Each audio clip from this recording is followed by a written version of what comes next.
I just coined that term. Maybe. I think it can give you AIDS, but I don't think it does. Just Like, call it panel absolutely AIDS. Panel AIDS. penalty.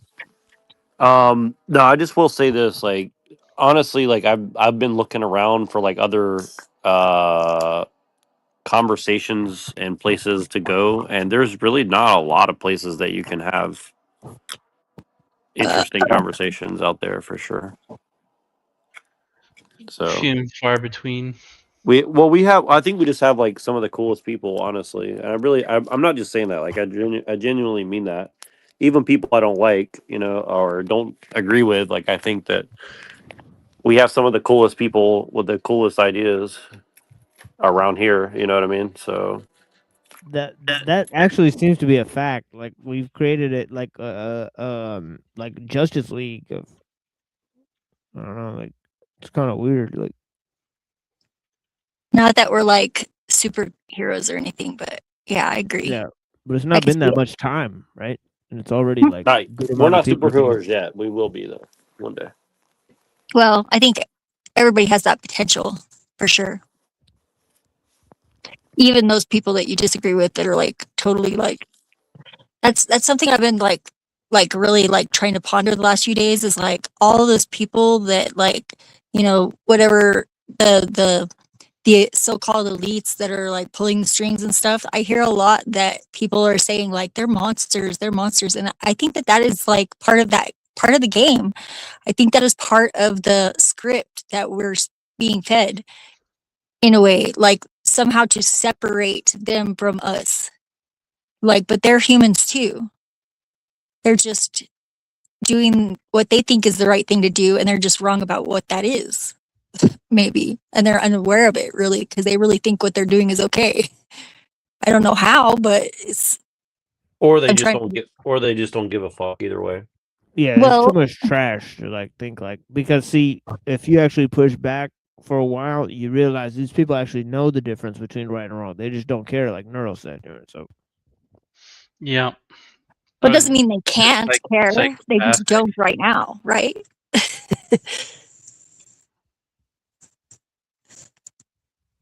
Because to say they that definitely they, need to be shaken out of it, like through like I want to say terror, but like for some of them, yeah, that's pretty much what it's gonna take. It's gonna take like a terror size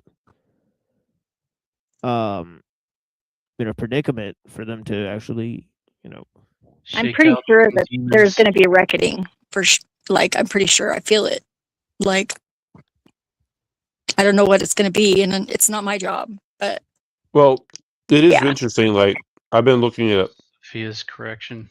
I've been watching a lot of the like tech Twitter stuff lately, and there's all these like conversations that are supposedly about AI and technology and where it's all headed.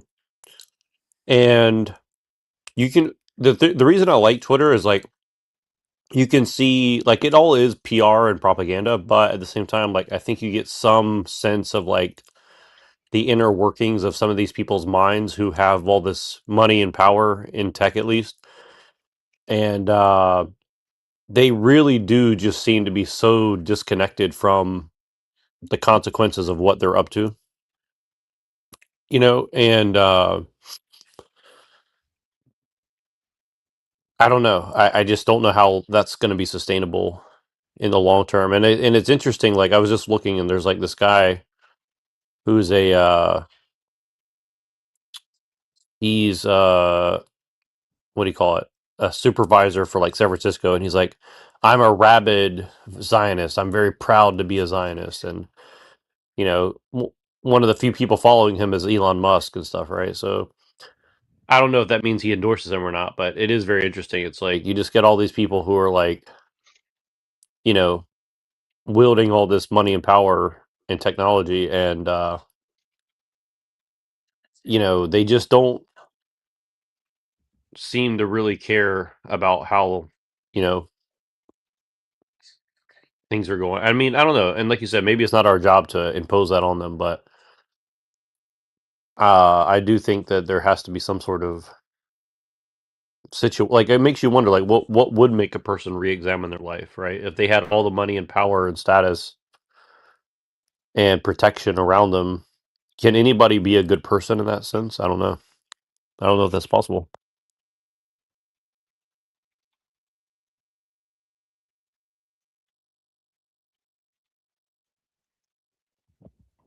Well, I mean, that's kind of like the point that sort of I think Lao Tzu and Shang Tzu are pretty much making, right? Like amass a storehouse of gold and jade, and no one can protect it is a line. Right. So I think just the trying to collect all these things, right? The process that it takes to try to collect them and protect them, that is the madness itself. Right. So no, you can't be good and get all that stuff, right? Oh, I I think commented on the. Oh, go Oh, ahead. go ahead. Sorry. I was going to say just really quickly, I think I found the fatal flaw in AI, and other people have found this too. And now it's like rippled out to where it's like hitting like researchers that are researching AI and stuff. And it's, that it can pretty much be flummoxed by, like metaphor and poetry. If you hit it from that direction, like, and ask it questions, it starts giving you answers that it's not supposed to be able to tell you in a way that is comically easy. Well, that's why it's scary though. Like that like Not I'm really telling that it. scary. Yeah, That if you gives it prompt. power to everybody that's using it, basically. And it Well, won't be able to overcome that. well, I do think they're very aware of that. And I mean, let's put it this way: they pretty much released the technology in the last few days that, if what they say is true, if somebody gets their hands on it, they could pretty much hack into any system in the world pretty easily. So, yeah, they're really playing with fire, and I think they're, I think they know what they're doing to some degree, but at the same time, like, can you really control something when it gets that powerful? Where you're basically like a few prompts away from hacking into like any digital system in the world. I mean, I don't know about that. So Yeah, at that point, maybe it's like a better idea to like try and mitigate the damage that could be uh perpetuated by like something devastating happening, or like maybe um something, because if you can't stop it, then that seems like that would not be the avenue that you would pursue, is trying to do that anyways if you can't. But yeah, I don't know. It's we live in a very unique time. I am happy to be here. well, it's Regardless. interesting. A lot of the younger people who are getting into tech and stuff like that, they're actually pretty smart because they're very skeptical of a lot of things, and they're actually open about it, which is probably going to hurt their career very soon. I'm predicting, but Oh, well, then they'll just create a whole army full of people that are subversive. Oh no, don't do that. Oh yep. shoot. Well, it's interesting because I'm kind of egging some of them on because Hmm. I'm actually shocked that some of them are willing to like stick their neck out a little bit. And but I'll say this: it's like what's interesting about it is that like I commented on this guy's thing a few hours ago, and he's because he's like, all you people who were doing crypto, like it's time to move on from that. And if you're just doing crypto because that's what like you're gonna get left behind. So basically, they pumped and dumped crypto and scammed everybody out of money for the last 15 years. Now they're like, oh, we're moving on to like hardware and robotics and like defense tech and stuff like this. And asked this guy, I was like, so how do we open all these doors to go do all these things? And he's like, and he says, do shit, record yourself doing shit, uh, something like that, and then like rinse and repeat or something. Yeah, pretty much. That's kind of what, like, that's the tactic. And I've been saying for years, like, people are seriously underestimating these young people, like, saying that they like are detached from reality. They're just like, they're apprehending reality in a way that, like, most people can't comprehend. And they actually are way smarter. Like, I mean, I have had some, whenever I was like, my friend Bella was 18, and this was like 5 years ago. She friggin' struck me with some insight that, like, slap me in the face, like literally. And I was like, from that, I was like, whoa. I start paying attention a little bit more and like not dismissing, like saying that they're like, you know, like broken or like ill-equipped to live in the world, because they're like literally that's all that they know is this world. It's like kind of a, I mean, other than Well, the yeah. history that they've been fed to, Think you about know, but think about the oldest person who grew up without touching the internet before the age of 15 or 16 or something. Like, I didn't touch the internet until like 12, right? yeah, I was So, like 15 whenever I got on my first BBS, and I was like 17 whenever I was like on the actual internet. I think there are right. only two things you can do. One, like either two things or both of it. One is learn self-sufficiency skills, make a like-minded community of people who have handyman skills and they know permaculture and Yep, farming parallel techniques systems, and all that. That's very smart. one thing you could do. That's good to do, learning all that stuff, maybe hunting too, fishing. But you gotta be Yeah, careful with fishing, but almost everybody you're gonna get into those things. They're gonna be sitting on their phone doing permaculture, sitting on their phone doing hunting, sitting on their phone Yeah. doing these things. I'm not saying that you can't find anybody who will reject it, but I think that virtually everybody's going to be. I mean, virtually everybody in the world has a cell phone addiction at this point. Well, why experience reality? What makes reality any more superior than my version of reality? I can create an avatar and experience whatever I want. My world is just as true as yours is. That might be like inception levels of deception, though, because we might already be in My a simulation and we're making truth, simulated worlds within it. I got that, but my truth is more valid. So what are you Okay. talking about? Okay, what are you fine. talking about? No, I'm talking to Neurojack Oh, because he's saying well, what does it matter? Why do I have to do anything real? I don't think that was what he I'm was saying. offended. Is it? I'm Is that what offended. you're- I'm offended. I'm offended by your reality. Is that what you're saying, Neurojack? I know what I don't- Neurojack is saying because he's saying the same thing I do. I Oh, bark in people- your general direction. That Smart magic. people what? no longer experience reality as real. They don't experience themselves as real. They're so disassociated from everything that's natural that it's like Not just they- that. Not just that. they live beside themselves. Like it's nuts. We've been actually- her all night splitting things into themselves. No. Or wait, what was it? Fragmentation. It's insane. I don't I think call it- people are that dissociated because I think disassociation implies detachment. I think people are more attached than ever to Mhm. carnal pleasures and sensations. You're right there. Yeah, so I people agree are with that. more- Just Yeah. because they're attached to their Then, desires doesn't mean they're attached to the phenomenal world. No. They're in also Mysteria. true. They're not attached to the phenomenal world around them. They're not attached to the trees and the It'd birds. be hedonistic paradox. It is. So, well, escapism. simultaneity. There's ex- simultaneity too. It's like it Everyone can be is- both. Everyone is in escapism. They either Not deny everyone. the divine. They either divine the natural completely, or they want to escape it. Like that's the general rule of thumb. See, I think that's a false dichotomy. I think that there's more than two ways always. Well, of course there is. But I'm saying generally. Okay. Okay. The masses. Okay, not people like us, but the masses. Yeah. But Yeah. Generally fall. if the Earth were a super organism, at this point, I yes. don't think the Earth would forgive humanity. I'm like 100% sure about that. I mean, I like, do. I just know it. I do It too. would not I forgive. think I that- do because the Earth is our mother, and she sees that we're sick. We literally have a virus. Yeah, but It you was see given that. to us. That was given to us by an external force.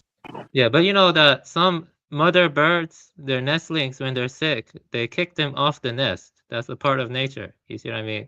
Yeah. That's Some what birds lay their nature is eggs in about, other yeah. nests, and And you the see, this mothers raise species- them. This species as a whole, if we're gonna be realistic and we look at it from the Earth's perspective, the number of species we're driving. Did you read? Well, the Earth doesn't Pentelocola? think like. Did you read Pentelocola? Like, because Pentelocola really goes into this stuff. Like if you care about the Earth truly, Then read Pentilocola. I communicate with the earth. As crazy as that sounds, I've done it. So Okay. I know the earth. Yeah, facts, Buddha. Yeah, I know- Pentilocola is based. I know how she feels. Okay. And she's very upset. Yes, I agree with you. And she's not happy with a lot of creatures on this earth. They're the enemies of humanity, and they will be taken care of. But that doesn't mean that all of humanity is sentenced. That's how she Right, because she feels. would Like, go right against now. her own purpose for She the is- Anthropos. Yeah. The Anthropos is not all being sentenced because of a few psychopaths. Okay? I can tell you right now, you can believe me or not. I'm not here to tell anyone what the truth is, but I'm telling you right now, the will of the earth is to erase these psychopaths from the earth. Okay? Oh yeah, that's Because facts. because I think because that's what they are. The earth is loving and is fluffy bunny, side, yes, but she Oh, also is very fucking fierce. Okay, Kali Yeah, does like- not And play. kill. Yeah. Kali Fluffy does not bunny. play. Yeah, okay. Fluffy bunny and Kali then does water not strip play. down. Lilith respond does not now. play. Yeah, let me So respond those now. so those who are doing all this that they're doing to the earth, they will be taken care of. Yeah, Don't you but worry. you see, you're just scapegoating individuals. The issue is the system as a whole. We talk I'm about not scapegoating Right. anybody. It's we the talk about reality. technique. Yeah, let me finish. We're talking about technique and elo, and no one is in control. It has to do with the industrial capacity. And the thing is, mankind is Yeah, over. but what built that? Yeah, mankind is over its carrying capacity. Right. Carrying What built capacity. that? What Overpopulation. built that system? Overpopulation. What We built that talked about system? what built that system. It was due to stuff like the mechanical clock and the steam engine. It's called. And why did that technological- happen? Yeah, it's called Who built? technological. What are the minds behind it, and what were they influenced by? Yeah, it We was- waste enough to yeah, feed and- every hungry person in the world in America. Like, would- So Like, basically, you want to judge humanity like God because of what psychopaths have done. That's patronizing. So that's why you deny the divine will, because you want to be judge, jury, and executioner. I Yeah. get it now. Yeah, man, you're very patronizing right now. Like you I'm don't not let patronizing other people anything. talk. Yeah, you are. You are. No, you don't let I'm other not. people talk. he might No. seem that way, but I don't think he is. Bro, I've been gone all this time. What are you talking about? Yeah, I'm It's saying like that, what I was saying in the back chat, Avian. What are you talking about? Yeah, depopulation. You have to lower the population. That's what World Economic Forum talk about. Do you think the Earth can support 7 Yeah, I billion know. And people? who is the World Economic Forum? Yeah, but If we Who stopped do they serve? wasting, we we're could do talking that about very the easily. Earth. Before the industrial complexity grew, Oh what my was the god. world population 200 years ago? What was the world population 300 years ago? You don't care about the Earth. You never talk about the Earth, man. You never talk about Dude, the I have birds direct and the trees communication or the with the ocean. Earth. You just talk about Sophia. You don't talk about the plight of the birds. You don't talk about the I don't elephant. talk about the Yeah, the planet. endangered Okay. species. Do you know Okay. how many species are being driven The to Earth You will don't take give a care of shit about itself. conservationism. You don't give a shit about conservationism. Okay. You know what this You is, just guys? prefer to lecture. Okay. So now you're gonna get religious with me. You know Now what you're this gonna get is? This is the Okay. last quarter of. Yeah, I reject the divine will. Who cares? Why did you bring that up Uranus. again? Do you bring that up to Hyperborean? Why are you bringing it up to me again? Huh? What if nature has divine will that's aligned with the divine will? What if it's the same will? I see And what it you're involves saying. judgment. Okay. I see what you're saying. Okay, but I'm telling you that in a deeper metaphysical sense, and I made this very Can you clear. breathe for me? Can you breathe Yeah. for me? We're just having a conversation, Avian. It's not that heated. It's not that deep. I don't know. I'm Something saying- about you kind of just piss me off. I don't know why. When you go off when you talk I'm over not people going and off. you I'm not Avian. I have been gone this whole time making dinner, bro. What are No, you talking? I'm very coherent and I'm very Okay, so am I. I okay. just got back from cooking dinner. I'm having a conversation with you, bro. Yeah. Your tone is a little bit harsh, Twilight. That might be part of it, I think. Because it's like patronizing as fuck, really. I'm not patronizing anything, dude. You're whacking out for no reason. Chill the fuck out. Okay? I think slow it's your down tone. and I'll A little slow bit. down and slow down and I'll slow down. Everyone's talking a million miles a fucking minute. Chill the fuck out. Follow Okay. your own advice, dear. I love you, Twilight. Thank Just you. Thank you. lower the- Slow the fuck lower- down. Slow the fuck down. Lower the volume. Okay, You know then what? slow the fuck. Then slow the fuck down. Maybe it'd be I nice am. if I play some I am music. saying. I'm I am and sorry. then saying. we'll maybe I am transition from saying. the. I am Yeah. saying. Yes, all that's going on is being recognized. Okay. If you think that the Earth is going to allow this shit to happen, you are mistaken. All I right. agree. The enemies of life who think they can do this to humanity and to nature, okay, have what's coming to them. All right. They are archontic vectors. I'm not I asking don't know you why to people are believe. leaving. Like, why are people I'm not. leaving? I'm not. I'm not Yeah, it's kind asking. of weird, huh? Because it's like the opposite of what usually happens whenever we get Right, drama. right, exactly. Right, they leave. Because Can I respond now? we're Because- slowing down. Because they're slowing down. They want to hear the fucking chaos. Right. Okay. Yeah. So I don't know What- about what you, I'm- but it keeps saying one viewer watching this whole time for Yeah. me. Can you So- keep Really? can you That's keep a funny. response like under 1 minute or 2 minutes, so that way you can give people the opportunity to respond or something? Because sometimes you go on for like 5 to 8 minutes. You know what I mean? so do Like, you, so do you, Avian. So do you. no, We Yeah. not both do. that much. You know, both do not that, much. actually. I We like to both give we people both we an both do it. We opportunity. both do it. We both do it, Avian. We both do it. That's why No, you. That's really, why it no, I bugs you don't. both, because No, I you both don't. have that. Yes, you do. Yes, you do. No, I give people the opportunity to respond. And stuff. Bro. Okay, just respond. I'll respond. Okay, man. Okay, It's bro. adorable. It's adorable. I'm gonna eat my dinner, bro. Shalom, ciao. Like, what the fuck? Yeah, I'm gonna listen for a bit too. Well, I think what Twilight said was very not very offensive. I mean, what is he saying that's offensive? I don't understand. I have no fucking idea, bro. I mean, he's Seek saying out. like I thought you were he's gonna eat your saying dinner, Twilight. Shush. no. I'm asking Avian. Like, I think Avian he answered your question. And I was though, talking to Jack too, Yeah. by the way. Like in the beginning, I was talking to Avian too, but I was originally talking to Jack. That's but number one. But again, I don't understand. Like, Avian, you're saying like everything is humans' fault and blah blah blah. It's like so. Yeah. He wants to destroy We're- humanity, isn't it?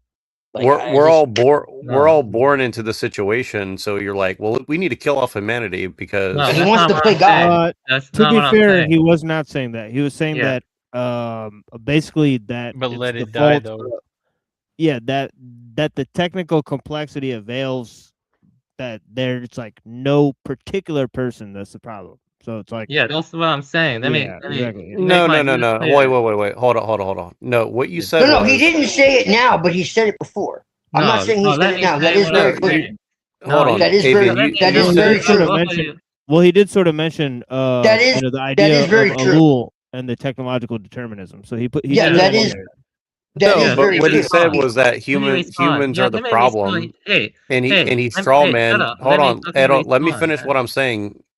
Yeah, Let me but say- no, let you me- said something Stop about interrupting him, Jack.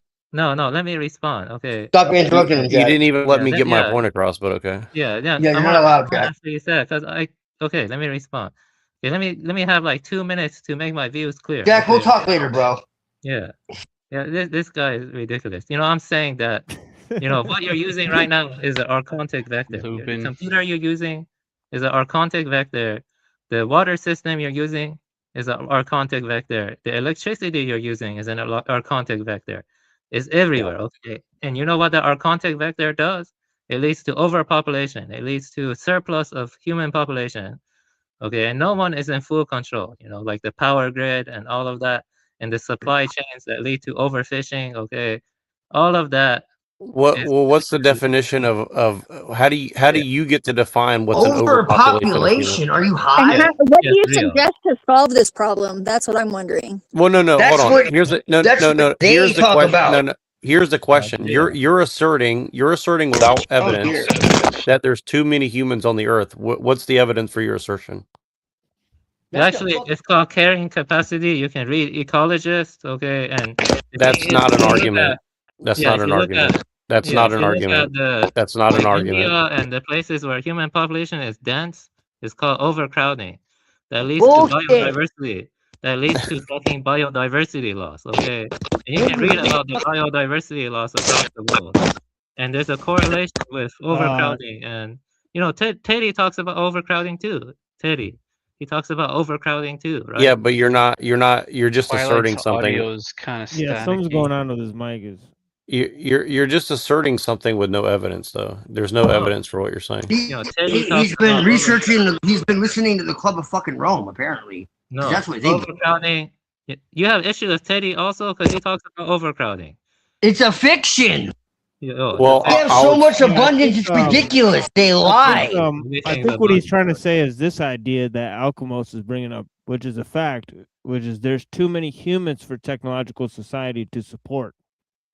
Well, that's not true because there's exactly how many humans we have right now. So you just said the Earth is in pain. You just said the Earth is in fucking pain. Right, but I'm saying like in order to continue the system, like overcrowding, right? And non-biodegradable waste, stuff like that. And it's also due to the population is growing too much. You think the Earth 300 years ago had this much population? No way. Look at India. Look at again, I'll explain what I mean. Here's what I'm trying to say. Look at a fucking graph. I'll just go pull off the graph for you. Okay, are you gonna let me respond, or are you just gonna keep like crashing out and chimping out like a monkey? All right. So, anyways, what I'm trying to say is this.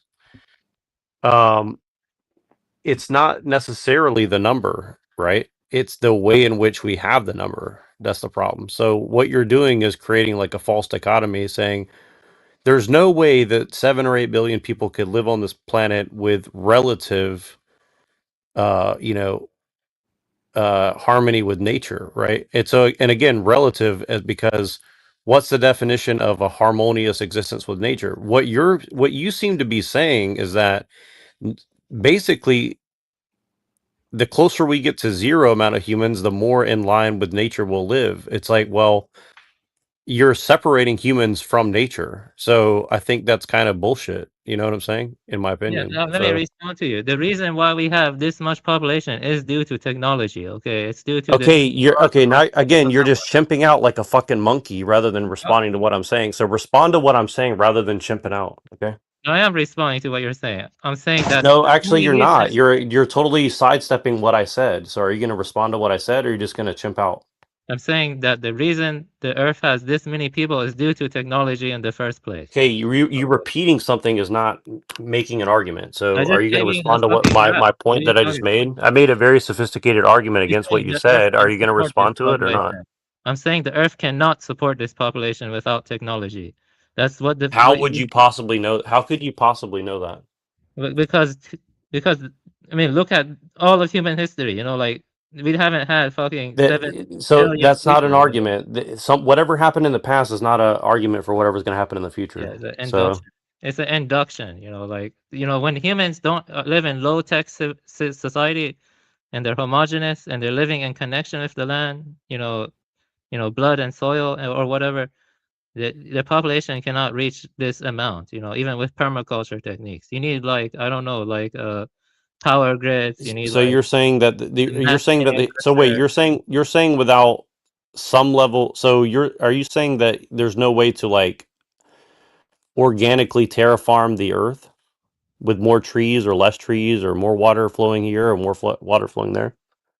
Are you saying it's totally impossible? That's a false equivalence. You see, that's a false equivalence. You see, what I'm saying is, that's a false equivalence because trees are different, and human beings consume a lot of resources, and they need, you need this you cannot reach 7 billion without modern industrial technologies. We didn't have that in the past. Well, are you saying that language and culture couldn't get to a level of sophistication where it would still be possible? Rocky knows. No, we wouldn't reach that level because we need stuff like. Well, again, you have no way to assert that's an absolute fact. There's no way to. You're literally just making stuff up. Like I'm not saying that I'm not saying you're wrong, but there's no way that you can make that claim. Like, oh, it's just totally impossible that 8 billion humans could live on here without quote unquote modern technology. Where's the cutoff? 500 years ago, 1,000 years ago, 2,000, 5,000, 10,000, like. Yeah, because it didn't happen, because it never happened. We didn't have 8 billion people, before modern Well, technology. so language is a technology. Would you say that we have to get rid of language to live the way that you want us to Language live? is not equivalent to organizational dependent technology. Like, What are you talking about? like All the technology we have is dependent upon language. So different. Language is not the same thing as fossil fuels. I mean, fossil fuel technologies. okay, so where's the cutoff then? Where's the cutoff? Teddy talks about that. Have you read Teddy's book? Have you read anything from Kaczynski or not? Because Kaczynski says this very So, stuff I'm saying. but again, I'm asking you, where's the cutoff for quote unquote? I would say before the mechanical clock or before the steam engine, because after the steam engine was made, populations boomed after the steam engine. That's a Well, then fact. here's a problem. Then that means you need to get rid of steel. You would basically say, well, nobody should be allowed to forge, high carbon steel, right? Because you need a hot enough forge to make steel. So are you would you ban the forging of steel to do that? We're talking about solutions now. I'm analyzing the problems. I'm talking about that there is a problem.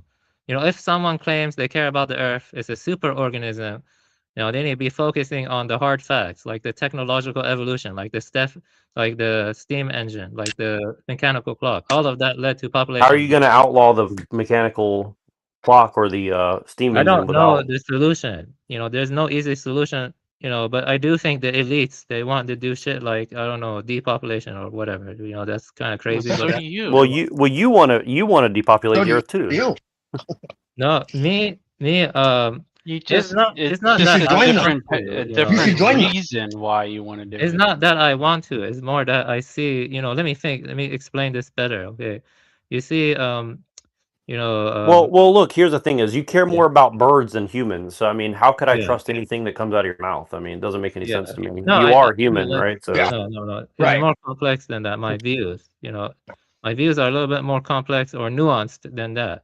When I I'm mean, saying not human really. You beings pretty are much said, well, what about the birds? What about the Earth? Like you're putting the Earth above human beings. And again, like I'm not saying that you're totally wrong. I'm just saying like the way that you said it basically implies like fuck everybody. Like all humans could die and it'd be a good thing. I mean, it's like, well, I mean, I don't understand how you can sit there and with a No, straight but face here's and pretend that you're but not here's wrong. the thing. Here's the thing, Jack.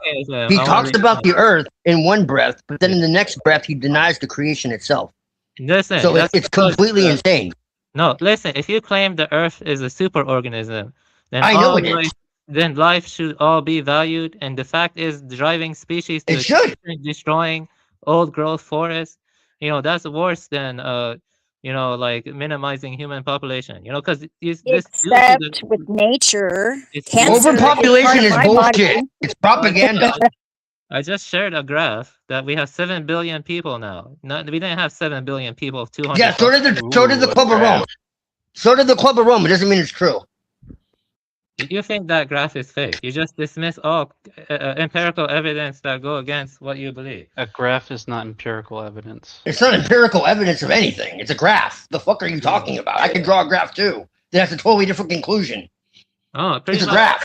It's data. That doesn't mean it's the absolute truth.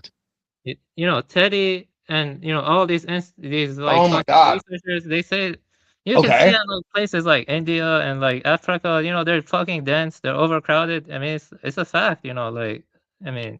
Okay, well, again, now you're muddying the water because you're saying, well, it's not the number. Look at this place and these type of people and this type of situation. That's because of their situation. That's not because of the Earth. The Earth, first off, let me explain. And it's not the number. And it's not the number. And it's cataclysms and it's not that you can't even begin to imagine. It's been through pole shift, fucking meteors, comets, volcanoes. Fucking it's been split in two. The Earth is fine. Trust me. No, that mankind is just fine. Another cataclysm. It's called Anthropocene. Have you heard of? We're the ones who need to worry because we're gonna get shaken off like fucking fleas. Have you heard of the Anthropocene? We're pissing mama off. Have you heard of Anthropocene? Have you heard of the Anthropocene? You know what that means, right? Anthropocene. Yeah. That's true though. Like if you care about the Earth so much, why aren't you talking about the old growth forests or the pollution? What did I just tell you? The earth will take care of But itself. talking about it doesn't necessarily like change it though. Either, Yeah, I know right? it doesn't. And especially talking about problems and not solutions. The solution Like is the answer is to have there's deep ecology with the earth and do what you can individually. Are you gonna virtue signal now? Like, what are you gonna do, bro? What are you gonna do? I'm gonna be honest. There's really What are you gonna do? can do. You don't know my interaction with the earth, so you're making an assumption. Number one. Two, you're making a judgment, a moral judgment. So you're acting like God because you deny you deny divine will, and you say that humans don't deserve to be here. And then you say, why isn't everyone taking care of the environment? What are you doing? You're pointing out the problem and not pointing to any solution. You're just saying humans are bad and they need to be depopulated. No, I'm not Okay, saying well- that needs to happen. I'm not saying that needs to You happen. have.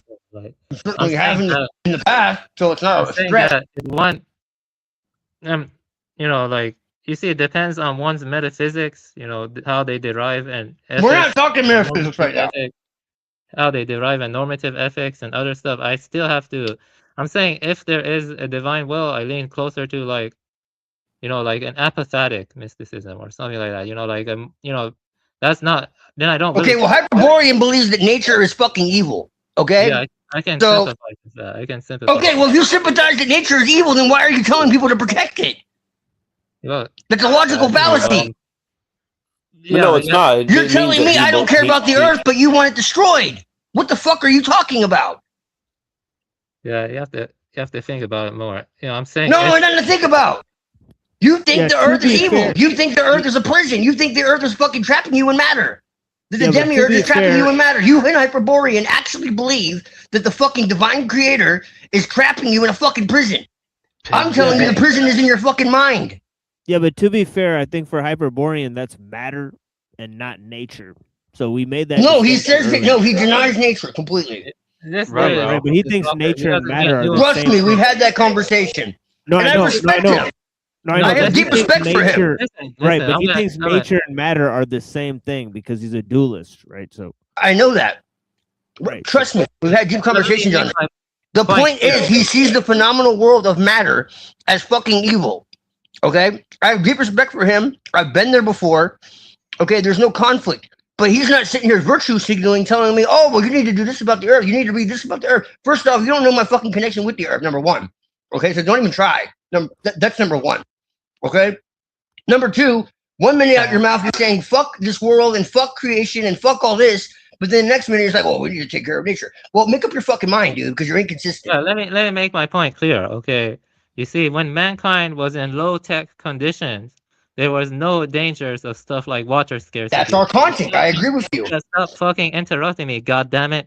This isn't your fucking platform to just keep preaching and acting like It's not yours So is either. this, wait, Yeah. is this your platform? to It's preach? his. Yeah, no, it's his. No, it's not. It's not my It's his. platform. Yeah, no, it is. No, I don't really interrupt. Like Because No, yeah, you do. look, your You interrupted everybody argument, here. your argument is trash. Though you're like, oh well, there was never like a shortage of water. I mean, yeah, it wasn't. dude, that What much. are you talking about? people's water was contaminated all Water the time exists by everywhere nature. all the time. There's no shortage of fucking water. There is a shortage of water in a lot of No, places. there's not. Yeah, there There's a is. shortage of people denying water. No, Water there is never not here. listen, water scarcity is real. Oh my Okay, God. lots of Okay. places. You're gonna deny all empirical evidence that just What go against- empirical fucking evidence that water isn't here? Water is always here. When is water not here? When is the ocean not there? Yeah, When in fresh time water. can you point to me? Show me a time when the ocean didn't exist. The ocean, you cannot drink water from the ocean. That's not fresh water. That's not fresh water. You have to drink water from fresh water sources, like wells and stuff like that, or whatever. But fresh water scarcity is real. There is a big problem with that. A lot of people are suffering from it in different parts. You think of the our world. water is fresh water? But You think the water we get is fresh water? wait, hold on. But you said that people should die, so who cares about their No, I suffering? didn't Right. say. Exactly. I didn't say people should die. I said that Let's just depopulate everyone. well, George how do you Guidestone. not believe? But wait, how do you not believe that if you think that the Earth needs to get rid of people to heal itself, and also that also saying that the Earth is evil, and also saying Right. that nature is evil, and also saying that existence is evil, and also saying that humans are evil. So I mean, I don't know. And God is evil, and matter is evil, and everything's evil. And we should just become animals. You know, And the thing is I completely respect him, but yet he wants to come at me when I don't fucking come at him. And that's what pisses me off, is I respect him, and yet he still wants to fucking come at me. It makes no fucking sense. well, it depends on the, you know, like the core metaphysics. And I was talking to Jack originally. So what the fuck, man? On the core metaphysics one has, you know, the normative. Goose Fraba. Yeah. Yeah, well, here's the metaphysics. Chill the fuck out. Yeah, but the thing is that, you know, you're like how can you deny stuff like water scarcity and like But wait, again, if the issues Earth is like evil solar and energy. existence Dude, we're not is talking evil, about water scarcity, bro. We're talking about the Earth. You say the Earth is fucking evil. I'm not saying it's evil or good. You know, it depends on the metaphysics. I already told you. No, it doesn't depend on the fucking metaphysics. What do you feel? Stop retreating into models. You tell me that models don't exist and all this shit, but yet all you're doing is retreating into fucking models. What do you feel? Fuck what everyone else says. I'm not asking what they said. You're acting like fucking unseen. Can't get a fucking straight answer. Yeah. Gotta report. Well, this person says this. I don't care what the fuck they say. I'm asking your fucking convictions. The fuck, dude? Well, you know, feelings, you know, you have to separate your feelings from impartial analysis, you know, when you're okay, well, my impartial fucking analysis is exactly what I told you. The Earth is divine. The Earth is living.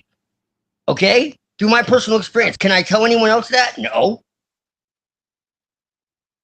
If the Earth will take care of what the fuck it needs to take care of. It doesn't need our help, and it's arrogant to think it does. That's what I'm telling you. It's hubris. It's hubris. It doesn't need our fucking help. It doesn't need our help. What it needs us to do is to stop being fucking retarded children and grow up. What about the technology? That's what it needs. Talk about the technology. You know, what about scaling back the technology? Scaling back. Well, that's what I was talking about. I said, how can you strip away the steam engine without stripping away steel, and then from steel you'd have to strip away iron, and from there you'd have to strip away bronze. I mean, why don't we just all fight with wood sticks and rocks and stuff? I'm saying we should. I'm saying that the world listen, let me give you an example, okay? Let me give an example. This is why I don't like conservationism, because they believe that more and more regulations can help save the earth. But you were just shaming us for not believing in conservationism. No, let me finish talking, God damn it. Like let me finish talking, okay? You know, more regulations don't help. Only scaling back the technological complexity can help. Let me give an example. For example, they try to protect the whales, okay? But that doesn't work. You know, the regulations, you know, the maritime activities and all the noise the whales hear and the dolphins, it causes them to beach or whatever. And also, let me give an example. Like, let's say there are like Inuits and they're hunting and eating whales, okay? That's fine if it's at sustainable levels. But if you give them technological complexity, then their population grows and they have more efficient means of killing the whales and dolphins. And that leads to the whales and dolphins being endangered or their populations drastically falling. Does that make sense? So the best way to help this earth is by scaling back technology. And by scaling back technology, the human population will naturally decrease, because that's the way it was for most of history. So let me ask you a question. If dolphins get smart enough to build like harpoons and like internet connections with brain chips, because their brains is about as big as a human's, and they start wiping out populations within the sea, are you going to advocate to have the dolphins slaughtered for their technology? Yeah, I actually think that, you know, something like that could have happened in the past. I think that it's possible that there were more intelligent, sapient, non-human species that went extinct. You know, maybe something like Garudas or like Nagas. You know, like right. But so going with my example, if the dolphins start acting like humans in the ocean, and you believe that they're depopulating the ocean because of their actions and polluting the ocean because of their actions, would you advocate for their genocide? Yeah, but you see, I was never advocating genocide. I wasn't. I'm saying that from the person. Well, why not? Yeah, you want to protect the earth, right? Yeah. Well, I don't know if I want to. You see, I mean, how are you mad at how are you mad at Israel? But then you're like, well, we need to get rid of these humans. They're really bad for the earth. I mean, are they doing you a favor? I mean, No, you don't get my point. You see, I mean, the the crazy thing about it all, man, is you're that mixing up I a lot of stuff. agree, like, with fucking 90% of what Avian is saying. Oh, a lot, It's really? just a matter of it's a matter of perspective, and it's just crazy to me. Like, but I just don't agree with his conclusions. I agree with his assessment. I don't agree with his conclusions. Yeah, but you gotta realize that you know, read Pente Locola, please. You know, I recommended that. You know, I read a book you recommended. You didn't even read Pente Locola when I recommended. I would appreciate you if you read it. Him, it would be Bro, I interesting. didn't put a gun to your head and tell you to read it. Okay, Yeah, like, it wasn't I an know. obligation. That's right. That's true. But I'm just saying So that. I'm not But like, that's right. But I would be interested in your views on him, or whatever. But you see, Pente Locola, he's I think his solution, even though I don't agree with it entirely, it's kind of unavoidable. You know, I mean, like it can't go on like this. You know, like the elites do plan depopulation. I'm not gonna say I support it or not, but there's gonna be cataclysms and other shit if things continue at this rate. You know, I'm gonna be honest. You know, maybe this all Iran stuff is fake. You know, maybe they're just setting up the world for Ruh-roh. some kind of like depopulation shit or some kind of like transition to like more like smart cities and a authoritative structure and like decrease the population or whatever. But yeah, I don't think it's a psyop that world population boomed after technological complexity increased. You know, we wouldn't have this much population if it weren't for stuff like electricity and massive supply chains and crap like that. You know, and yeah, ocean acidification. There's a lot of stuff we could talk about. Yeah, but yeah, that's what I want to say. Yeah. Yeah, but so you want to go back to feudal times? yeah, I mean, I've been clear about that since the very beginning. You know, like we're talking about Jacques Ellul here. We're talking about um many different thinkers like Teddy. You know, Teddy wants that too. You know, Teddy wants to go back to pre-industrial times. Teddy talks about the dangers of overpopulation and increasing technological complexity. You know, the people here are anti-industrialists. At least most of the people here. Like, not every single person, but yeah, I mean, don't you read those guys? Like, have you read like Teddy at least a little bit? Yeah. Because what I'm saying is not really that. It's not that profound. It's just repeating the stuff he said. Yeah, he wasn't. He was MK Ultra. You know that, right? Yeah. Well, that He was doesn't MK. Like, he was matter. MK That Ultra. doesn't fucking matter. You know that why did he wasn't like, let's say a No, serial. it does. It does matter. It does doesn't matter. matter. No, it does not matter. No, you look at No, the what I'm content. saying is, it means the story that we're given of him is probably not true. You look at the content of what the person says. You don't get Right, exactly. Right. It doesn't affect like, the writings. Right. yeah. You look at the No, content. no. Of the writing. You're jumping to the opposite conclusion of what I'm actually saying. I'm saying he was MK Ultra, okay, and then supposedly he was this evil villain. Got it? Right. Okay. Yeah, it doesn't Okay. matter. Yeah. Okay. But yeah, anyway, the point I'm making is that if you want to talk about metaphysics and how I view the earth, okay, from a Buddhist perspective, I do think we need to cherish the earth because all sentient beings have Buddha nature. But from Nimrod's Do perspective, they or don't they, though? I mean, you go back and forth. I don't know what no, one I day. don't go back and forth. You know, I don't go back and forth. I actually think if there is a divine will, the earth isn't as sacred as we think. You see what I'm trying to say? You know, but if there is What no if the divine earth has a will? No, the will. Okay, let's go into that. Okay, I think that vitalism does not necessarily imply a will. Okay, it does not necessarily imply a will. Okay, in the way that a divine will does. Okay, so like Ludwig Klages, he cares a lot about the earth. Ludwig Klages, but he's against what he calls logocentrism. It's called logocentrism. That has to do with believing there's a will that aims for perfection. Okay, I don't think. I don't think it's perfection. No, I agree with that. Yeah, okay. Yeah, because I believe it explores and expects and desires novelty. I don't believe that it's some kind of perfection. I think that's an error. That's So fine. I respect your beliefs, okay, but you are coming for me a little bit. You gotta admit that, like, I'm but I really wasn't not. completely innocent and stuff, I'm But really not. I think it's my. yeah, I you think were, it's my voice. you I were. think it's my voice because I Sad don't trombone. fucking low. Because I don't talk monotone. Everybody thinks I'm fucking screaming at them or something. Like it's just my voice, dude.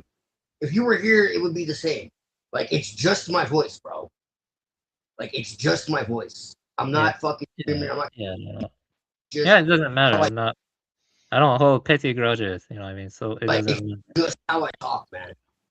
Literally, like I gotta like lower my voice like this so everyone knows I look like a fucking pussy. Like, dude, it's just how I talk, man. Like I'm not coming for anybody. I literally just ate fucking my dinner and I was just coming over to have a chat. I'm not mad at Ooh, anybody. share with the class. The only thing I was pissed off was that I was trying to talk and you kept fucking talking a mile a minute. I'm just like, bro, slow the fuck down. Because I was trying to get my sentence out. And I was trying to say, like, look, man, this is, like let me clear this up, because it's like you either accept the earth and believe it's divine, or you reject the earth and think that it's fucking a trap of the demiurge. It's like I don't know what to tell you. You know, Yeah, um, I told when I you mentioned that. Sophia, Sophia Hyperborean literally like laughs and mocks it. So that's the he calls it wisdom, like dumb. So yeah, we agree on a lot, but we'll never agree on that. Sheesh. So right, exactly. Red knows what the Yeah, fuck I'm about. yeah. But Okay, one question I so have for you though, Twilight, is that if you think the Earth is sacred and a super organism, why do you place so much value on mankind? Why not place a value on another future lineage or another? Why don't you worry about the elephants as much as the children or whatever? You see what I'm trying to say? Like, you get what I'm because saying? You don't talk about the okay, plight of look, the animals much it's or whatever. very simple. It's very simple. Yeah, okay, Because in so my paradigm, all of the animals are literally vectors of Sophia. There's no separation. There's no separation. They are divine. So you keep asking if they can become divine. I'm telling you, there's nothing to become. They already are divine. They're just as divine as we are. yeah, We but I'm are also saying that. animals. We are divine animals, created in Yeah, the I got image what of. you're saying. But I'm saying in your paradigm, though, I can agree with that. That is already close to a lot of what the Buddhists say. But I'm saying that in your paradigm, wouldn't it be better to like drastically minimize the human population for the sake of the animals because they're divine? You know what I mean? Because you think about it, man. Like, 40% of primate species are threatened with extinction. Elephants are being killed and poached for their tusk. You know what I mean? There's so much suffering towards animals now. Why do you Sure, give? Yeah, why? So then, absolutely. I agree with you yeah, 100%. But I yeah, don't believe it's because of overpopulation. I believe it's because of archontic fucking derangement. It's not because of people being alive. It's because people doing crazy shit because they're under a fucking. They're sick. They literally have a virus. You know what I'm saying?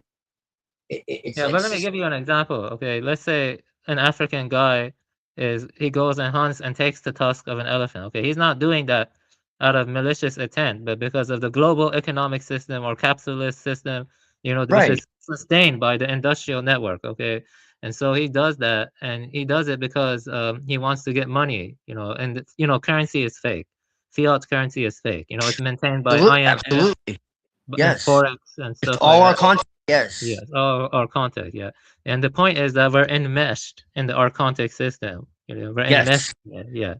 Okay, it's the reason why they cut down the Amazon forest or they cut down forests in Vietnam because they want to grow rubber trees and then they export that rubber to the developed countries. They do that in Vietnam. They cut down primeval forests to make room for the rubber trees and then they export the rubber. They didn't have to do that before pre-industrial times, you know what I mean? you know but the point I'm trying to make to you is the archontic, it has to be a large scale massively interconnected industrial system. It has to be that. So you can't really scapegoat the elites, say it's their fault. You see what I mean? It has to I'm be not. No, I'm not. Hold on. I'm not scapegoating the elites. It's our fault too. But we are under the spell of the archontic intrusion. and they are under at differing levels. They are just at the deepest level. See, when you understand the idea of Sophia's deorthosis, everything becomes clear. Until you understand that, it's all going to be foggy. But in order for me to explain that, you're going to need to give me some time if you really want to know. Once you understand that, everything else will make sense. There is a time in history, which is right now, that is called deorthosis. That's Sophia's correction. And that answers every question that you have.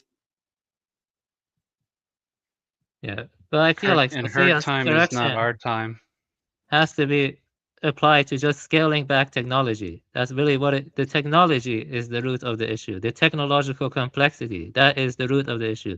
Because at the end of the day, it's what determines and shapes human behavior as the technological complexity grows. It's shaping and determining human behavior and stuff. It's called technological determinism. You can look it up.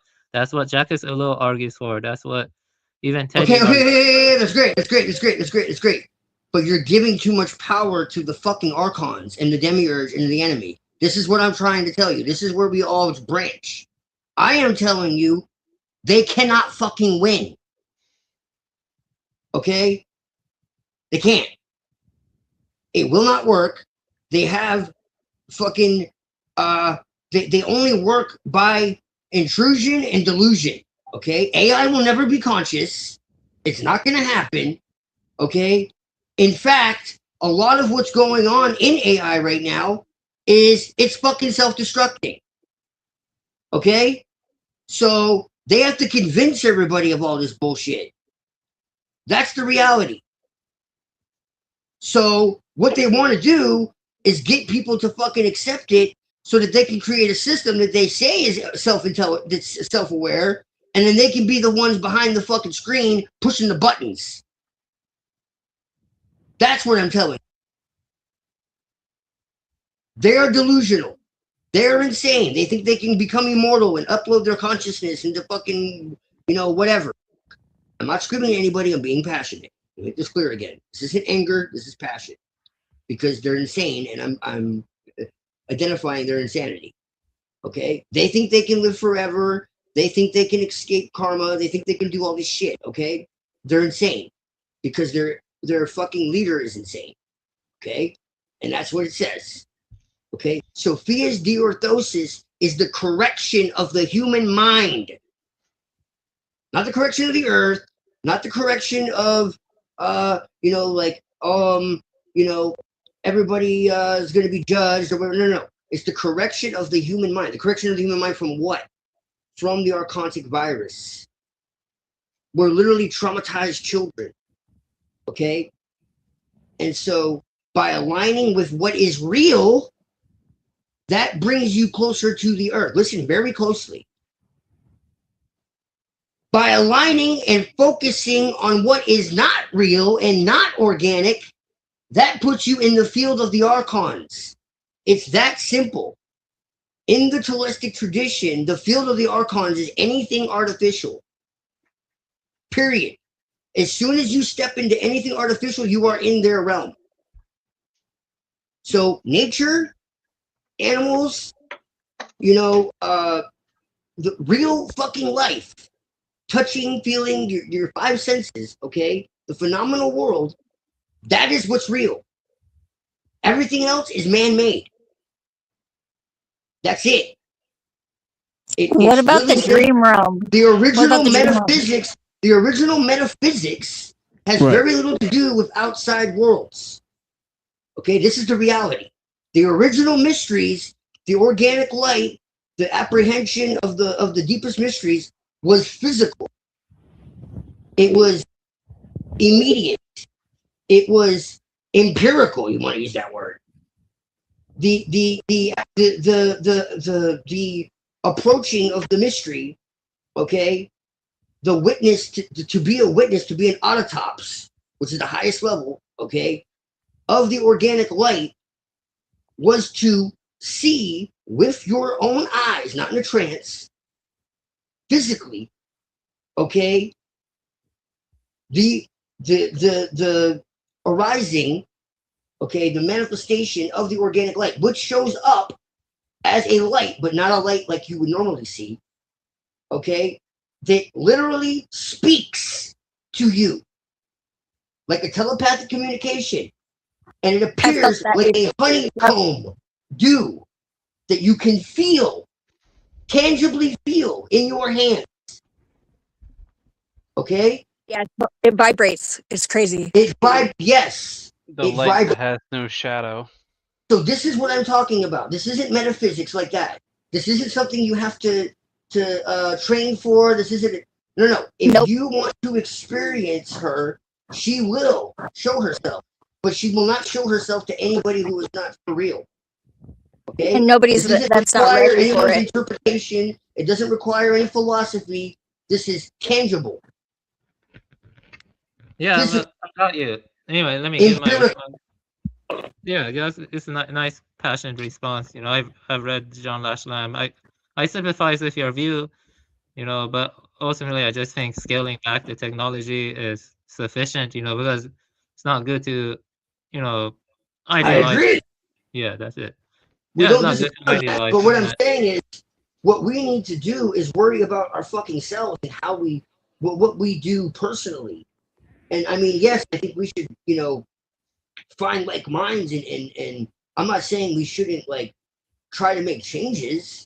You know, there are some groups, believe it or not, that are trying. There's a group called Ubuntu that's trying to like get rid of like cash and stuff like that, and like deep ecology and all that. I've actually spoke to them.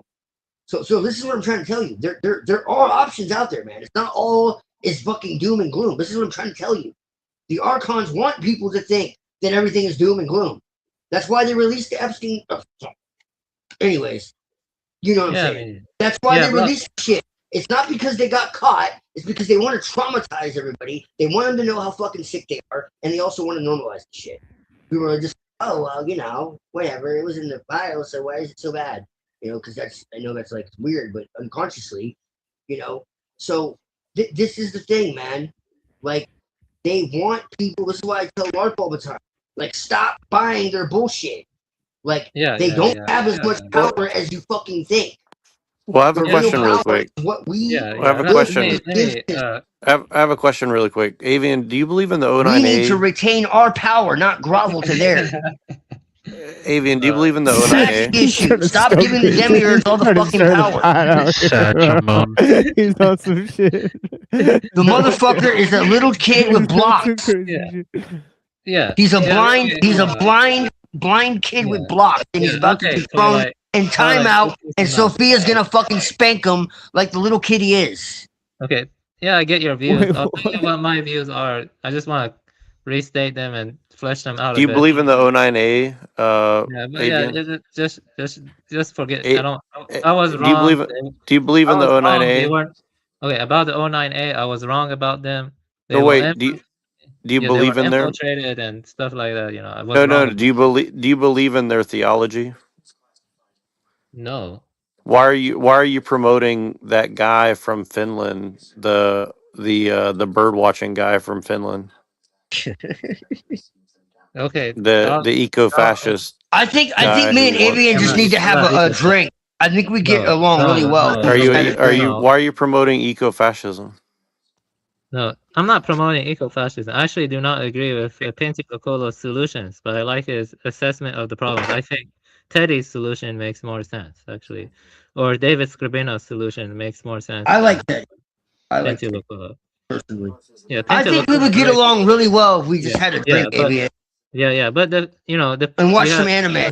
I'm gonna tell you what my views are now. Okay, I'm just gonna.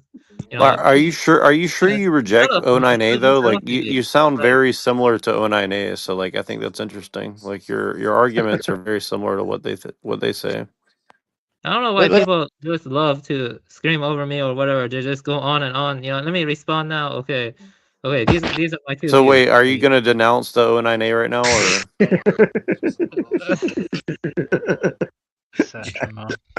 Jack, you're funny, bro.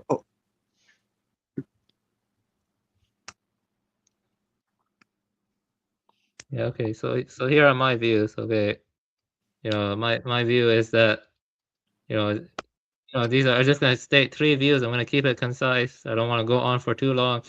Okay, I think mankind should scale back technology to 12th century level. If they can't do that, okay, then I break my views into 2 parts. Okay, the first part is, if there is no divine will, then I'm a Buddhist. I've been a Buddhist for a long time, and I've been interested in the idea of whether or not Buddhas can emerge in future lineages of non-humans. Okay, like, can you have a Buddha elephant, a Buddha crow, a Buddha dog, or wolf, Buddha wolf?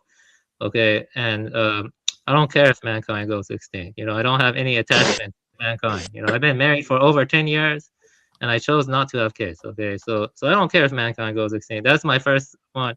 The second one is, if there is a divine will, then I interpret this reality as being kind of like a present of a demiurge, and I want to return to the origin. Okay, so I'm more closer to Nimrod D. Rosero there. Something about that Nimrod D. Rosero, I like him a lot. If there is a divine will, I don't know if there's a divine will or not. That's why I'm breaking my views into 2 possibilities. I haven't figured that out yet.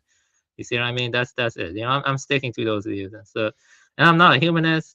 I don't have attachments to humanity or whatever. Yeah, that's it. But I do dislike the loss of autonomy among people and other stuff.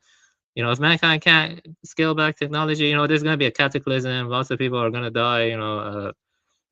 The system needs to collapse. Basically, it needs to collapse. Right. But So that's like acceleration is. So why wouldn't you just promote Which is what accelerationism Jack and then let everything collapse?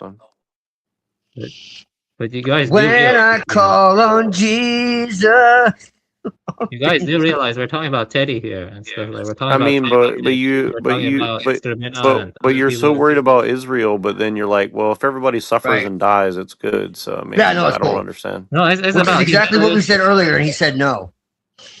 I mean, why do you care if they're exterminating people and getting them off the earth faster? Isn't that a good thing? Yeah, actually, you want me to answer according to my unique idiosyncratic Buddhist perspective, or according to You don't act like a Nimrod D. Rosio? Because I haven't decided if there's a divine will or not. You see what I mean? If there's a divine will, I mean, you're over here saying like we shouldn't You don't mix act like and a Buddhist, syncretize man. stuff, and all you're doing is mixing and syncretizing like Yeah, whatever I've never- nonsense you're into.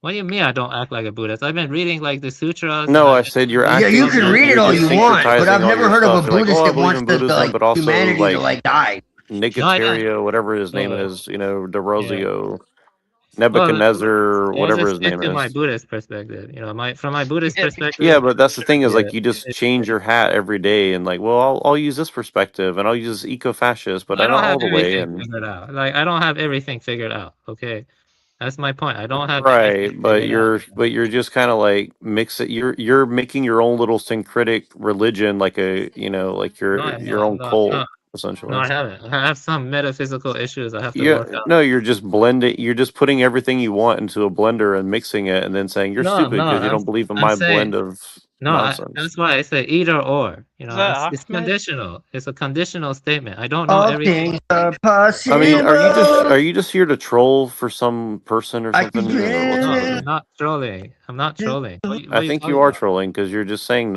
you're basically just saying nonsense at this How point. is it nonsense? In Buddhism, Because you're something called dependent origination. you're just blending all these different beliefs into your own Dude, thing. you see, basically. Twilight does that more than me. He does that way more than me. Okay. Yeah, but Yeah. he also says it openly, and you're the one who's like telling Yeah, but- everybody, "Oh, you shouldn't blend Eastern mysticism and Buddhism with other Yeah, I'm not things." But blending. that's what I'm you're not doing. blending. No, But I'm that's what saying- you're doing, though. Yeah, but see, like I actually adhere to So what you're I'm being saying. hypocritical right now. Yeah, You're saying that you're a Buddhist, but you want Yeah. like everyone to die. Like Yeah, you have Buddhists to are let me like respond, peaceful like- and Yeah, want but to like. are let you me going to respond. deny that you're being hypocritical, No, or I'm not being hypocritical. Let me clarify. how because are you not being hypocritical? And I also I make can- it clear that everything is a model for me. I'm not like stuck to any one tradition. I make that incredibly clear. Yeah, okay, You let don't. me be clear. Okay. You I'm don't. gonna make this clear for you. Okay, shut up and let me talk. Okay. And I it's have to also talk about this. integrated. Like I don't say, No, we have oh, to- well, this person no, said shut this, up. and so I believe that. I say, like, from my own experience, this is what I believe. I don't reference Okay. other people and say, well, they Yeah, said okay. this, and so I believe that. Yeah, It's all like, right, no, all no, right, this all is right. my experience, and so Okay, this okay, is what shut I up, man. believe. Let me respond now. I know what the fuck you believe. Let me respond now. Okay. Well, no, obviously Yeah, you so don't, give me because you give me just 5 minutes. Give me 5 minutes. you just misquoted me. Give me So no. Give me 5 minutes to respond. Okay. Okay. You see. Okay. okay, Don't interrupt me while I thank you. respond, please. Okay. Let me just respond. Okay.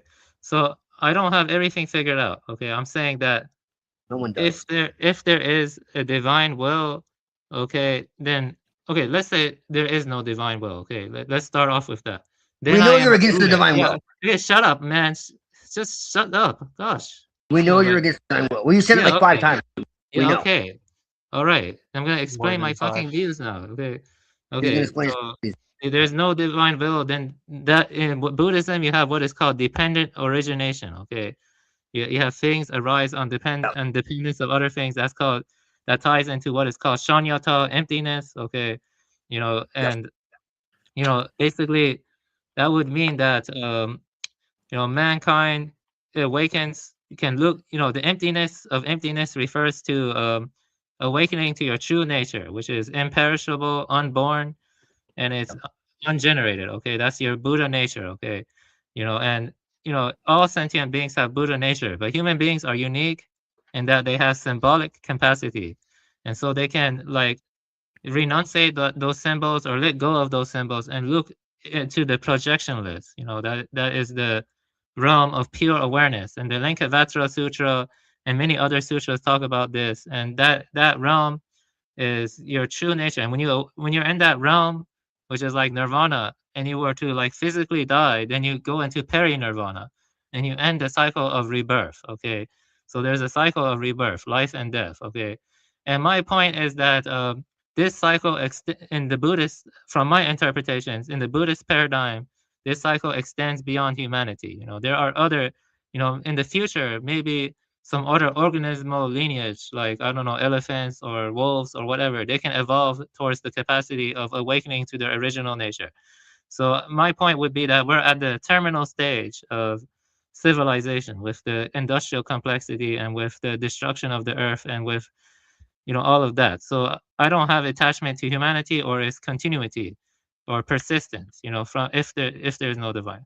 Now, from the other perspective, which I know is confusing, I said if there is a divine will, then I see the cycles as being created by or sustained by a malevolent entity. Okay, like the demiurge, like like the whole idea of the origin and the perforation in the origin and the divine being, not divine being, this spiritual being escaping from the origin, and then it like plasmates and shapes forms to keep us in the present. In that sense, I would say humanity is very special because only humanity can return to the origin. Like there's like lots of different reasons about that. Like our spirits are enchained to matter, coming from the origin. Okay, I'm saying only if the divine will exists, then I don't.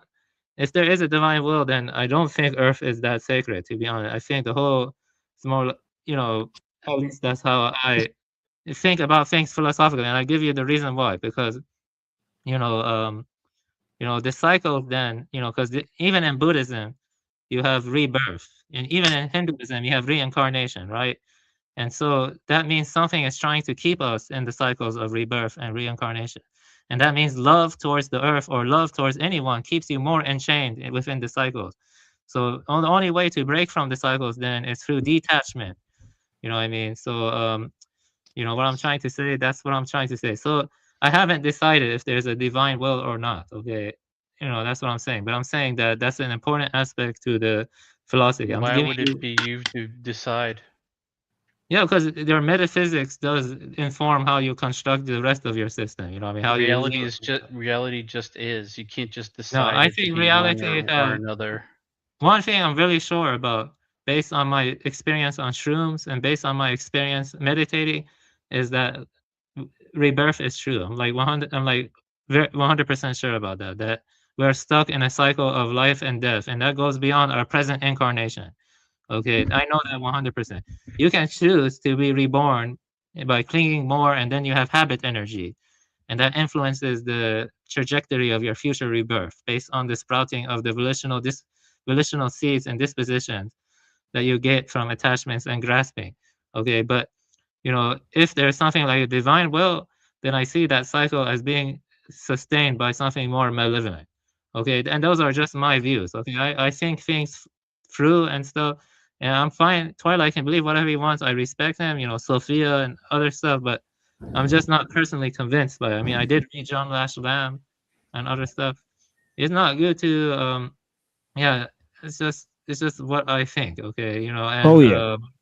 yeah, so that's why it got confusing a bit, because I work because I have to decide which is more true, whether it's like Buddhism or whether it's something like a neo-Catharism. You see what I mean? Cathars, I mean, basically, Nimrod is basically like a neo-Cathar, basically. You see what I'm saying? But those two are kind of what I'm struggling with. But yeah, there you go. Yeah. So does my view make sense? Yeah, I mean, I mean,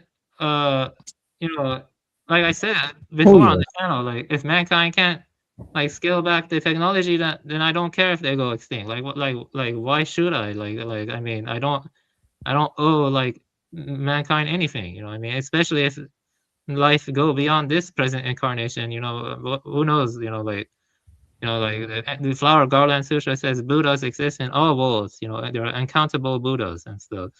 Like this flower, it's like a fractal of Buddhas. There's like a fractal of Buddhas and stuff. Yeah. So yeah, that's what I'm saying. Yeah, I mean, you're fine to disagree, but I have to admit that I don't think I was entirely in the wrong here. People have been.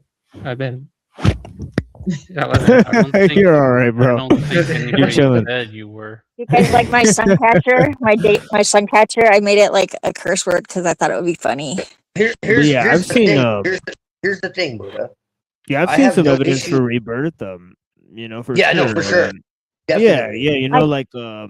yeah, I know you have too, Twilight. Like sometimes, you'll have like dreams and experiences. Like I know Zeph's definitely seen evidence of it, but I know if Yeah. I was born again, like my first action would definitely be to like shit out a pile of bricks. If you could, maybe. Shit. Said from It's like, Yeah. But here's the thing. I have no issue with your views, Buddha. None at all. It's when you start telling me that I can't do this and I can't do that and I should do this and that I it's should do that. just that That's way. when That's Yeah. when the issue arises. Because then it becomes hypocritical. And it's like, well, hold on Yeah. a damn second. And then you're yelling at Jack when he's just trying to have a conversation with you. And it's like, okay, dude, you're being incoherent now. Like, just relax. Like, we're all figuring I don't this think out. he's being That's incoherent. He's just being disharmonious. Well, I mean, Because to Tomato, him, tomato. he's from within himself. I think that he thinks he's very coherent. He's being coherent. tomato, And I'm pretty, tomato. Okay. yeah. The Well, I'm point just is- saying that if you say something like that, you're going to probably trigger him again. So I wouldn't say that if I was you. Well, he I think. So what I'm. Thanks, Seth. Sorry, productive conversation. That's what we're going for. Right. She's coaching you.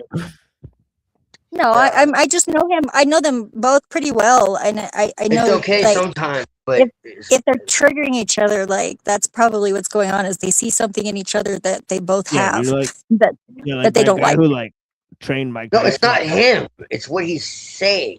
Like you're that. Yeah, people, exactly. Well, that's true. Did- Yes, it's did- but it's did- something that he's saying that you said before that you don't like about, or that you felt about Water before and that you blood. don't like. Well, no, it's know? it's something that I'm passionate about.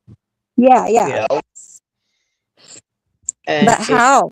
How do you know? It has nothing to do with him. You know.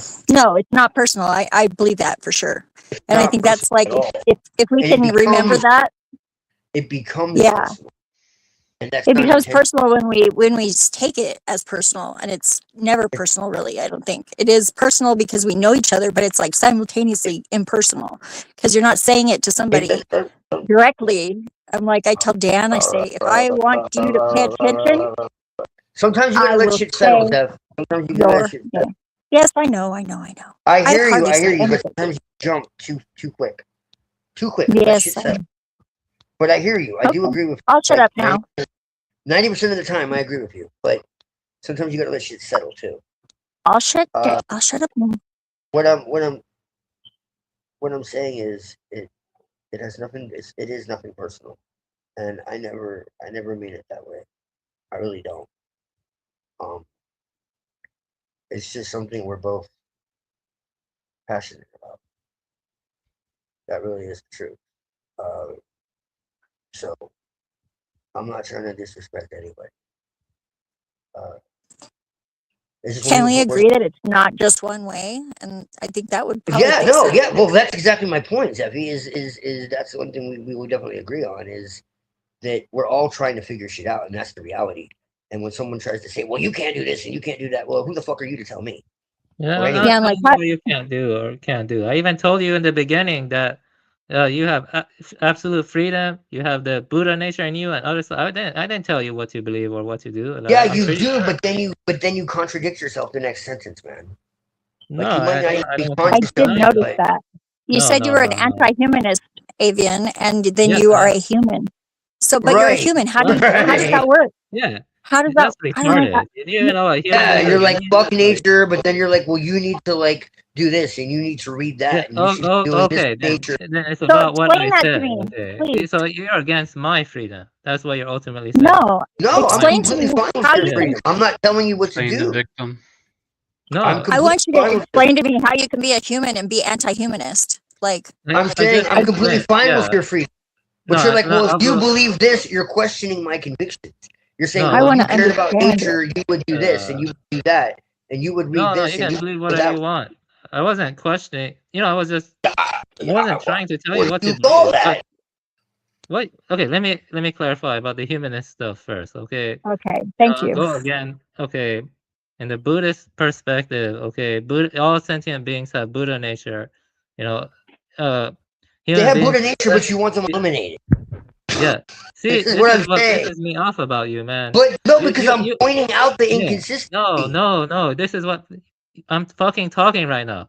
When But you're people not interrupt making you, sense, bro. when people interrupt you, you act all butthurt. But I'm Okay. not. I'm trying to You're point out perfectly to you fine before you interrupting start other going people. off on a Okay. tangent. Yeah.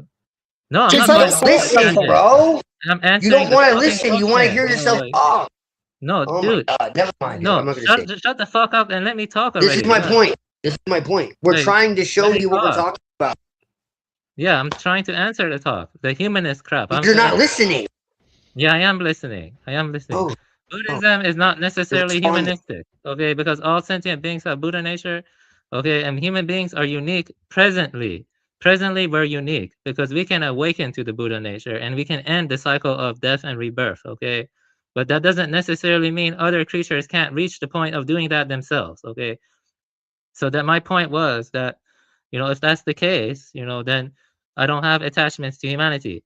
It can go extinct after I'm gone. I don't care. Okay. I don't have attachments to humanity. Okay. That's my view. Okay. Yeah, and that's it. If that bothers you, I don't care. Like it's just my views. It's my honest assessment. Okay. You know, Twilight can believe whatever he wants. He has freedom to believe what he wants. If he still believes there's hope for humanity, he can go right ahead. But There's No, always it doesn't bother me. What bothers me is when you start giving me directives on what I can and can't fucking do. When no, your you can logic do is whatever you completely want. inconsistent. You can do whatever you want. I'm not trying to tell you what you can or can't do. You can do whatever you want. I have no problems with that, as long as it's not transgressive. That's the thing. If it's transgressive and inflicts harms to sentient beings, then that's bad. But if it doesn't, then you can do whatever you want. I'm not trying to tell you what to do. I'm not. No. Maybe sometimes I respond to some of your statements or raise criticisms, but that doesn't mean that I'm trying to tell you have to do this. It's more like the discussion. And during a discussion, people are free to disagree or disagree. There's no problem with that. I don't get into this much argument with other people. But yeah, you can believe whatever you want. You can believe about Sophia. You can believe about Sophianic correction. I got all of that. That's fine. You can believe that. I mean, I don't see the problem. I mean, and not everyone here agrees on everything. I mean, that's a fact. Like I don't see the issue. I'm not telling you what to believe. But my issue with you, Twilight, and this has happened multiple times, is that you go on and you talk for a long time. Okay, you get very pissed if someone interrupts you. Okay, but the thing is, when other people talk, like me, you interrupt a lot. Okay, you know what I'm saying? That's all. Okay, please consider not I doing think that. I can say I do that a lot too. Yeah, Um, try to avoid doing that. I mean, Mm-hmm. sometimes I'm not perfect. Yeah, try to me avoid it. too. I tried to Right. avoid it, You but never, I'm you bad. never, you never I do suck that, at it. Abby. Never. I suck at it. Yeah. I'm bad. Yeah, that's not fair. Like I've talked to like plenty of people here, and I don't agree with them on everything, but I try not to interrupt them. Like I let them talk. But sometimes if it go over 5 minutes, like I just try not to interrupt. I don't interrupt people that much. Like I really don't. Ask TML. Ask Reddington. Like I don't interrupt people that much. Like really, I like to give people time to respond and other stuff. Even if I don't agree. Because it lets me think more deeply. But you do have a tendency to interrupt. I'd love you to rewind the tape and then make the same decision. Yeah, I would say you should probably observe yourself because I've noticed you doing it too. And I realize whenever I'm doing it, I'm not judging you whatsoever. I'm just saying we all do it in some way. I think the only person that doesn't do it is Reddington. I haven't I really don't do it said that much. anything for 5 hours. Exactly. Yeah, I don't do You're it that so much. quiet. I wish you would sometimes interrupt 5 Reddington. minutes. Yeah, I mean, I challenge you to rewind the tape and then make the same declaration. yeah. I'm pretty sure I will say that. Because the thing is, you were talking for like 6 to 8 minutes nonstop. Okay, and that's a long time to be talking. And so, You were both if that talking at the happens, same then time, and I couldn't hear anything. Like, it's crazy. Like I said, Avian, rewind the tape and prove it. yeah. I mean, anyone can go back and watch it. I'm pretty sure they will see that I am not I was 100% there. at fault. Okay, we can sit and talk about it, or you can actually do it. Yeah, you're both doing it actually, and I do it, and we're all doing it. So now can we move past it?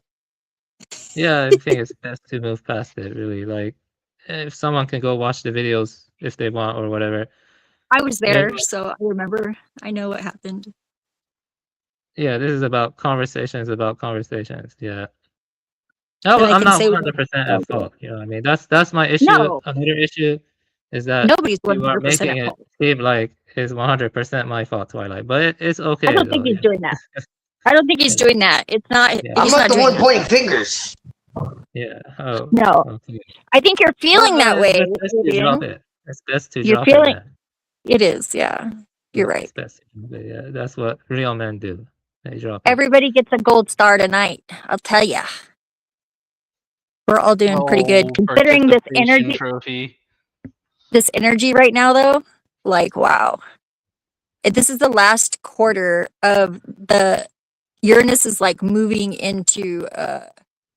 I think it's going into a different sign. Like tomorrow, there's like a whole bunch of stuff happening astrologically, and the sun is like bombarding us with like really bad big friggin' solar flares right now, and everybody's just a little bit hyper stimulated. I noticed that. I was like, I did a live stream last night, and Hurricane Paro came over, and he had just come from a different panel, and he was like very like the same energy. Like people were talking over me, people would not let me talk, and it's like so. Whenever I see these patterns, it's like, wow, this is like on a collective level being a problem. It's not just you guys. I'm really not. I'm actually trying to be calm, but everyone is talking a mile Both of you are. No, I think no, both of you I'm are. not trying to be. I'm not trying to be though. Everyone's fucking talking a mile a minute, and I'm trying to be calm, and no one will allow me to be. I don't think anybody's I'm allowed. trying. Yeah, I got some nice stuff. I got some music for you guys. So I'm gonna play some music, and we'll move past some other stuff. So I appreciate you guys. Thank you guys. Appreciate you too, Chima. Yeah, of course. The music will be perfect. Oh yeah, it's just some nice jams here. I appreciate you guys. We'll be back in a little bit. I got to step away. One more thing to say just before that. Yeah. Is that John Lashlamb actually in his book, he actually said extinction could be one of Sophia's corrections. He did say that too. So he did say that. Anything is possible. Right. Okay, so let's move on. And we can continue this after the music. I'm just gonna go to the bathroom real quick and do some other stuff. So I appreciate you guys, but And we'll probably move to Alul at some point. So I got Mumford, I got Alul. So at some point, like 2 hours, I have personally before basically I may have to eat some things. We'll be going into some food and preparing for the prayer at dawn. So there's a lot of things going on at 5 a.m. I'm pulling an all-nighter tonight because I have a doctor's appointment at 6 a.m. and there's no way that'll make it unless I stay up all night. So Yeah, it's 5 nice that you a.m. guys are here. Yeah, I love 5 that. to 6 is going to be dawn time for me. So we are pulling an all-nighter pretty much. How convenient. Thank you for being here. Yeah, there was people that said there were 3:30 a.m. We should call ourselves 3:30 a.m. Honestly, this one, they're never on. We're always on at 3:30. So yeah, it is what it is. But it's yeah, 1:15 here. Blessings. Yeah, but all right. So yeah, check this music out. We'll be back soon.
All right. Well, a wild decay has appeared. But, I don't know if he'll hop up on panel. Until then, I guess we'll go with some Alul. Scare away as many people as we can. And prepare for all this stuff. We got Mumford, we got Alul. So yeah, so let me pull up the Mumford here.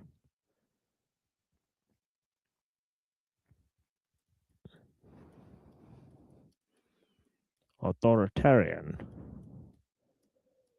and democratic techniques. I like that accent. That's funny. It's like a God. guy like I think- from back then, right? It's like God accent.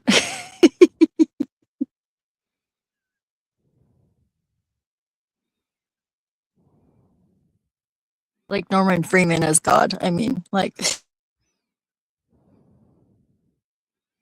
Oh wait, I already have that open somewhere else. Okay, let me close that. Okay, here's DK anyways.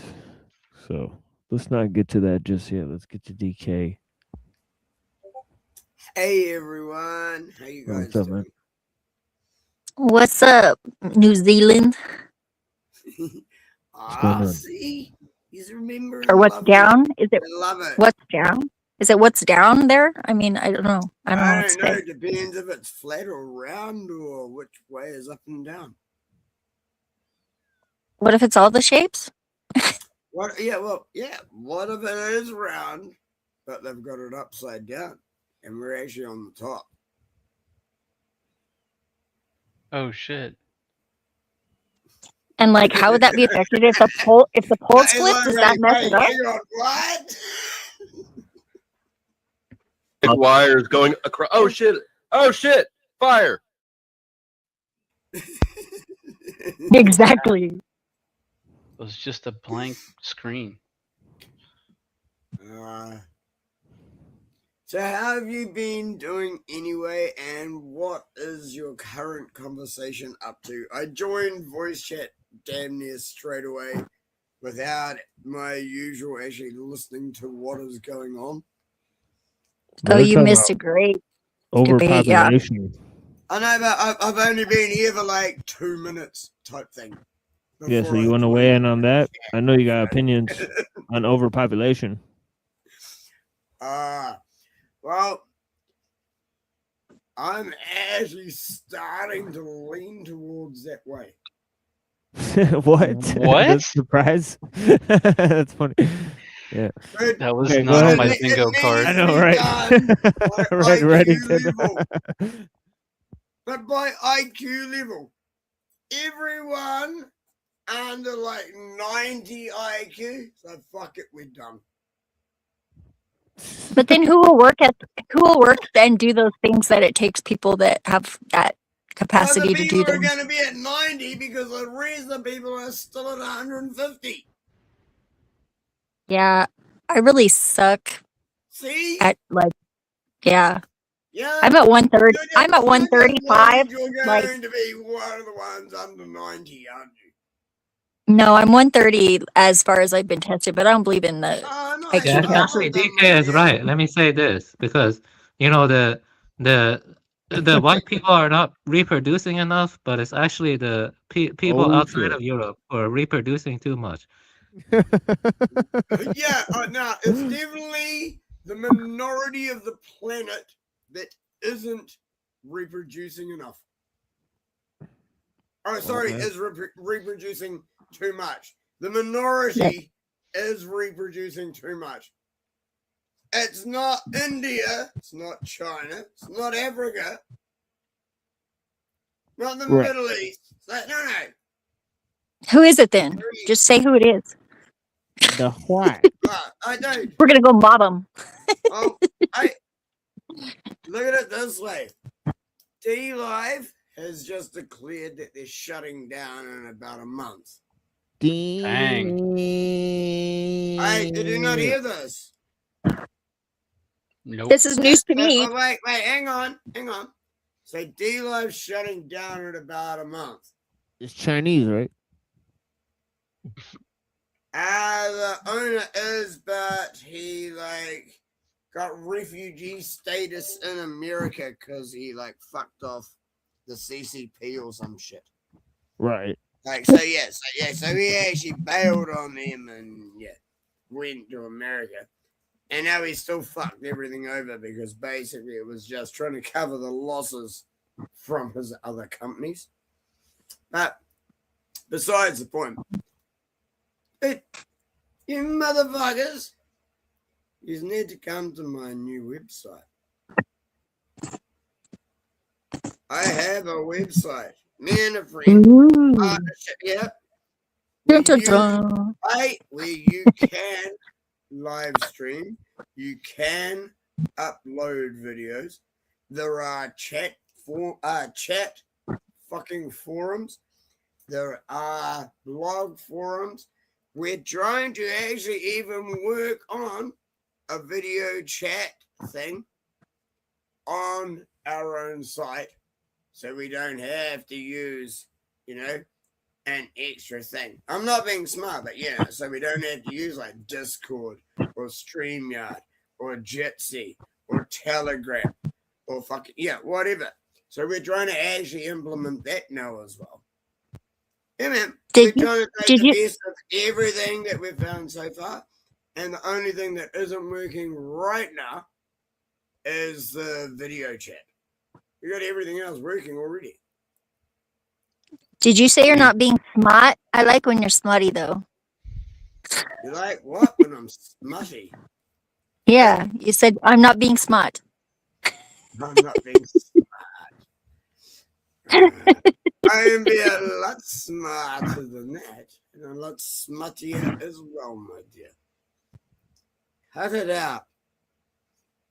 No. I know it's not a children's show, but I can still probably take it off the rails. Cut it out. But can I finish my inquiry, please, before you move off of it? If you masturbate with a wooden dildo, and that's conceivably fine, but having sex with a tree which is alive is not, then the only threshold breaker there is that the wood is dead. Dead. Yeah, I spanked my cat, and I just I'm like, a tree fucking video right then. It doesn't turn me on, so I think it's okay because I spanked my cat. But what I'm saying is the fact that D Live is dying right now is perfect timing because it's just as our website is working properly. Because I said we're me and my mate are trying to get everyone that we know on D Live to just come over to our website. It's just perfect timing. I think if you build it, they'll come. They'll definitely come if you build it. Built it, and then this happened. So that's the objective. Awesome. Yeah. There's going to be a lot changing after tomorrow. We've got some major astrological alignments going down tomorrow. All right. No, Trump put it off for another 45 days. So realign that shit for 45 days. That's what I'm saying. Israel already fucked up the shit in the first place. But I didn't say it was all going to change at once. Wait. What if Trump? Oh, hey, do you want to hear something that'll really scare you that most people don't know? It won't scare me, I guarantee you. But go ahead. Okay. So, what's the highest level of Freemason? I have no clue. 98, maybe? I think it was 30 99 or no, something. no, 33rd degree, and they're called mega. That is not the highest degree, though. Yep, no, yeah, wait. So the highest degree of Freemasonry is 33rd, and it's called mega. Once you go beyond that, you become a Shriner, and it's no longer Right. Freemasonry, and now you're following Islamic shit. Well, and which that you explains never why even my realized that you were working towards in the first place. grandfather at his funeral, the Scottish Rite Masons and the Shriners showed up. Dude, Definitely. Judeo-Christian isn't a thing. It's fucking Judeo-Muslim. Yeah, there's no such thing as any of those. I think. No, they're working together to screw us the fuck It's over. like, what They're the all fuck, social bro? constructs. No, the Right. Freemasons don't follow any of that shit. They don't follow Christianity, Yeah, they do. Judaism, or Islam. Nope.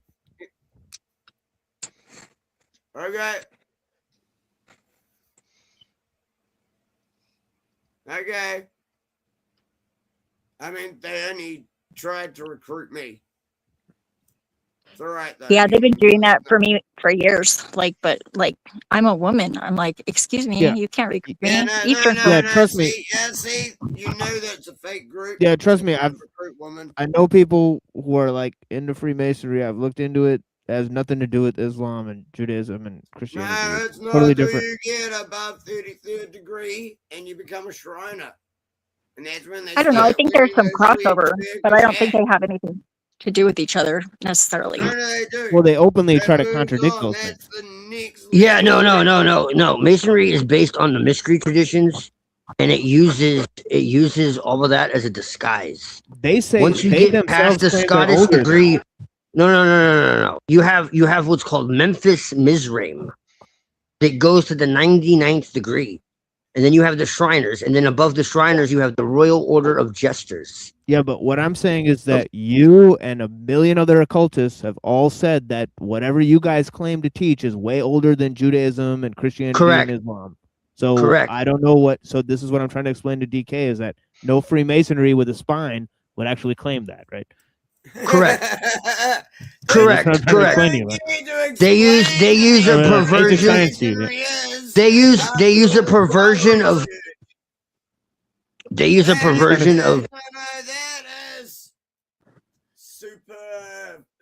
supercilious.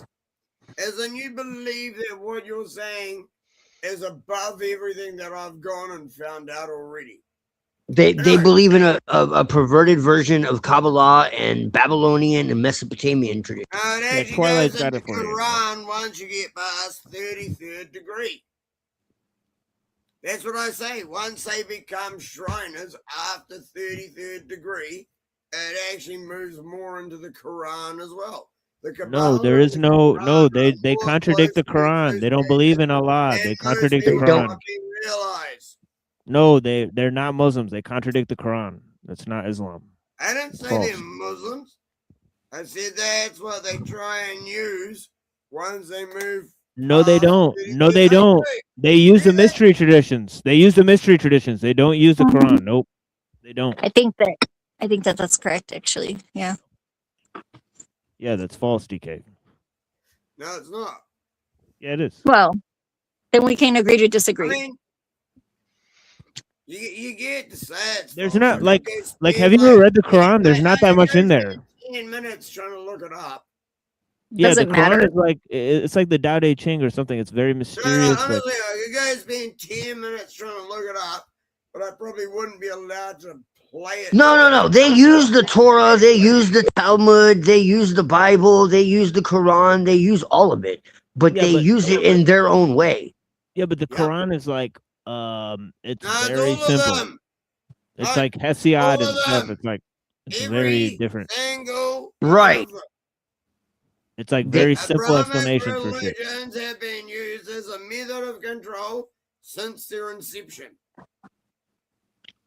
Right. That's exactly what the Freemasons claim. That's No, something that the Freemasons actually Freemasons teach. use them No, they claim that the everyone. religions have been used for control. That's exactly what they say. That's like 101 in their teachings. They say, "Oh, you know, look at all the religions of the world. They've been used for control." You're teaching about Freemasonry and you're telling people that it's has to do with religions. Total bullshit. I believe in God. Yeah. I believe there have been many prophets here. Yes. I don't believe in any organized religion. Yes. That's So we're in agreement. where I sit. Okay. We're in agreement. It's like Buddha, Muhammad, Jesus. Right. I'm pretty sure like other people keep reeling off names more Right. as well. There's been many prophets here, and all that happens is once they die, someone creates. Well, I'll tell you right and now. tries to fucking control people. Right, but Yeah, the no, fact that's that- true. Right, but the fact that people don't have religion, that makes them easier to control too. No, it doesn't. Yeah, it does. No, it doesn't. Yeah, it does. No, it doesn't. Yes, it I does. think sometimes it does. You guys are speaking absolute. Yes, the fuck it does. Get out of your get your head out of your ass. It totally does. No, it doesn't. I mean, I would say I would take a medium. I would take a neutral. I would take a neutral stance. I would take a. I can explain would- to you right now how that doesn't work. Can I say one thing, DK? I want to let you talk because I want to hear what you have to say. But I just want to say one thing. I would say that religion. I would say religion is destructive, but I would say that not having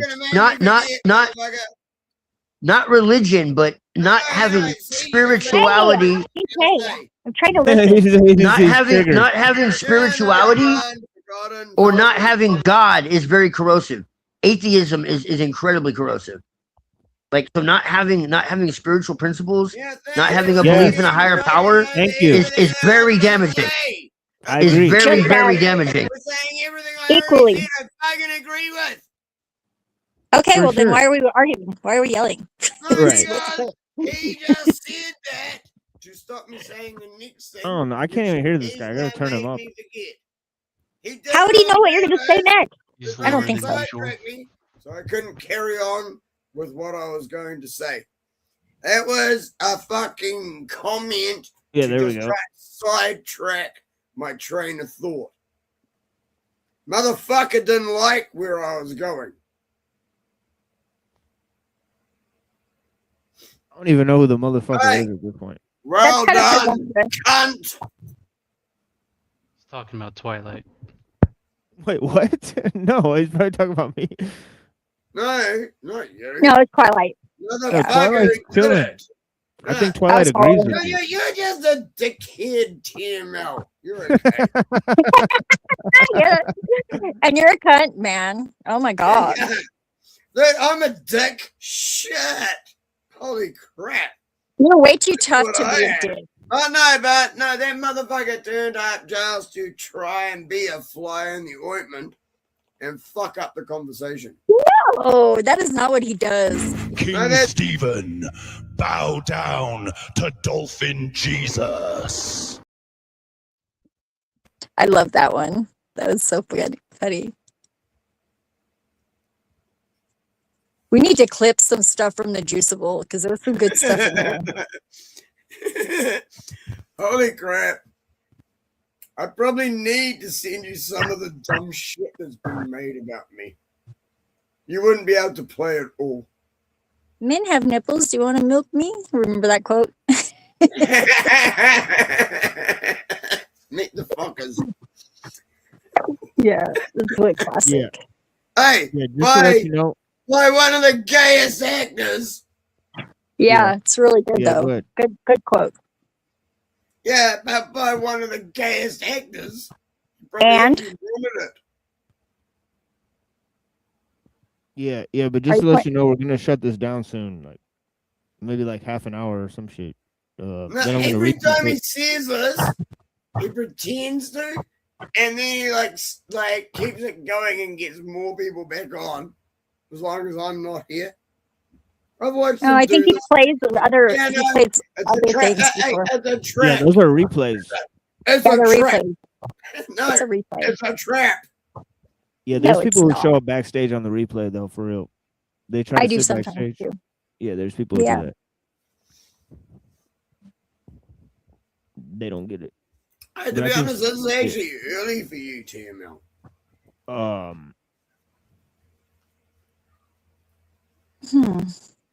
I mean, it's 3:30, 3:33. So Really? They're like, if that's indicative of anything, wait, 3:33. Shit, serious? Ah, It's. daylight saving shit. Sorry. I was My like, it's ju- 1:40 here. Wow. My judgment of time is not correct anymore. It's now like, yeah, 1 hour your way, 1 hour my way. So it's actually 2 hours. Excuse me, 2 hours difference. yeah, you guys I know have the a song digital clock that says Spotty 10 Oddy p.m. Dopalicious? Yes, What's that? You wish you were dopalicious. he's too delicious. Dopalicious. I am dopalicious. God damn. And he's pink, so Not pink. It's Fucking kind of a golden salmon. red. Pink is Dan's favorite color. I'm gonna have to put my camera on for all the ladies to fall in love with me. Holy shit. yeah, You we are gotta tell ginger. people that the DK stands for Donkey Kong. Yeah, DK. Oh, really? Why would you do Donkey that? Kong.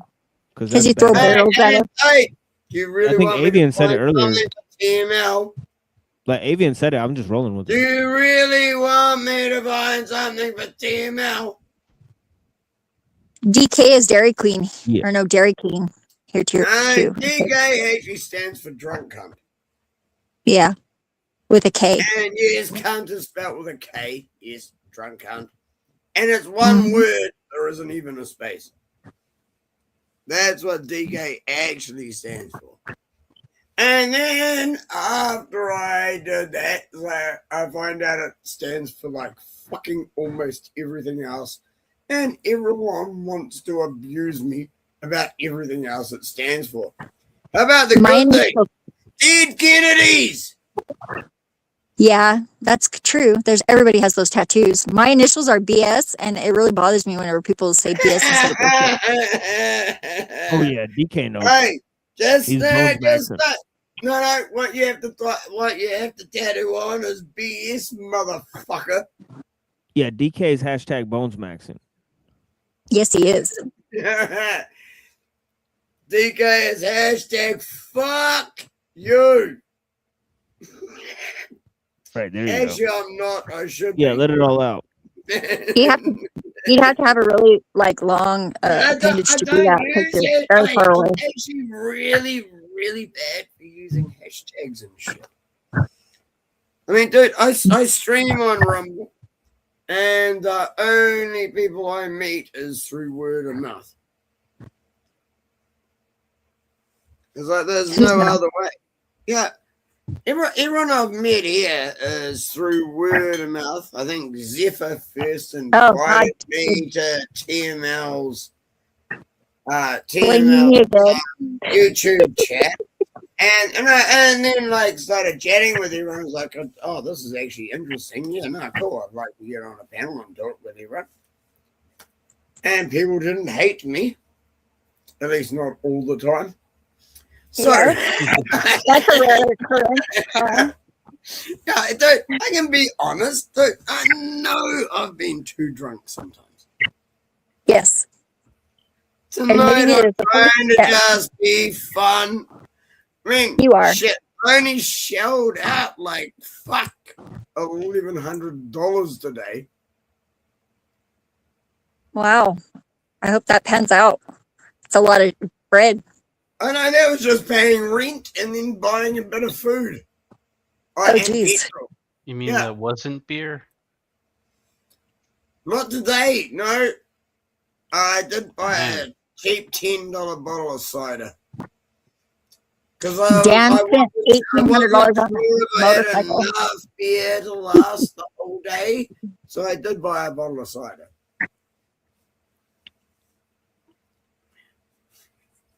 Dan bought a new motorcycle for $1,800, What's and up? I didn't even know that he was like friggin' squirreling away money. It's like so awesome. He's really Hey. good at it.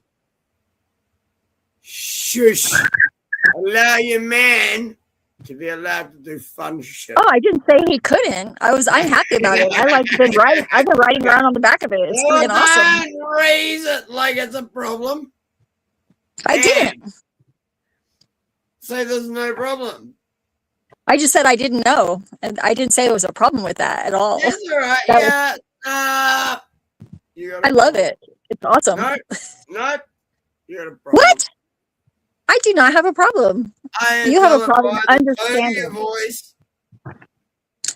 I think that tone is being I skewed. am an untrained therapist. Oh, well then, by all means, please tell me what is wrong with me. So far, all I know is that your tonality of what you were saying is incongruous to the words you were saying. How so? It's real interesting. I want to be a better communicator. As in you were trying to make it sound like you didn't have a problem with it.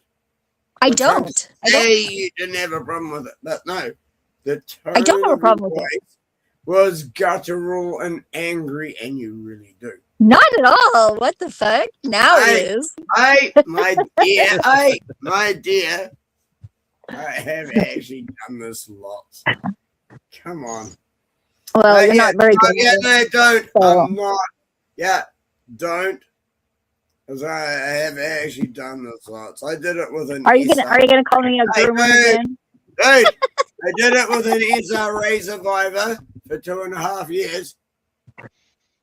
Well, that sounds like a personal problem. Yeah, it was unfortunately hers. Yeah. Either way, But I don't understand how this. But I tried to deal with it and help her for 2.5 years, and it was every single day. So yeah, don't think that you can sit there and try and say shit to me and manipulate me. So I'm not watch her change personalities, because I'd make her be on video chat so I could see when she changed to different personalities. Well, but that's not me. I know. So I can see everything that people are trying to say. I can see it straight away. After watching, after going through the most extreme level of things that there could be, so I now see it easily. Yeah, I agree that is something that happens sometimes, but I don't think that you're right in this situation, because I actually love Dan's motorcycle. I love the fact that I had no idea like how he bought it, like, and it was like. Are you surprising. worried that he may die on it? No, not at all. I got on the back of it like right away, and like we've been riding it around. It's crazy. Okay. Why would you assume that about me? I'm just asking questions. Yeah, I know. But are you worried it's like, that because he's got that motorbike, that one day he might just get on it and fuck off? No, not at all. I think it's great. He wants me to go out and hang out with him. That's it. I'm trying to Why? of where your head is at. Like Well, you're I'm trying to sitting tell there telling you. me I don't know what I'm doing and I don't know anything that I'm saying. Yeah, I think that you're misjudging it. I have to get a base reading before I can actually try and make any opinion on things. So of course I have to talk to you a bit. Can I say something real quick? I think the tonal problem that you're experiencing, that you're sensing, is for me is actually a reflection of your own projection at this moment. But that's not. I mean, that's not being being judgmental. It could actually be the audio online. It could be something like that. It's it could actually just be the audio. Yeah. And Yeah. Yes, as I meant, don't get too like upset. It No, I'm not could upset at all. actually just be the audio. I'm just asking questions and shit. That's fine. You're doing all right. I'm not upset. It's really hard to unsettle me, you know. It's all right. I annoy lots of people. Don't worry. Yeah, me too.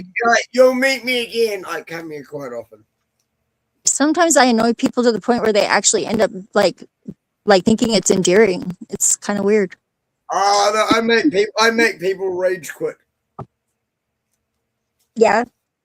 Yeah, I find that heaps more fun. Yeah. Really? Why? That seems really Why? disruptive, and I wouldn't think that was fun. Idiots who have no clue, who are basically just trolls and think they can invade panels. Wait a minute. Shut them down. Are you speaking from a superior position? I don't even like banning people.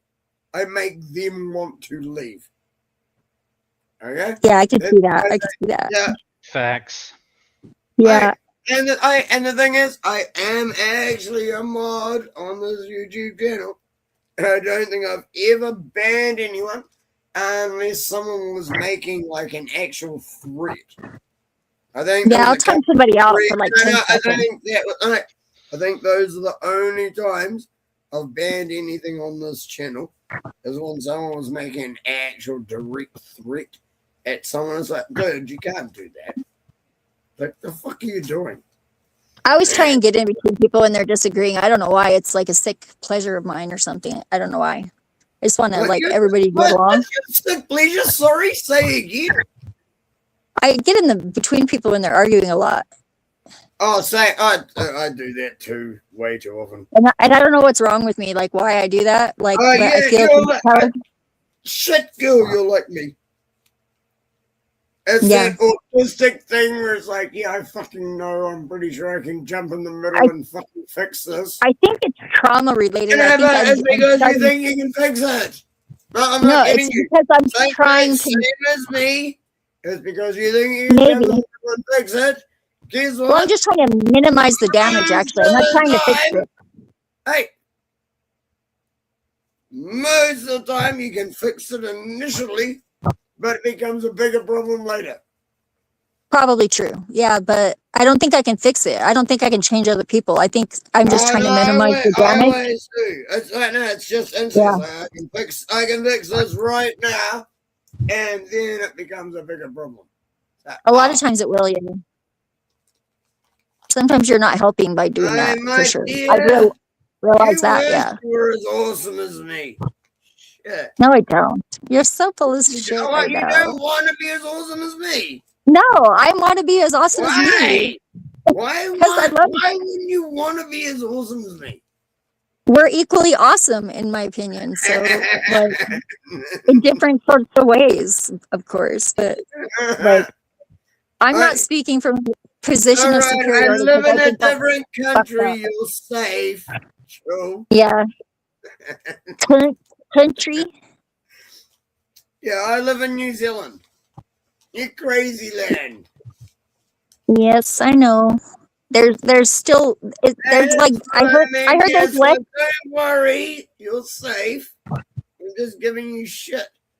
I heard there's less sheep there than there has been in past years. Like now the population of humans is actually creeping up.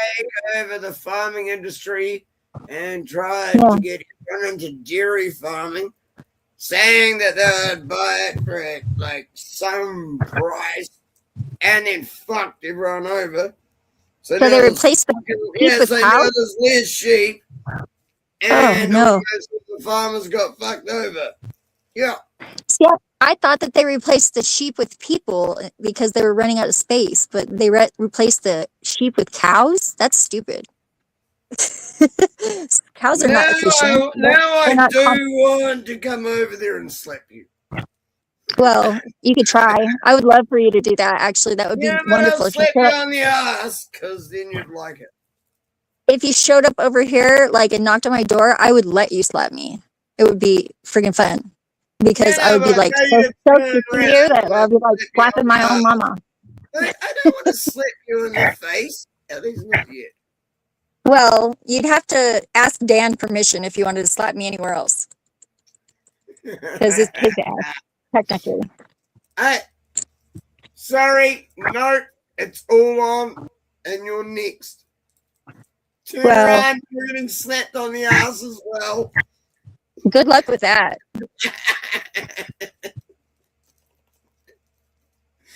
I know, but how else do I make that funny? Shit. I don't know. Looks aren't everything.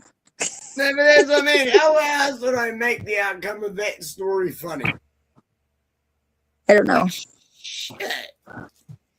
Absurdity? What outcome were you expecting? You're expecting me to like suddenly get angry and all the rest of it and shit. Like, No, not at all. funny the whole Why do damn you time. keep Shut up. saying that things Smack that I'm on the other feeling ass that I'm cheek. not No, feeling? that's another smack. She won't shut up. Yeah, I can't wait for you to shut me up. Another smack on the ass cheek. No, thank you. Dan, get on your cup chair. What? I don't even know what that is. Oh, Dan I don't knows. No, I don't think so. We could go ask him though. Do you guys want me to go ask him? I will. I'm kind of sort of interested in what his response would be. The cup chair is the voyeur who's sitting in the corner watching his missus get fucked. Oh, I thought I didn't understand your accent when you said that. I thought I it's, know. you said, I was like, oh, so you knew I was what like, I it's like, mean. is that like a chair for your, I get it. You know, I know that one. it's like, is it like a little chair for your, That's what I mean. So you're like, yeah, no, I know that one. I just didn't understand your accent. No, I know that one. Yeah. Yeah. Yeah. I do. I'm familiar with that. This I know is not that. helping your case. No, I don't know that That'll personally from not experience, but I've heard of it. I've heard of it. I'm not a friggin' Yeah.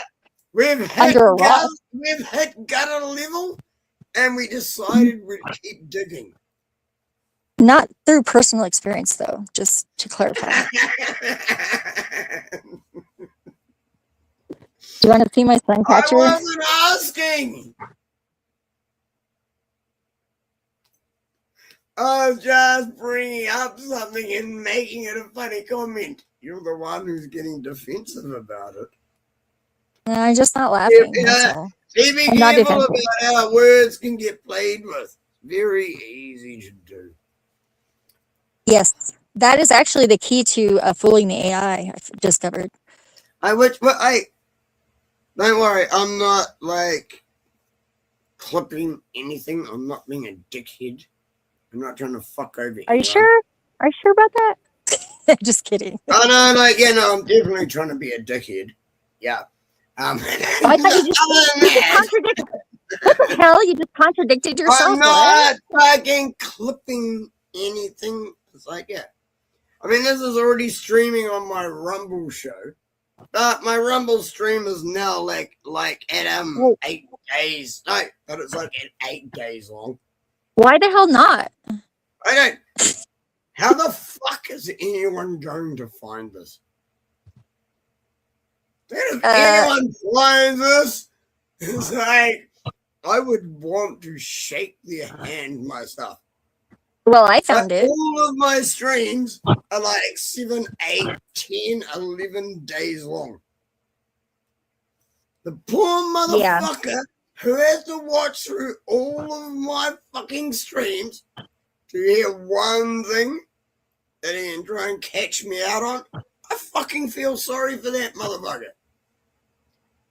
I don't. And yet at the same time, I don't. He's going to be the most woke fucking FBI agent ever. And by the time he finds something, he's going to be like, I don't even know if I want to hand this in anymore. Yeah, he'll probably like want to be your best friend at that point, right? And it's like, the guy's been right about everything. It's like, I don't even want to hand this in now. Fuck.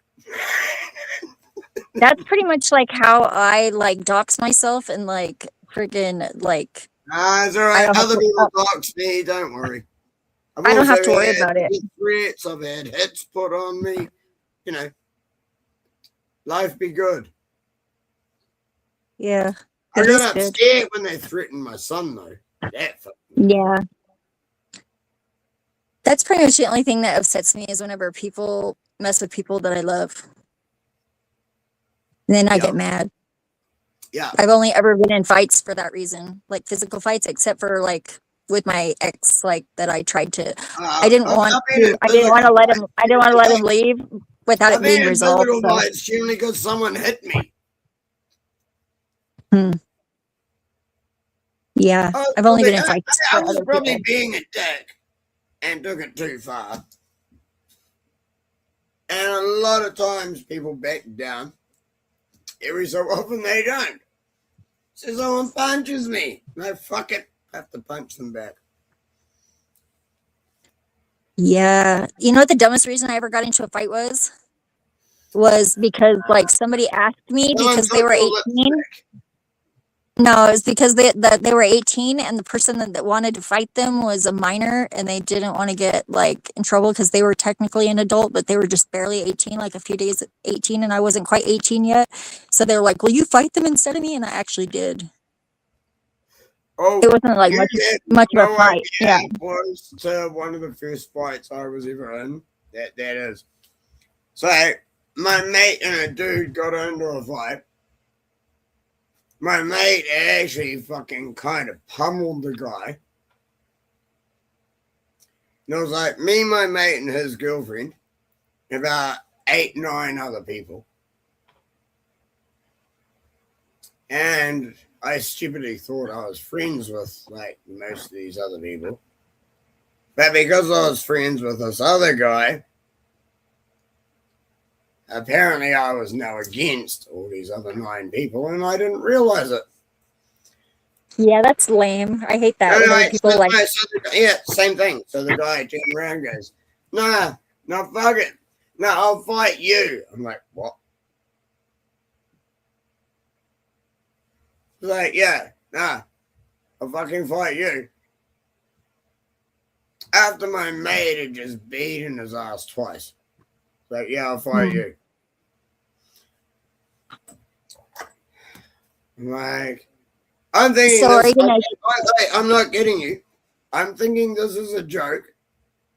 What? As I watch my mate and his girlfriend walk off, and the circle just closes around me. I'm like, "Are you fucking serious?" I was like about 13, 14 years old. I'm like, "Are you fucking serious?" And first punch straight to the nose. I'm like, "Can't bend over." Worst thing you can ever do in a fight. Do not bend over. Knee to the face. Caught my cheekbone. I stood straight up, looked at him. This is one of those time standing still moments. Yeah, I know. Exactly. I could imagine. I caught that. Around, looked at how many people were standing around me and go, "Well, I'm going to get fucked up, so I'm definitely going to fuck him up." Hit him. Yeah, I Dude, actually had a hit him. similar Dude, one circle. hit, Like, one hit, he dropped to the ground. I'm not shitting you. One hit, he dropped to the ground, knee on each shoulder, and just like both hands just start fucking beating the shit out of him till everyone else came and grabbed me. whoa. Yeah, I had a bunch of girls circle me once whenever I was waiting for the bus. Like they had like previously in the same day like pulled me out of class. Somehow they were not in class, and one of them was like a girl in a wheelchair, and like just friggin' like they were all ganging up on me. But even the girl in the wheelchair robot. Well, no, but so they circle around me whenever I was waiting for the bus to go home, right? And I was like, yeah, no, I didn't do that. I was like, okay, if this is gonna happen, like one at a time, please, and you first, because you're the one that has a problem with me. And they all just like friggin' like looked at me like, what the fuck? And then they like turned around and left, and they've never like after that they didn't. That's what I mean. People drop balls I was when like, you stand the fuck up. well, and Like, I was like like, well don't armed. get I me was like wrong. prepared. I like Don't get me literally had wrong, weapons in my every bag. crap was just being held and being punched as I got faked being wounded, and then I just did the run. I was like, no, I'm fucking out of here. I'm not dumb. I'm not going to stick around and carry on getting beaten by a group of like 9 people. I'm not stupid. But when I saw what was happening, it's like, well, I'm going, like, I know I'm about to get fucked up, so I'm going to get in what I can fucking get in. And as I said, the first punch dropped something. I think it's the only time I've ever dropped someone in one punch in my life. Which is like, boom, drop them. And I look around everyone else while he's lying on the ground. I look around everyone else. I'm like, yep, I'm about to get fucked up. Knee on each shoulder and just start beating the fuck out of them until they get me. DK, how tall are you? How tall are you? I'm just curious. 5'6". Oh wow. Dude, yeah, I'm no. I'm an Yeah, inch I'm shorter not than a you. big guy. The thing is, back then I had no training. Now I got quite a bit of training.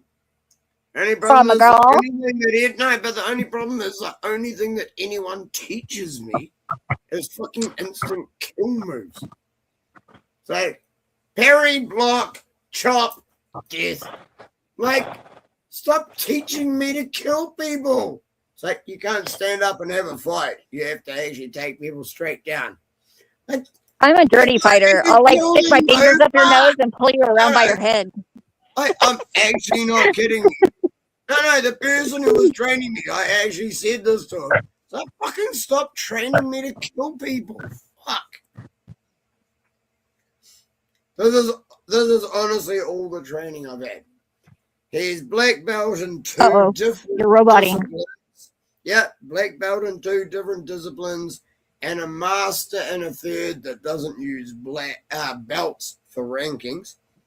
So yeah, he's like top level in like 3 different disciplines, and that was my personal trainer.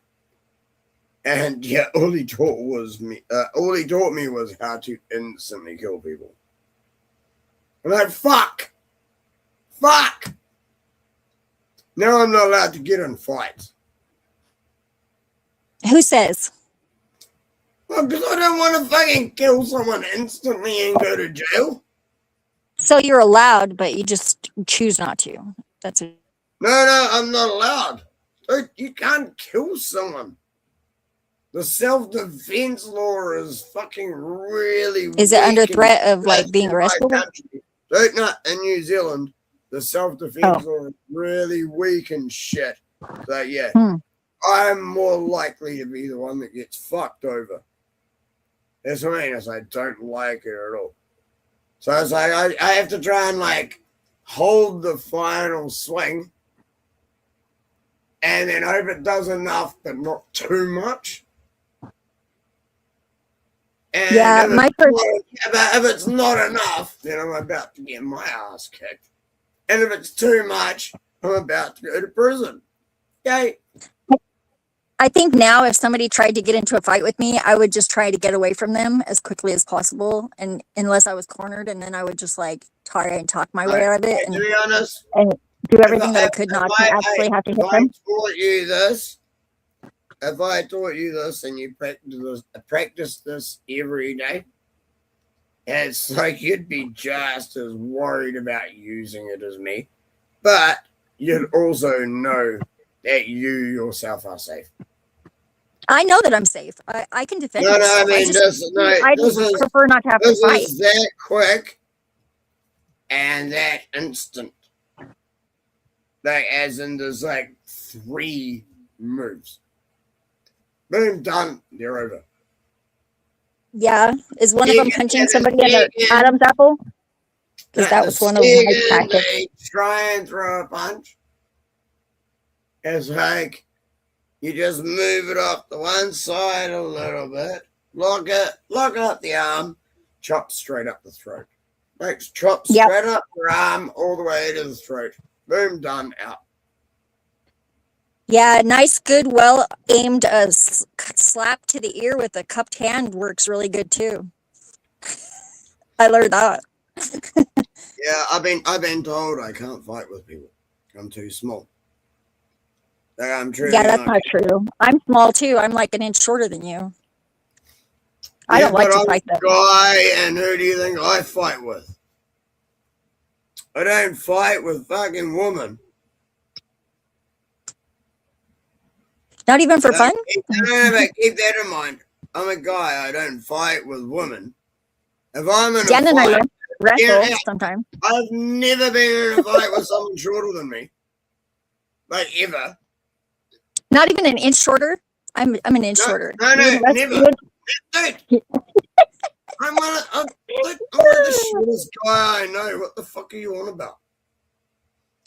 I used I'm to an inch play shorter. rugby and I got best tackler trophy. Dan is only a few inches taller than you, not much. Technique is everything. When I'm in heels, I'm This taller is than both of you. along the lines of what TML was talking about a few, 6 months or more ago now, about like there being a technique, and your technique wins over almost anything else. If you can do shit right, it requires less force and effort to achieve the same result. I agree with that. Yeah, dude. And I was angry at the time. It's about a year after I'd got out of prison. So I had a lot of anger. And taking it out on a sports field was a legal way of doing it. Yeah. I used to just go and smash everyone. I like to watch. Yeah, I do. It was my own personal fun. So, dude, I'm the smallest guy on this field. Fuck all of them. Yeah, I like to watch boxing, but I don't know how that anybody can do it. Not one of you is getting past me. Fuck you. And I proved it. Like, I actually proved it. There was one game where we were getting beaten. It was like 30-something nil already. And so for the second half of the second half, because they were already that far ahead, all they did was try and score past me. So if you try and do like 2-on-1 running at me and shit, I'd fake tackling one, and either they'd pass or they wouldn't. If they didn't, I'm smashing them. If they passed, I'm smashing their fucking friend. It actually got to the point where they needed 3 people to get past me to score a fucking try.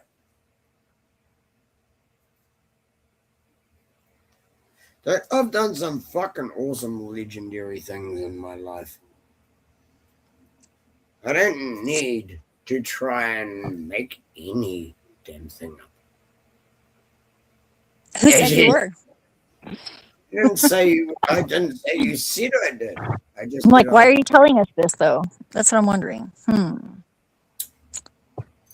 I guess it's because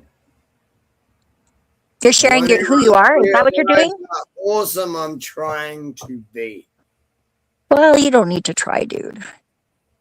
I can tell whenever people try, and I would rather like they just be themselves, like, because I already like you as you are. You know that, right? Like sometimes effort like puts things out of balance. I think that's what's going on right now with everybody energetically.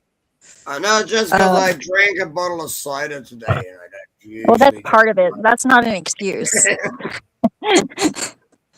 So I'm sure that's I'm just going to put it down to that for tonight. Fuck. Yeah, well, but yeah, at well, least it's I'm more still in a good mood. Right, it's not just that. I could be yelling at people. Yeah, you're not. That's good. I have a calming effect on people, I think, sometimes, if I'm not annoying the fuck out of them. Do it. And then I have a calming effect. It just takes longer because it takes that a long time to exhaust them. Oh, the simple fact is, it's like, I don't know. I used to get into that zone where it's like, that's the enemy taking the fuck down. Yeah, And, but yeah, and it'll be but burned. who's the real I- enemy? Who's Like, the real enemy? I was taking out people like 6.5 feet tall. Did they deserve it, you think, or do you regret it? And I'm 5'6". I was taking down people like a foot taller than me. Well, that's impressive, but do you regret it, or do you like feel bad for them, or like did you like? I only feel bad for the guy whose ribs I broke. I actually did break someone's ribs. I feel bad for that. But then again, Okay. my stairs have broken my ribs, so fuck it. I feel bad for some of the people that I helped. You know, my stairs are cunts. Yeah, I feel really bad for some of the people that I helped because I didn't know what the fuck I was doing. Shut up! You haven't helped me, so you can't feel bad for me. Oh, I feel bad for you, but I'm commiserating by sharing something that I feel bad about as well. Don't feel bad for me. Shit, I no. do a little bit. That's what you Right. just asked for. So Right. it prompted it in me because I'm a very. fucking awesome for me. I don't- I'm telling you about I don't feel that crazy bad. stories. Okay, truthfully, I don't feel that bad off it. But Right, like I I'm feel a little telling bad. you about crazy stories from the past. Yeah. Okay. I get that because somebody was doing that to me earlier actually too. They were like saying, "I'm sorry you went through all these things." And I'm like, "Why? It makes me a badass. I did all this. I made it through and like now it's a gift." It's good. That's Yeah. what I'm Okay, I saying. get that. That's what I went through. Yeah, I get that.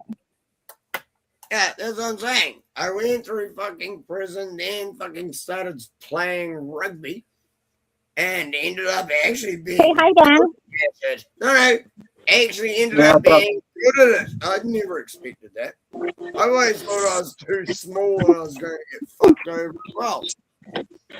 He can't hear you. Dan can't hear you, or you can't hear him, can you? You couldn't hear Dan say hi? I What's can't up, guys? even- No. What was that, Dan? What's that? How's it going? How's it going, my friend? Flipping ribs. He's cooking. I can't eat right now either because I have a ultrasound in the morning, so I'm like in here like inhaling the smell of the ribs. Ugh. I love he's cooking at 2:00 in the morning. He's such a I'm friggin' just drinking and surpri- talking shit and having fun. What's your problem? yeah. Nothing. I was just going in there to see what Dan was doing, and he was cooking ribs, and I told him to say hi. That's all. I What the fuck? know, Why do you I keep was thinking I'm doing dying. shit? It's like I'm sorry. What did I do? Let me Just sorry. kidding. Shit. Don't make me Well, send someone. I don't when you make me keep like do saying I'm doing to stuff send I'm not someone doing, to fly over there to get you. you can't ask me a question like "What's your problem?" and not expect an answer, sir. Yeah. Don't make me get a Jew to fly someone over there and ask Okay, why not? I would love to see you do that. I think you're bullshitting at this point. I'm calling your bluff. I am. Yeah, no, I'm fully am on that. Okay. Now that we're there, we're at baseline. Okay, stay here in baseline. Can you do that for me, please? Dude, I'm anti every. I know whose channel we're on, and TML knows. I know where I am. I know whose channel I'm on. But TML knows my sons. The white population has become 6% of the fucking world, and it seems to be the only one that everyone is allowed to try and crush. Right. Yeah. So Blessings to the people that are watching. We're gonna basically shut this down soon, but I'm gonna go ahead and move to Alul and Mumford. Thank you guys for joining the panel. DK, Zephyr. I really That was pretty fun. appreciate Yeah. you guys. Yeah, of course, yeah. No problem, TML. Yeah. Blessings home. Yeah, blessings to you, sir. And thank And you. yeah, and also to the good people of New Zealand. Blessings to those people, and I hope the white people get. I hope there's more white people. Much love, no fear, brother. Yeah, for sure. Yeah, man. Yeah, blessings. And yeah. So yeah, I'm gonna play some songs and move on to the text here. And yeah, so anybody that doesn't want to, engage in that, I understand what the deal is. Obviously, it's a long drawn out process. Obviously, pretty much me and Buddha are the only ones, right, that have the power, right? The power is in our hands, right? The future is in our hands, as they say. So I appreciate Zeph and DK. Right? You guys want to give some closers? The future. I only have like 1 hour left, but.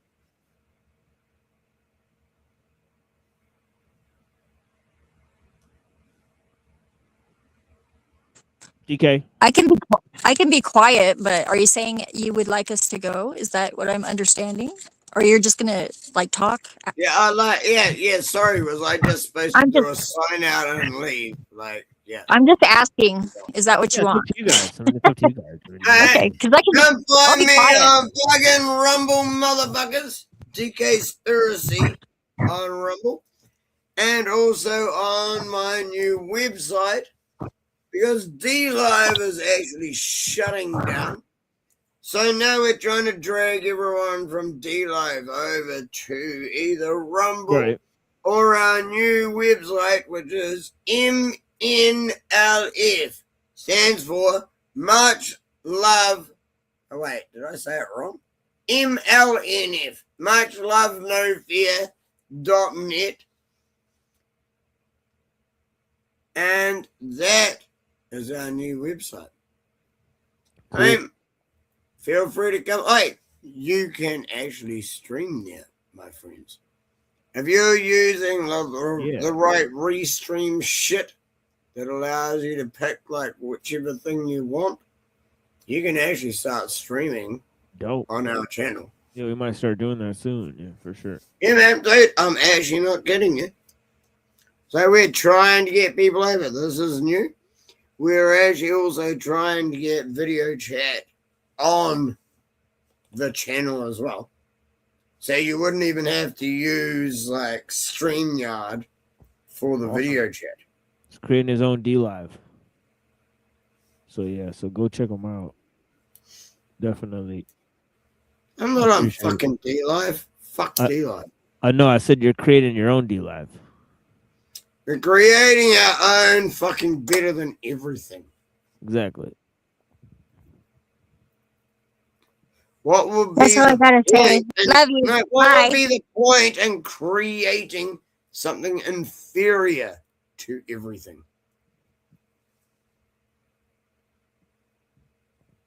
Yeah. Trying to incorporate all the things that are good from every place that either of us have ever streamed.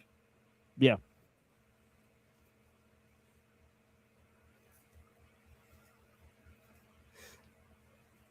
Anyway, much love, no fear. Yeah, blessings, brother. Love you all. Thank you.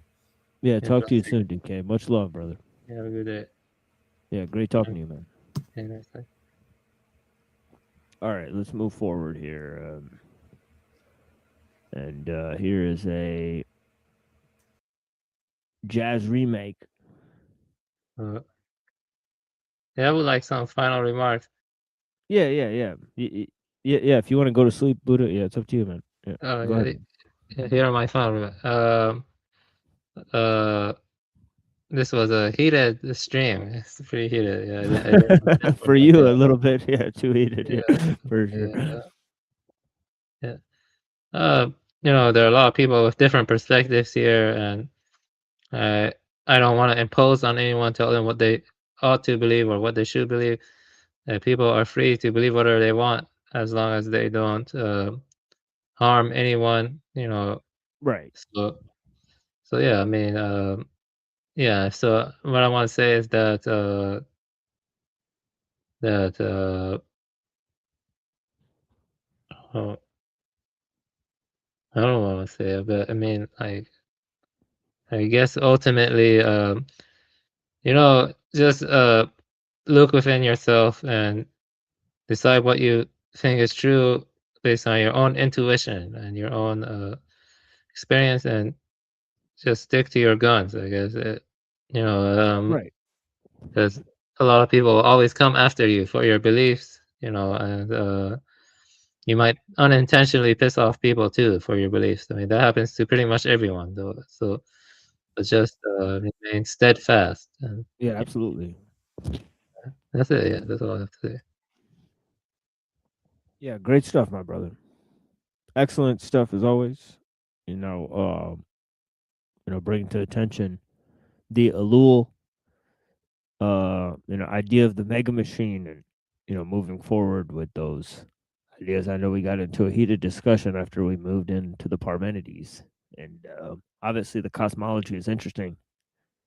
And Dom and Twilight, I think there's crossover between the way they view things, and so yeah, fascinating discussions. Obviously, everyone's entitled to their understanding, and I mean, from the way I see it, no way is really clearly mapped out at this point.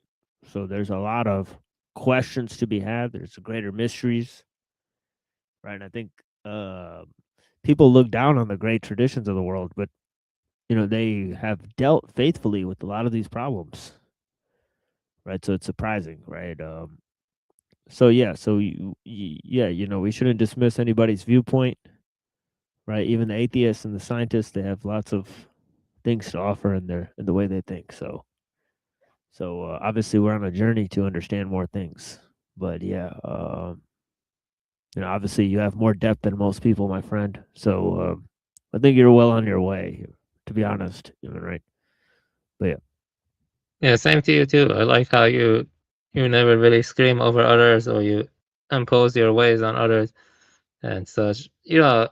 As no offense to Twilight, but I really don't think I was the one that instigated this whole back and forth. Like this time. Yeah, no, you were cool, man. Yeah.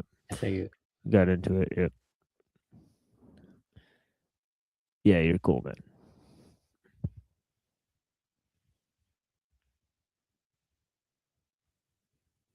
Yeah, so it's Twilight.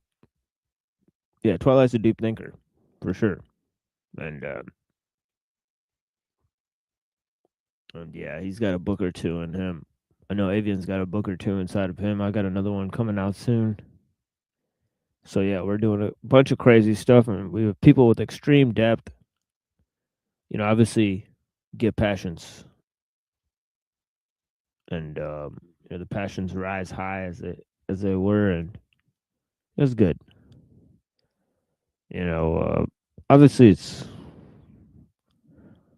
the conviction of somebody who has compassion that they actually, feel deeply of things, even though they can't prove them. You know, um, so they want to carry the idea to its nth, stage, sort of, and that takes a lot of courage. Most people don't have that. So so I like people who are bold thinkers, right? You know, um, where they can divine, there they hate to calculate, as Nietzsche says. Right? Blessings. But yeah. So yeah, deep thoughts. But yeah, we'll move to music and to some Elul. And honestly, I will open it up, whoever wants to come by it for some Elul and some thing, but I only have like an hour. But yeah, I appreciate you guys. Oh, the stream is not ending. Dang, sorry. I thought sorry. No, not for now. Yeah, one more hour for hour. just Elul and Mumford and stuff. But yeah. Yeah, I'll stay from there. Yeah, for sure. Yeah, and then I gotta get ready for my fast here. But yeah, blessings to the people. I appreciate you guys. So yeah, check out this song, and we'll be back with some Mumford, some Malul. Yep.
Okay, I'm gonna go back in this a little bit, so we'll be hearing some of this again.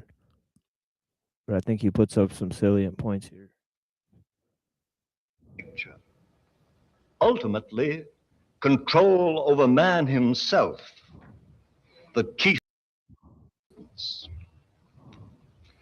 This system has made its way so insidiously into Western society that my analysis of its derivation and its intentions may well seem more questionable, indeed more shocking, than the terrible facts themselves. But why has our age surrendered so easily to the controllers, the manipulators, the conditioners of an authoritarian techniques?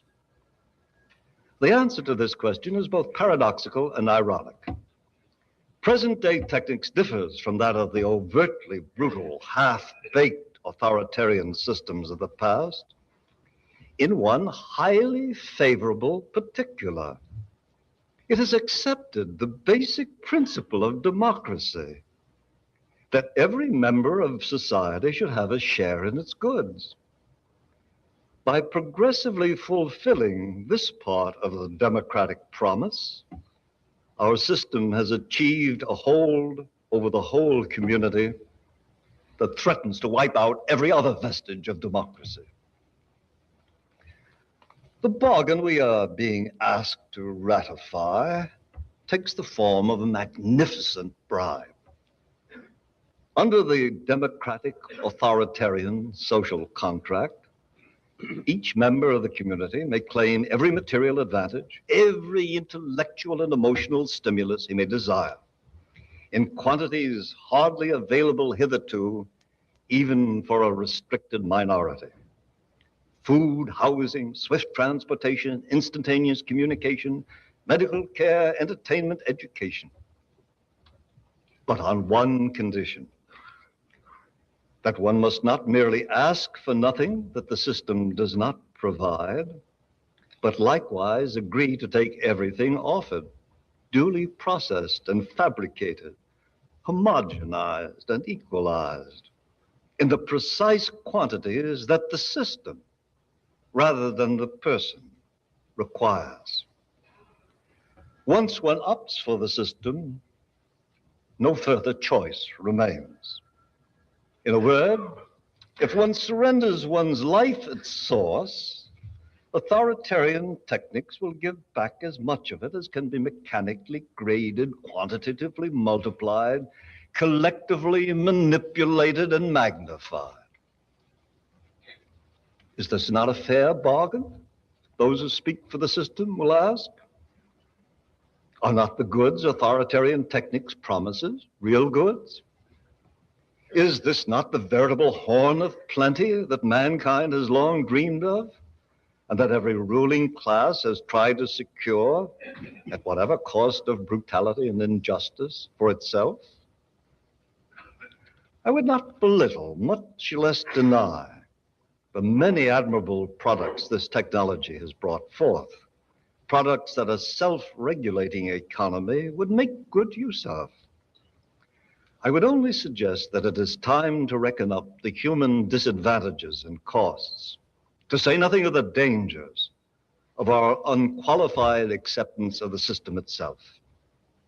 Even the immediate price is heavy, for the system is so far from being under effective human direction that it may poison us wholesale in order to provide us with food, or exterminate us to provide national security before we can enjoy its promised goods. And is it really humanly profitable to give up the possibility of living a few years at Walden Pond, so to say, for the privilege of spending a lifetime in Skinner's Walden tomb?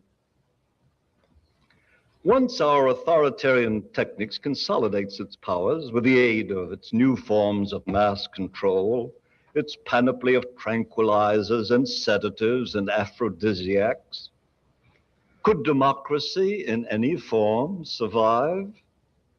The question is absurd.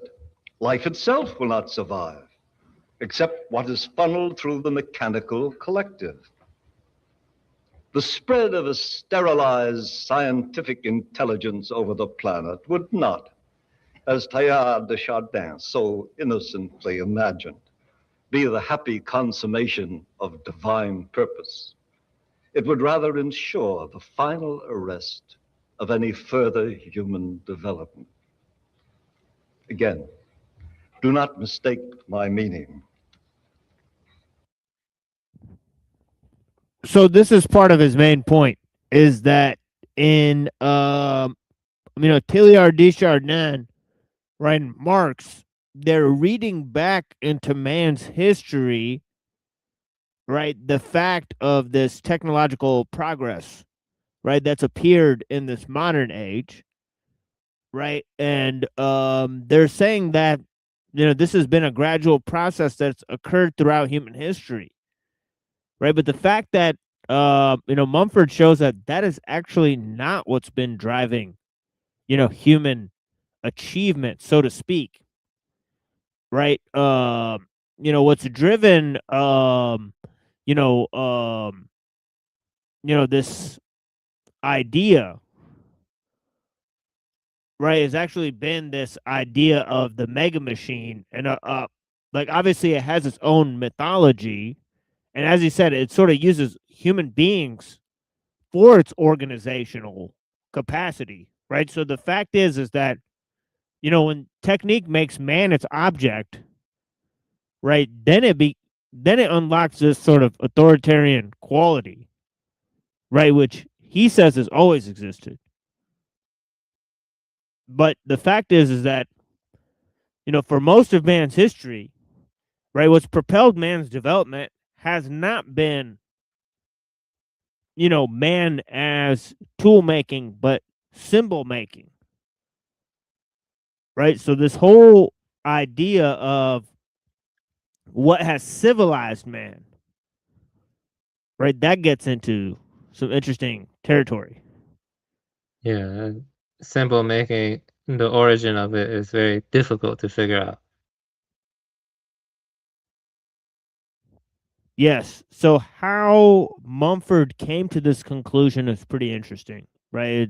It'd be interesting to go back through his work and see if he actually trace back how he came to this conclusion, because yes, it's a very sort of modern conclusion, that he's sort of came to, because there's lately been tons of authors that have argued, because of the advancements in semiotics, right, and so on and so forth, right, and linguistics and language, that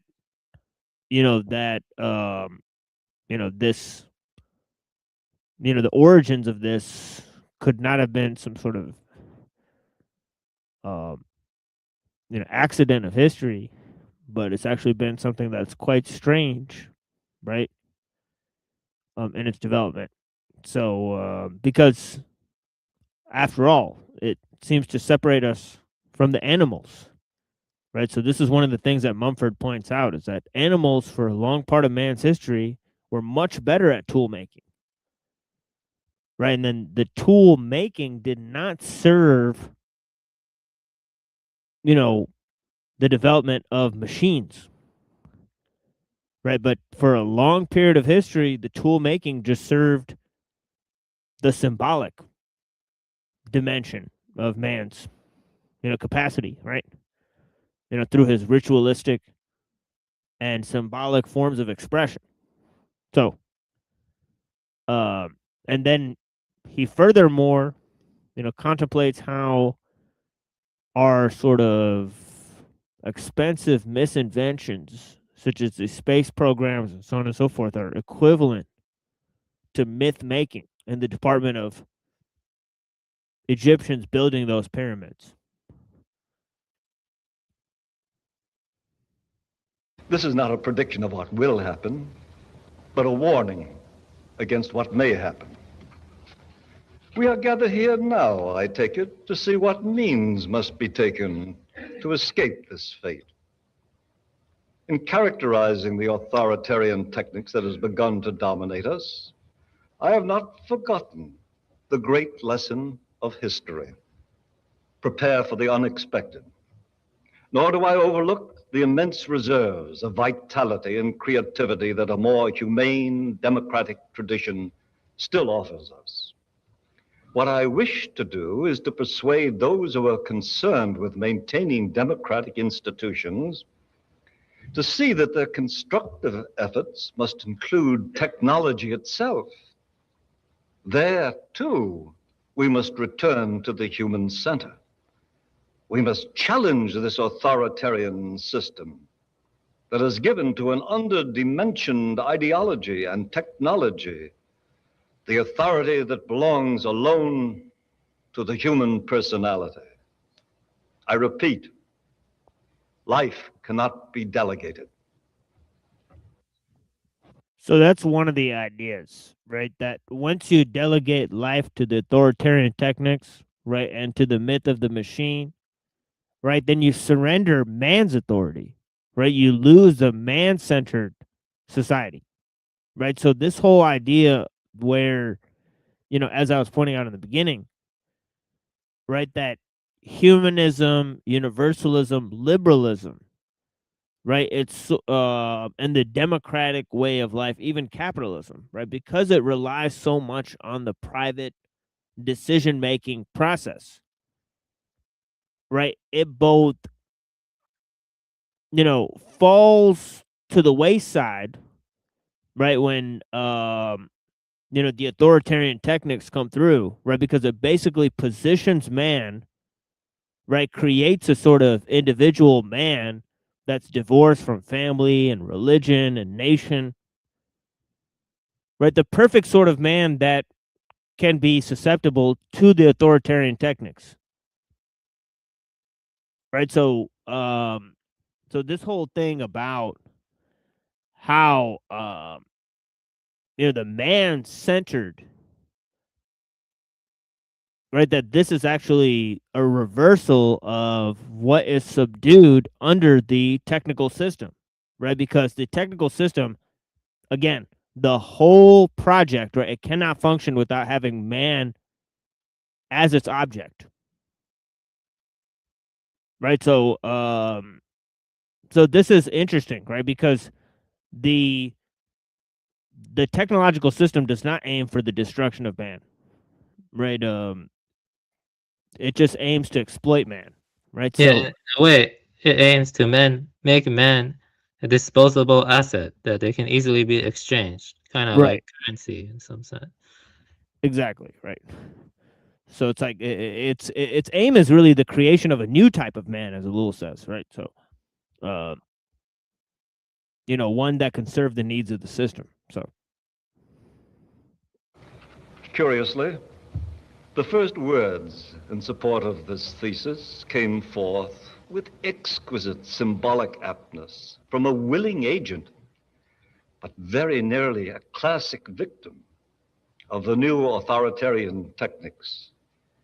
They came from the astronaut John Glenn, whose life was endangered by the malfunctioning of his automatic controls, operated arbitrarily from a remote center. After he had barely saved his life by personal intervention, he emerged from his space capsule with these ringing words: "Now let man take over." That command is easier to utter than to obey.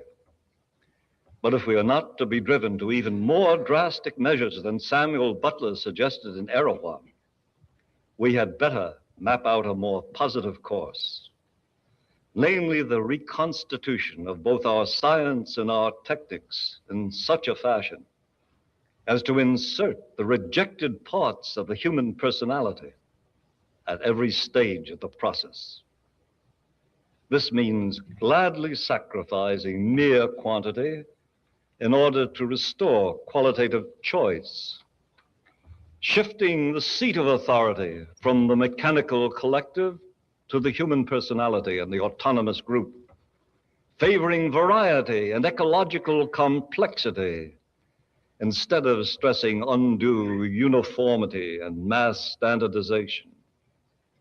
Above all, reducing the insensate drive to extend the system itself, instead of containing it within definite human limits, and thus releasing man himself. Right. Because, see, the technical complexity brings a standardization of the human. Right. Whereas ecological complexity, brings basically just diversity of life forms, pretty much. I mean, right now, as has been for history, right? So that's why, as Uncle Teddy says, right, you have to see nature as sort of the counter ideal to the technical system, right? So I like that he pointed out that, and also just as he mentioned in this work here, right, the authoritarian and democratic techniques, right?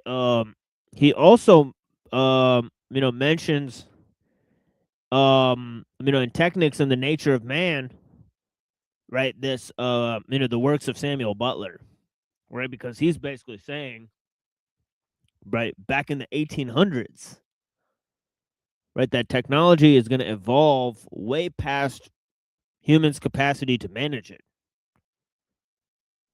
Right, it's going to encapsulate a whole new stage of evolution, right, to where it's going to totally escape human control, right?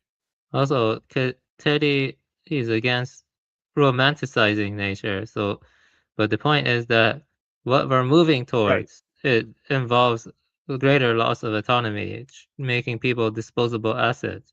So what we're moving towards is much worse than a hunter-gatherer lifestyle, or a lifestyle where you have a real community in a rural setting, because at least in that setting, you have more freedom, you have more less, because Teddy I remember reading, he went crazy, or he really hated hearing the noise of airplanes, you know what I mean? And, imagine going in a more rural setting, have a community, you don't have stuff like light pollution. You don't have stuff like the noise from cars or airplanes, in a sense.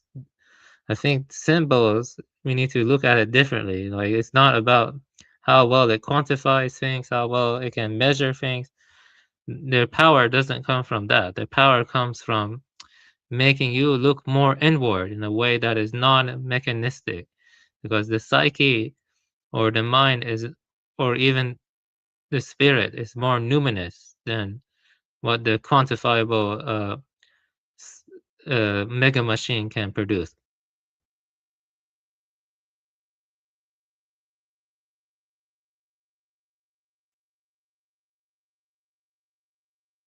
Yeah, absolutely.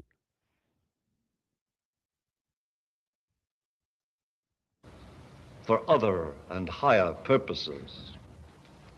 We must ask not what is good for science, good for technology, still less what is good for General Motors or Union Carbide or Dude, Mumford's based. Right. Definitely. IBM or even the Pentagon. But what is good for man? Not machine conditioned, system regulated mass man, but man in person, moving freely over every area of life.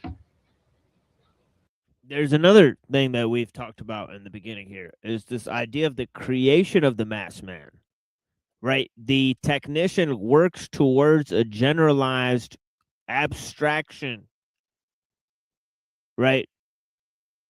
Okay, they can't really develop their techniques on a sort of case by case basis, right? They have to develop it towards a generalized model, right? So they have to flatten out everyone into one being, and this generalized abstraction, which is basically a myth,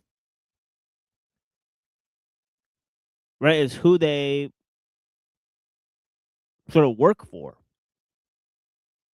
right? The everyman, right? So all techniques seem to flatten man out in this way, right? So it's their sort of conglomeration and the ensemble of techniques that accomplishes this, right? And not any one, right? So so this is really one of the key points that hitherto I've not really, you know, touched on this point that much. Right. But I think me and Buddha have significantly actually like talked about this in terms of just mind and complex dynamic systems and how they could sort of behave like a mind and so on and so forth, doing right. So there's certain discussions to be had in this arena, right? But yeah. So let's see some more of what Mumford says here. I'm only going to play like maybe 4 more minutes of this, and then I'll move to the text. There are large areas of technology that can be redeemed by the democratic process. Once we have overcome the infantile compulsions and automatisms that now threaten to cancel out our real gains. The very leisure that the machine now gives in advanced countries can be profitably used, not for further commitment to still other kinds of machine, furnishing automatic recreation or automatic thought, but by doing significant forms of work, unprofitable or technically impossible under mass production, work dependent upon special skill, knowledge, aesthetic sense. The do-it-yourself movement prematurely got bogged down in an attempt to sell still more machines. But its slogan pointed in the right direction, provided we still have a self to do it with. The glut of motor cars that is now destroying our cities can be coped with only if we redesign our cities to make fuller use of a more efficient human agent, the walker. Even in childbirth, the emphasis is already happily shifting from an officious, often lethal authoritarian procedure centered in the physician and in hospital routine to a more human mode, which restores initiative to the mother and to the body's natural rhythms. The rebuilding of a democratic techniques is plainly too big a subject to be handled in a final sentence or two. But I trust I have made it clear that the genuine advantages of our scientifically based techniques can be preserved only if we cut the whole system back to a point at which it will permit human alternatives, human interventions, and human destinations for entirely different purposes from those of the system itself. At the present juncture, if democracy did not exist, we would have to invent it in order to restore and fortify and replenish the spirit of man.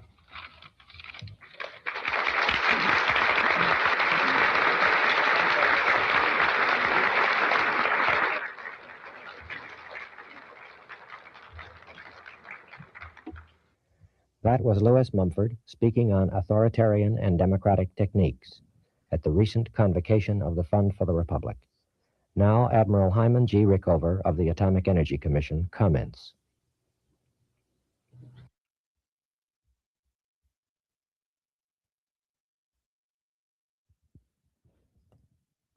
Okay, I'm gonna play the next. I'm sorry, not play, but read the piece now. What are you gonna read now? You reading it low? No, Mumford. But if you'd like to say something, of course, What feel book free. of Mumford do you recommend? Yeah.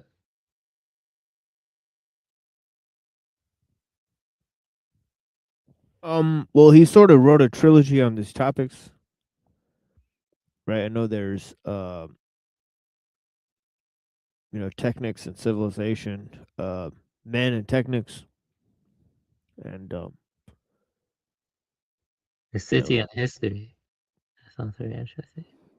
yeah, there's another one too. Yeah, There's another few of them that he wrote, but I know he wrote a trilogy on these topics specifically, right?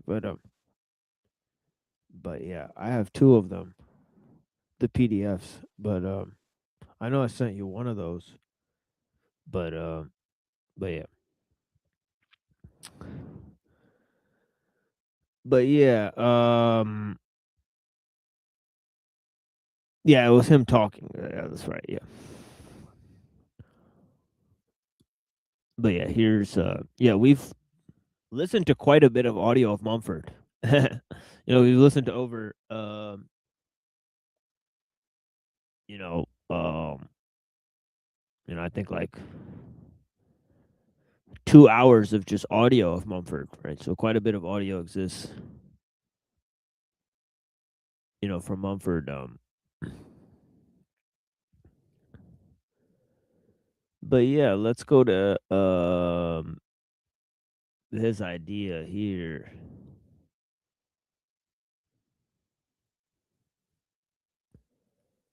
I'm actually not sure where we, sort of left off here.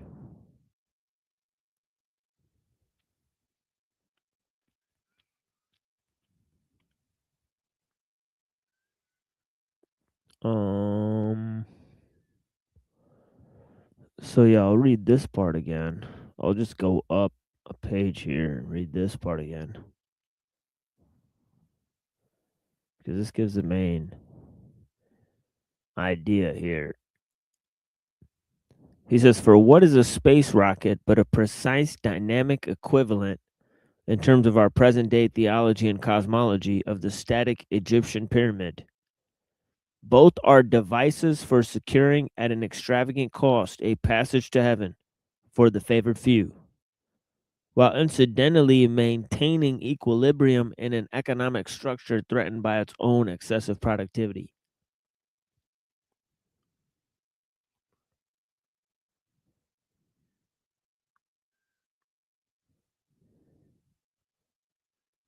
So he talks about the colossal acts of destruction and human extermination.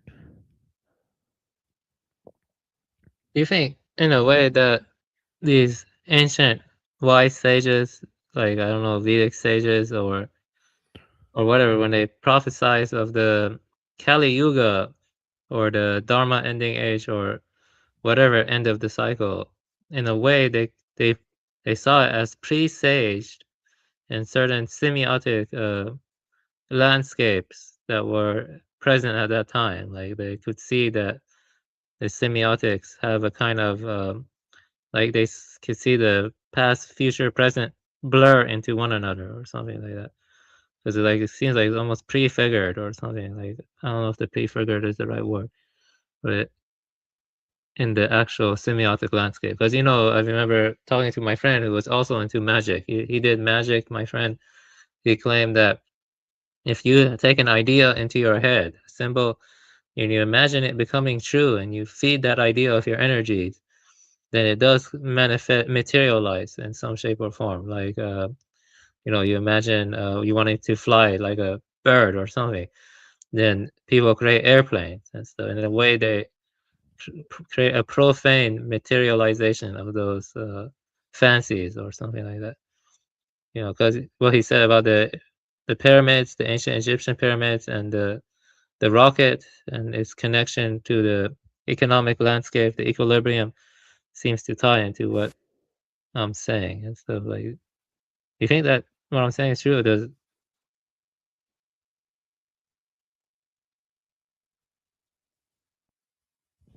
Oh yeah. Yeah, absolutely.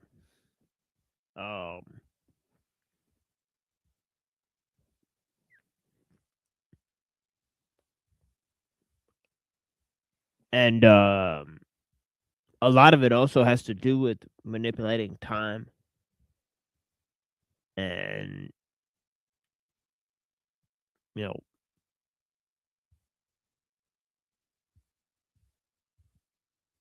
yeah, like I know Crowley has a thing where you like imagine something in your mind like a block, and then you shape it into like a figure. Right, like you imagine a figure in your mind, and then you imagine chipping away at a block until it forms into that figure.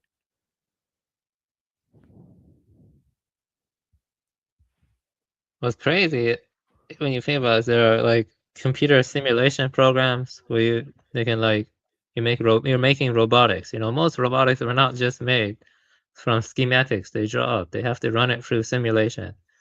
And I forgot the name right now, it escapes me, but they like use physics and other stuff, and they run those simulations before starting to make it in a way that's like decoupling the semiotic scaffolding and then placing it into computers. And that seemed kind of dangerous, of course, you know, like we're like transferring our semiotic landscape. And, you know, a computer is just a bunch of signs that are, at the same time, it's not organic at all. That's right. Yeah. But it does seem it is very strange. Yeah. Yeah. The decoupling of the semiotic landscape and simulations does seem kind of like more of a like the archontic invades, but it seems like the archontic also tries to break away from human entanglement in some sense, because you know now we have automation and stuff.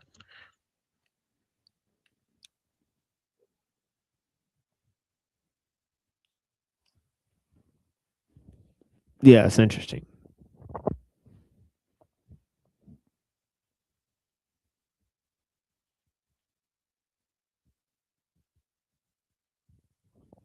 So yeah, so I mean, I'll read some of this again, I guess, because I have no idea where I started or ended this. Yeah, I apologize if I went on too long.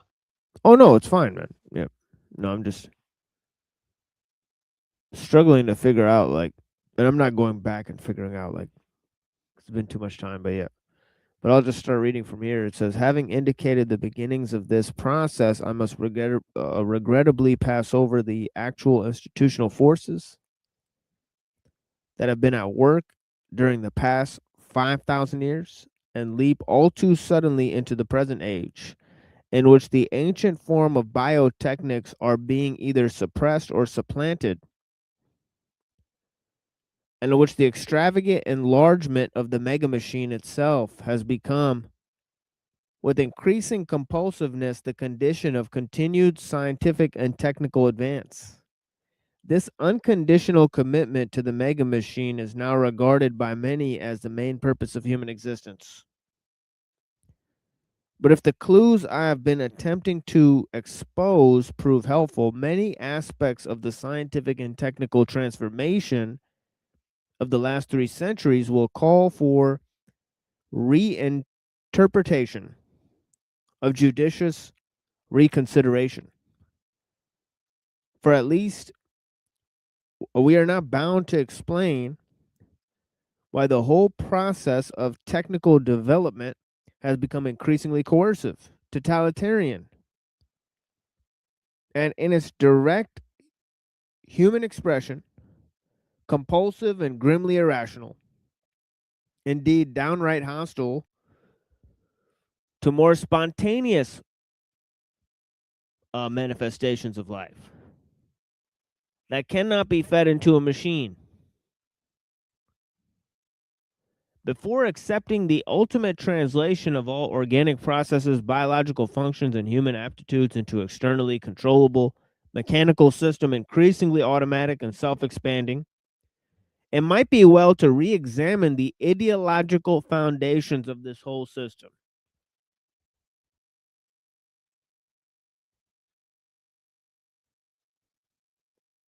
Right. What are the ideological foundations? And of course,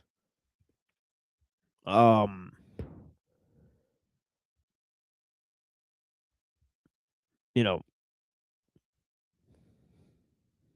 obviously thinkers like Skirbina, Mumford, Ellul,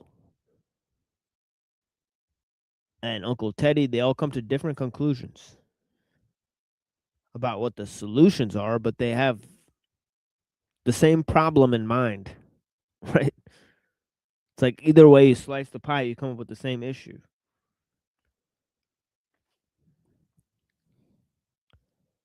Yeah, you could say that again, definitely. You know, basically, they use different words, but it does just come down to loss of human autonomy, loss of the, freedom, basically, or just the fluid, like the way societies or communities formed in the past, they were based on the environment, like how close you are to fresh water, how can you sustain your group, in a way that you know, uh, is not like trying to add more to it. It wasn't as additive as it is now, in a way we're flooded with or inundated or flooded with like abstractions now and more symbols. The digital information age, now. Mumford was writing before the digital information age, I think. Am I correct? You know, like this stuff is even worse now. Like, yeah, I wonder what Teddy or Mumford would say about, I don't know, deep fakes or something. Like that's that's crazy too. You could like, I could take, you have hundreds of videos, correct? Like that means people could actually take your voice and actually impersonate your voice, and that's crazy, but they could do that. If you like, someone could do that, Right, which yeah. is very wrong. Yeah, it's like weird. Yeah, that's not good. Yeah. Cybercrime too, that, many people don't talk about this, but with every technology that's come out, there's new forms of crime too, like cybercrime, like that, which is a real thing. And so, of course, and yeah, that's right. Yeah. Yeah,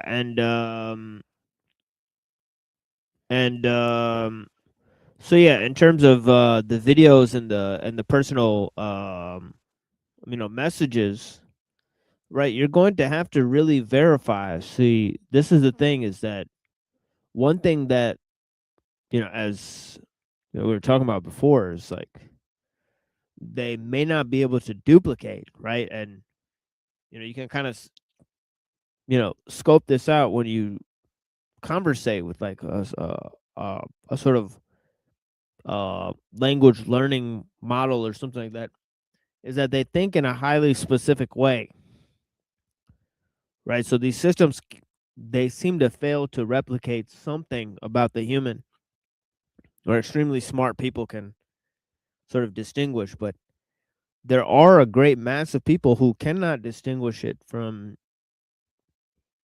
human emotions, human expressions, right? And yeah, as a result, they use it to bolster their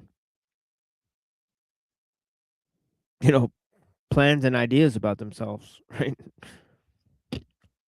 Well, the thing is that improvement in technology means just better ways of enslaving and messing with people. But the thing is, 10 or 20 years ago, I was telling, my Slovenian friend that a lot of his transhumanist predictions are false. Okay. And then 5 years later, I saw some crazy stuff that was happening in the scientific field and other crazy stuff. And, I'll be honest, this is the thing with conspiratorial thinking. Some people take it too far, but I don't know. I am kind of open to the possibility that they're using like documents from like ancient civilizations or extraterrestrials, and you see the way things are advancing now is like they're telling us that 2040 they will roll it out, like they already have it, like they're conditioning us for that rollout. You see what I'm saying? Doesn't seem like it's happening organically or naturally or something. I know that's kind of crazy to say, but there are lots of people who come here, they basically say that, but they don't seem to think out the full ramifications or it's kind of dread. But what I'm trying to say is that, it will keep improving, I think so, because, and that's not good, unless we tear it down, soon. but that's not something we can do. So, you know, yes, I think in the future, they will be able to duplicate people who have lots of video chats and audio chats on here and stuff, unfortunately. Because, you know, the military and DARPA is always ahead of what we see now and stuff. So it's like a kind of semiotic nightmare and stuff. So yeah, that's kind of what's happening. So, I mean, the kind of technology we have now is nothing like the 70s or 60s or 90s. It's like nightmarish stuff. If people aren't panicking now, they're never gonna be panicking. Either they're like soy boys, or they're retarded, or they have a kind of mental illness. Like, people need to wake up and realize that, man, this stuff is like, it just gets worse. You know what I mean? You know, and yeah, I don't know. Like, like that's what it seems like to me. And so, you know, 2040 or 2045, I'm not sure if it has eschatological significance to the Jays, but you know, that's the date they give for the singularity, around 2040 to 2045. I'll just say 2045 or something. Yeah, that's yeah. Well, even so, you know, even without those, it's still bad. You know, I mean, it's still very bad. You know, but it's just progressively getting worse. That's all.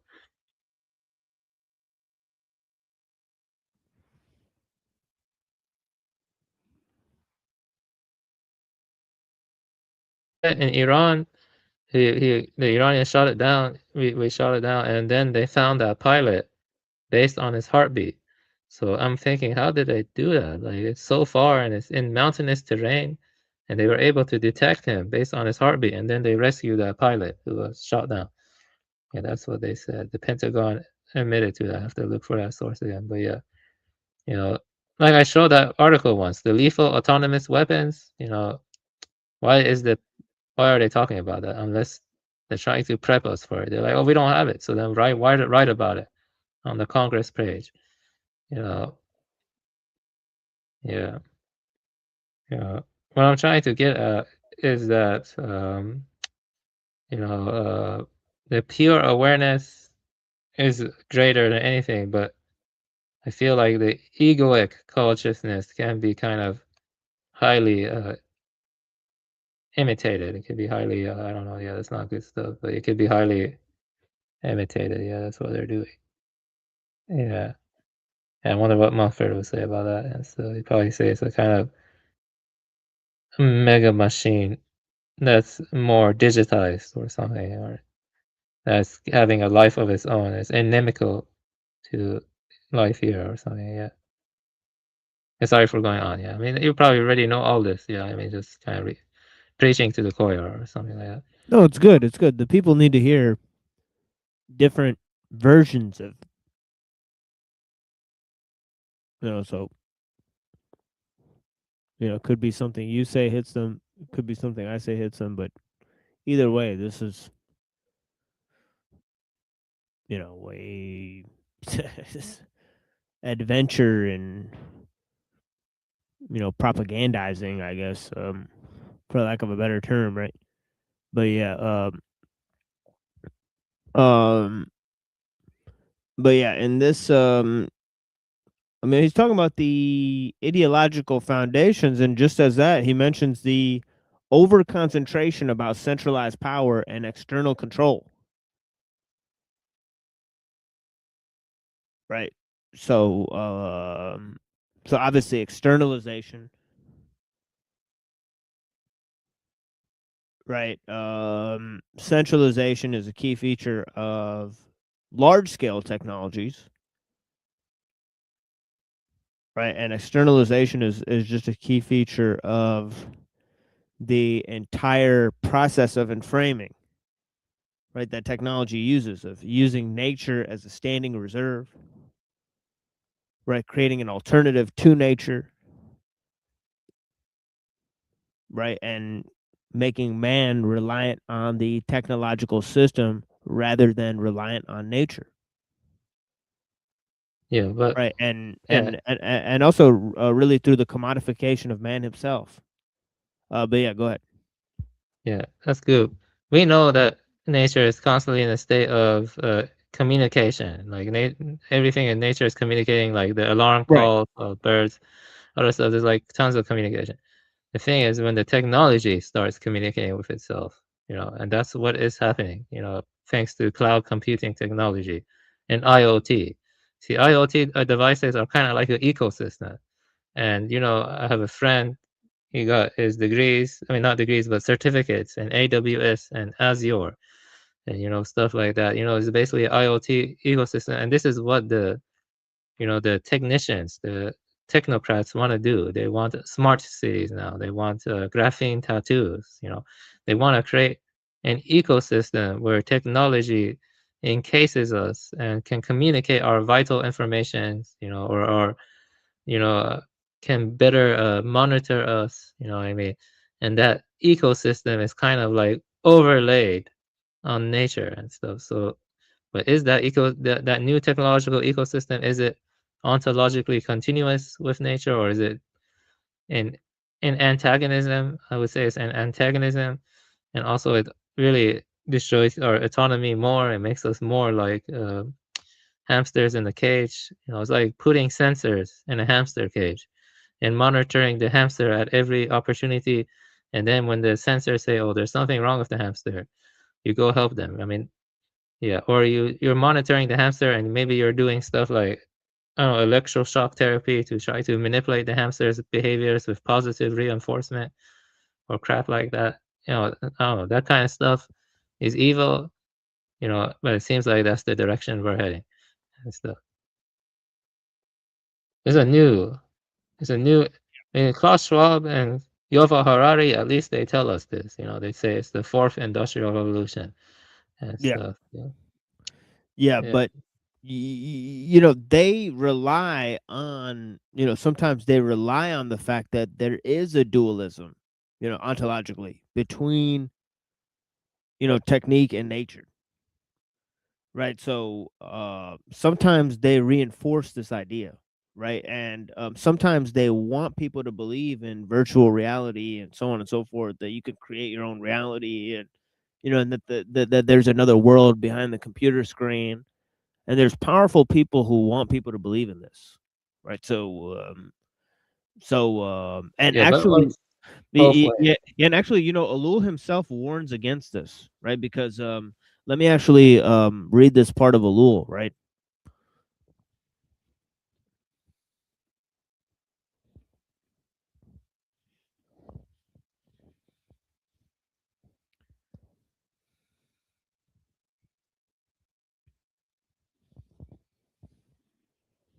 Give me 1 second, sorry.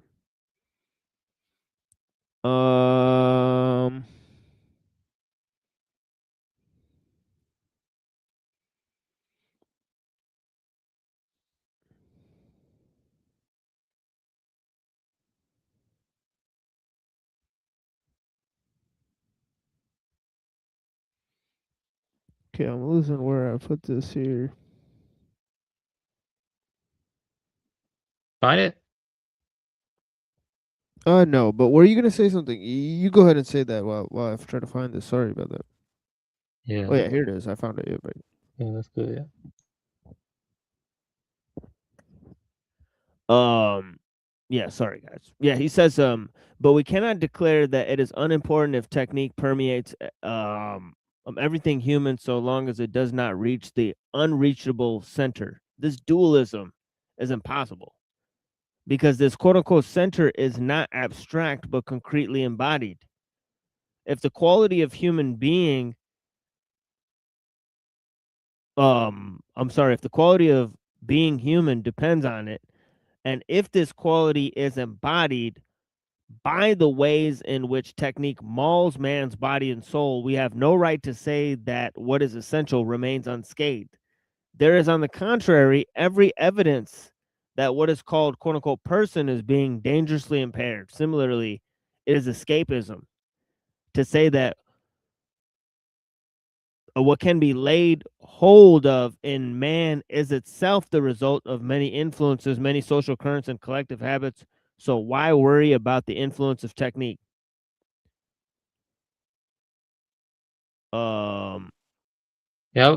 some stuff to say about that. I would say that every traditional belief can be twisted or contorted by technology. And I did mention this a long time ago, but for example, you know, this is a twisting or perversion of it. I'm not saying this is what they believe, but you know, for example, Hyperborean's view could be viewed like imagine a circular machine, and there are like people embedded in it, and they're all being fed like stuff, and they're all inside a dream while they're being fed in the simulation. So in a way, you know, that's a subversion of those ancient beliefs. And for Twilight, let's imagine that everyone unites their mind in love, you know, and they become like a kind of super organism themselves via technology or internet of bodies. So that's a subversion or twisting of his views too, you know, via technology.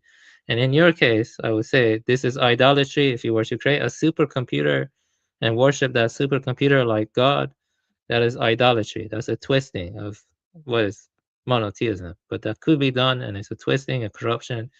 You see what I'm trying to say is that, you know, the semiotic landscape presaged, I mean, not presaged, but it kind of serves as a precursor. Yeah, it serves as a precursor for the technological advancement. And in a way, they are corrupting these more ancient traditional beliefs and making it more material, making it more profane and stuff. I mean, they can do that for anything. Even for Buddhism, maybe they could like put people in a constant state of, I don't know, you know, samadhi, constant state of suchness. That is also a perversion. You know, I mean, you don't want to put shit in your brain and just Yes. constantly blast crap in your mind and stuff. Yeah, that's not the Yes, proper but ways to do things.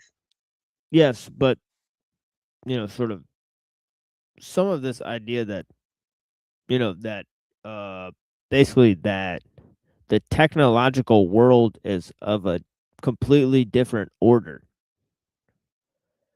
right? And even that the online space is like a different world, right? You know, sort of like the sort of ghost in the shell territory, right?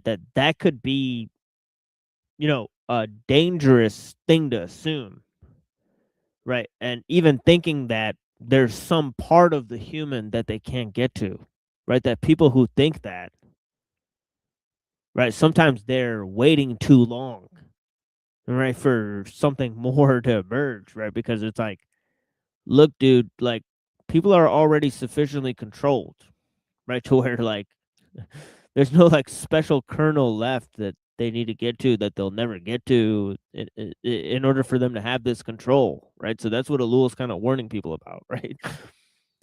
Yeah, I see that, but this is really go into sharper metaphysical territory because Oh yeah, yeah, because let me think here. I would say that yeah, but practically, he's saying practically. Like I think this is what I think something that Alul and Uncle Teddy even get behind. That I think they're pretty much right because you know we can have our metaphysical discussions, but when we look at the practical reality of the situation, right, we have to actually deal with.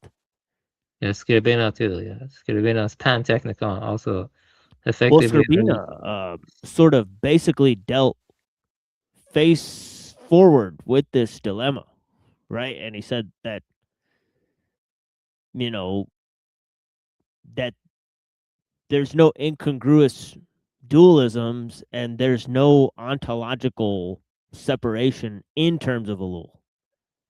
Right? So Alul does not deal with the metaphysical issue at all. Right? So it's just not relevant, right? Yeah. Oh, the thing is though, let me think here. You know, Like it's not like from like the standpoint of anti-tech revolution, why and how, like that whole work, like you don't need any metaphysical standpoint. Like you said, any metaphysical view can be hijacked anyways, right? So what's the point? Right? no, I would say Cloggase, though, his approach is actually the strongest because for that he's a dualist too. But the thing is, Cloggase, he sees the technological force as being literally Geist, but for him the spirit. For Cloggase, he sees the spirit negatively, but which is strange. He's kind of like the opposite of Nimrod, but he sees spirit as negatively and parasitizing the soul and stuff. But the thing I'm trying to get at is if you Whoa. want to get rid of It's like te- Schopenhauer or technology, something. if you want to get rid of technology, maybe seeing it as being a kind of animistic evil force, and then riling up people and seeing it as being something you cannot compromise with, that is actually has its own intentionality and stuff, and then they refuse to give it the same status as Yeah, I organic see what life. you're saying. Yeah, I see what Yeah. you're saying. Yeah. I don't think that can be as corrupted easily. But the problem Yeah, is if but technology achieves symbiosis with organic life. yeah, yeah, but the only problem I see, or the hurdle I see to what you're proposing, because I see that would be good, but it would require too huge of a belief system. Like you're telling people that they need to change their ontological scope. Like that's quite a bit for most people, right? Whereas you could basically get people to agree to like loss of autonomy, loss of traditions, destruction of wild nature, like any of those points, you could get most like 90% of people to agree to, right? Well, I mean, I think every metaphysic, or at least most of them, they have this kind of aspect of being pliable. If I don't know Islam that well or Christianity that well, but what if you guys were to say that technology is a satanic force, that it has the spirit of Shaitan or spirit of Satan, and that he's like, I think they should. I mean, yeah, I'm definitely working towards that within Islam. I think people should work towards that in other traditions. And I think there's people who saw that too, right? Like, for example, right, like me and Gabriel were talking about the Dune series. Seems like the creator of that saw some sort of ideas within Eastern religions and Islam to be antithetical to some sort of world technological system, something like that.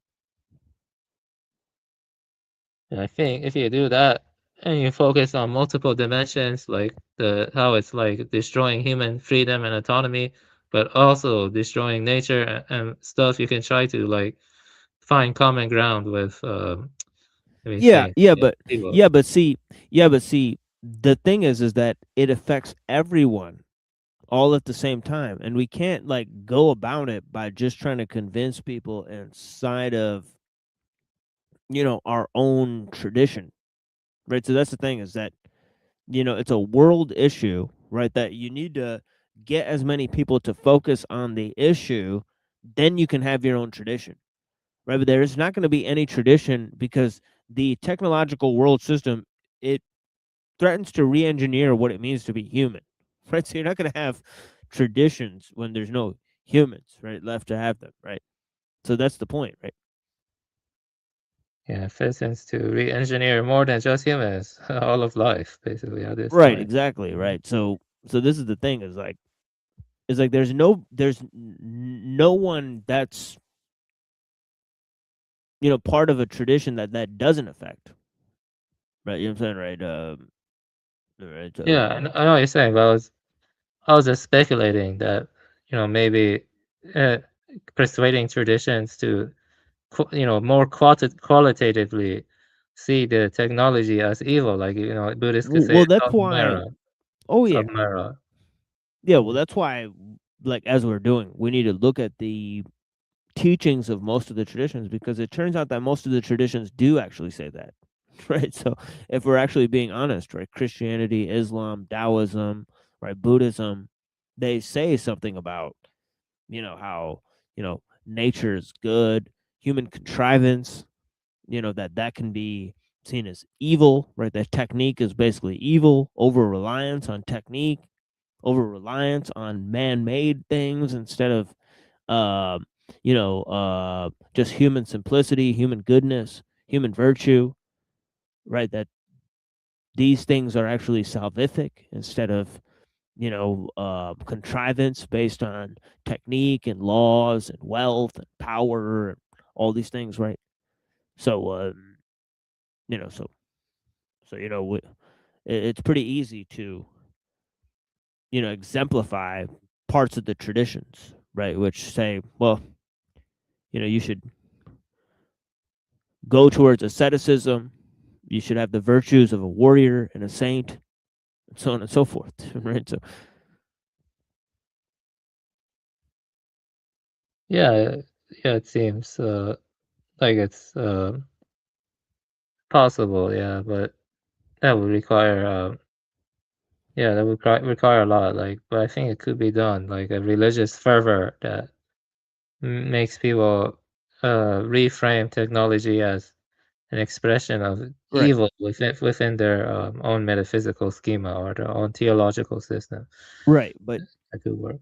but see, most people, their religion is in the closet, right? So the big guns are based on the scientific worldview, and most of the people that follow that, right, they're going to follow occultism, they're going to follow methodological atheism, they're going to follow the scientific worldview, and that is what dominates the world schema, right? So we have to also discover what it means to challenge the system within their ideas, right? Because they're the ones who created the problem,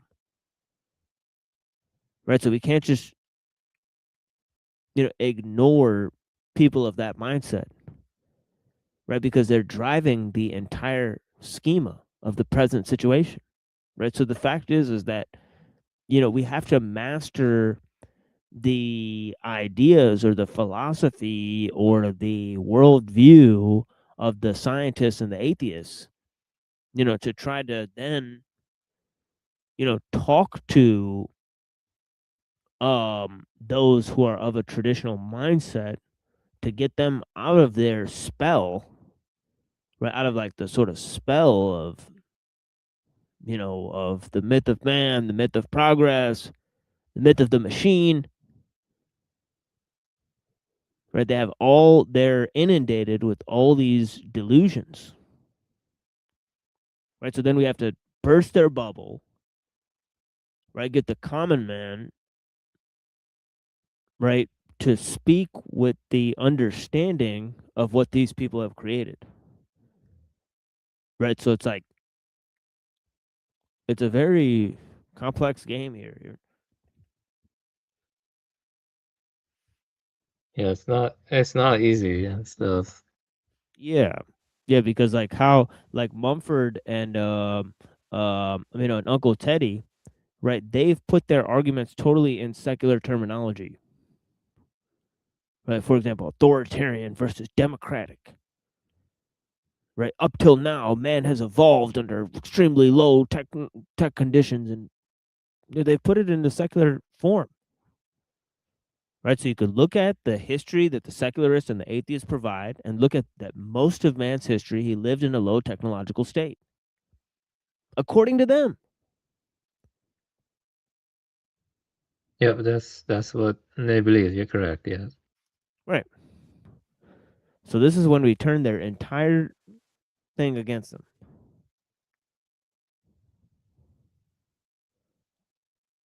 Right? We don't know complex systems. We can't predict changes within them. This system has not been here for that long. We can't predict changes within this system.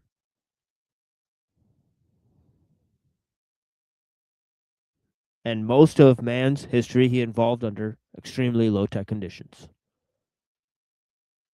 Yep, that's correct. That's the standard view. Yeah. So they have so they're up shit's creek without a paddle. Looks like. Yeah, but the rhetoric has to change according to the person you're talking to. Some people will be more receptive to more. The point is, one has to be kind of get to the point that the more tech growth is bad. We need to scale back. That's the main thing. Right. Yeah, scale back. I agree with that definitely. If mankind want to, live a harmonious or more noble or honorable life, or even harmonious, it doesn't matter which. Just scaling back the technology is the only way to do that. Like it's kind of obvious to me. It's like Yeah, yeah, yeah. There's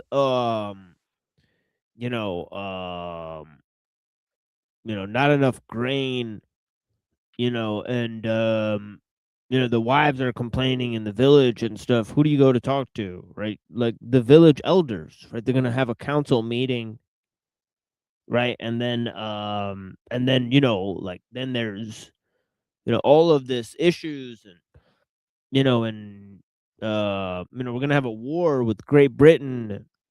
You know, you go and you know we have form a militia, and you know you tell George Washington, and you know like you know let's go to the fucking Congress and tell those motherfuckers that we're gonna have a king named George Washington, and blah blah blah, and you know, and they go up there and they want to overthrow the Congress, which is actually a true story. They almost did that and made George Washington the king, right? Or like, you know, today it's like, you know, who's in charge, right? If you have a problem and you want to overthrow the government or what's in charge, are you going to aim at the technological and economic factors of civilization? Because they are the objective factors of power, right? So, you know, it's not people that you're against, right? You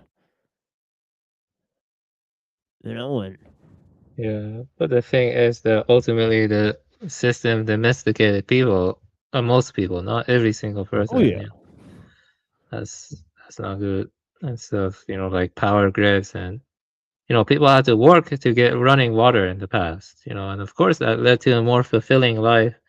You know, like actually drawing out the water or something or the well. You know, people had to chop wood and carry, chop wood and carry water, stuff like that. Now, is there's a sense of dissociation, a sense of disconnect from those more important things. Like learning, you can teach a man, I mean, you can give a man a fish and feed him for a day, or you can teach him to fish and feed him forever. So, you know, that's kind of why the south of the USA has some good stuff about it. Like the people are more, a lot of them, they're more, what's the right word? They're more hands-on and stuff. Like they know how to be more self-reliant than others, like go off the grid or something. Yeah, but it's kind of very highly dismaying and highly uh, reprehensible that we have moved in this direction of it is true enslavement and stuff, you know, because in the past the kings didn't have that much power to infiltrate every facet of your life, you know, like you still had communities and other stuff that were self-reliant, or they could be more hands-on and do the important things to sustain their community. Now there's a sense of disconnect with everything. You're doing number crunching at a 9 to 5 job, or you're I don't know, that doesn't really help anyone or benefit anyone or the earth or the nature or your fellow brethren or whatever. You know, doesn't, you know, just going to 9 to 5 job, sitting at the desk job or whatever. It seems like that stuff will be phased out too and stuff. So they're gonna do that for.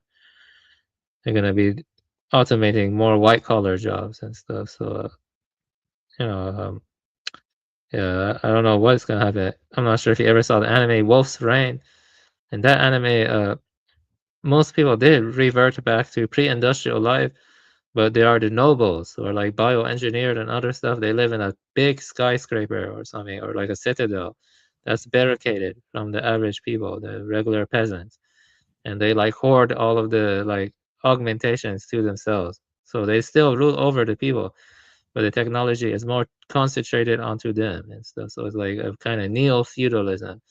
I think Yovar, forgot that guy, that one J, who is kind of a programmer and he looks very nerdy and ugly. He's kind of fat. I forgot his name. I think it was like not Yovar. It's like, you know who I'm talking about? That one J talks for neo-feudalism. He keeps pushing neo-feudalism. You know what Jay I'm talking about or not? Like, oh, he's like a kind of weird transhumanist kind of guy, and he's all, yeah, close connections with Nick Land too. So what was his name? Jaron Laney here. I don't know. No, it's like I got, yeah, close connections to Bannon too. Steve Bannon. Yeah, it's like, I don't know. yeah, I'll figure out his name. He's like, Pinoy talks about him a lot and stuff. I forgot his name. Yeah, he kind of, I think he pushes for a kind of, yeah, Curtis Yarvin. Curtis Yarvin, you know about him? Oh, Yarvin, yeah, Moldbug, Yeah. yeah. Yeah, Moldbug. Yeah, I think he promotes a kind of neo-feudalism, like what I was saying. Yeah, he does. Yeah, we talked about that on the show. Yeah. Well, I think that is the another key point of um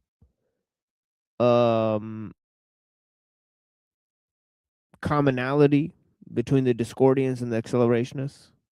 Right, they both sort of push for that. Right, smaller communities. Right?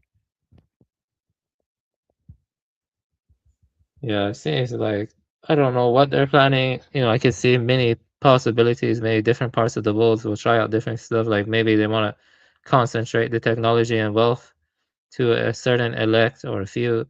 Maybe they want to distribute it more to create smart cities and monitor and surveillance people more, like IoT, Internet of Bodies or something. I don't know. But the point is that shouldn't exist in the first place. This level of interconnected um, techno liberalism, so it shouldn't exist that much. It did seem to begin with compartmentalization and over specialization, and that prevented people from seeing the bigger picture and stuff that they're embedded in and stuff. So yeah, it prevented.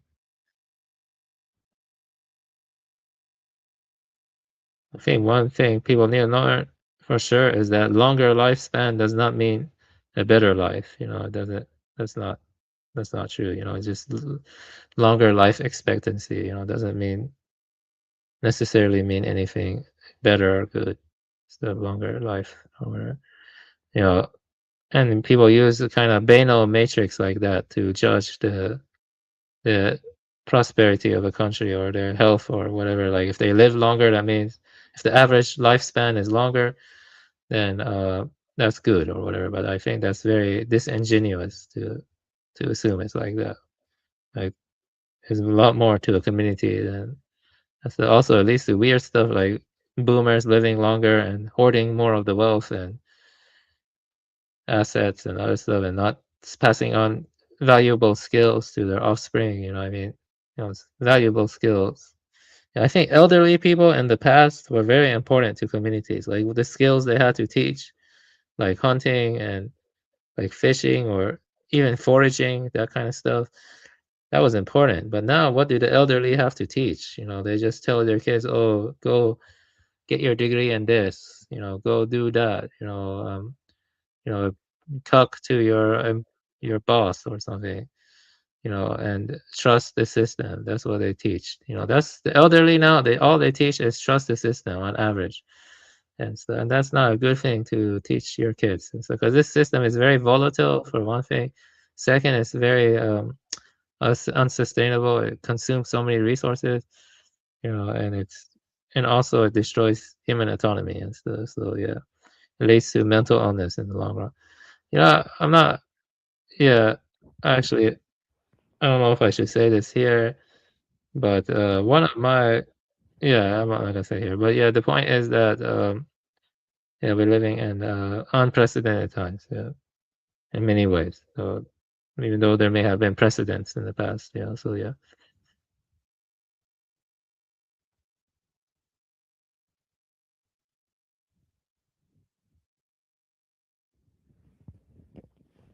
Yeah, absolutely, my friend.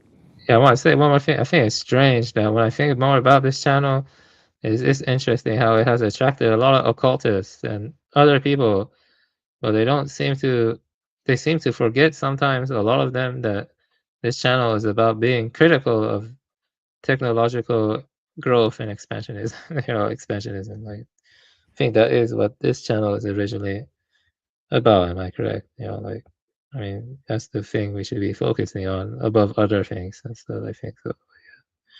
But yeah, but it does kind of mix all together when you get down to it. Because when you get down to technique, it does kind of go back to magic. So I guess that's right. Techne magic and stuff. So yeah. Right. I mean, but what's interesting is, yeah, like you said, is that the majority of my presentations. But the fact is that if you open up discussions anywhere, I'm sure that most people will not resonate with the topic, they'll try to couch it in whatever terms that they find, right? And whatnot. So obviously, we have to introduce the topic. The fact is that there's not a lot of people that are concerned with the issue, right? So I wouldn't be surprised if, it doesn't take off, right? But the amount of engagement on the channel is surprising, right? So from any different standpoint, now the many occultists that have came here, they have had sort of private talks with me. They do appreciate the channel material, right? So even though they may not be on topic a lot, right, or have the sophistication that you or I have, I think most people that come here, they are deeply concerned with the issues. So pretty much as far as I can see, right? I don't really see many people that hang around that sort of have deep-seated disagreements with most of my viewpoints, right? So so it seems like they're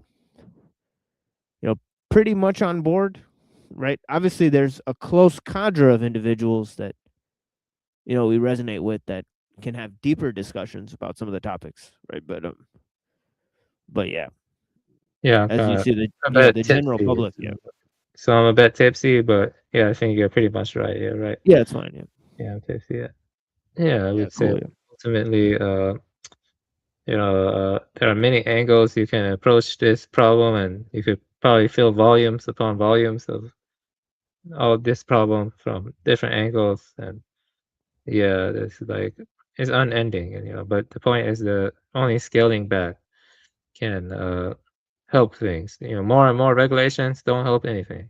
That's the fact. I realized that not long ago. When you realize that, it's just something simple to realize. If you want to fix the issues that are created by the technological industrial system, it creates the very issues it claims it can solve. You know, the main way to do that is simply to scale back. Regulations only defer; they push back the problems. And then they amplify the problem. More and more regulations do not help. Just scaling back helps. But you don't really see any politicians or anyone on mainstream media talk about scaling back, but yeah, because they don't have vested interest in that. So yeah. I do kind of worry that if they do scale back, they might want to concentrate their technology among themselves. Hopefully, we can avoid that too. When we scale back, it has to be done in a large scale. It has to be done on a global scale. We can't let any country or anyone hide it. And so, but the thing is, though, that I know America has a ton of underground bases. This is true. There are lots of underground stuff. They probably stockpile a lot of technology there, lots of advanced weaponry. I don't Well, know how that's why to use that. well, that's why some of this ideas, like for example, right, large scale technologies, they cannot be brought back, right? Like things like the internet, right? Like if there's enough people go out that are able to run things like nuclear power plants and the internet, you simply cannot get that back in enough time, right? That things that take 20 to 30, to 100 years to even construct and whatnot, right? And even longer to shut down, right? Like a nuclear power plant, there's actually no shutting it down. You have to like keep cooling down the reactor, right? So, who's gonna cool the reactor down for hundreds and thousands of years? No civilization on Earth has lasted that long, right? So eventually, the core is going to collapse. We're going to have thousands of meltdowns, right? If there's nobody to manage the plants, right? So the fact is that, right, once the damage is done in that sort of area, it can't be undone, right? And that's basically just a fact, right? Now simple tools and stuff, right? There's no getting rid of tools and small scale technologies. You can't ever get rid of those, right? Pretty much, right? Because people can just make them again. So I think we just gotta do the best we can, but I guess starting off with stuff like communication networks and power grids, and I don't know, you know, focusing more on local food production rather than massive supply chains. All of that would be yeah, of course, small necessary steps. yeah, of course, in a creative capacity, we're talking about creative reconstruction in terms Yeah. of finding human alternatives to the world technological system, and not with dismantling anything. Yeah, I'm not So don't get saying it to confused dismantle for the anything. I'm people. saying, Yeah, of of course, course. it requires political action and stuff, and Right. requires Exactly. social transformation and movement. You know, you just gotta do your best, I guess. No single man can really, fix the system or put it in order. It's out of one person's control. I mean, it's not like, you know, it's a mess though, but you just gotta do your best. So like that's it. Yeah, yeah. It's yeah, the stuff you said about nuclear power plants, it was frightening. Yeah, that's probably true. Yeah, I think I don't I don't think space is fake and gay. You know, I do think they have satellites in space. I mean, do you think so or no? Like, I think they do, but I'm not sure. I don't know 100%. Because I heard that the satellites will eventually fall down on Earth too, and probably start hitting stuff. Some of them. Most of them will be destroyed by the atmosphere or ozone, I think, but some of them will get through and hit the Earth and stuff, and satellites. Yeah, I mean, I'm kind of in a position where if somebody said to me like, "Hey, do you believe in jinns?" Right? I'd say they probably exist. I mean, you look around in humanity, you look around like what's going on, right? You look around on Earth, right? Think like we can't be the only beings that are sort of here on this plane of existence that are going to be judged, and so on and so forth. There has to be other creatures, so on and so forth, that are created for this purpose, and so on and so forth. But like, I don't know if most of the things that modern science says are true, right? For sure, right? It's kind of like odd that you know, um, you know, I can theorize maybe that for part of their technology to work, a certain portion of it has to be true, right? So I mean, you gotta ultimately see the thing with science is you have to read if you want to learn about it, you have to read the papers. I mean, yeah, you- one thing I'm convinced of is that the Newtonian physics and whatever they use for the communications technology, that they've mastered, right? And without the transportation, communication, sort of combo, right, and transporting, goods and weapons and equipment and communicating over long distances, right? This is like sort of the major achievement, right? From what I could see is transportation devices and communication devices. So that is something that we can pretty much verify, right? And they control that through Newtonian physics and through devices that like Marconi and the radio, and however they invented those things, right? And they run those things, right? Um, so it should be that if we find out those methods of control, right? Because basically, Bacon said in his New Atlantis that they can control the world through America through machines that can go under the water and fly over the air. right? And of course, when you combine this with communicating long distances, it seems like this is basically all they need to construct a world technological system, right? And then they could basically tell the people that they're doing whatever, right? They could tell them they're doing anything. They're going to war, they're going to space, wars, countries. They could make up countries and wars that don't exist, make up expeditions to planets that don't exist, right? And people will probably believe it, right? If you think of the thousands of cases where people were mobilized through propaganda to create a nation, create an army, create a revolution, create a this, go get these people, go get those people, just because somebody flashed up a bunch of images and brainwashed a bunch of people and got them to go and kill hundreds of people. It's happened thousands of times over the past 200 years, right? Right. Yeah, I know what you mean. I'm gone down those rabbit holes. But I feel like most of the higher metaphysical truths, science can't even address those. But when it comes to science itself, like the theoretical aspects, like I don't know, or the more I don't know, the more stuff that has a lot of conspiracy surrounding it. I don't know because people specialize a lot. Like you give me a paper on astrophysics, and it will go over my head. And I used to be friends with a guy from Sweden. Well, not really a friend, but just acquaintance. He knew a lot of astrophysics. But at the end of the day, I don't think the last thing I'll be thinking about on my deathbed is whether or not Earth is round or flat. And that's not the last thing I'll be thinking about.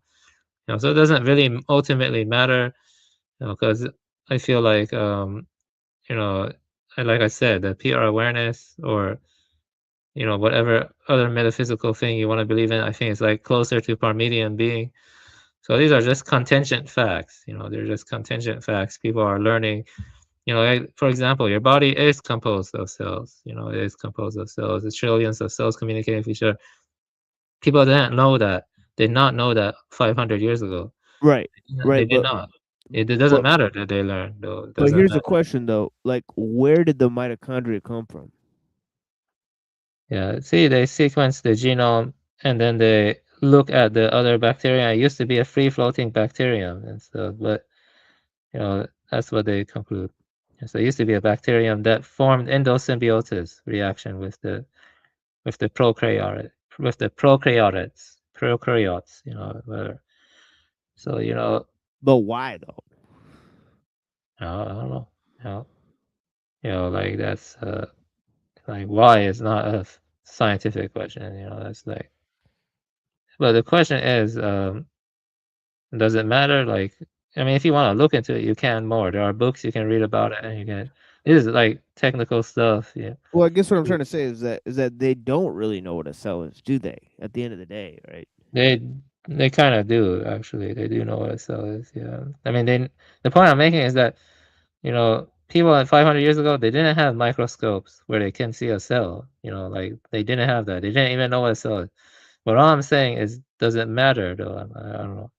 I don't think it matters that we know that the body is composed of cells. It doesn't, because you know that you're not cells. Yeah. You Yeah, definitely know that. So yeah, it's not so we know that materiality. the body is composed of cells, but you Yeah. pretty much know you're not the body. Yeah. Yeah. Yeah. I mean, I Yeah. know that. I mean, Yeah, I I'm agree. sure most people could confirm that, right? I'm sure there's a few people that would say, "Nah, I'm pretty much the body." Right, but even they don't know how life got there from dead matter. Yeah, that's abiogenesis. Abiogenesis. That's a different question. Abiogenesis is a harder question. I would Oh agree. yeah, of course. Yeah, it's a harder question. Yeah. So that's what I Actually, mean, though. yeah. Lynn Margulis said If that. it happened, that's if it happened, right? Yeah. Like, right? It's a hard question that you may spend your life answering, and it may not have even happened. Yeah, that's For right. sure. Pretty much is what we're looking at here. I mean, to be honest. Yeah.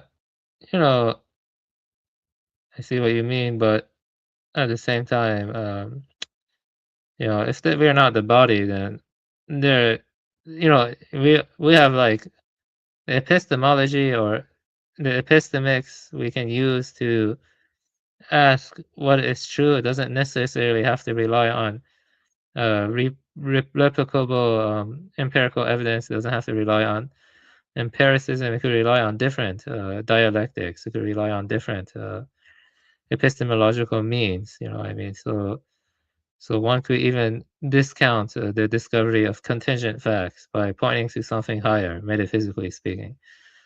So that's the thing, and science does not give you moral values. It doesn't give you norms or oughts. It doesn't tell you. Science cannot tell you science is valuable. Right. See what I mean? Like, Right.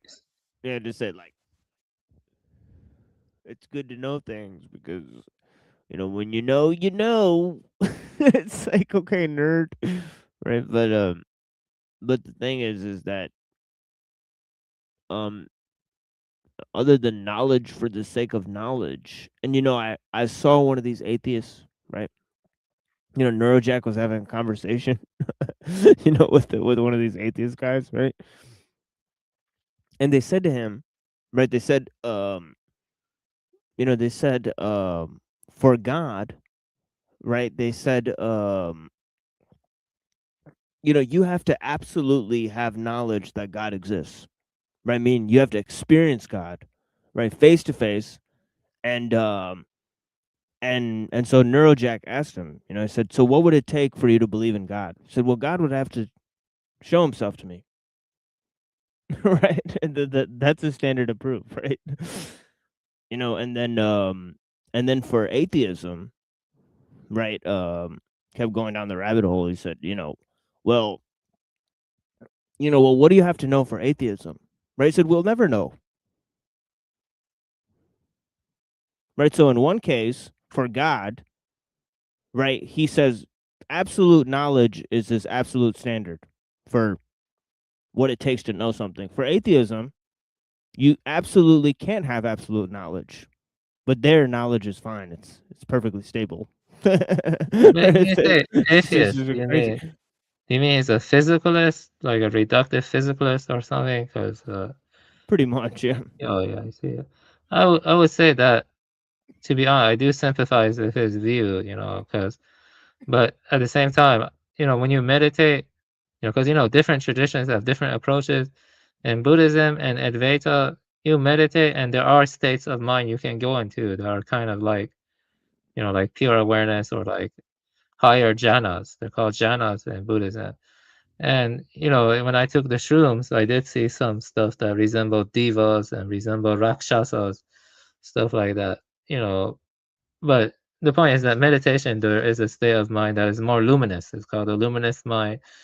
And that's not. I don't think one could describe that in reductive physicalism and stuff. So I do think, like the mind is more mysterious. Like I lean towards, like idealism from my Buddhist paradigm. That's what I said, the Buddhist paradigm. And like I do think there are states of mind that are like Parmenian being in some sense, but it's kind of hard to experience it and stuff. But I would tell him, I would say that, he should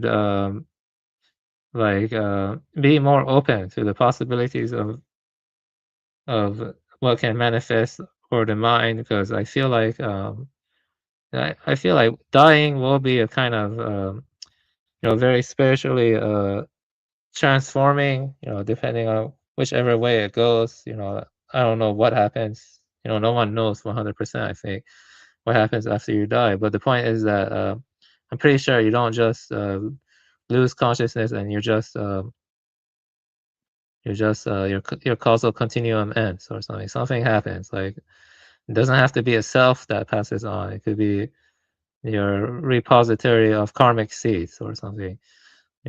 So what I would say is that to him is that I would look more at the mind. But the thing is, they just view it as epiphenomenon. The mind is just epiphenomenon for them, or they just view, like, even the idea of a spirit is probably epiphenomenal to them. But Hyperborean, they say spirit is just pure awareness, and that is kind of close to what Vedanta says and what some Buddhists says. They call it non-abiding awareness. They call it non-abiding awareness. But yeah, but in regards to like other traditions, I cannot personally commit to the belief in monotheism without a personal experience it with myself. Because one can be rational, because at the end of the day, I think experience does reign. Experience does not have to be tied to empiricism. That's the like, what does it mean to experience? That's the like luminous mind, personally. That's the I don't know. It's not subject to causation in the traditional ways that we think. I think when you go deeper into meditative absorption states, even the common sense perception of time breaks down. So you see what I'm trying to say? And maybe it gets more Parmenian the deeper you go. I think it does. You reach that atemporality. Yeah. So that's Yeah, I think it's pretty much like the the mind of nature, right? You don't really see it, right? Yet it permeates, right? So there's kind of like an idea in terms of if there's something that has ultimate power, it's not going to really unveil itself, right? Or really, it wouldn't need to, right? So I think hiddenness is a feature of power, really, right? Like, for example, it says in the Tao in a chapter, it says, a great ruler is but a shadowy presence.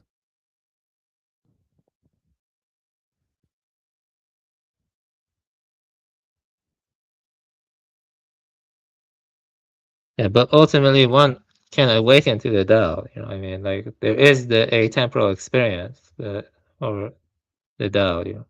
One can awaken to it. Kind of. I don't think so. I don't think Yeah, so. I think I you don't think can. so. No, no, You- no, I no, think no. it's called enlightenment. I do believe No, enlightenment. no, no, no, no, no. I think the Tao rejects enlightenment. Personally, I believe that. Because it's like, why would you need to experience some state of being to experience the Tao? No, it's not a state. It's a stateless state. That's important. It has to Yeah, be but see, that's a experienced. paradox. Right? Stateless state. Yeah. Right? Well, have you ever listened to Nisargata? Yeah, Nisargata.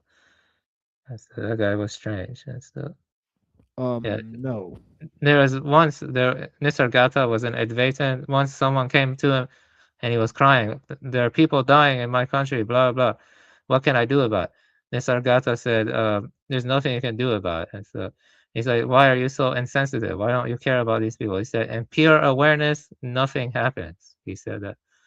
That's what Nisargata said. He was an Advaitin. He was based on Adi Shankara's thinking. And so, there is an experience like pure awareness where it's contentless, where it's emptied out. If you read phenomenological, Right, but the Tao would not need you to reach this experience.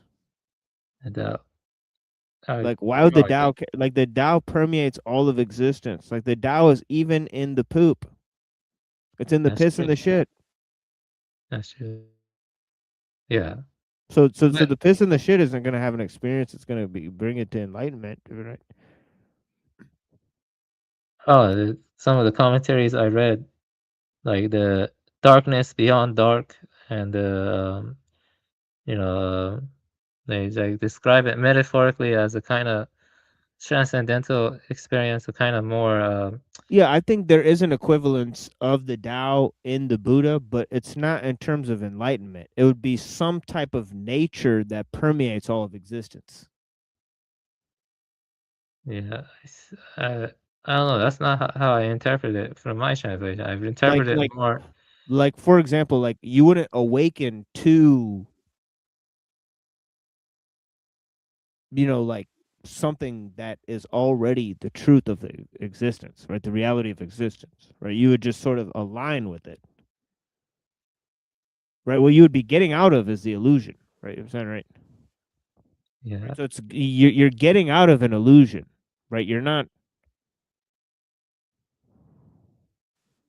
No, aligning with something.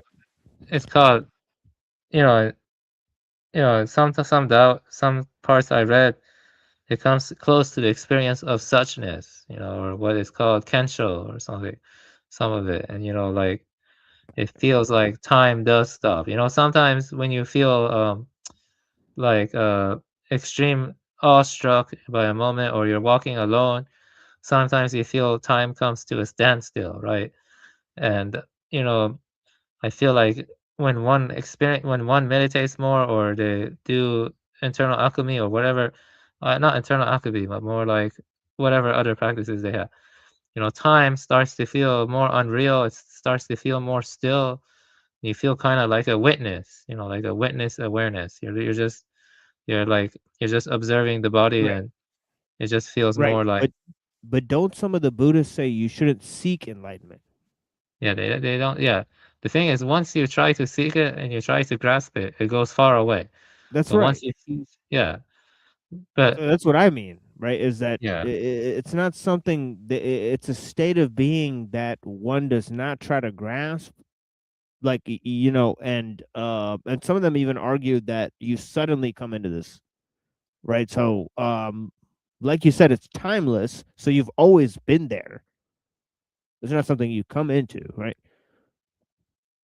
that's correct. Yeah, the Right. awakening to it, the awakening to it, that does have certain profound implications. Like it is an actual experience. Like it's very difficult. It's not like you can go like, oh, I want to experience it now, and you meditate and you experience it. And then you're like chasing after it, because the more you chase after it, the farther it gets away. You see what I mean? But when you cease trying to chase after it, you just let go of everything, including your own name, including everyone you've ever known, including your own memory. You just keep letting go, let things drift and come and go. There it can be a sense of the atemporal, the atemporal Yeah, pure awareness. but that's what I mean in terms of like they reject enlightenment in terms of they say like you shouldn't try to, right? Or like yeah. or like things are already there. It's the illusion that's preventing you from seeing that, right?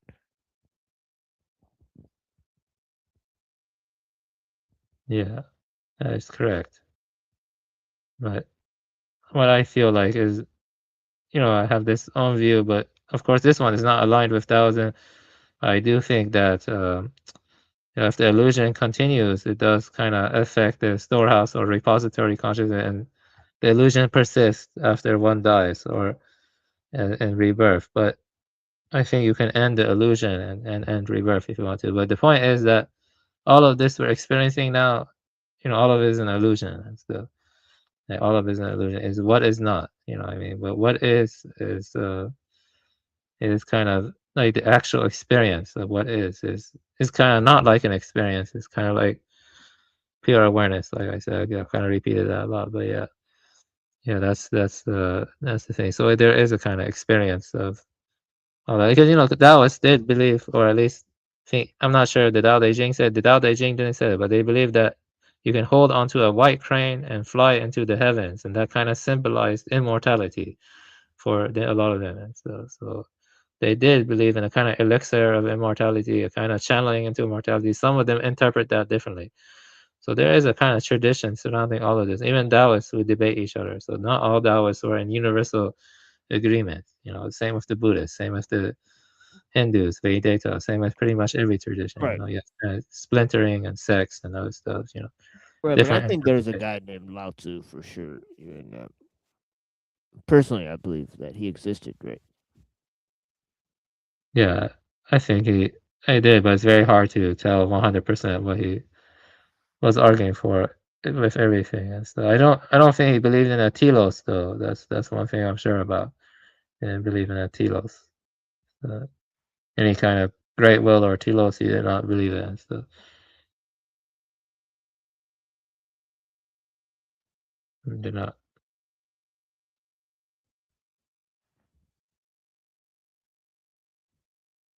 Yeah, will is not synonymous with telos.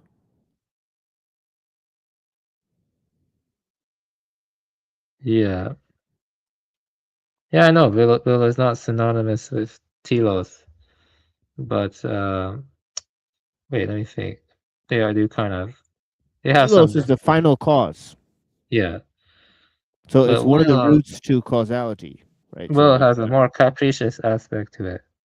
And yeah, you have so, to separate form and matter in order to get to telos, right? So you know, not all you know, eschatology and telos are not the same thing pretty much, right? They're kind of like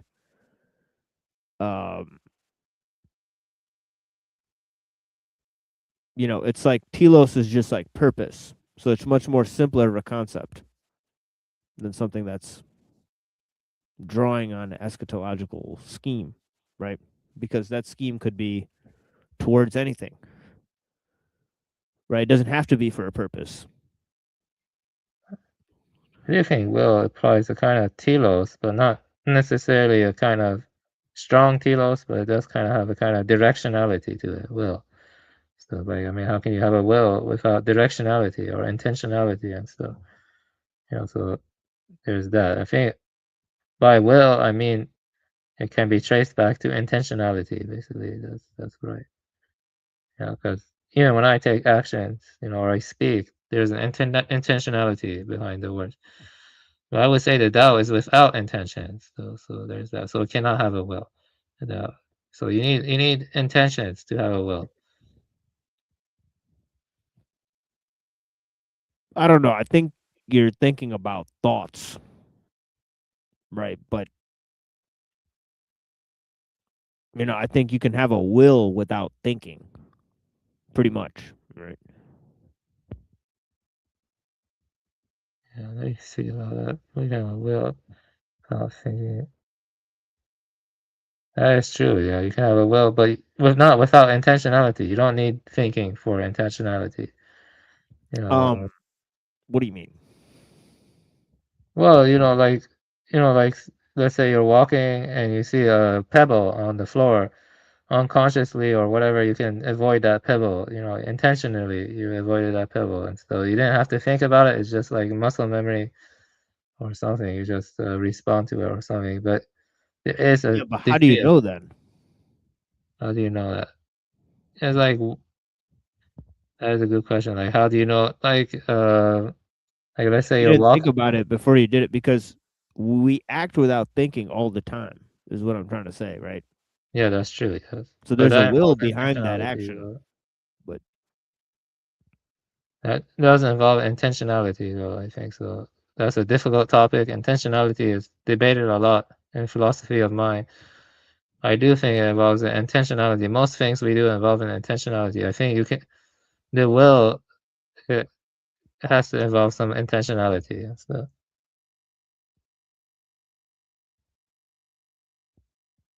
see, intentions are like, it's like an intention is something you like load up an action with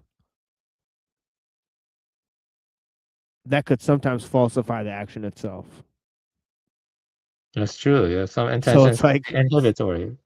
Some of them right. can So be it's like, inhibitory. so that's why like, so that's why the Tao and basically, like for example, like one Sufi saint, right, Ibn Ata'Allah, right? He has a work called the Hikam, right? He begins it by saying, "God, free me of my intentions." Wait, he begins it by saying what? Wait, sorry, I God, was. free me of my intentions.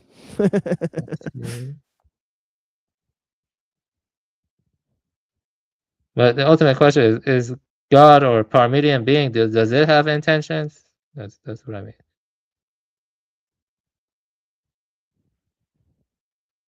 I don't think so.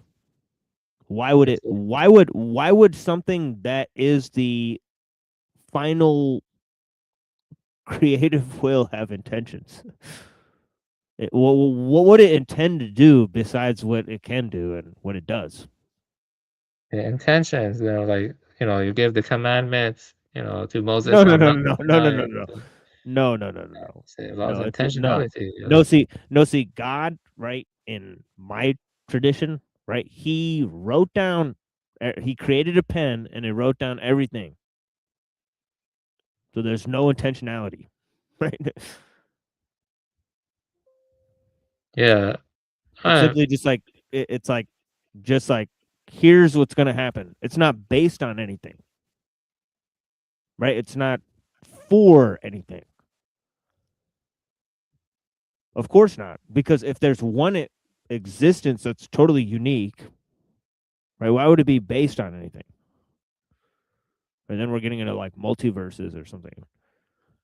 I mean, when I read these texts, it does seem like the God does have intentions. Like, why else would it give commandments? Why else would it prohibit certain actions over others? Like, it does have intentionality. Like, well, I mean, it says multiple times, like in the Quran, that like basically like God guides whomever He wills and leads astray whomever He wills. Yeah, that's intention. Guiding and intention. Yeah, no, I see those. No. That's final. That's the final guidance. That's not you're attempting to lead somebody to something. That's not you intending to do something. The point is that it happens. The point is it happens either it happens once or twice or whatever. But the point is there's a guiding or there's an intention behind the guiding. Because it says God is most merciful and forgiving. You know what I mean? It's a kind of intention. Because the intention is He's merciful and stuff. You know what I mean? Or that. Yeah, but that's based on during the day of judgment. You give a judgment, right? That involves intention. You have to give a judgment. You have to give my intention is that I judge you. You know what I mean? Intention. Not if it's already written what you're going to do. So that's like Calvinism, though, like, so it's all deterministic, like super deterministic. like, Yeah, I'm a determinist. Yeah. Yeah, but that's like a hyper determinism because that means that, yeah, that's a hyper determinist. Well, you can't have you can't have free will without God, anyways.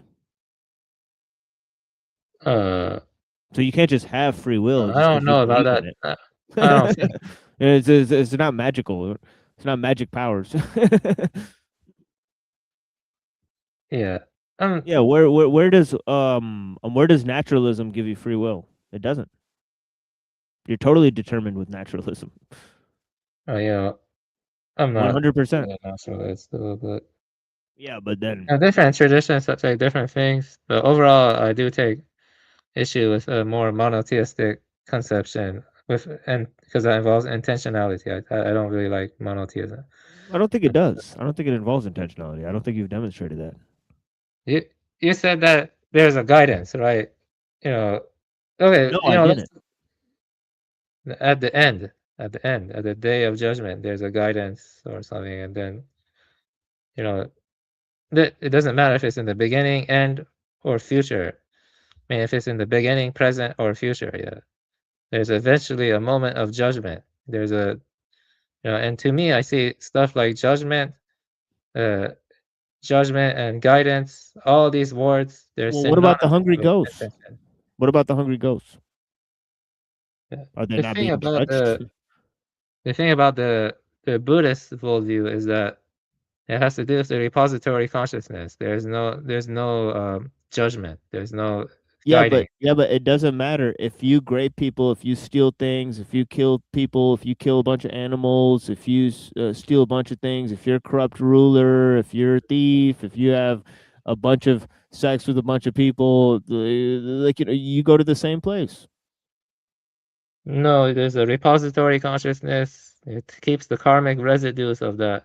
Right. Then it sprouts the seeds. The volitional formations are formed in the next life based on that. But different Buddhists describe it differently. I know. So it has to do with your disposition of the future life is determined based on your conduct and your state of mind now. And stuff. Okay.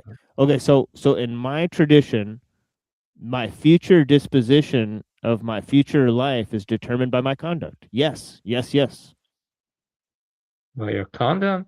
Yes. That's a 100% true in every other tradition: Hinduism, Zoroastrianism, Islam, Christianity, Judaism. That's literally true in every other one of those. Your future state, your future life, the future life you will lead, whether it's in another life or it's an eternal life, right, in another state, right, is determined by your conduct. That's simply the point I'm trying to make. It's very sorry, similar. I thought you said condom. My bad. Sorry, sorry. But I got what you say. Yeah, but my point is that you know, like an arbitrator or like a judge, you know, stuff like Buddhism and Taoism don't have that. You know, like a day of judgment. Like there's no judgment. You know, like Yeah, those but there's hundreds and thousands of Taoist sages who said there is, though. They said said there's that you will heavens be and there's judged. hells. They said there's 18 levels to hell. There's a bunch Yeah, of there are. heavens. Yeah, I So believe what are in you that. talking about, dude? Yeah, but So there's how come nothing. everybody? So how come so many people who followed that tradition came up with the answer that you're wrong? No, I mean I agree with that.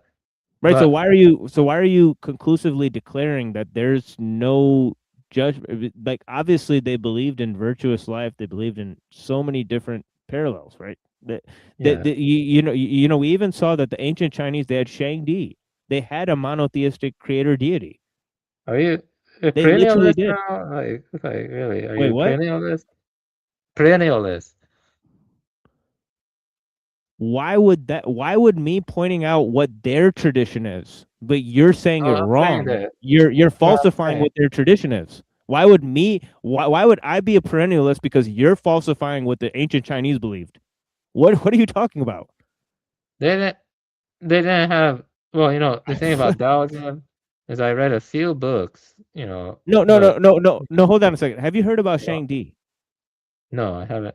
Okay, Haven't heard of it. Shangdi, look up Shangdi. There's a monotheistic creator deity, and the Taoists may have believed in it. Many Taoists may have believed in it. That's actually false information. You see it? Yes. Is Here, he hold on. Let me. omnipotent and is he omnipotent? Because I don't know, because that's important, you know, like if he's omnipotent. Like, if he's not omnipotent, then the issue is not here. And so like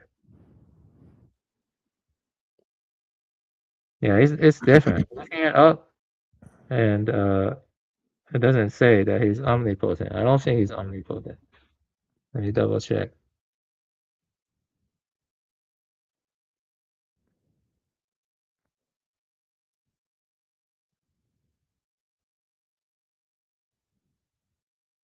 Yeah, I just checked and I'm right though. He's not all powerful and unlimited in the Western sense. You know, he's not all powerful and unlimited. Shang-Di is not.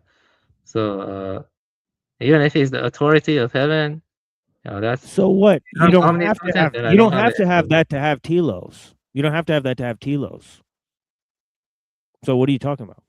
You don't have Wait, to have any of that. You could just have deist God, which is perfectly limited. So what are you talking about? well, let's you know, the thing is that let me think, you know, when the divine will comes from like polytheistic systems, And it's more anyways, intermingling and it's more conflicting. And so it's not like a singular. Okay, if I want to be more precise, okay. Are there Buddhists that Now that believe I in the think Maitreya about it, Buddha? what? Are there Buddhists that believe in the Maitreya Buddha? That is not important. Maitreya Buddha can be dismissed. You can reject that. That's not important. You know, just reject it. It's not important to the tradition whatsoever. So that stuff is like, you know, like for Pure Land Well, or do something they like that. believe in Bodhidharmas? They believe in bodhisattvas. Bodhisattvas. Oh yeah, I'm sorry, Bodhisattvas. Yeah, Yes, yes, exactly, they believe that. Bodhisattvas. Yeah, you got the word. Yeah. Yeah. And they can Yeah. So I actually mean, lend help. Yes, they can lend help, and if you call right. out their names, they can lend help and stuff. That is correct. Yes, but it's still not.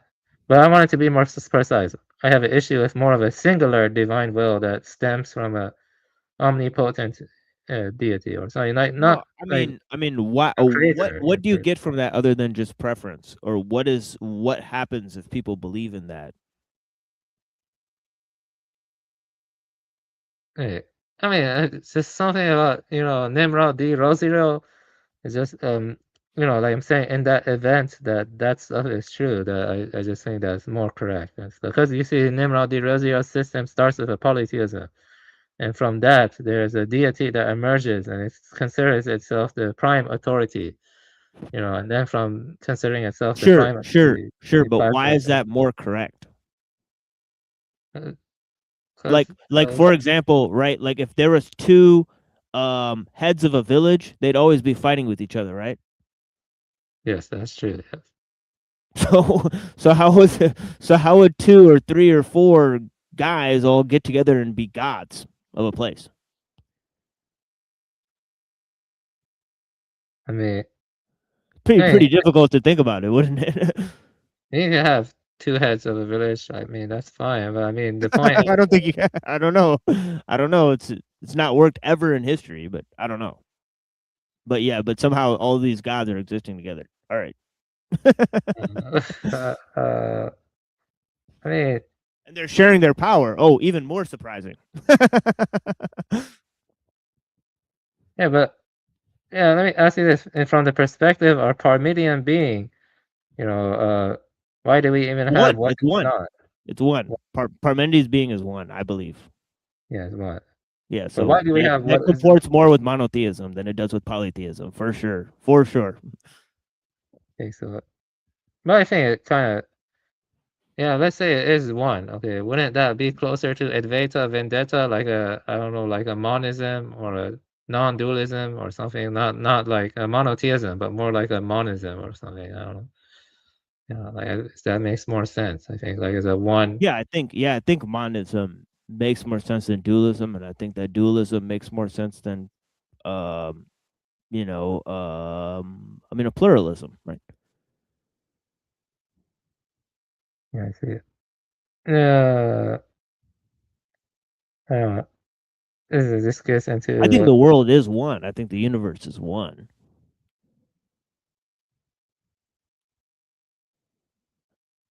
Right, and I think it's a reflection of basically the one God, right? Are you a pantheist or just a monotheist? Like a panentheist? I mean, there's nothing in existence that isn't God, but there's no God that's here. Right? Like basically Ghazali says, right? There's nothing in existence that you can say that is not God, but you can also say you know nothing of God. Both things are equally true. Yeah, I don't know, something about that just doesn't sit right with me personally. I don't know, like I'm not as intelligent as other people on this panel. I mean, like Sure there's you are. more I need to read and there's more No, I have to explore. I mean, I don't know who's going to be more intelligent than you or I. I mean, we're basically the top level here, right? So I think we're the top level here. I You have don't nothing think to I'm worry the about. top level. No, I do not think so. I'm not the No, top. you're fine. You're definitely my equal in intelligence, my friend. No, I don't agree. No, see, the thing is, No. everyone has areas they Come on excel now. in. No. No, you excel every bit as much as me. I see. Yeah, your views are valid. Yeah, for sure. If I look around, I mean, 50-50, you're right, I'm right, honestly. Well, maybe if the next life is more fulfilling or more better than this one, maybe I can learn to.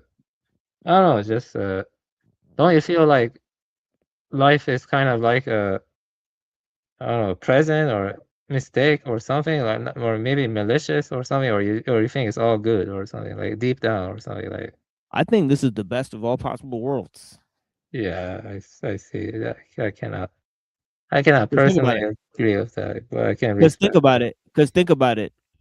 We neither you or me or anyone else could imagine a better world. They can't. Yeah, I can. No, they can't. No, they can't. Yeah, No, because I'm saying that we don't know just a minute ago how we got to a single cell. That's what I'm talking about.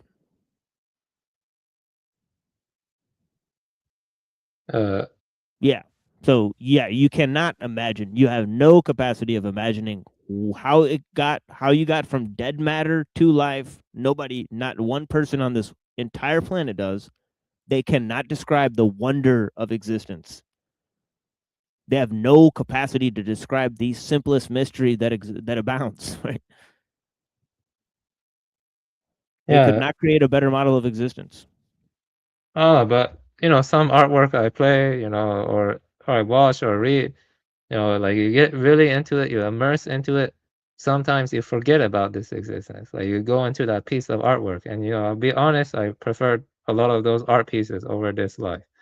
So that's just the way it is. I could imagine being something way better, something more. Yes, but those art pieces exist here. How do you know? Because where did they come from? How did somebody come up with them? Where did the ideas come from? They didn't come from nothing.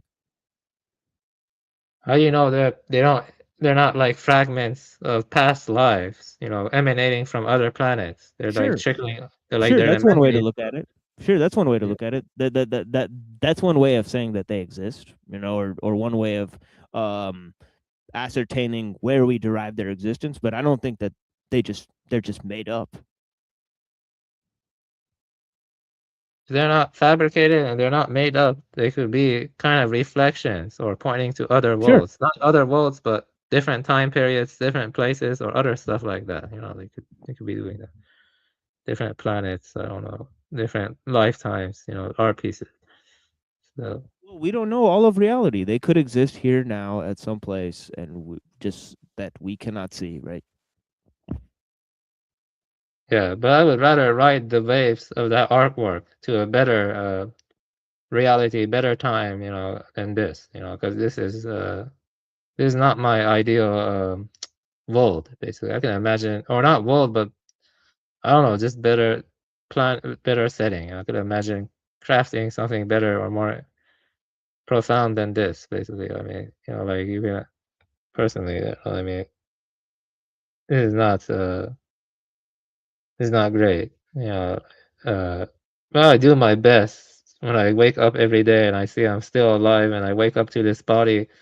I do my best to do what I think is right and stuff, but I don't even know if it's truly helping anyone because what I'm doing is aiding anyone. But all I'm saying is, maybe being something like Link or being something like, I don't know, like a Zora or something, or like a Rito, I don't know, or like Link from Zelda or something, that would have been more preferable or something, or like Lord of the Rings or something like that. It's more fantastical or more, at least you're doing something cool, or like whatever. Uh, when I look back on my life, it's just a series of humiliations. It's just doesn't seem like it's fulfilling or something. I don't know. I don't know. I think ultimately the biggest question isn't if there is a divine will of God or even pure awareness, is what happens after you die. Basically, like that's the biggest question. I'm just not convinced that it's like by something like Day of Judgment or whatever. There's many different accounts for that. I'm not convinced by stuff like, I don't know, resurrection and judgment, stuff like that. That stuff has precedence in Zoroastrianism, right? That stuff came from the Gathas. I mean, the Zoroastrians were the first ones to talk about resurrection of the dead and Day of Judgment, and that's a fact, though. That's true and stuff. And the Gathas are very clear about that and stuff. So yeah, I mean, when I say I don't think it's true, I'm not saying it out of spite. It's just I don't know. I have a hard time believing it, but it could be true. I don't know. Yeah, I mean, here's the truth behind your statement that you just made just now, right? We can only go back 2,000 years to observe what people believed. Before that, we don't know what people believed. Yeah, that's true. Yeah, that's the fact. I mean, it's not that they're the first to believe this. That's totally made up. We have no idea. I mean, I'll be honest with you. I'm not like other scientists, because like I don't really care if like because the biggest important question is what happens after we die, and you think the elites know and they're hiding it, or they don't know either. So like,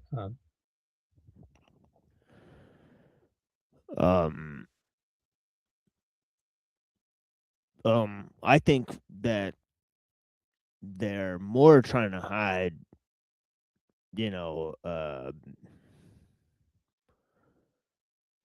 like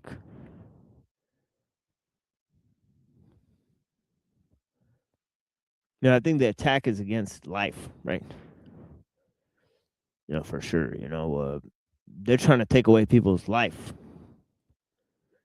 So the elite, they're afraid of death for sure, right? Yeah, they definitely don't know what's going to happen after you die. I don't believe that one bit. But yeah. Otherwise, and I do believe that there's dead babies dancing on their head at night when they go to sleep. That's crazy. Yeah, it's creepy. So, yeah, I mean, it's like the biggest question. Like if we were to learn right now what happens after you die, it would change the way we live right now. But that's not something we can easily learn. That's not something you can learn. I don't know. I don't have absolute certainty either. Like I've had certain experiences which I feel strongly in, but even I can reevaluate those experiences. Like I've had experiences I think are like past life recollections, but those, how do I know that's a hallucination or if it's actually genuine? You see what I'm saying? Like, you see, like I start doubting myself. Like, how do I know this experience is pointing to something true or not? Like, you see what I'm saying? But ultimately, right. That's the thing.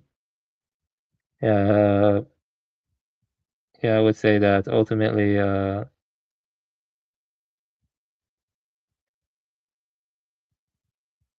yeah, maybe just I feel like when we get deep into technique and other stuff, one can do the best they can to help the world, but maybe it's just best to come to terms with death and whatever spiritual path you follow, and just find peace in that. So yeah.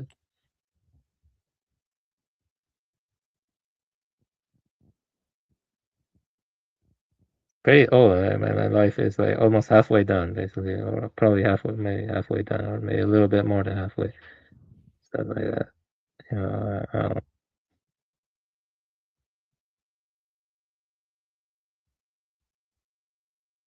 Right. Have you been up long? I thought you were gonna go do something or fast or something. I don't know. Probably not. Sounds like this. Yeah, it's past the time now, so but I've taken care of what I need to, so it's fine. Yeah. I did all of that while I put DK and Zephyr up, so just let them talk. But yeah.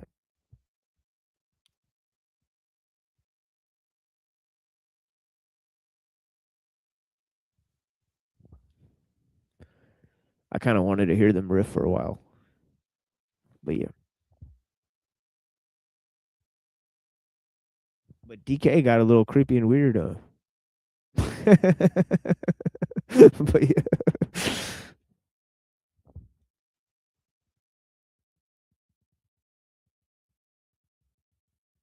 Yeah, it was good. Yeah. You got a little carried away there sexually and whatnot. But yeah.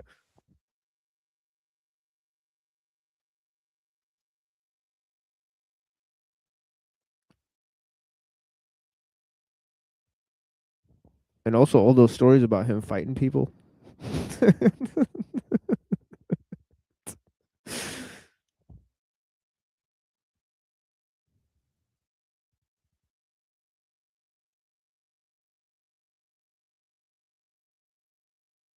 Provoked him.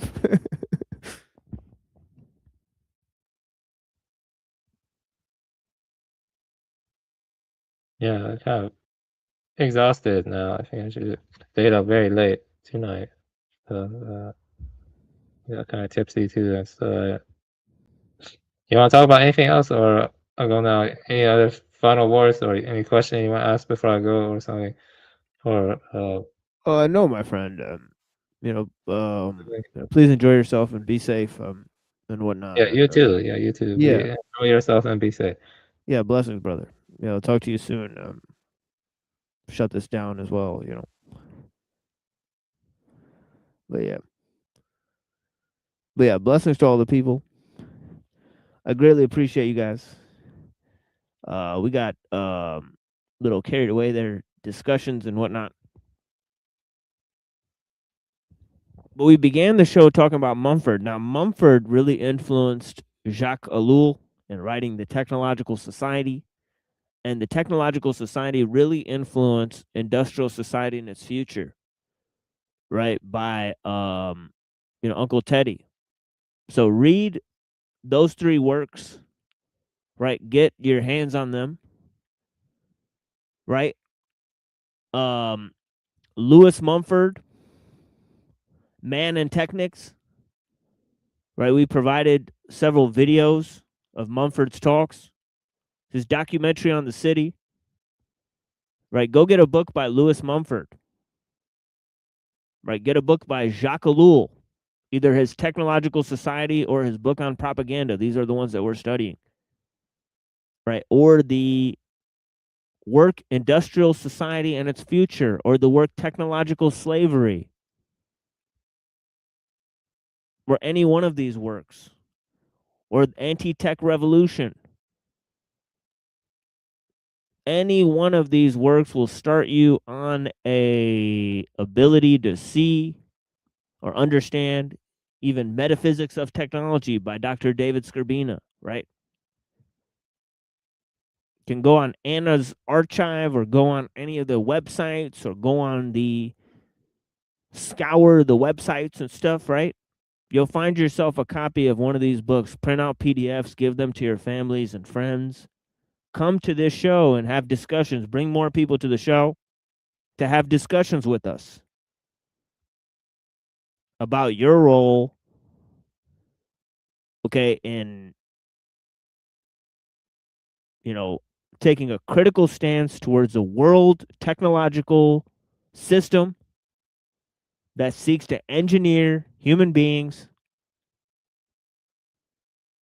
and enslave them and turn them into machines.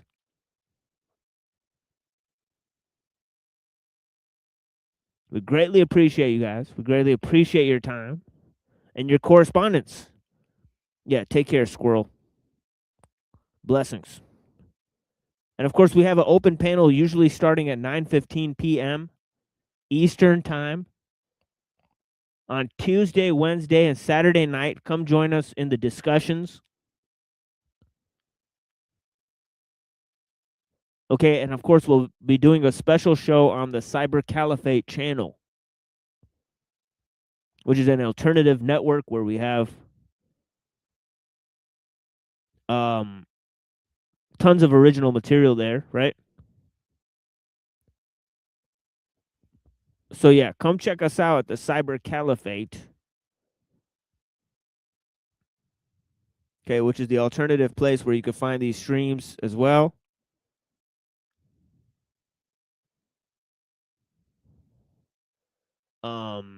Yeah. So come join us over there. Blessings to the people. Here, let me turn this on. Cyber Caliphate.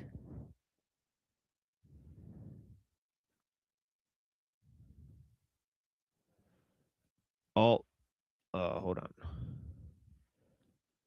Alt channel. Yeah. And of course, we're getting into some good discussions with the homies recently. Right? Excellent stuff. And yeah, I implore you guys to stick around and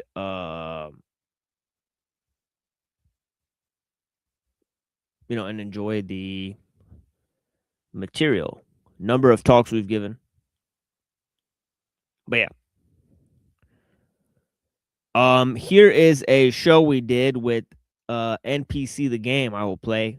But yeah, thank you for joining us here on the Machine Lies, where we talk about the lies of the machine on the machine that lies.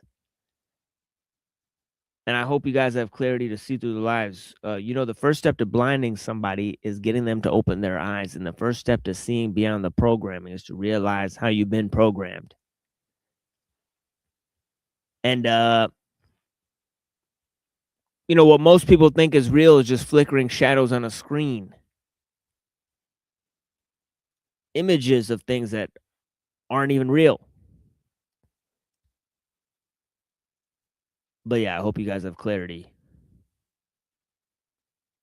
to see through the lies. Juiceable plateaued on views. Yeah, a lot of those videos on Cyber Caliphate plateau on views. I don't know if that's YouTube suppressing the views or if it's natural, but yeah, drop the links for the shows we've did together. Everywhere you go, to all the people, blessings. Spread this stuff around and, exactly, yeah. You guys know what to do. Blessings. Peace.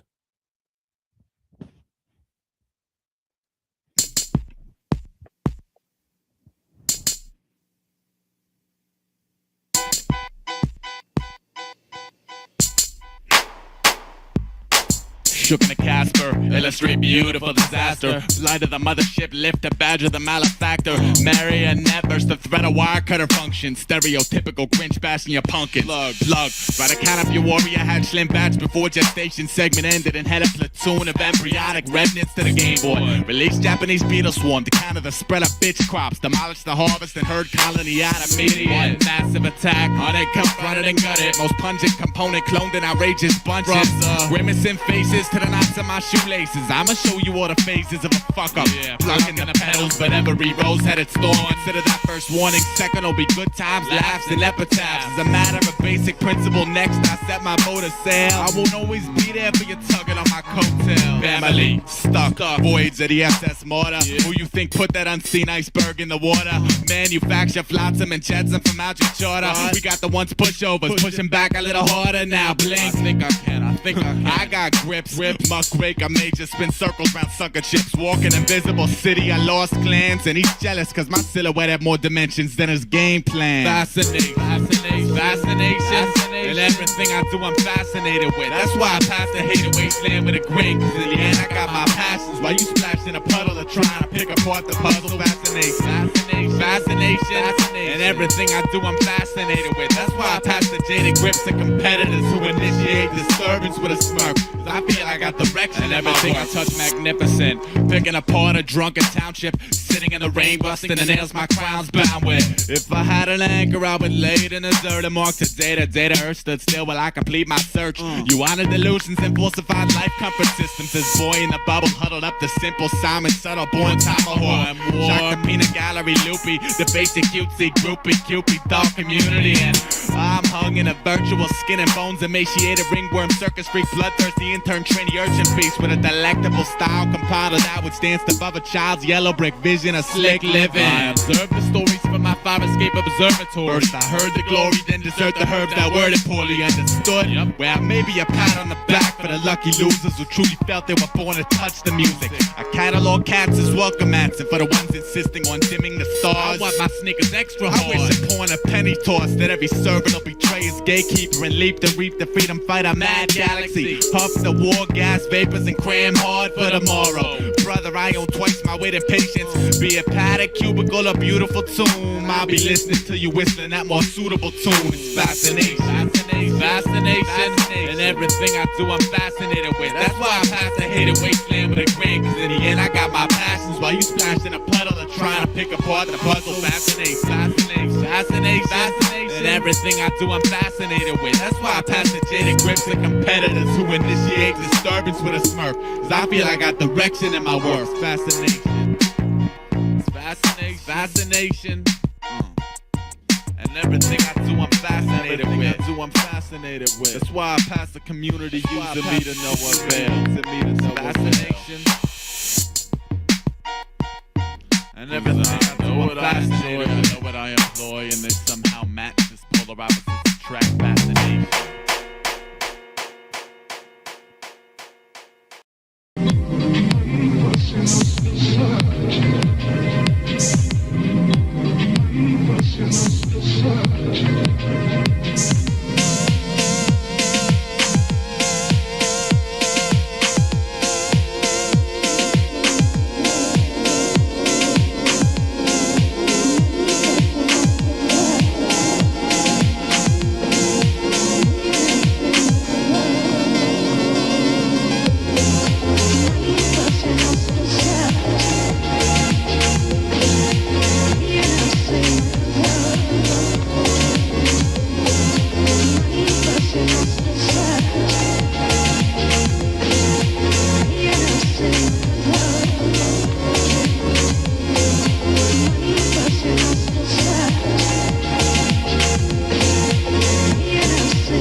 Speaking of urban songs, this Machine Lines up what's up on this shit. Fucking love those drums. I forgot about the beer. You want some? How about the beer? What? Never mind. Never mind. Hey, what's up? What's up, TML? What's up, my brother? How's it going, bro? Yo, can you hear me? Yeah, I can hear you. How's it going, man? Yeah. How's it going, brother? The little circle won't light up and shit. Here, hold on. But we can hear you though. Yeah, it's faint. I can see it. But you sound clear. Yeah. Hey, play one of my samples. You can find it. Type in Circle Jerks Crew. You know how we spell it with a K and a Z.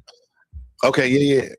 I'll get that. Let me just show you this real quick. Because Machine knows what's up on the group home, huh? Oh yeah, right, Machine. Yeah, oh, absolutely. yeah. Man. Group home. Lil Dap. Lil Dap, yeah. And the Nutcracker. Holy shit! Oh, by the way, how's your Ramadan? Oh, it's over. It's so over. I finally had time to call in. I know you've been doing these shows.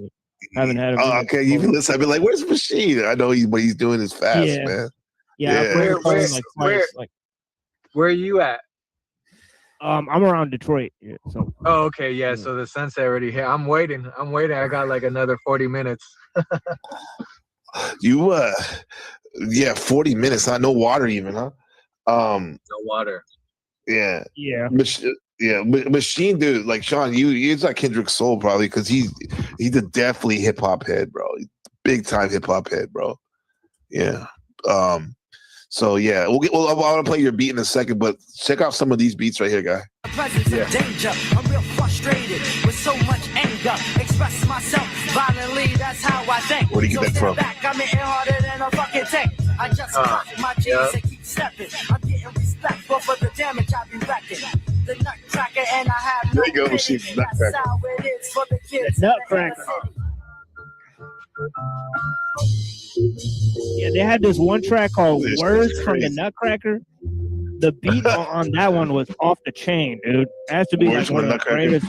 Yeah, Words from the Nutcracker. Okay, I gotta peep that. Oh, that's the yeah. But like story fucked up. Mom kicked me out the house. Now I'm the man. Yeah. I think my favorite one though is this Spanish one he did right here. Let me see if I can find it. And you can't touch it. That was cool too. Wait, let me see. Putting rappers in their rest. All these are fucking great. Where's the one? My niggas I never see again. 360 degrees. 95 is yours. 1,000 is mine. You gotta post this link in the chat. Okay. I'm after this going back home. I got you. 2000 is mine.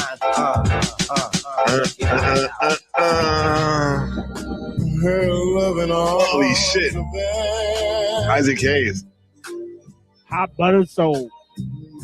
Yep. There you go, Sean. Yeah.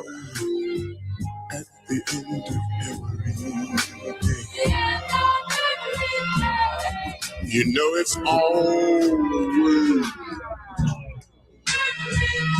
This is the most famous one right here. This song, right? Damn, John, fuck's wrong with you, man? Shit be happening out here, man. Niggas don't be realizing this shit. This was an exotology album, bro. Yeah, the world's about to end. The world's about to end for sure. God damn, that's probably my favorite album, bro. Literally. Is that Jeru, the Damager, who said that? Yeah, the world's about to end, yeah. The world's about to end, exactly. Yeah. What the fuck is this? That's like the kids that are forgotten about, right? The group home kids. That shit is wild, bro. Yeah. Let me get that Mexican shit. Wait, hold up. Wait, that's it. No, that's not it.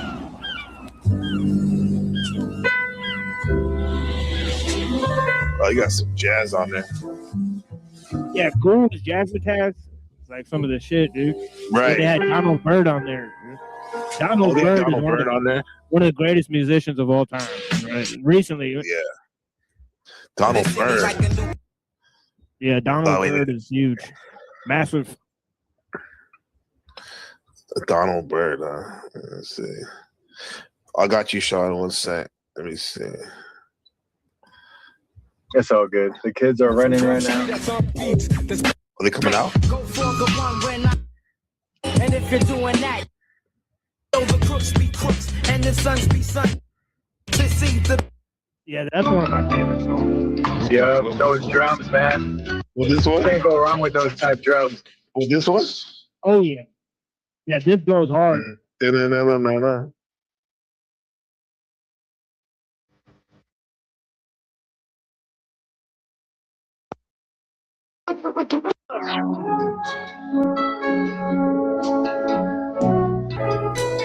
Another Isaac Hayes. Yeah, Isaac Hayes is incredible. Yeah. Chef, right? Damn. The windows of the world are covered with rain. Okay.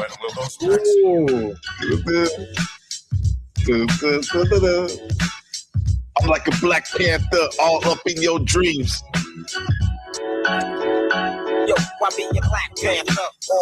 Hey, DJ Premier's still doing it too. He came out with an album with Nas, right?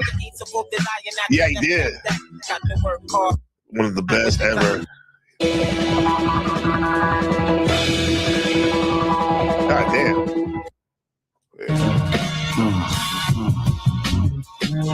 All right, let me go. Play that shit all day. What is it? Circle jerk, right? With a K, right? Yeah. Yeah. Circle jerk. Let's see if it's even on here still. Oh no. It's starting with a C, yeah. Jerks with a Z? Yeah. And then put like a trailer. Let's see what it says.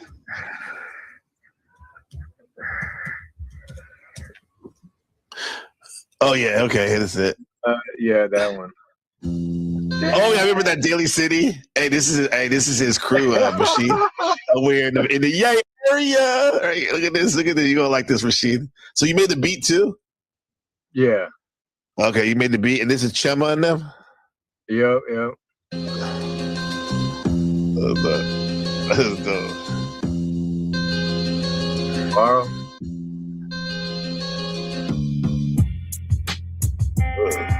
That's dope. That definitely sounds like Sons of Mad Wu-Tang and shit. Like Hell yeah, RZA, a big influence. RZA, yeah.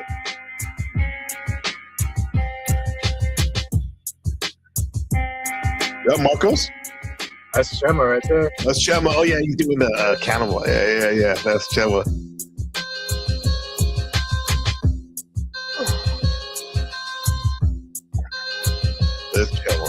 That's Chema. Okay. Wow.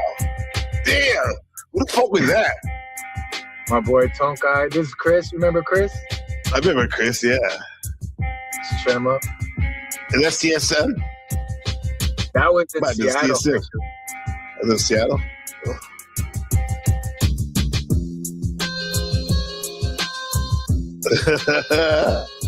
They're popping the collar.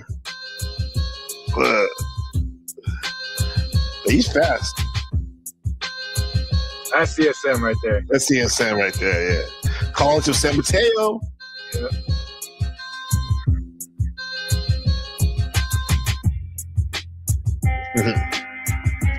Did you go make that? The video? I made that video, but he made that video. That's dope. Yeah. Oh yeah. Oh yeah. I love it. You can stop it. That's how good of the video was. That we didn't know how to fade out the music back then. Keep going. Keep the party going. Keep the party going. Yeah. That was dope, bro. Yeah. That's super dope. Yeah. Damn. Yeah. Yeah. We're talking about so Machine, what's really going on, man? This shit's wild out here, man. Yeah. It's wild. It's like art is becoming life and vice versa. Yeah, I mean, I think the scientific age is like they're trying to maximize Eros and Logos. So Eros and Logos is maxed out. into art and science. So like it's just art and science. Basically, it's the exploration of the modern. Where it's knowledge for the sake of knowledge, and art for the sake of art. Where these ideas really didn't come into the frame until the modern ideas took like the frame, because it's like like before, all the art and the knowledge is tied to the culture, right? So this is one thing, like I was explaining, it's like it's like we're living post the creation of a monoculture, right? Where yeah, man, like go ahead. Like I was gonna say, like, because like I don't know if you can link this up to. I was studying some stuff about Zoroastrianism and how that was the right. Like that used to be the thing. Like birth to everything. Yeah, they gave birth to all these other things. That used to be the monoculture back in the day. Yeah. It's like you could fit all the ideas within Zoroastrianism, like the pagan ideas. Yes. Like it maxed out the pagan ideas, it maxed out the ideas about angels and stuff. About emanation and philosophy, about dualism, that everything's made of fire, monism, Zervan, and that's what they call God, right? A monad. That's what they refer to God as, a monad. It's like they maxed out all differences within that one, frame.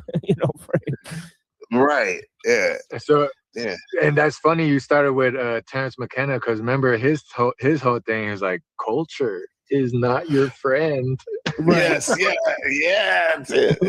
culture is not your friend, man. Yeah, that's funny, but like I got a little bit of difference from McKenna. I'm like 50-50 on if McKenna was a good guy or if maybe he was like a Fed or something like that, right? Because he did like work for the Esalen Institute and so on and so forth. Esalen. And it seemed Big like Bear. there's a lot of not like a Big Bear. That's Big Sir. Yeah. Yeah, so it seems like that's interesting. I never thought of it that way, because and I say it's interesting too because he was pushing psychedelics. And remember, psychedelics was kind of like the tool for MK Ultra. Yes, yeah, a lot of people use it for that. Well, that's what's funny is that a lot of these guys like Bateson, right? He's also, associated with the, Esalen Institute. He created the damn MK Ultra, and then also, he also gave LSD to Allen Ginsberg. Another guy who the beat poet. Yeah, they like to, push Allen Ginsberg as a promotion of psychedelics, but he's actually a PDF that was like a government PSYOP project, or pretty much like by the CIA, like test subject of Gregory Bateson. There was somebody that was like, Allen Ginsberg. That was like my mom dated his. Oh no, wait, was it their father? Oh, Lee. Somebody was like, my mom dated him, and he was gay. Some weird shit, bro. But anyway, before we go there, we got a visitor.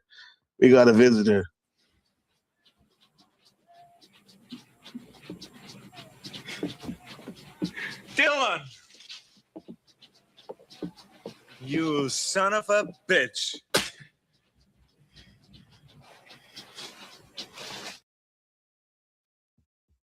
Yo, what up, Landry? What's up, man? How's it going, bro? What's up, man? I saw it was MM, so I was like, I got to get up here. MM. Yeah, Mysterious Mama Matrix. You're MML. Oh, you're Eminem? Well, no, the first part is MM, so I'm just, MM. No LA today, but MM. Yeah, we're going deep, so deep, like snow. Dallas. Speaking of Dallas and psychedelics and stuff, that was a big hub for psychedelics with ecstasy. Did you know that, Landry? Yeah. That was like where. Did you talk about that? No, I don't think so. I don't think. I definitely do. I do about that because I remember when it got shut down too. Because he's fizzing. He's fizzing right now. You couldn't find it, dude. You couldn't find it anywhere. I think it was 2012, maybe 2013. No, it's probably 2013. It vanished. Yeah, because it just vanished. Not that many people were fucking with it. That's crazy. Yeah, the big guy got popped because then all of a sudden I ended up buying mints on accident. Mints, yeah. Dude, I used to fuck with that shit. I mean, I was like, what would I be in that year? it's still in high school. So yeah. Yeah. Probably why I dropped out. I can see that. I can see that, man. I remember one time I saw my boy Alan at Santa Clara University. He had like it looked like he had like one of those gallon-sized bags, and it was all pills. I'm like, what are you doing, Alan? He's like, I'm just, living life. Yeah, I mean, he was selling it too, but like, yeah, but no, but the psychiatrists and psychologists used to use it in Dallas. That's where it got started, and then I heard that it filtered out into the rave scene down there too, like in the late '90s and all that, in the mid to late '90s and whatnot. Yeah, believe it, man. That's what. Yeah, yeah. Probably big money for anyone who can pull that off. Who knows how much? Big time for a giant thing of like 600 or whatever quantity come in, and then if it's 10 a piece, like mad money. Yeah, how does it make you feel? Because I never really used it before. I supposedly I had some in a punch before at a wedding, but like I don't know, like how does it make you feel? Who did that to a wedding? Like as a joke or like? That's a cracking wedding. That's wacky, dude. My hippie cohort in college, Travis, he married. Now check this out. He married this French girl for some visa purposes, on a green card for a green card shit, and then like supposedly that was in the punch, and I did feel a little different. After that, yeah. But yeah.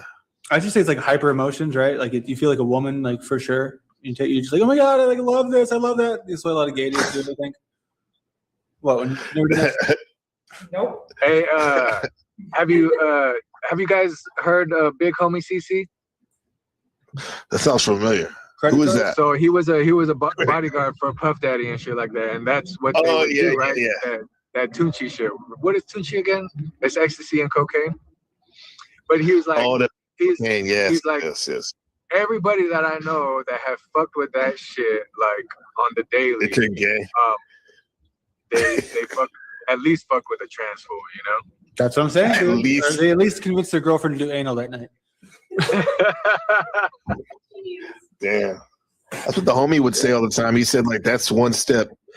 If you're fucking around with the butthole like that, that's one step to being like, on the other side. Weird. It is weird. Like people are so, they get so bored so quick with things. People are they take things for granted, right? They got a perfectly fine hole and they got to just, I want something different. Right. It's like, God did not make that for that. I mean, sorry, I sound very judgmental right now. Sorry. It's okay, man. We're a bunch of Scorpios and shit in here. And Sagittarius and Libras, we can do that shit. Like fucking judgmental. Right? I think that's what it is though. Like speaking of Puff Daddy and like people getting bored, it's like the guy just gets bored. He can like have anybody, any woman, so he starts doing that. But it's like, come on, bro. Like you said, you're not satisfied. When is that? But with that said, though, those tendencies must have been in him already. Yeah. Like that, yeah. Or he had something else in him, and that's what made him do that shit. Yeah, that was good. Yeah, lasagna max it. Was like, oh, that's it.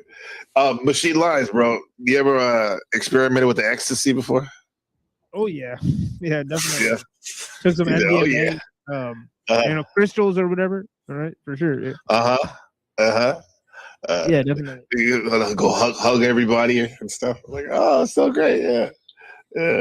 There's this stuff that was called like 2CI. It was like weird synthetic acid. Yeah, 2CI. Yeah, there was that too. I don't know why, but everything turned like red and blue for me for some weird reason. Like purple and green and black. Red, blue tint. Or like y'all guys became like a Instagram filter and shit. Yeah, your awareness. Yeah. We were on probation on work detail, and somebody told us they had like LSD probation, and it was 2CB instead. Did you kill somebody? No. Okay. No, probation. You get put on probation if you get pulled over, like just for drinking, like or whatever. Probation's like the best case scenario, It's not like you don't have to kill somebody to go on probation. Yeah. See, Sean and I, we were good criminals allegedly. We never got caught and do that shit. Never do that shit. You better put that out in the open, man. I'll run before I get caught. Yeah. Yeah, you'll be fast. But I'll tell you what, you'll never get probation for fucking killing somebody. Yeah, exactly. Yeah, probably not. Yeah. Larry, you're gonna jinx us now. You're like, you No, say that are, now. dude. You're the one who just said that you know, I've never been in trouble. That's the kind of shit people say the night they get arrested. You know what I mean? Shut up. I've never been in trouble, dude. I'm gonna stay home. I'm not gonna go to work today. You hear a knock on your door. 5, 4. Fuck that. 3, 2. Fuck that. Yeah, I took most of the drugs. The only drugs I All right, bye. take is peyote or mescaline. That's the only one I really didn't try. Peyote. All the rest Damn. of them I tried. Yeah. Yeah. Is there a reason why you haven't tried that yet? Yeah, just like never showed up really. You know, I think That's what I was I think, wondering. I think Never it might had not be access that to it. prominent on the East Coast or something like that. I don't know. Yeah. Well, shit, I know some. Yeah, man, we'll talk, bro. Mystery Ozo probably could hook that shit up for sure. Yeah, he's in what's he in UMass, Massachusetts and shit. Yeah, Joe, that's the thing, bro. I see all these people talking about Don Juan. We got Frank Monday, Carlos Castaneda. Who else? Twilight, the homie Twilight. Those peyote buttons, bro. They be putting you on another level, huh? Seems like some different. Do you think that the drugs are just they have different personalities to them? Oh yeah. Like what you're hitting up. I remember Rupert Sheldrake would say like it's a different morphogenetic field or whatever. And McKenna said something, for example, like a newer drug like Special K, ketamine. It's like more like because it's so new. It's like a big office building. He would seem like with like cabinets, empty cabinets and rooms and stuff that waiting to be filled. It just goes on and on and on and on. Whereas like acid or like morning glory seeds and stuff like that, and even acid, he said it had that Mesoamerican like Mayan feel to it and stuff. Yeah, real interesting. Yeah. Yes. But good talking to you. I'm about to hop off. Good All right, shit, bro. Dave. I Good see. shit, Machine. Appreciate you, I'll bro. see you on the next one. Yeah, blessings. Yeah, Sure. thank you. They got the hieroglyphics right there. Right there. Exactly. Shout out to Sean and them, bro. Good people, man. That's my brother, man. Yeah, area. And Machine, you were right. It was Clint Eastwood when I saw the gorillas on SNL. When you were like, oh, they must be singing yeah, Clint Eastwood, right? Yeah. And then Dell was wearing the shirt, the hieroglyphic shirt. So yeah, man. Yeah, it's been like over 20 years that song has been released. So yeah, I think it's like they're just finally getting acknowledged for the album they made or something like that. Yeah. So, you know, which is gonna be with a lot of shit like you know, like Portishead and all this stuff. Oh, Portishead, yes. Yeah, it's gonna become like a cultural icon, you know, whereas like 20 years ago, like nobody knew about it, and so on and so forth. Yeah. And also too with the gorillas, their animation it just stands out even more so now because of all the proliferation of Pixar type animation. You know, the two-dimensional art, old school cartoon is nice with saturated colors that they use. Like I don't know if you've seen that new video with it shows the mountain in India. Have you seen that video of theirs? No. You gotta check it out. Yeah, I don't want to show it right here because it's probably heavily copyrighted, but it's a trip, bro. It's a trip. Who we got here? Let me see. Yeah, we got Terrence McKenna. He was just about to get into talking about Pierre Desjardins. Ours have cooked out a more complex species of molecules, carbon, and suddenly very complex structures can arise. And he's doing it. Sounds like he's doing his time wave zero spiel, huh? Yeah, he well, starts that's the talking thing about is that, is that if you look at really these ideas, they have a huge culmination, like within the 1800s. And of course, in one of his talks, he's trying to TBT. say how he takes like this idea from Alfred Russel Wallace instead of Darwin, right? That nature is creative in the process of evolution, right? So then this ties into Teilhard de Chardin, because his whole idea is that evolution has a purpose, right, within the sort of eschatological scheme, right? So yeah, what does Desjardins think the purpose is? Well, I think it's like unity with God or something like that. See, he's a Jesuit Christian, right? So so with McKenna, it wouldn't necessarily be unity with God. He's sort of like more like a Gnostic, right? So he thinks it's like we're gonna like transcend this particular stage, like like everybody's gonna be creating at the same time or something like that. Like there's like the novelty, the novelty will reach like such a high like level, fever pitch. Yeah, a high level that it'll cause a gigantic paradigm shift, right? And perspective and so on and so forth. Yeah.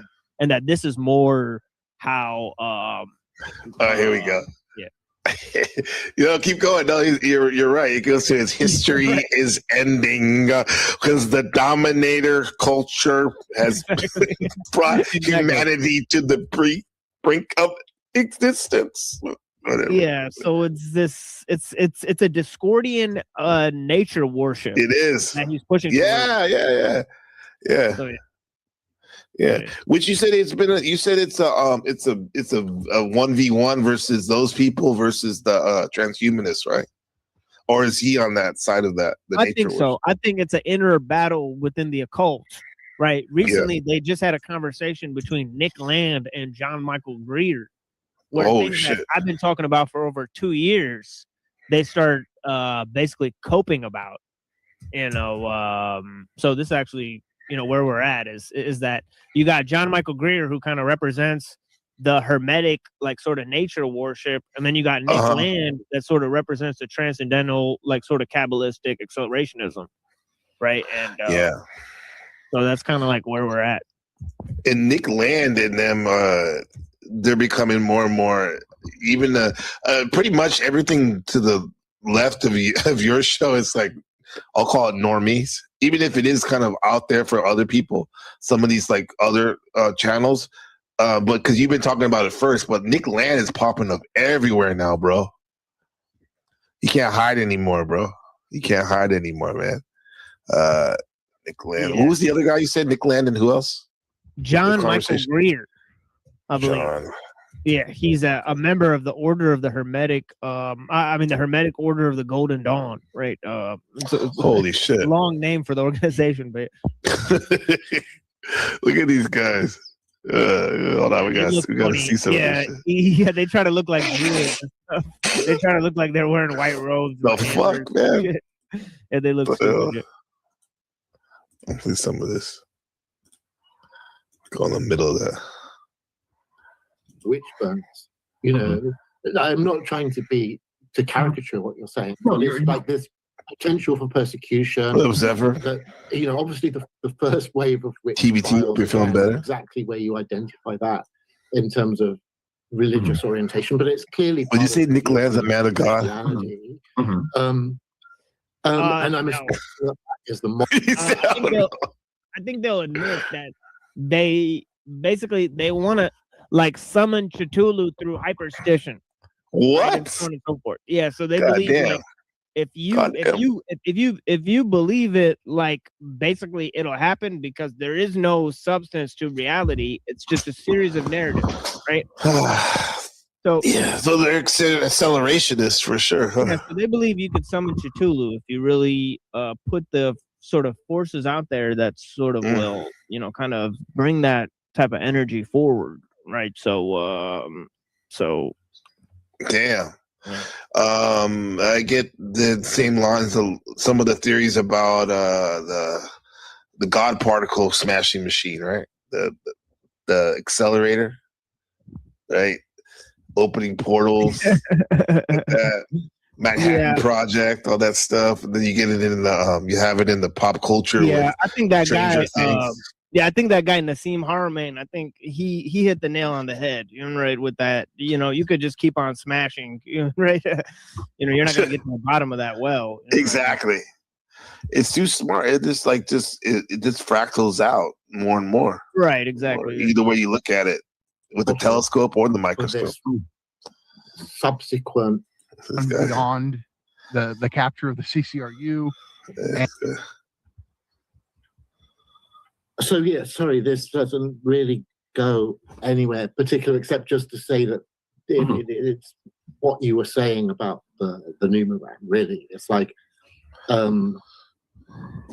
there's no need to get jealous about particular paths of approach of these things. It's just like, I do think that the TSW criterion is really the only one that matters. Yeah, exactly.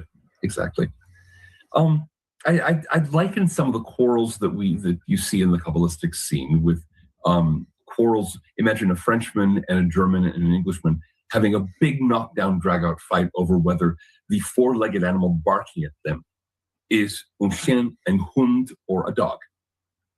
Well, you know, but yeah, there are different channels.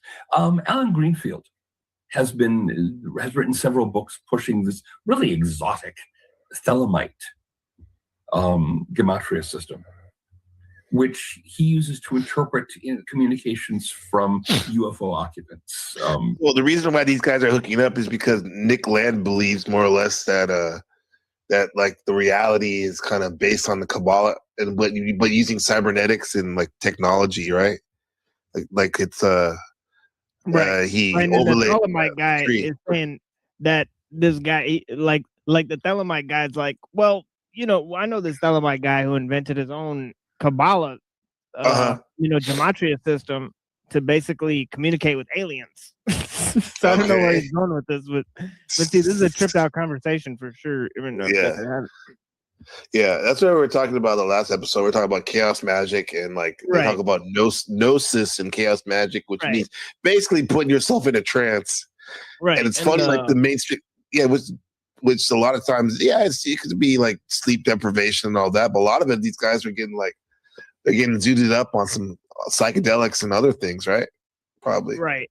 And the whole alien thing comes from, you know, it has a lot to do with Institute of Noetic Sciences and the whole Crowleyan, you know, thing. The Thelemites created a lot of lore about the gray aliens. Right? So they did history behind it. Aswall, whatever. They had that alien face that Crowley said he summoned, right? That right. Yeah. And he's sort of taking credit for it right there in this, you know, presentation. And then you got this guy right here. I'll go back to the Nick Land right here. Space time. Words and Ideas by Terence McKenna. Yeah, this is sort of he sort of copied off of How to Control Your Brain. Rap 1. Yeah. By Timothy Leary. Right? Timothy Leary, yeah. Yeah. And that one's way better because it's got like it's less like rave culture oriented and it's more just techno. Oh. History. Right. So that one is way better because he's quoting like Socrates and Marshall McLuhan and shit. Because the dominator. It's like Terence McKenna, he ripped his shit and kind of played off as his own. Yeah, and like watered it down. Yeah. Really? To be dramatic. It's like he made it like pop. He made like a pop version of How to Control Your Brain. The pop version. Culture has led the human species into a blind alley. You even got the didgeridoo going. Yeah, but this might be Orphan Drift imagery, right? Like in the background, right? Chaostrophe. Because they have a lot of visuals that are produced, and I know Nick Land used one of them for for the Meltdown piece that he did, right? So Nick Land has a piece like this too called Meltdown. I don't know if you've seen it. Okay. No, I haven't seen it. We check it out. Yeah, and that's got like similar visuals in the background, right? So I think like it might be made by He said in the beginning, he said imagery by Rose, some company, somebody here named Rose or something like that. That's what he said. This was in San Francisco, pushing going back to the archaic revival, the Africa, right? Which is really just his archaic revival is also combined with sort of neo-futurism, so it's like, so it's not like real, like it's like he's trying to smuggle in futurism through this. Yeah, with the aesthetics of the primal, archaic ways, right? Naked orgy, sex, with the drums and big mushrooms the size of dinner plates. He can, He says all the things like they must go back. Standing armies. Oh yeah, dude, you can't forget though too about this the matriarchal way, which is, I mean, matriarchal is cool and all, but come on, bro, like we need some balance, bro. We need some balance. What does it say? Let me see. Oh my bad, I gotta send this other thing. I was like, what? Pasted the wrong line. Yeah, my bad. Yeah, I guess I copied and pasted this, slavery and property before warfare. Before warfare. Phonetic alphabets and. According to him, they were monkeys, right? Monotheism. Does he really believe that the human being evolved from a monkey? Or do you think he's just a fun theory for him? I think he believes it. I think he truly believes it. Right. And I think he also may he's obviously creating the stoned ape theory as a sort of Discordian attack. Right. So there's this entire thing, right? Because he's sort of fabricated this idea. Right. He's also fabricated the time wave idea. Yeah. Right, the time wave 0, right? It doesn't. If upon inspecting the I Ching, it seems like he finagled some of the ideas to make them fit into the Mayan, calendar, right? So those calendars actually don't match up as much as he'd like them to, right? So, so some of his sort of scholarly work has been debunked. So, having said that, why was he actively trying to disinfo people? I think it's part of his Discordian project, personally, right? And he may be, and then also, as I said earlier, he could be a Fed, right? Because Timothy Leary definitely was one. Yeah, right? definitely. Well, he even admitted to it in that one when they all had all the reunion, as he called it. So since he's in that sort of camp, that's his mentor in a sense, or his I don't even know how much they interacted, but the precursor, that's the word. And also too, Karis McKenna, there's Jan Irving did the work. Research about how the last, I don't know, so many years, like 10, 15 years or whatever, about Terence McKenna, he barely took mushrooms. He certainly wasn't taking it the way he was lecturing about how he was, you know what I mean? Now, he may have done it a lot when he was younger or whatever, but he definitely wasn't like this. They said he wasn't taking them like he was. What about Dennis McKenna? He kind of slipped under the radar too, huh?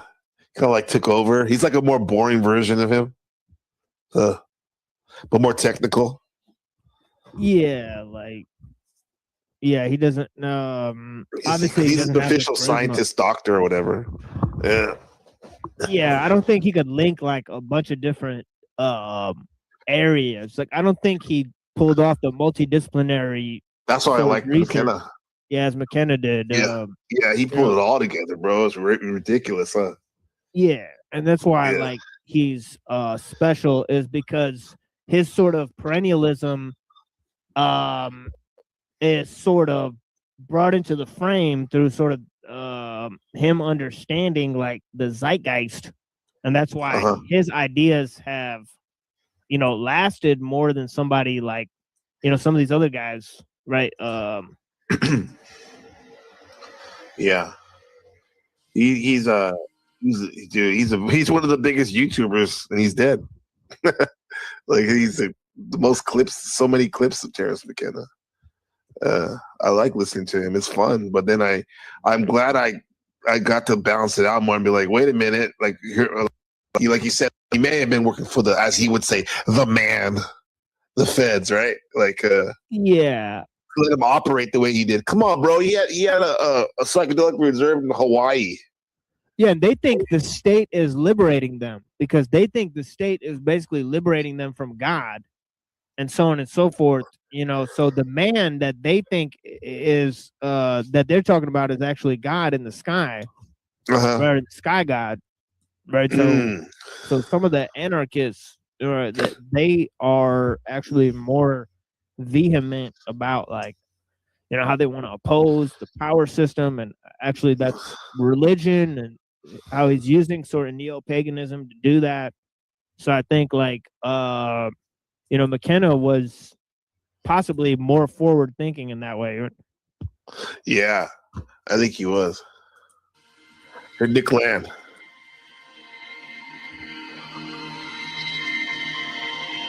It does look similar already. Right, exactly, right. It's the same trip. Looks like our backdrop.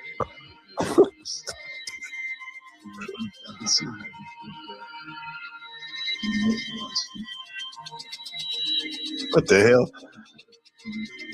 This is like what they used to call freak out, like in the 60s.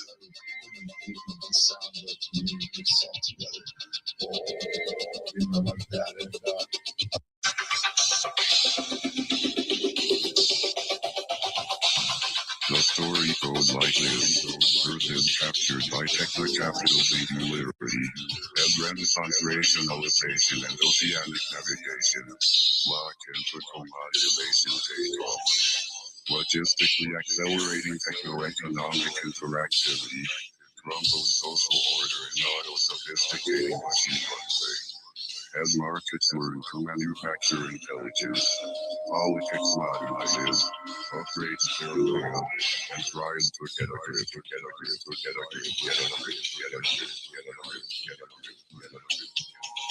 The body count climbs through a series of globe wars.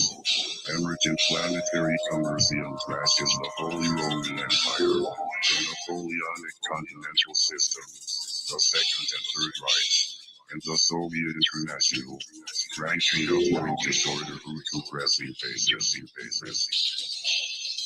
Deregulation and the state.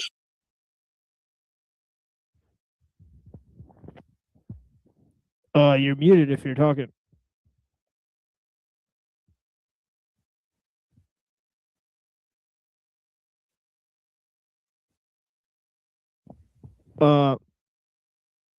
Still muted.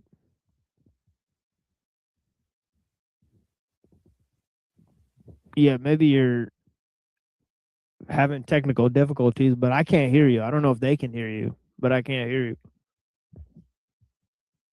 Yeah, this is my port. Oh, yeah, there you go. Yeah. I said, shit in here blasted. This shit's a trip, bro. With the voice. Yeah, no. Yeah, it's tripped out. This is actually a part of his writing. That it sounds cool, actually. It's very interesting. Yeah, his writing. Yeah, what up, man? He writes in a way, or a method of writing he employs is called theory fiction. Okay. Where he's sort of combining, it's sort of taking into account this idea of the sort of, meta narrative and and also like the it, idea actually, of hyperstition, right? So it's kind of like using that to construct a combination of fiction and reality. Hyperstition sounds like extreme paranoia. He's basically coined the term, but it's essentially drawn from a lot of postmodernist concepts, like the concept of the virtual by Deleuze and so on and so forth. What does that mean? What Deleuze? What did they say?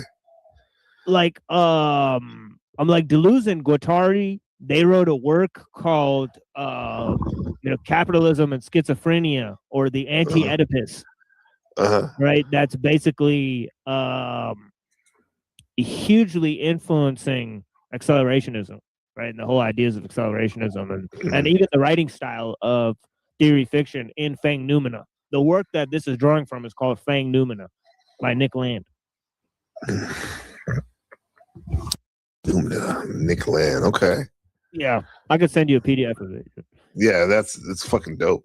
Yeah, I like that because it's like he's talking about some things that could be happening, but then he overlays the narrative part of it. Makes it kind of compelling. I like that. Stars race each other He's also inspired by William Gibson. Right. William Gibson? William Yeah, Gibson. like William Gibson writes a lot like this too. Like, we're gonna go all over the place right now. William Gibson, let's say. It seemed detached, out of date, even old-fashioned. Then came cyberpunk.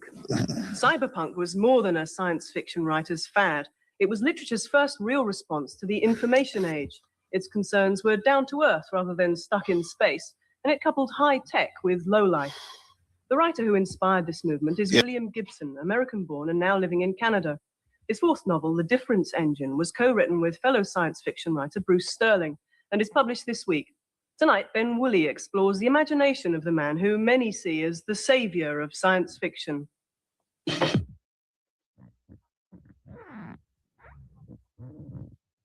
Amplifiers. Bits, seemingly meaningless fragments of personal information, fragments that can be retrieved, amplified.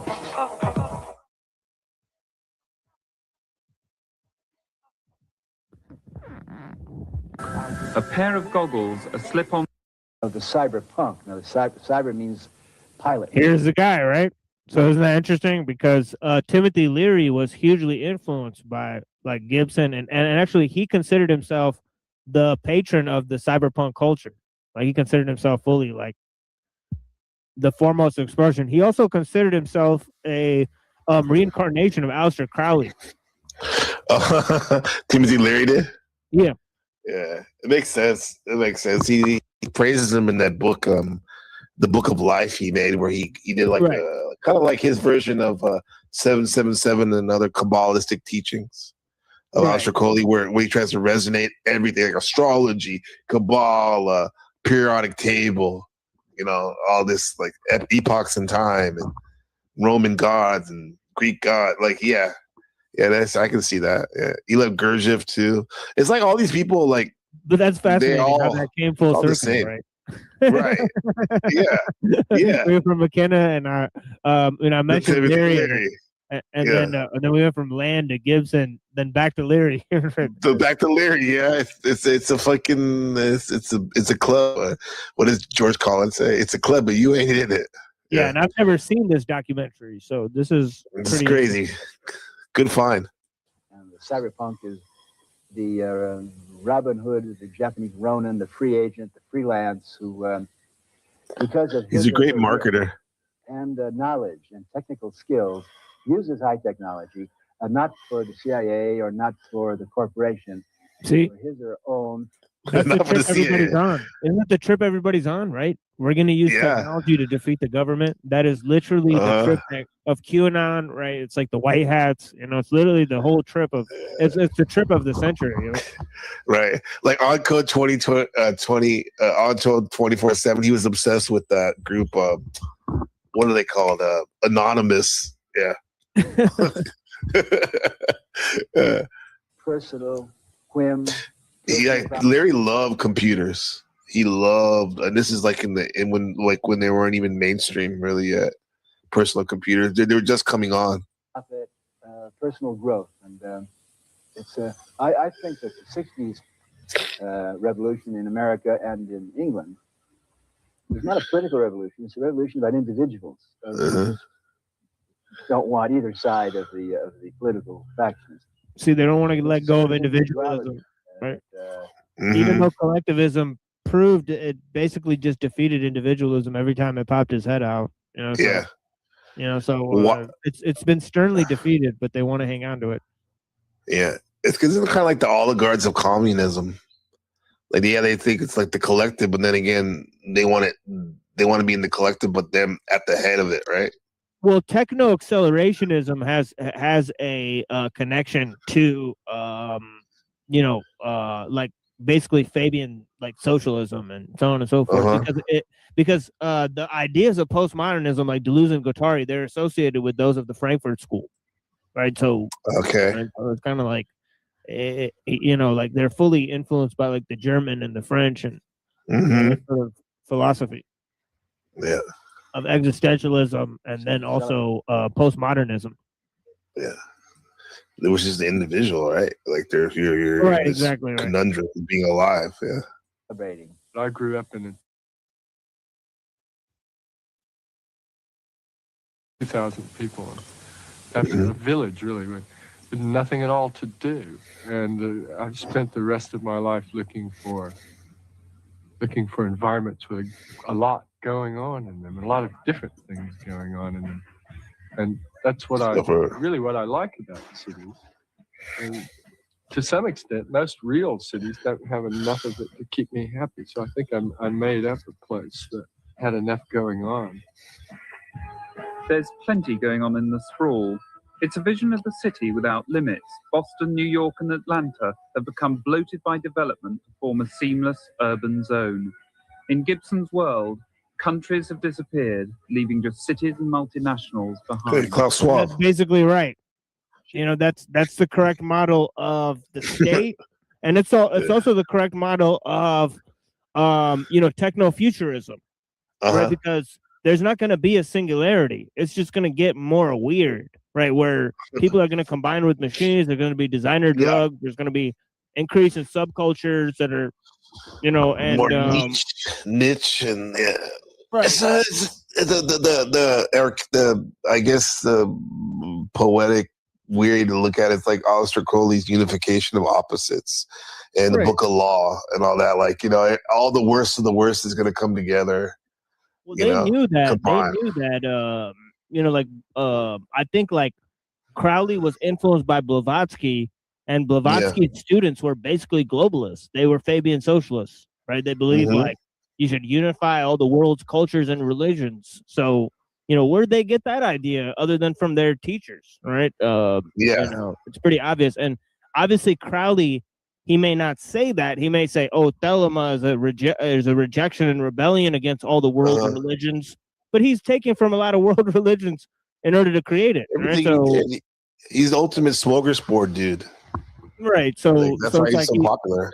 Yeah. So this is I think it's the crux of the issue. They say they're against everything and they're different than everyone, but they take everything then. Right. Exactly. Yeah.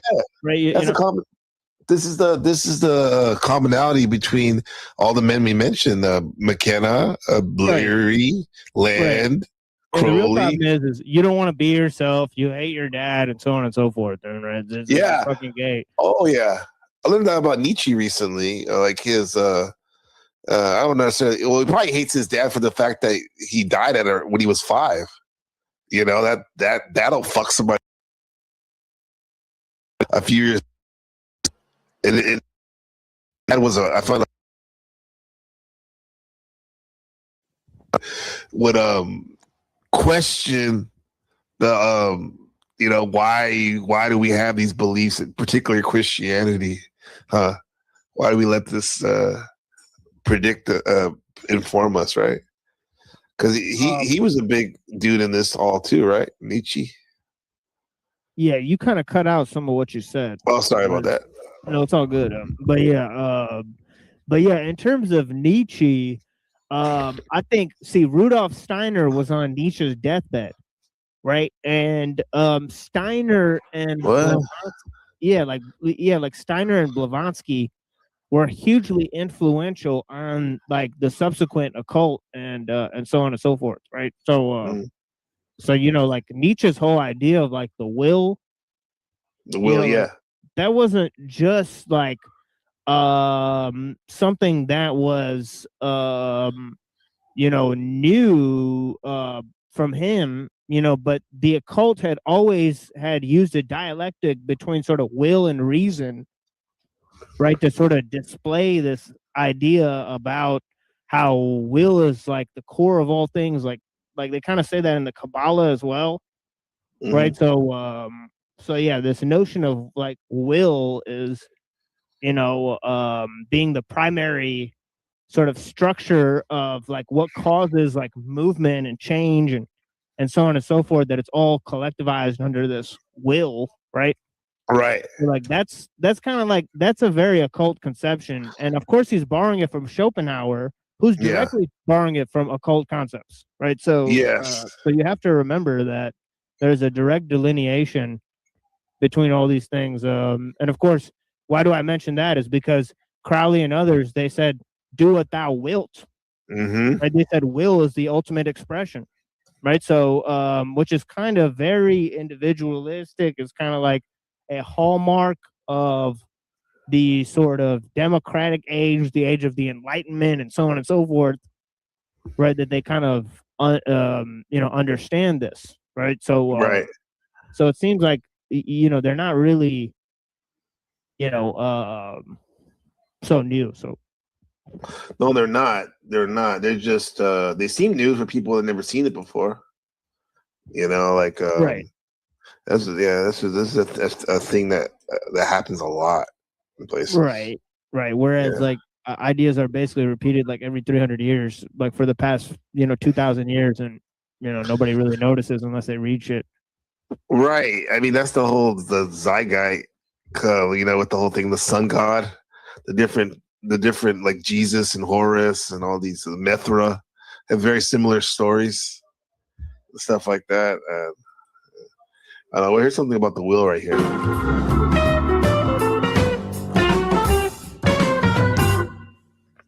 Arthur Schopenhauer, the Wolverine of German philosophy, undisputed champion of philosophical masturbation and pessimism. Schopenhauer was born in 1788 in Danzig city in Poland.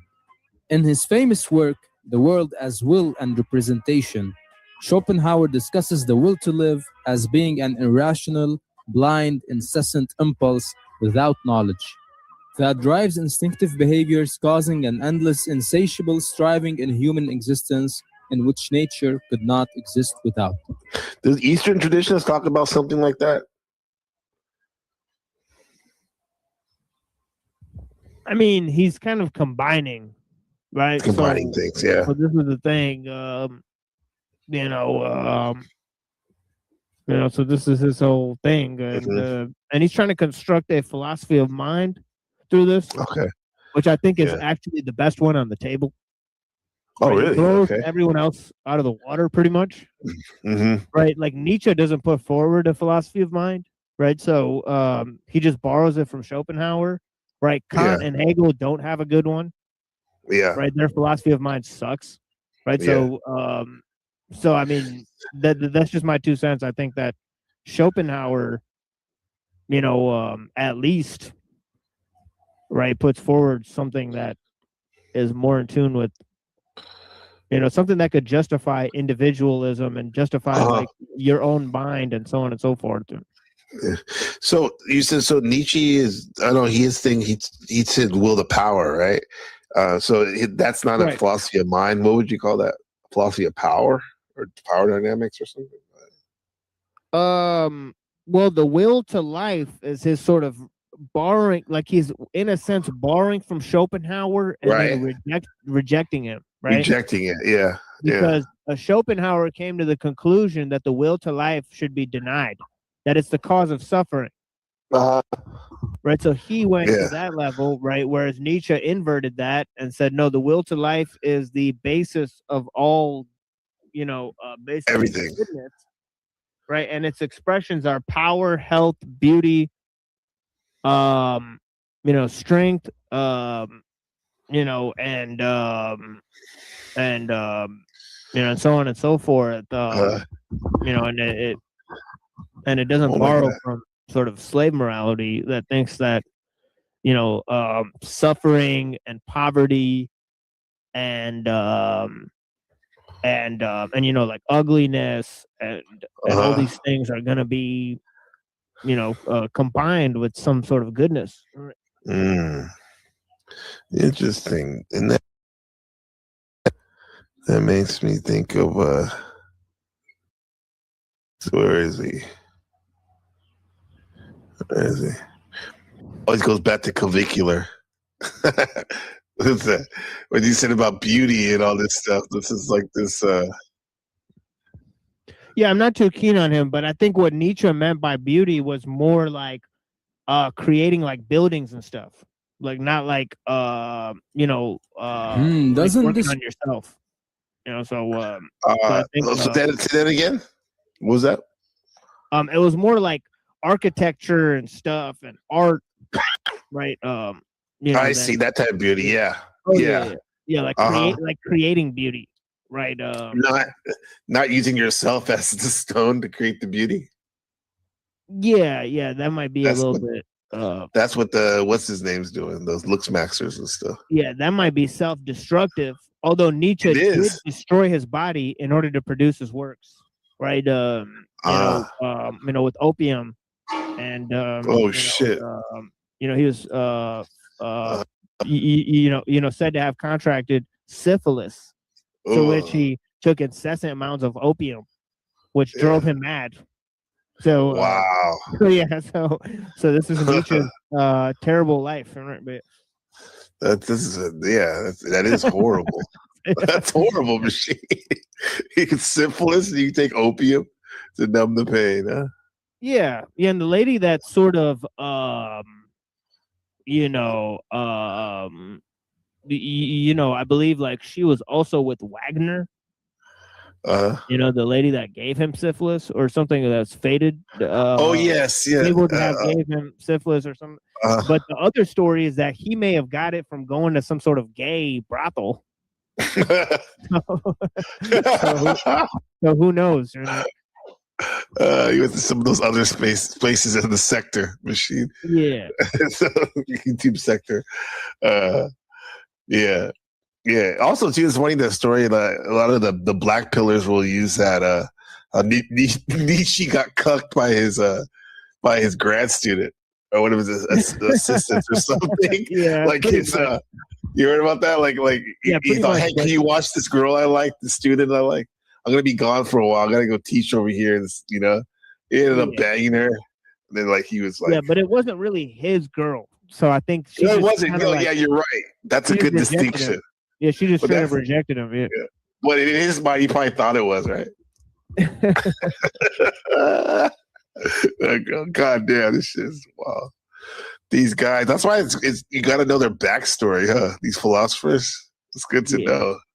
It's good to know. Yeah, Hegel and Marx and Nietzsche, you know, they had pretty sad like pretty much existence, right? Like pretty much Marx was poor, right? And he let his family be poor pretty much, right? And yeah,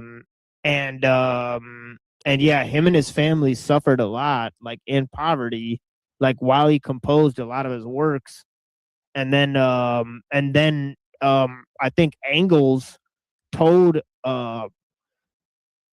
like one of his illegitimate sons that he was actually, you know, Mark's son.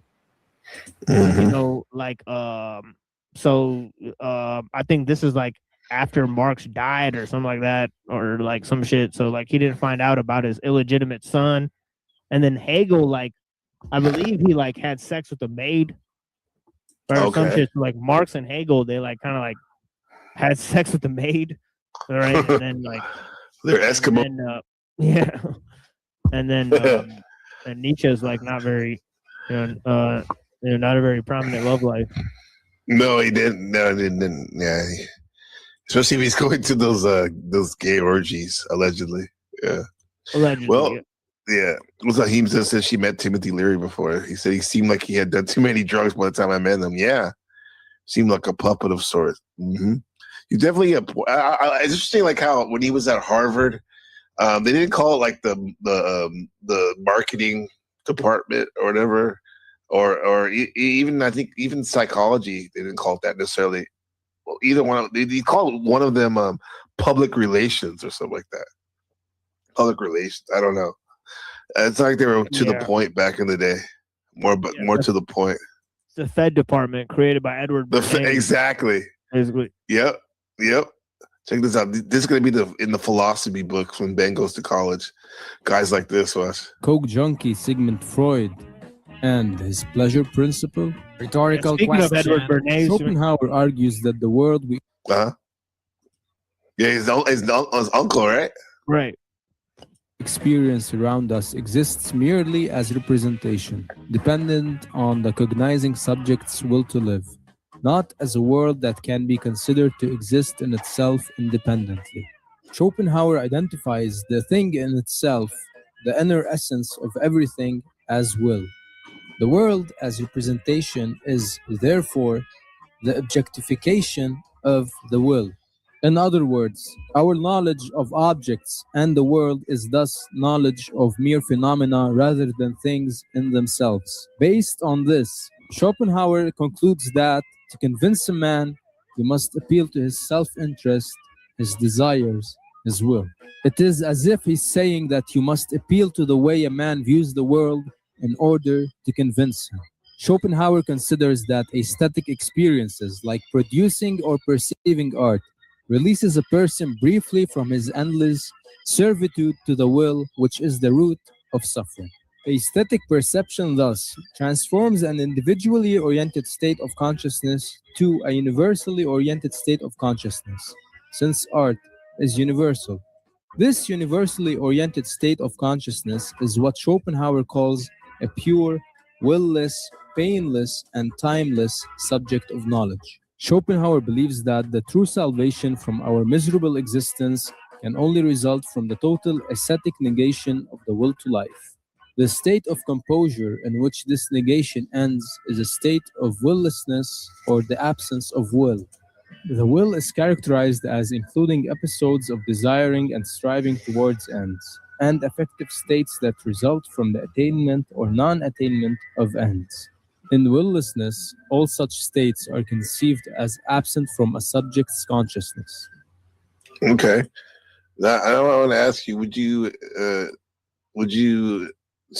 think that this is what is this right here? This type of thinking right Treats here. the human body not as something lived in, but something audited, scored, corrected, overridden. What began years ago in incel subculture forms as obsessive male despair has now crossed into the open, carrying. Well, because I'm talking about how Schopenhauer, even Nietzsche, they're like, art. That's one way to experience. So you don't have my words, like you're not focused on this suffering all the time. Look up, maybe you can create some art or whatever. But these people are trying to relieve their suffering by using their body and doing damage to their body. Yeah, that's why he's wrong that art is universal. Mm-hmm. Right, that's not the universal space. Yeah. Right. So I think he was dead wrong about Life that. is STD. That's awful, Jeff, if it was ever. She said life is STD. Holy shit. So I think Schopenhauer is wrong about his idea of aesthetic perception, and then he poisons Nietzsche because he gets in his head that the will is universal as well. Right. So he makes it basically this cosmic error, right? And he falls into the philosophy of becoming, right? Meaning that there is no being at the center of existence. It's just all becoming, right? Meaning that all the wills are basically against one another, right? Like, so everything's against everything else, right? Mm-hmm. So Nietzsche keeps the philosophy from Schopenhauer, right? That all wills are opposed to one another, right? But he comes to the conclusion that you should not deny will in this process, that it's actually the solution is to assert your will against all other wills. All right. So this whole kind of thing is like so the problem he's getting into is why you need to do that is because the will is universal and because he believes, like Schopenhauer said, that all wills are opposed, which I think that's all just cap. Yeah. For example, It's a bad starting point. Yeah, maybe he could have focused on the universal part, huh? Nietzsche. Right, he focused. He said he denied the universal, but he looks like he's melded with it. Accepted it. At the end of the day, Right. Yeah, and he just took the will to live to the will to power, and these guys are taking it to the extreme, bro. Look at this shit. With it, a language of bones, chemical metrics, and enlightenment. And at the center of its recent mainstreaming stands the Jester King himself, Clavicular, a figure who matters less as an individual than as a function. Looksmaxim's core claim is simple and brutal. Beauty is the primal determinant of human value, not character. Does that sound like any of the Aristotle or any other past philosophers would say something like this? Oh yeah. I wouldn't say the primary determinant, but I think a lot of philosophers, like for example, right? Plato, he would say that beauty is on par with sort of logic. The truth, as you said too, right? Yeah, and also he would say that beauty and goodness and truth are basically one item. Right. Right. So it's kind of like if you could picture like the Triforce from Zelda, or something like that. I mean, right? It's kind of like that sort of deal. It exists before the creation of the world, that sort of thing. And there's a sort of this idea here, but he's talking about sort of beauty in terms of geometry. Right? He's not talking. Right. He still thinks that somebody who's tall and comes from a good upbringing, right, who's rich and has intelligence and has good looks, he thinks that type of person can be used for the ultimate bad, that person has to sort of watch themselves more than everybody else, because that's like sort of, if they're not sort of taken in by society and ushered in and created to fulfill like a central role to become like the leaders who have studied under the society's traditions, right? They'll basically become like the criminals. Damn. So yeah. Well, powerful, bro. Character, not meaning, not relationship, but facial geometry. Skeletal ratios, symmetry, jaw projections, eye spacing. Once this premise is accepted, everything else becomes rational. Obsession becomes discipline. Self-harm becomes optimization. Damage becomes proof of commitment. The body is no longer a boundary. It becomes a bottleneck forced open. Bones mashing. Oh, I thought it said bones maxing. I was like, bones mashing. That's what I'm doing. I'm bones maxing. We got the Big Daddy rib cage. We bones maxing. Bone maxing. Got the girth on the bone. Yeah. But hey, TML, look at bro. They literally punched themselves and hit themselves in the face to change their bone structure to be more symmetrical. Isn't that wild? Boundary becomes a bottleneck to be forced open. Clavicular distinguishes himself from earlier looksmaxing figures. Looks like a damn meth head machine, a crackhead. Yeah, it looks like you're gonna feel that when you're 60 or something like that. That's how you don't feel that permanently. Literally, he's taking meth to get the cheeks, he said. Yeah, that'll last you for 20 years for sure. But that's the thing, is that there is no real 60-year-old people in the club. So you destroy your body and your mind to get to that point. So see, I'm just kind of chilling, and then when I'm 60, I'll start working out and like praying more, and I'll probably pop out a couple more books or something like that. I mean, so if I don't get popped off, by some Mossad or whatever. All right. So what does Tupac say? Machiavelli. I guess all he's probably be murdered for the shit that I said. He said, be a legend, bring life to the dead, or something like that. Yeah. Snafu snacks. God don't like ugly. It's written. Don't forget that, man. Translating this obsession into a quasi-clinical register, he does not merely insult; he diagnoses. He speaks fluently in the language of recession, orbital support, chemical antagonists, muscular tension, and pharmacological mitigation. I read something yesterday on my streamer. It's machine instant testicular maxing. I don't even want to know what that is. Days of Noah put one out too. He put a documentary out about this dude. Where Oh yeah. I was watching some of it. Yeah. Interesting. Yeah, I've never seen any. He's everywhere, bro. He's like in getting interviewed by the Wall Street Journal. Of course, this the guy here? Yeah, well, that's not him. This is an article about him right now. Several clips do not rely on rage alone. That was him but right on here. when fluently hears This picture, this is him translate right here. meaning Okay. a That's him boundary. right there. It becomes embargoed. That's kind of gay. Forced open. Yeah. Clavicular That's pretty gay. That's kinda distinguishes himself wrong unless the it male is version of biological OnlyFans or some shit. objects. Becky denotes the allegedly average interchangeable woman. Stacy represents the hypersexualized elite female archetype reserved for top-tier men. On the male side, Chad signifies the genetically blessed apex male, presumed to succeed effortlessly, while Jester functions as a cautionary caricature, the man who compensates for low status. You can't undo adolescence. You can't reverse a surgical ideology. Looks maxing is accelerationism for the body. Part 3, the new right has been blackpilled. The influence cluster surrounding this ideology are best understood through alignment rather than conspiracy. Figures like Andrew Tate, Sneeko, Fresh and Fit. Hey Sam, what's going on? Fuentes, I didn't see you yesterday or the other day. I wouldn't say hello to you. Intensification. Gender antagonism is sharpened. Got no chin maxing. Yeah, he might have. Yeah, he might have. Innovated this bone mashing thing because he looked all sorts of fucked up.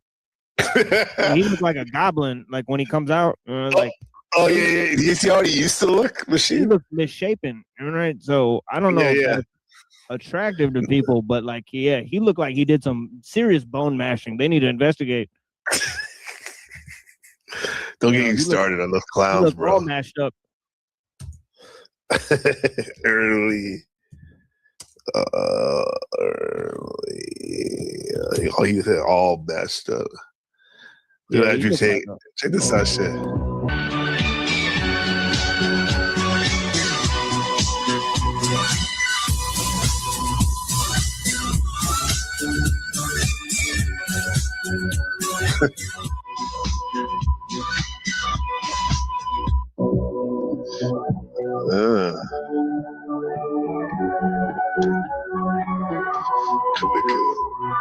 Bone mashing, huh? This is the one you're talking about, machine right here. Of success. Yeah, I've never seen it. That's Clavicular right there. There's merely one surgical I was approach. going to get my news from this because I've always Check got this my out. news from Days of Noah, basically. And Hell also yeah. Adam Green of No More News. Yep. You know, so those are the two I always watch for a long time. But You guys hear that? This come from the machine lies, guys. Listen, bro. I don't Literally agree with them though. I No, I know. hardcore, yeah. Get it like I almost look at everything as an editorial, almost. Yeah. Right. Then I can.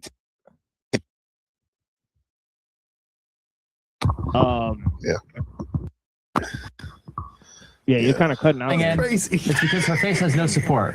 She's got no forward growth. Her chin is extremely recessed. Her orbital bones are. From the mic. This is clavicular.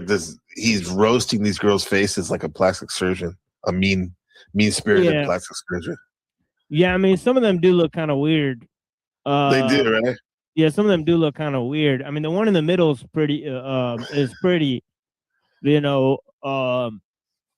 Yeah, you know, the one in the. I mean, you see, the one that's I didn't smiling, even say that, man. yeah, the one that's smiling is kind of pretty. You know, with the brown hair. You know, but the one that's next to her with the yellow shirt, she looks like she's mad or pissed about something. You know what? You'll see why, machine. Then, about the. Then what about the one on the left? It's kind of confused. Kind of weird, yeah, for sure. Kind of like weird looking boobs for sure. Right? But yeah, shaping boobs. You got to take another look at it, like from another angle, for sure. I love your clowns, dog. Now, okay, we gotta go. Now you're gonna see why the girl in the yellow looks like that. He's about to tear into her, bro. It's like, look, so this is why people have these facial flaws. It's because of lack of bone support, right? Her orbitals are non-existent. She's got the huge, her orbital bones suck. That's why she's got the big bug eyes. Not good looking at all. 3 out of 10. 3 out of 10. And so the worst phalo that she has is her interpupillary distance, which is the distance between her eyes. They're too close together. So we've got that going for her as well. She's got a suboptimal IPD. Her ESR shit. Obviously, her nose is much too bulbous. You know, he said bulbous. Oh man, large, big. He said obviously and, too. You know, high body. Because there's people who may like bulbous noses. That may actually be a thing, right? So he said obviously her nose is too bulbous. And it's like, well, like, what if you're a giant dude, right? And right, you know, you're into like semi big noses.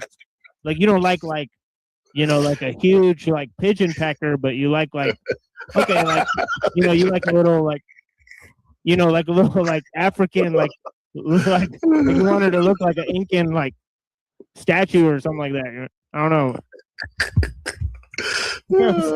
Pigeon pecker, I never heard that. Yeah, oh shit, that's a thing. Yeah, bulbous. What is going on? I got one for you right here. Holy shit. Yeah, see, that other girl looks kind of, you know, she looks better now from the side profile. You know, but the other one that's next to the girl in the yellow shirt with the brown hair, she's still the prettiest, honestly. Oh, by far, yeah. Yeah, by far, yeah. Easily, yeah. But he said she had bug eyes. He claimed that, I mean, he's like nitpicking and stuff, right? Yeah. I mean, I like girls with big eyes. So that is actually something I find actually you know, attractive. Attractive kind of, yeah. Yeah, so I might not find you know, big noses attractive, but I find big eyes attractive. Yeah, that might be part Klingon right there. You know? The beak. Yeah. You said part Klingon. Holy shit. And you know, hey, but let's keep it real. Most guys would like be happy if this girl talked to them though. In the middle. Let's keep it real. Just off of looks. Yeah. Yeah, you know what I mean? Come on. 90% of them, yeah. Yeah. Sure. Yeah. With height ratio. Why are you laughing? So social media is the matrix. There's neon. There's an account, a social media profile, one of thousands like it, built entirely around human as that product, lady's face, a bro. sexual value, what the fuck? a body type, buttocks and rhinoplasty, jaw what the lines fuck? and fractures. What is this? Sociopath as role model. Oh, there he is right there. Look at him. How he stands. Who is that? Is that Common? It's Andrew Tate, bro. I thought that was Common, the rapper. I thought it was Common, yeah. That's Tate, bro. At home chilling. That's how he chills with his big hookah. Yeah, why does he look like Common? Psychopath as He does look like Common. symbol of success. Clavicular. All symbols Catch baby. reduced down to sex and flesh. The self, community, relating, and companionship has suddenly morphed into pure mathematics. They said, know what? He doesn't give the sources like he used to. Remember before? That's why I used to love when we talk about like the Bernard Russells and the social engineers and Bernays and all that. Now he's kind of like Terrence McKenna, like where he's taking the stuff and not, you know. I guess he has his own cult following now. Right now. Yeah. Me versus them. A virtual war of the roses.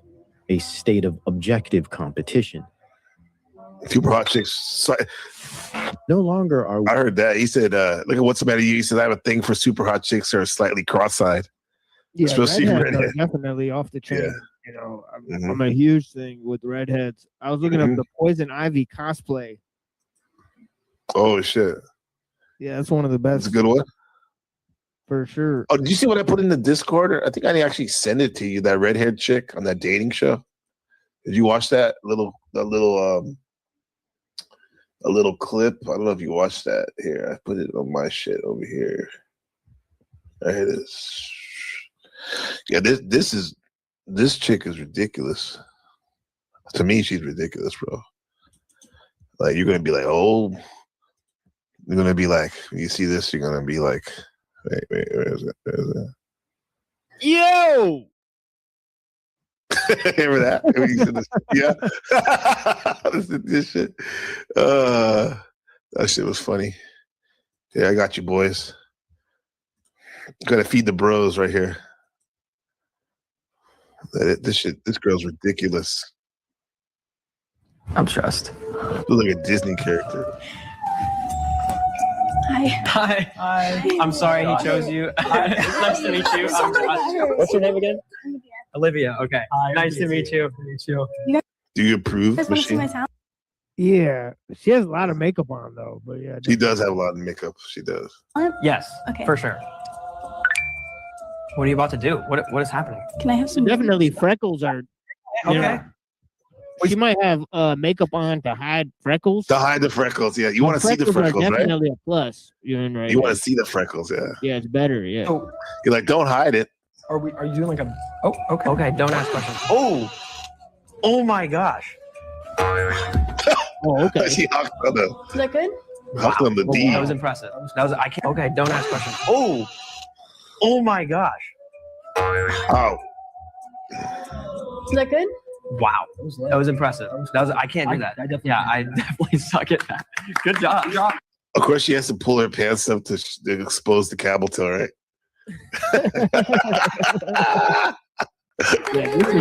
Yay. All right. Yeah, you did nothing. Yeah. Wow. You did nothing. Yeah, let's go. We're about to look Max. Actual persons Gotta get in the clavicular on the show. 21st century online culture. We are now confronted with platforms, not people, and their aesthetic role models by way of algorithmic modeling. He's like, yeah, I'm trying to have Viral autism. streamer profiles and sexual escapades, drug binges, and public humiliation rituals.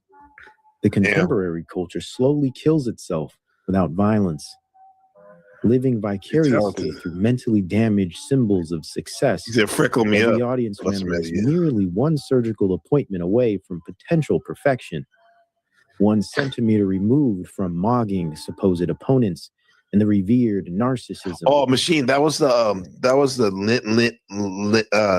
limb lengthening surgery. Removed from Check this mogging out right here. He got limb lengthening surgery. That's wild, right? Man. So break so your did he bone. get that on his arms and his legs, or just his legs? I would think just his legs, but wouldn't it make sense to get the arms too, right? Right. To make it Wouldn't it look kind of symmetrical. weird unless you did both? I don't know. I think you would look like a T-Rex, right? Right. You'd be like a raptor Maxon. Supposed opponents and the revered You see how he increased his height right there? The little cutout. Is it worth it? No. He's probably going to be like crippled when he's older. Well, that's stupid, bro. narcissism of the appearances Olympics. Unfortunately, for them, pills, frills, and swills will never fulfill the empty bellies of this generation. So they are fed more than they can handle and hardly understand what they truly seek. A bruised and dead-eyed face, a collarbone, photographs, angles, lighting studies, a comment section filled with boys and girls calculating whether their own So they bones kind of have a tradition where like they wrap like babies' heads. Like sometimes they put like a bunch of like stuff around their head to shape their head. Like you know when babies are first born, you know they'll start like wrapping up their head and like to, like to make it more round and shit. So maybe there's something to that, but maybe like My when you're a grandma little used to do that baby, shit. My grandma used to do it with my nose. She used to like squeeze it kind of, so it's like more Romanesque, more European, I guess.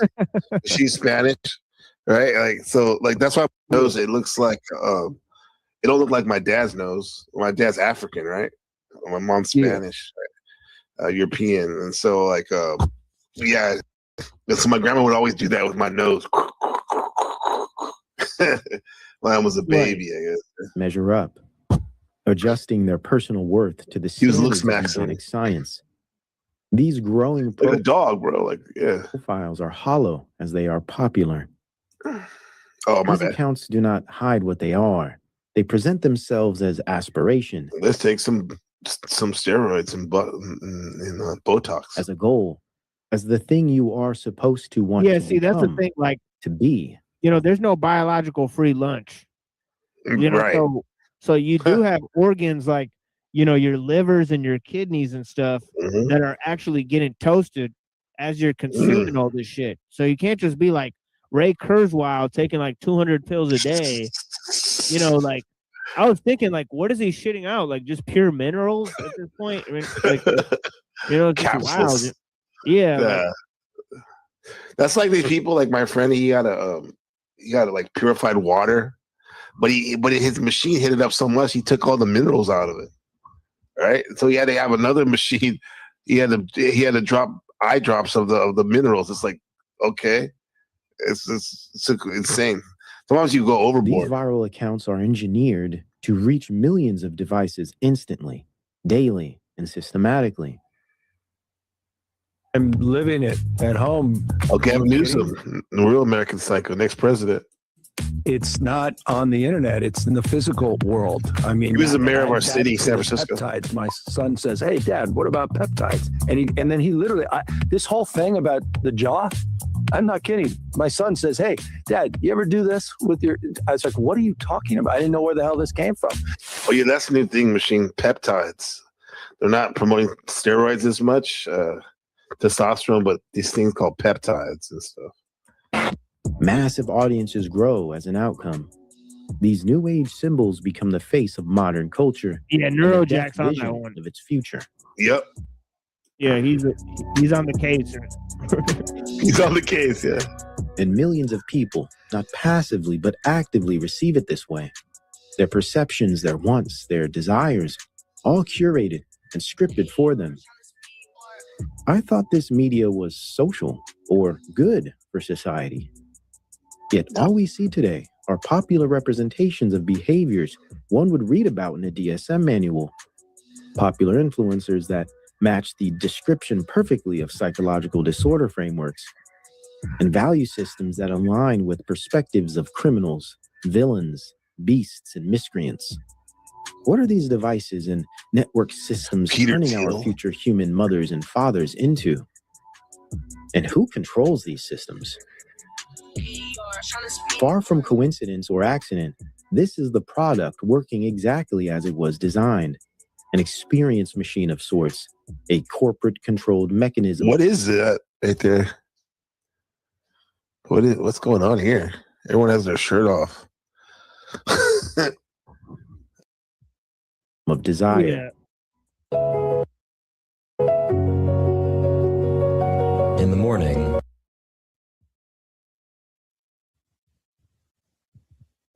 Yeah, so yeah, I mean, there's some Asian ladies who do this type of shit too. They like sort of like get plastic surgery so they look like anime characters, right? And stuff. So he does kind of look like weird, like in a way, like anti-human. Because if you have to smash your bones to look the way you look, and there's nobody else that looks like that, you kind of look like a fucking cartoon character in a way.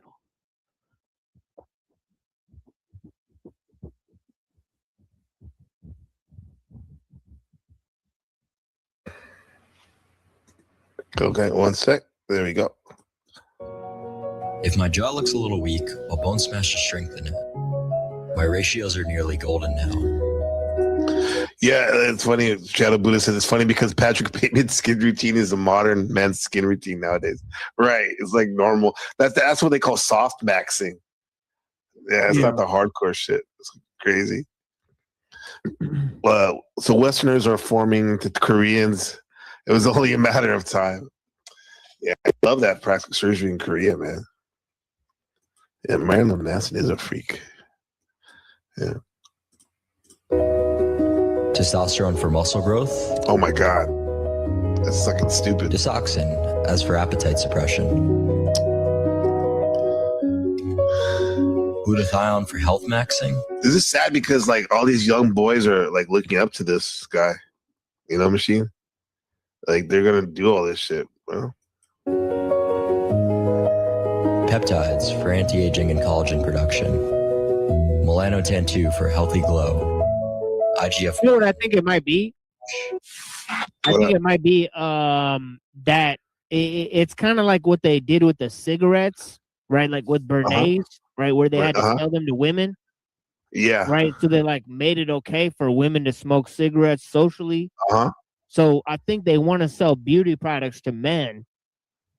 Right. So they're just kind of like, because they have a huge market that is largely targeted for women. Right. So that's another phenomenon, is that they're trying to bring like men and also children into like beauty care and stuff, right? So that they'll be doing beauty care, like you'll be doing it your whole life, or some people will be taking collagen and stuff. And you said it. What you said is true even for the ladies. Before it used to be women would get plastic surgery when they're in their 60s, right, 70s, right. Now the younger women are getting, especially the starlets, they're getting in their 20s and stuff because they want to stay the same age throughout their career. However, it looks fucked up. It looks off, bro. Yeah, and that's why you get like these like Joe Rogan guys like from the Esalen Institute who are like trained, right? Like to be like, hey, look, this is like biohacking. Like you make up like new memes and terms to sort of sell products. Tim Leary was the king of that, bro. He makes things like infopsychology, stomatic systems reboots, and all this, where he was combining the computer terminology with all that to make it sound cool. Your brain is God. Yeah, biohacking seems like a cybernetics term that's developed. It is cybernetics, right? Mm-hmm. Oh yeah, by the way, like Shadow Buddha's right in terms of like the Korean. That's the thing I hear, bro. Like a lot of them, even in Taiwan, some of the men, and they're not necessarily gay, but they'll wear makeup, bro. And I think they're following the lead as those Korean men. It's fucking weird, bro. Yeah. Well. To understand why, you need to understand one man's theory of desire and what he chose to do with it. Well, I did a number of things. I studied philosophy as an undergraduate at Stanford, went to law school, and then sort of veered on professional law and finance career in New York. And then I moved back to California. He's a German, right? Peter Thiel, right? Late 1990s. Right. It's clear that he's funding all of these like he's a major proponent of funding the alt-right. Right? Yeah, so and he also invited Kravicka recently to one of his parties on stream. Right. And also Moldbug and others. So there's much more prominent figures who are sort of thought leaders, right? Because we sort of mentioned like Nick Land earlier.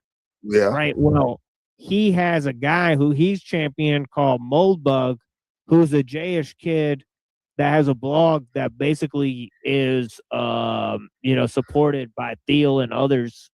Mm-hmm. So, and then Thiel's like written books about,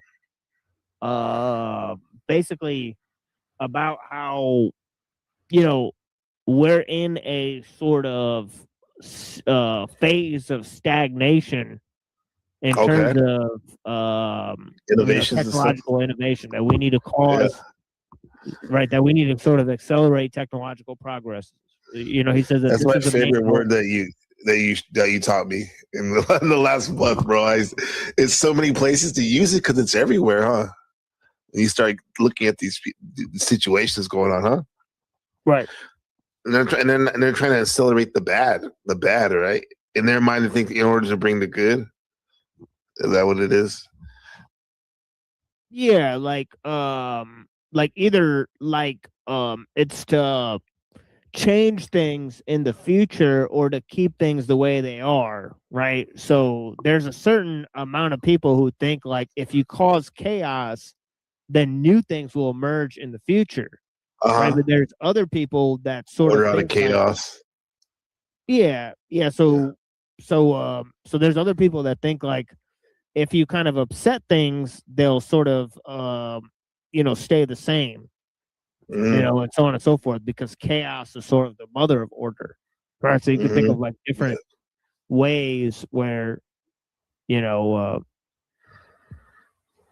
they sort of see it like either ordo ab KO or KO ab KO, right? Right. Yeah. Shadow Buddha says, I really don't understand the clavicular guy with the vanity. Not to make it about me, but I'm more muscular and amalgam. Yeah, right. I was thinking about that. Like, he's not the biggest, right? But I wouldn't be doing a propaganda underwear Patrick Bateman video. Well, actually, I'm surprised he didn't do the underwear. Not that I want to see him in the underwear, but when he was doing that yoga outside, Patrick Bateman was wearing the tidy white.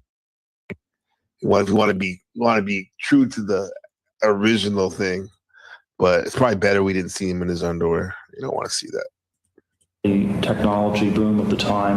I was the co-founder CEO of a company called PayPal, which was a successful online payments company. I'm a lesbian. And then from 2002 onwards, I ended up working more as an investor, working with a variety of tech companies, notably Facebook, where I was the original investor, as well as. Wait, so he was working for PayPal. He helped start PayPal. Elon Musk made a lot of his money off that in the beginning. I ended up working more as an investor, working with a variety of tech companies, notably Facebook, where I was the original investor. Wow. As well as managing money, trying to figure out the future of the world, trying to make sense of the future, and trying to figure out the future of the world, leave the world a better place. Yeah. Enter Peter Thiel. Thiel is most publicly known as a billionaire. PayPal, Palantir. This is now how he looks. Outside investor in Facebook. After he started taking the blood infusions, right? Looks all swollen. Yeah, it looks all like. But before any of that, he's Emperor Palpatine Max. In his hands. Like a bruised fruit at this point. Yeah. Bruised fruit. Palantir, the first outside investor in Facebook. But before any of that, he was a student at Stanford. Okay. Sitting in the lectures of a philosopher named Rene Girard. Girard. What do you know about him, Machine? Besides, he looks like the Grim Reaper. He's sort of like trying to combine Nietzsche with Christianity. He kind of said that, basically like, our propensity for violence caused us to create the idea of the other, right? Okay. By saying that the last person that caused us to fail, like by killing him, we sort of make him the hero. So the sort of the sacrificial figure that gets killed in order for us to make our civilization, right, become the main figure. So he sort of said like it's sort of like Christianity repeating itself, where it's sort of like the engine of time, right? And then and then this violent, this sort of thirst for violence sort of culminates in the sacrificial act of, basically of God himself, right?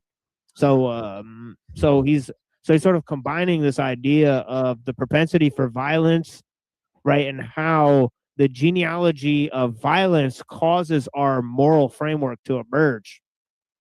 Right, so he's sort of Christianizing Nietzsche, is what I said, right? Is what I found out. So it's dark business. Dark business, huh? Is most known for a prescient and groundbreaking theory, mimetic desire. What exactly is mimetic desire, and what did he mean by it? To put it simply, human beings do not generate their own desires. We borrow them. We want what other people want, not because of the object itself, but because someone else wanting it tells us it must be worth wanting. Desire is fundamentally imitative. It is social, contagious, and left unexamined, endlessly recursive, or behaves as a never-ending feedback loop, a circular reference point that keeps us repeating the behaviors that harm us, a fool repeating his folly, as a dog returns to his vomit. Desire becomes a zero-sum game. Two people wanting the same thing do not stay two admirers. They become rivals. The more they imitate each other's desire, the more identical they become, and the more violently they compete. And as a result, the less the individuality truly exists. We all become carbon copies of standards and goals ill fit for our consumption and development. Girard thought this was one of the deepest truths about human society. He spent his career tracing its consequences, the scapegoating, the violence, the religious attempts to contain it. The philosopher in Girard sent him on a mission to understand precisely how one could be freed from such mimetic traps. Thiel drew a different conclusion. He asked, what happens if you build the infrastructure for mimetic desire at planetary scale? What if humanity, the social framing of civilization, and the individual itself could be consolidated into a predictable, manageable, and scalable system of computation, controlled by smarter, richer, and all-around better people who know better than the masses? Oh, sounds like Plato, right? And his republic. Yeah, he's inspired by eugenics. that sort of idea, right? You know, and he writes about sort of Plato and Aristotle and their sort of aristocratic ideal in some of his writings, right? But ultimately, they want, you know, what, you know, in accelerationism, right? There's this idea of the patchwork of Mencius Moldbug, right? Where it's like you have corporations, right? And this kind of lines up with what we heard from, you know, from Gibson, where they're sort of just cities and multinational corporations, right? So there's no, yeah. So it's like a stateless world, yeah, right? Yeah, Because there's this sort of global system in place, globalization. right? Yeah. So so it's a sort of spin on globalization that sort of gets rid of the nation state as we see it now and replaces it by corporations, right? That are sort of run by sort of joint stock corporations is what you know, Moldbug uses in his example, right? But the example in Discordianism is from you know, from the temporary autonomous zone, you know, of Hakeem Bey. Oh my God! Right? You know, The where he talks about, Pedialyte. yeah, he talks about, you know, pirate utopias. Yeah, right, and so on and so they forth. did that in Seattle or whatever the fuck. Remember when they were like warlords out there with the people protesting, and it's like shit. Like that black rapper dude. Yeah, it went to shit. Yeah, it's like leave us alone to our own devices. We're not bothering anyone, right? Type of shit, right? Funny what you said though about the combining Gibson's theory with Thiel's, like, yeah, it's techno-libertarianism, right? Because Thiel's Right. sort of a libertarian, right? And he's a sort of Yeah. techno-accelerationist. So, yeah. Yeah, but you notice in his story though, like where he was kind of telling on himself, narrative, when he was like, you know, I was the first outside stockholder of investor of Facebook.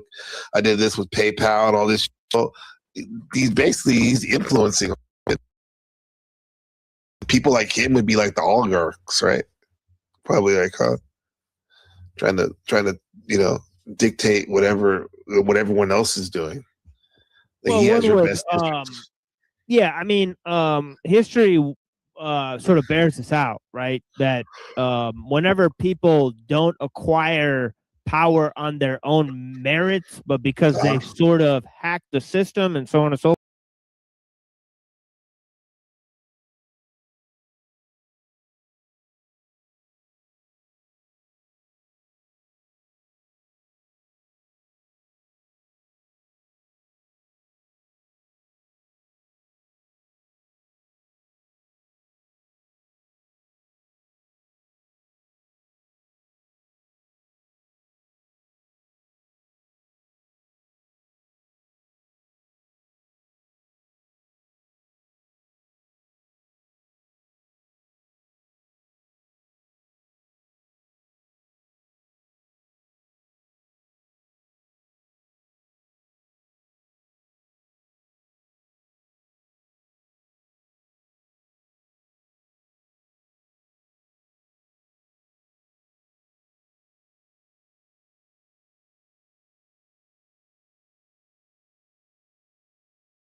were handed this power, yeah, then their personal vices sort of interfere with the process of maintaining that power. All right, so it's a problem, between balancing fortune and virtue, as as Machiavelli says, right? Yeah. Mm-hmm. All those men there on this pit on these bubbles right here, they probably have weird vices. A centralized infrastructure, architecture, and of course, aesthetic of pure exploitation. A new war against the people by way of the objective powers, or as Christopher Lasch has written about, the revolt of the elites. Interestingly, prior to its formation as a social network, Facebook, in its earliest investment pitch, was sold as a desire machine, a system where users would continuously signal what they valued, and the platform would amplify those signals back into the social body, accelerating the mimetic loop, thereby harnessing human attention, exploiting the modern consumerist view of the masses, and turning it all into a massive signaling machine for perception, perspective, and value judgment. Thiel understood this because he had the map. With this level of esoteric understanding, the territory no longer mattered. Some would argue the map has completely replaced the territory, and I would agree. Palantir, his surveillance company, now embedded in intelligence agencies, police departments, and corporate security systems across the world, is the panoptic complement to the desire engine. As social media platforms tell you what to want, Palantir tells you who is watching, keeping tabs, and harnessing your every behavior. Together, they constitute something like the complete architecture of behavioral control. Lion's mechanical eye, the all-seeing, all-knowing, all-encompassing oracle that pretends to have your best interests in the queue. What futurist tech enthusiasts and popular news sources fail to disclose is that these systems weren't built despite their designers understanding the human cost. They were built because their designers understood human psychology with unusual precision and chose to use that understanding not to protect persons, but to render them legible, predictable, and monetizable. I call this Comp's computer, the ultimate science of sociology finally accomplished through cybernetic computation and systems theory. Yeah, Capitalism and competition as synonyms.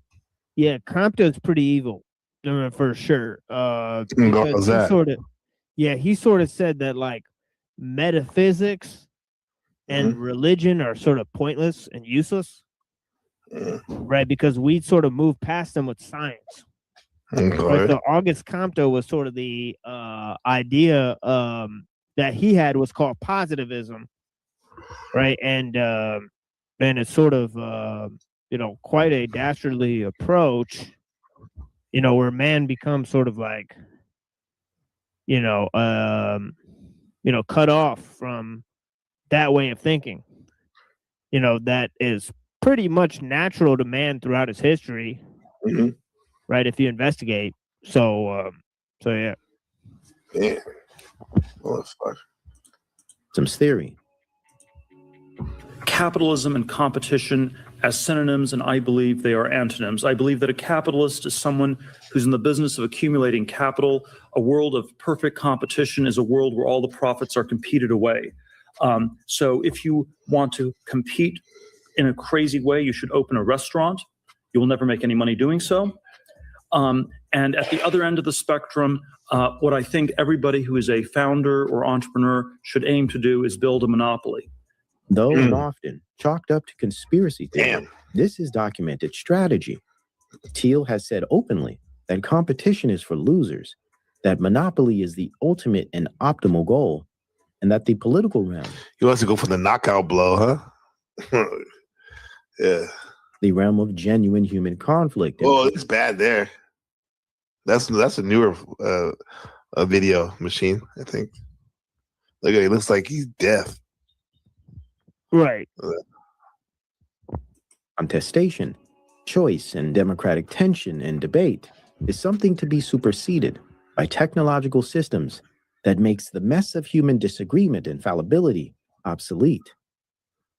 I don't think despair is the only answer. And it's because I don't think politics is the only way to go. When I got involved in the tech boom in Silicon Valley, I ended up being the co-founder of a company called PayPal, and the initial founding vision was that we were going to use technology to change the whole world and basically overturn the monetary system of the world. And we can debate on how much it succeeded or how little it succeeded, but the basic idea was that we could never win an election on getting certain things because we were in such a small minority.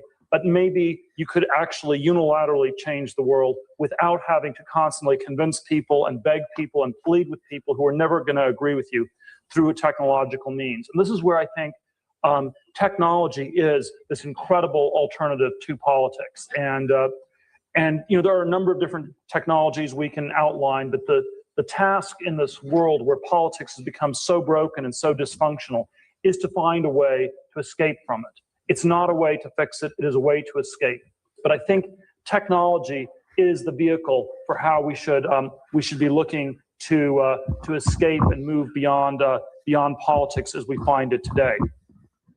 Well, beyond politics. Yeah, unfortunately, that is the sad reality of the situation, right? Because political doctrines don't really do anything, right? They don't really have much sway, right? In the face of just pure repetition, right? Of like, propagandistic, slogans, right? So so the fact is that, they've demonstrated time and time again that, you can basically persuade people, through technology. And anyways, technology is the objective means of power. That's how they're gonna surveil you and attack you and shut down your business and shut down your means of communicating with the world and so on and so forth. So, I mean, it's pretty obvious that, that you're able to undercut politics with technology. And that means, very clearly what we've put forward so many times, on the show that I do is that, this fact that technology is just the objective factor of power in our age, right? It's not politics or, economics or, or culture or so on and so forth. Yeah, you see examples of that with in Iran too, huh? Like President Trump just bogarting it and just using that military technology to destroy things, and then Iran with giving it back to everyone else too. So it's like, you're right. Nobody's talking politics. Right? Same thing. Not simply desire, but political decisions and perspectives are indirectly designed, influenced through a type of online osmosis, algorithmic capture, sculpting the perfect tribal hive mind. Oh, you're missing Elon. Wig out. You don't want to miss this. Ketamine dream. Online osmosis, fever dream. Algorithmic capture, sculpting the perfect tribal hive minds of left, right, blue, red, Chuds, Stacys, Chads, and Tyrones. People turn into social genres and culture. It's like, I saw like 50 videos the other day, I'm exaggerating, about like nose ring theory, female nose ring theory. It's basically, they're all variations of them saying that they're crazy libtards. It's like, we get it, but come on, bro. Think of something original, It becomes a plethora of avatars and the absurd. What he and his technical circles alike call progress, others might call the removal. See, there's that idea, right? Hyper real, right? From the word hyper real, you get the word hyperstition that Nick Land coined, right? So he's not inventing a new concept. He's taking the concept from the postmodernists. I believe it was Baudrillard, that coined that word, hyper real, right? So something else.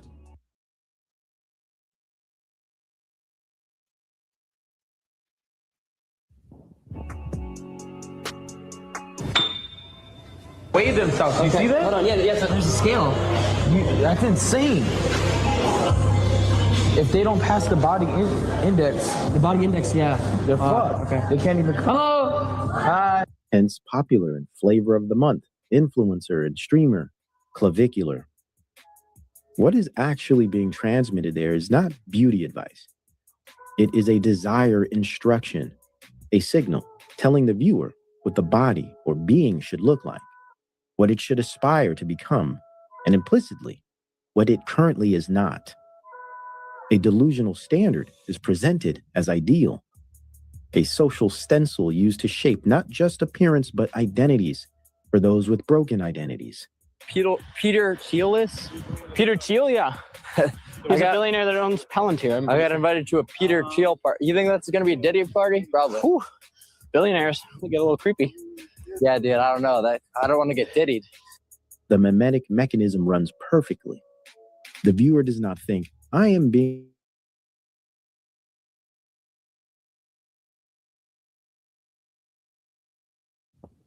bends itself into a human dog show. Transhumanist designer sapiens begin to look more like designer dog breeder.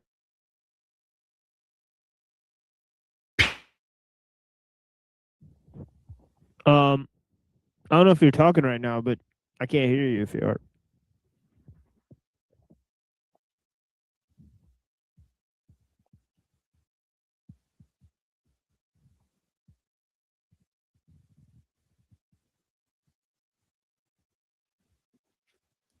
But yeah, it's like I said, he's funding all these people and so on and so forth. A particular configuration of desire and post-human ontology that the platform can then amplify, track, and sell behavioral data around. A bigger issue is the fact that these processes reshape culture and the development of human identity, whilst determining a future that appears dark and beyond the imagination of prior generations. Though these examples are extreme ones, outliers one might say, they are propped up and validated by the masses. Mass man, men and women of aesthetics become the world. A population of avatars and programmable human code. Man as artificial intelligence. The roles have now been reversed, and the update is complete. So is it really clavicular that is the problem? One sick and twisted individual that typically only makes up a very small percentage of the population? Or autism.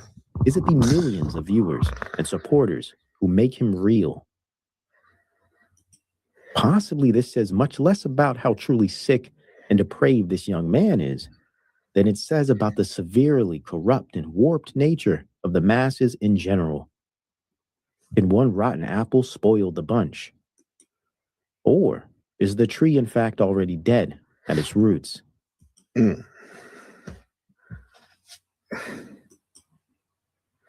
Yo, on that note, Machine, I'm going to shut it down. Yeah, bro. I appreciate you, bro. You broke this shit down, yeah, bro. Looks like it's kind of like Queer Eye for the Stray Guy or some shit. Pretty much. Some type of He shit. said revisited. Yeah, you know what I'm talking about. Like they already had this. Like they do the same shit like every 20 years or some shit. Oh yeah, before they called it metrosexual, right? Exactly, metrosexual with Kanye West. See, he was innovating it too. He was like, "Oh, you go to the women's section to buy clothes and stuff." So they're doing the same exact thing. Yeah. So yeah. exactly, Lil Uzi said that too, huh? Yeah, he said like, an architect. Right. They were wearing nail polish and whatnot. You had young, Lil Thug or Young Thug or whatever. Young Thug, yeah, Young Thug, right? Yeah. Wearing like lipstick and nail polish and shit. So they're doing the glam rock thing. See, they already had that in the glam rock. So that's what I said. They do the same shit every 20 years. Yeah. Young Thug, DJ Academics, he would always like bust him out. But that shit was funny back in the day. Yeah. Some weird shit, bro. Wearing a dress, right? But he'll wear a dress, but then he'll shoot you, though. Right. I mean, Days of Noah really said it's a humiliation ritual or whatever. So pretty much. Yeah.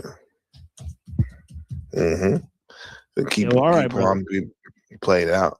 Yeah. Appreciate you. Oh, wait, there you go, Machine. Machine, real quick. Speaking of that, Young Thug. Real quick, hold on. It's your boy Jackie Demix, and the fuckery has finally took a backflip and a belly flop and landed straight in hip hop. Yes, ladies and gentlemen, rapper Young Thug has come out to be the first rapper to kick the door down and admit he's wearing a female dress. Now you might be thinking, nah, you talking that fuckery. He ain't say that shit. Young Thug, not Young Thug. A nigga named Young Thug that's in hip hop wouldn't say or admit that he's rocking no dress. Don't believe me. Check out him admitting it for yourselves. I got to ask you about the leopard print joint you had on. Now, was that a shirt or was that a dress? Oh yeah, that was a dress. That was a dress. I think that was like a 7, 8-year-old dress, right? Like a little girl dress. You like copped it like vintage store? Where'd you pick it up at? Unknown place. This business. I won't let nobody know. Yeah, don't let nobody know. You can't cop it. Have you seen anybody start rocking them now since? Of course. Yeah. Yeah, that's some Buffalo Bill shit, dude, for real. You haven't seen that admitting to wearing a toddler's dress? I got two things to say. Number one, it's either he's clearly homosexual, which for the record, he has denied.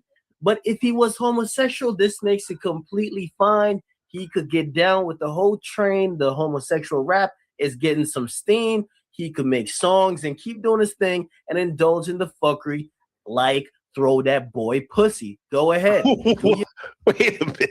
He said throw that boy. Yo, fuck that shit. Yo! Yeah. All right, man. That's enough. There's lines and boundaries, you know what I'm saying? Mm-hmm. But, all right, brother. I appreciate you, man. Thanks for I gotta run to the store pretty much. But yeah, dude, it's cool being on with you, man. But yeah, man. I'll talk to you soon, though. Okay, Machine. Much love. We love you, bro. Talk to you soon. Peace. All right, man. Damn. The legend Machine Lies. Breaking it down, bro. Yeah. Breaking it down. Yeah, I know. What's the matter, you, Shadow? That shit was weird. Sad trombone. Yeah, we'll bring it up a notch.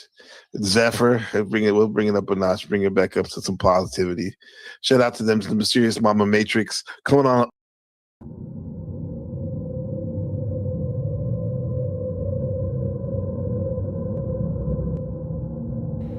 The Industrial Revolution and its consequences have been a disaster for the human race. They have greatly increased the life expectancy of those of us who live in advanced countries, but they have destabilized society, have made life unfulfilling, have subjected human beings to indignities, have led to widespread psychological suffering, in the third world to physical suffering as well, and have inflicted severe damage on the natural world. The continued development of technology will worsen the situation. It will certainly subject human beings to greater indignities and inflict greater damage on the natural world.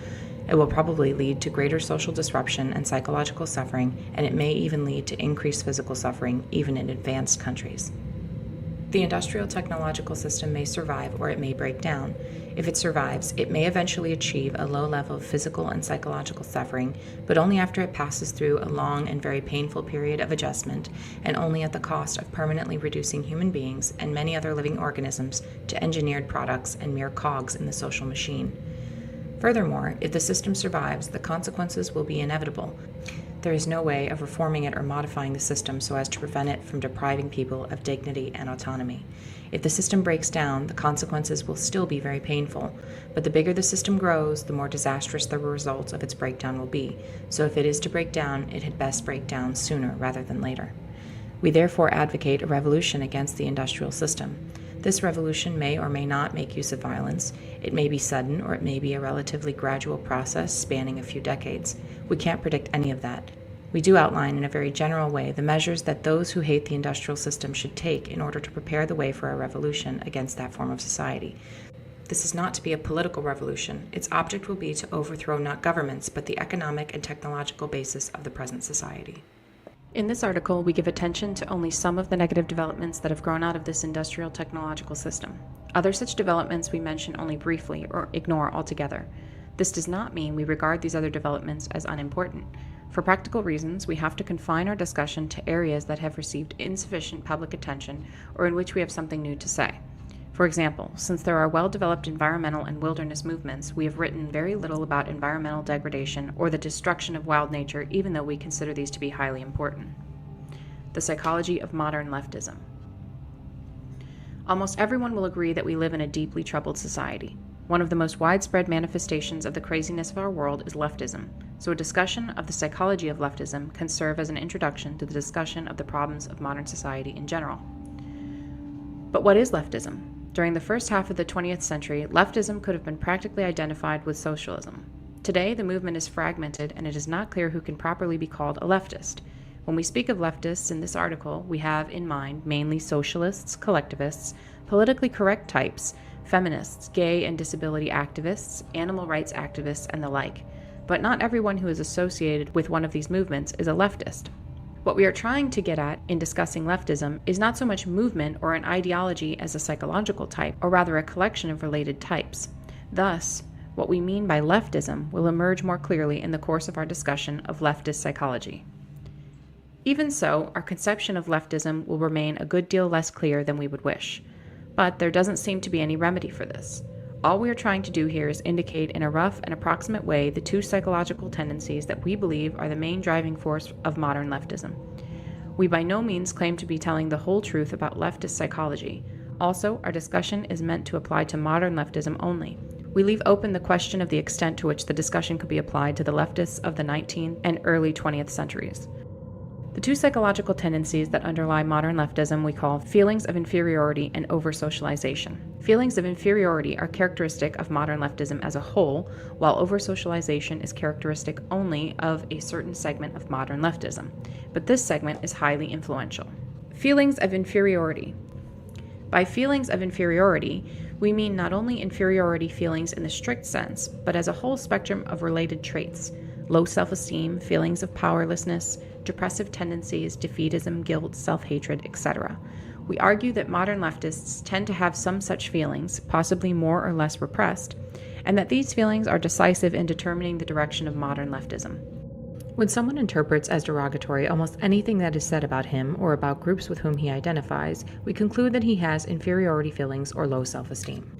This tendency is pronounced among minority rights activists, whether or not they belong to the minority groups whose rights they defend. They are hypersensitive about the words used to designate minorities and about anything that is said concerning minorities. The term Negro, Oriental, handicapped, or chick for an African, an Asian, a disabled person, or a woman originally had no derogatory connotation. Broad and chick were merely the feminine equivalents of guy, dude, or fellow.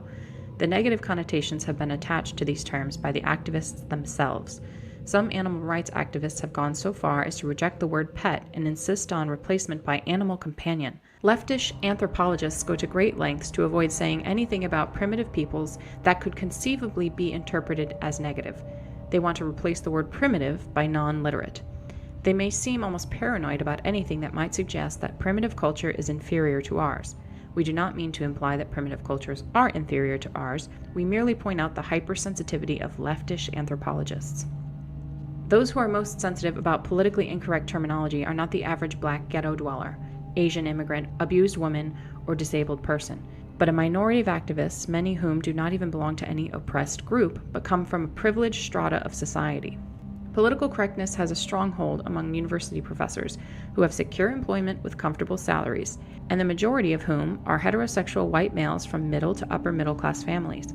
Many leftists have an intense identifications with the problems of groups that have an image of being weak, women, defeated, American Indians, repellent, homosexuals, or otherwise inferior. The leftists themselves feel that these groups are inferior. They would never admit to themselves that they have such feelings, but it is precisely because they do see these groups as inferior that they identify with their problems. We do not mean to suggest that women, Indians, etc. are inferior. We are only making a point about leftist psychology. Feminists are desperately anxious to prove that women are as strong and as capable as men. Clearly, they are nagged by a fear that women may not be as strong and as capable as men.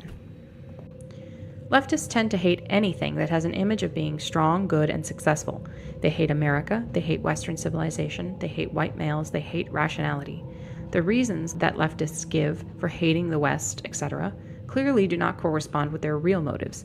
They say they hate the West because it is warlike, imperialistic, sexist, ethnocentric, and so forth. But where these same faults appear in socialist countries or in primitive cultures, the leftist finds excuses for them, or at best, he grudgingly admits that they exist, whereas he enthusiastically points out and often greatly exaggerates these faults where they appear in Western civilization. Thus it is clear that these faults are not the leftist's real motive for hating America and the West. He hates America and the West because they are strong and successful. Words like self-confidence, self-reliance, initiative, enterprise, optimism, etc. play little role in the liberal and leftist vocabulary. The leftist is anti-individualistic, pro-collectivist. He wants society to solve everyone's problems for them, satisfy everyone's needs for them, take care of them. He is not the sort of person who has an inner sense of confidence in his ability to solve his own problems and satisfy his own needs. The leftist is antagonistic to the concept of competition because, deep inside, he feels like a loser. Art forms that appeal to modern leftish intellectuals tend to focus on sordidness, defeat, and despair, or else they take on an orgiastic tone, throwing off rational control as if there were no hope of accomplishing anything through rational calculation, and all that was left was to immerse oneself in the sensations of the moment. Modern leftish philosophers tend to dismiss reason, science, objective reality, and to insist that everything is culturally relative. It is true that one can ask serious questions about the foundation of scientific knowledge and about how, if at all, the concept of objective reality can be defined. But it is obvious that modern leftish philosophers are not simply cool-headed logicians systematically analyzing the foundations of knowledge. They are deeply involved emotionally with their attack on truth and reality. They attack these concepts because of their own psychological needs. For one thing, their attack is an outlet for hostility, and to the extent that it is successful, it satisfies the drive for power. More importantly, the leftist hates science and rationality because they classify certain beliefs as true, i.e., successful, superior, and other beliefs as false, i.e., failed, inferior. The leftist's feelings of inferiority run so deep that he cannot tolerate any classification of some things as successful or superior and other things as failed or inferior. This also underlies the rejection of many leftists of the concept of mental illness and of the utility of IQ tests. Leftists are antagonistic to genetic explanations of human abilities or behavior because such explanations tend to make some persons appear superior or inferior to others. Leftists prefer to give society the credit or blame for an individual's ability or lack of it. If a person is inferior, it is not his fault but society's because he has not been brought up properly. The leftist is not typically the kind of person whose feelings of inferiority make him a braggart, an egotist, a bully, self-promoter, or ruthless competitor. This kind of person has not wholly lost faith in himself. He has a deficit in his sense of power and self-worth, but he can still conceive of himself as having the capacity to be strong, and his efforts to make himself strong produce his unpleasant behavior. But the leftist is gone too far for that. His feelings of inferiority are so ingrained that he cannot conceive of himself as individually strong and valuable, hence the collectivism of the left. He can feel strong only as a member of a large organization or mass movement with which he identifies himself. Notice the masochistic tendency of leftist tactics. Leftists protest by lying down in front of vehicles. They intentionally provoke police or racists to abuse them, etc. These tactics may often be effective, but many leftists use them not as means to an end, but because they prefer masochistic tactics. Self-hatred is a leftist trait. Leftists may claim that their activism is motivated by compassion or moral principles, and moral principle does play a role for the leftists of the over-socialized type. But compassion and moral principle cannot be the main motives for leftist activism. Hostility is too prominent a component of leftist behavior, so is the drive for power. Moreover, much leftist behavior is not rationally calculated to be of benefit to the people whom the leftists claim to be trying to help. For example, if one believes that affirmative action is good for black people, does it make sense to demand affirmative action in hostile or dogmatic terms? Obviously, it would be more productive to take a diplomatic and conciliatory approach that would make at least verbal and symbolic concessions to white people who think that affirmative action discriminates against them. But leftist activists do not take such an approach because it would not satisfy their emotional needs. Helping black people is not their real goal. Instead, race problems serve as an excuse for them to express their own hostility and frustrated need for power. In doing so, they actually harm black people because the activist hostile attitude toward the white majority tends to intensify race hatred. If our society had no social problems at all, leftists would have to invent problems in order to provide themselves with an excuse for making a fuss. We emphasize that the foregoing does not pretend to be an accurate description of everyone who might be considered a leftist. It is only a rough indication of a general tendency of leftism. Over-socialization. Psychologists use the term socialization to designate the process by which children are trained to think and act as society demands. A person is said to be well socialized if he believes in and obeys the moral code of his society and fits in well as a functioning part of that society. It may seem senseless to say that many leftists are over-socialized, since the leftist is perceived as a rebel. Nevertheless, the position can be defended. Many leftists are not such rebels as they seem. The moral code of our society is so demanding that no one can think, feel, and act in a completely moral way. For example, we are not supposed to hate anyone, yet almost everyone hates somebody at some time or another, whether he admits it to himself or not. Some people are so highly socialized that the attempt to think, feel, and act morally imposes a severe burden on them. In order to avoid feelings of guilt, they continually have to deceive themselves about their own motives and find moral explanations for feelings and actions that in reality have a non-moral origin. We use the term over-socialized to describe such people. Over-socialization can lead to low self-esteem, a sense of powerlessness, defeatism, guilt, etc. One of the most important means by which our society socializes children is by making them feel ashamed of behavior or speech that is contrary to society's expectations. If this is overdone, or if a particular child is especially susceptible to such feelings, he ends by feeling ashamed of himself. Moreover, the thought and behavior of the over-socialized person are more restricted by society's expectation than are those of the lightly socialized person. The majority of people engage in a significant amount of naughty behavior. They lie, they commit petty thefts, they break traffic laws, they goof off at work, they hate someone, they say spiteful things, or they use some underhanded trick to get ahead of the other guy. The over-socialized person cannot do these things, or if he does do them, he generates in himself a sense of shame and self-hatred. The over-socialized person cannot even experience without guilt thoughts or feelings that are contrary to the accepted morality. He cannot think unclean thoughts. And socialization is not just a matter of morality. We are socialized to conform to many norms of behavior that do not fall under the heading of morality. Thus, the over-socialized person is kept on a psychological leash and spends his life running on trails that society has laid down for him. In many over-socialized people, this results in a sense of constraint and powerlessness that can be a severe hardship. We suggest that over-socialization is among the more serious cruelties that human beings inflict on one another. We argue that a very important and influential segment of the modern left is over-socialized, and that their over-socialization is of great importance in determining the direction of modern leftism. Leftists of the over-socialized type tend to be intellectuals or members of the upper middle class. Notice that university intellectuals constitute the most highly socialized segment of our society and also the most left-wing segment. The leftist of the over-socialized type tries to get off his psychological leash and assert his autonomy by rebelling. But usually he is not strong enough to rebel against the most basic values of society. Generally speaking, the goals of today's leftists are not in conflict with the accepted morality. On the contrary, the left takes an accepted moral principle, adopts it as its own, and then accuses mainstream society of violating that principle. Examples: racial equality, equality of the sexes, helping poor people, peace as opposed to war, nonviolence generally, freedom of expression, kindness to animals. More fundamentally, the duty of the individual to serve society and the duty of society to take care of the individual.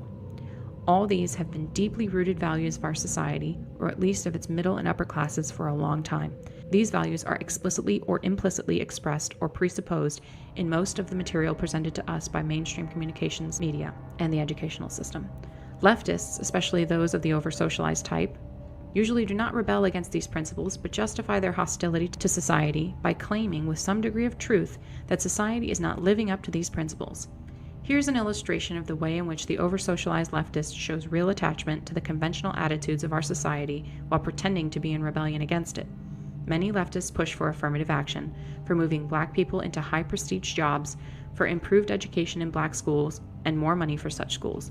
The way of life of the black underclass they regard as a social disgrace. They want to integrate the black man into the system, make him a business executive, a lawyer, a scientist, just like upper middle class white people. The leftists will reply that the last thing they want is to make the black man into a copy of the white man. Instead, they want to preserve African American culture. But in what does this preservation of African American culture consist? It can hardly consist in anything more than eating black-style food, listening to black-style music, wearing black-style clothing, and going to black-style church or mosque. In other words, it can express itself only in superficial matters. In all essential respects, most leftists of the over-socialized type want to make the black man conform to white middle-class ideals. They want to make him study technical subjects, become an executive or a scientist, spend his life climbing the status ladder to prove that black people are as good as white. They want to make black fathers responsible. They want black gangs to become nonviolent, etc. But these are exactly the values of the industrial technological system. The system couldn't care less what kind of music a man listens to, what kind of clothes he wears, or what religion he believes in, as long as he studies in school, holds a respectable job, climbs the status ladder, is a responsible parent, is nonviolent, and so forth. In effect, however much he may deny it, the over-socialized leftist wants to integrate the black man into the system and make him adopt its values. We certainly do not claim that leftists, even of the over-socialized type, never rebel against the fundamental values of our society. Clearly they do sometimes. Some over-socialized leftists have gone so far as to rebel against one of modern society's most important principles by engaging in physical violence. By their own account, violence is for them a form of liberation. In other words, by committing violence, they break through the psychological restraints that have been trained into them. Because they are over-socialized, these restraints have been more confining for them than others, hence their need to break free of them. But they usually justify their rebellion in terms of mainstream values. If they engage in violence, they claim to be fighting against racism or the like. We realize that many objections could be raised to the foregoing thumbnail sketch of leftist psychology. The real situation is complex, and anything like a complete description of it would take several volumes, even if the necessary data were available. We claim only to have indicated very roughly the two most important tendencies of the psychology of modern leftism. The problems of the leftist are indicative of the problems of our society as a whole. Low self-esteem, depressive tendencies, and defeatism are not restricted to the left. Though they are especially noticeable in the left, they are widespread in our society. And today's society tries to socialize us to a greater extent than any previous society. We are even told by experts how to eat, how to exercise, how to make love, how to raise our kids, and so forth. The power process. Human beings have a need, probably based in biology, for something that we will call the power process. This is closely related to the need for power, which is widely recognized, but it is not quite the same thing. The three most clear-cut of these we call goal, effort, and attainment of goal. Everyone needs to have goals whose attainment requires effort and needs to succeed in attaining at least some of his goals. The fourth element is more difficult to define and may not be necessary for everyone. We call it autonomy, and we'll discuss it later. Consider the hypothetical case of a man who can have anything he wants just by wishing for it. Such a man has power, but he will develop serious psychological problems. At first, he will have a lot of fun, but by and by, he will become acutely bored and demoralized. Eventually, he may become clinically depressed. History shows that leisured aristocracies tend to become decadent. This is not true of fighting aristocracies that have to struggle to maintain their power, but leisured, secure aristocracies that have no need to exert themselves usually become bored, hedonistic, and demoralized, even though they have power. This shows that power is not enough. One must have goals toward which to exercise one's power. Everyone has goals, if nothing else, to obtain the physical necessities of life. Food, water, and whatever clothing and shelter are made necessary by the climate. But the leisured aristocrat obtains these things without effort, hence his boredom and demoralization. Non-attainment of important goals results in death if the goals are physical necessities, and in frustration if non-attainment of the goals is compatible with survival. Consistent failure to attain goals throughout life results in defeatism, low self-esteem, or depression. Thus, in order to avoid serious psychological problems, a human being needs goals whose attainment requires effort, and he must have a reasonable rate of success in attaining his goals. Surrogate activities. But not every leisured aristocrat becomes bored and demoralized. For example, the Emperor Hirohito, instead of sinking into decadent hedonism, devoted himself to marine biology, a field in which he became distinguished. When people do not have to exert themselves to satisfy their physical needs, they often set up artificial goals for themselves. In many cases, they then pursue these goals with the same energy and emotional involvement that they otherwise would have put into the search for physical necessities. Thus, the aristocrats of the Roman Empire had their literary pretensions. Many European aristocrats a few centuries ago invested tremendous time and energy in hunting, though they certainly didn't need the meat. Other aristocracies have competed for status through elaborate displays of wealth, and few aristocrats like Hirohito have turned to science. We use the term surrogate activity to designate an activity that is directed toward an artificial goal that people set up for themselves merely in order to have some goal to work toward, or let us say merely for the sake of the fulfillment that they get from pursuing the goal. Here's a rule of thumb for the identification of surrogate activities. Given a person who devotes much time and energy to the pursuit of goal X, ask yourself this: if he had to devote most of his time and energy to satisfying his biological needs, and if that effort required him to use his physical and mental faculties in a varied and interesting way, would he feel seriously deprived because he did not attain goal X? If the answer is no, then the person's pursuit of goal X is a surrogate activity. Hirohito's studies in marine biology clearly constituted a surrogate activity, since it is pretty certain that if Hirohito had had to spend his time working at interesting, non-scientific tasks in order to obtain the necessities of life, he would not have felt deprived because he didn't know all about the anatomy and life cycles of marine animals. On the other hand, the pursuit of sex and love, for example, is not a surrogate activity because most people, even if their existence were otherwise satisfactory, would feel deprived if they passed their lives without ever having a relationship with a member of the opposite sex. But pursuit of an excessive amount of sex, more than one really needs, can be a surrogate activity. In modern industrial society, only minimal effort is necessary to satisfy one's physical needs. It is enough to go through a training program to acquire some petty technical skill, then come to work on time and exert the very modest effort needed to hold a job. The only requirements are a moderate amount of intelligence, and most of all, simple obedience. If one has those, society takes care of one from cradle to grave. Yes, there is an underclass that cannot take the physical necessities for granted, but we are speaking here of mainstream society. Thus, it is not surprising that modern society is full of surrogate activities. These include scientific work, athletic achievement, humanitarian work, artistic and literary creation, climbing the corporate ladder, acquisition of money and material goods far beyond the point at which they cease to give any additional physical satisfaction, and social activism when it addresses issues that are not important for the activist personally, as in the case of white activists who work for the rights of non-white minorities. These are not always pure surrogate activities, since for many people they may be motivated in part by needs other than the need to have some goal to pursue. Scientific work may be motivated in part by a drive for prestige, artistic creation by a need to express feelings, militant social activism by hostility.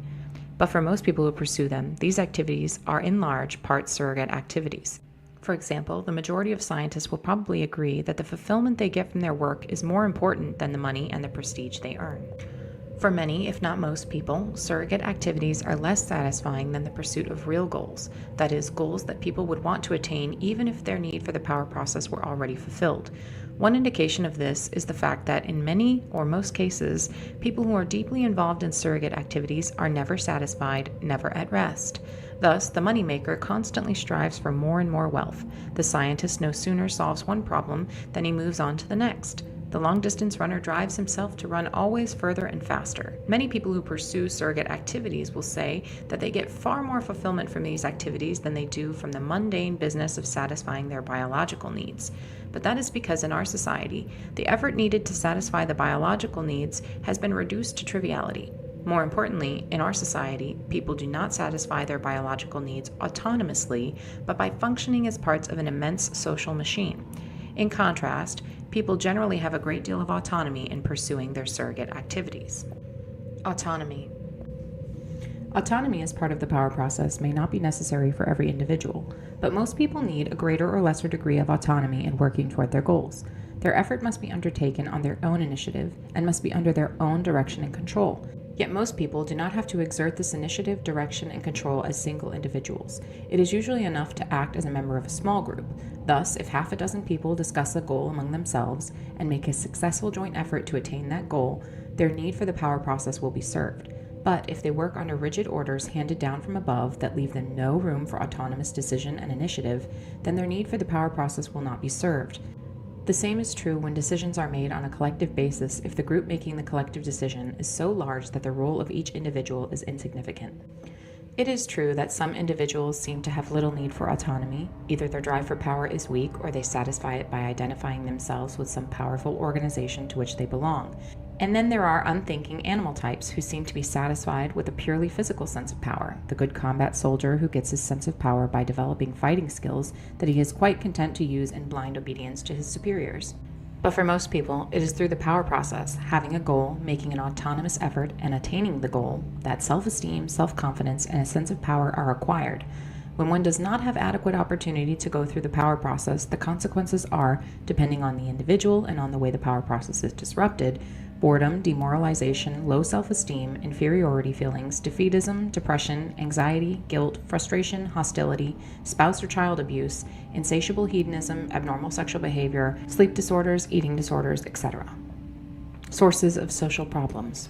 Any of the foregoing symptoms can occur in any society, but in modern industrial society they are present on a massive scale. We aren't the first to mention that the world today seems to be going crazy. This sort of thing is not normal for human societies. There is good reason to believe that primitive man suffered from less stress and frustration and was better satisfied with his way of life than modern man is. It is true that not all was sweetness and light in primitive societies. Abuse of women was common among the Australian Aborigines. Transsexuality was fairly common among some of the American Indian tribes. But it does appear that, generally speaking, the kinds of problems that we have listed in the preceding paragraph were far less common among primitive peoples than they are in modern society. We attribute the social and psychological problems of modern society to the fact that society requires people to live under conditions radically different from those under which the human race evolved, and to behave in ways that conflict with the patterns of behavior that the human race developed while living under the earlier conditions.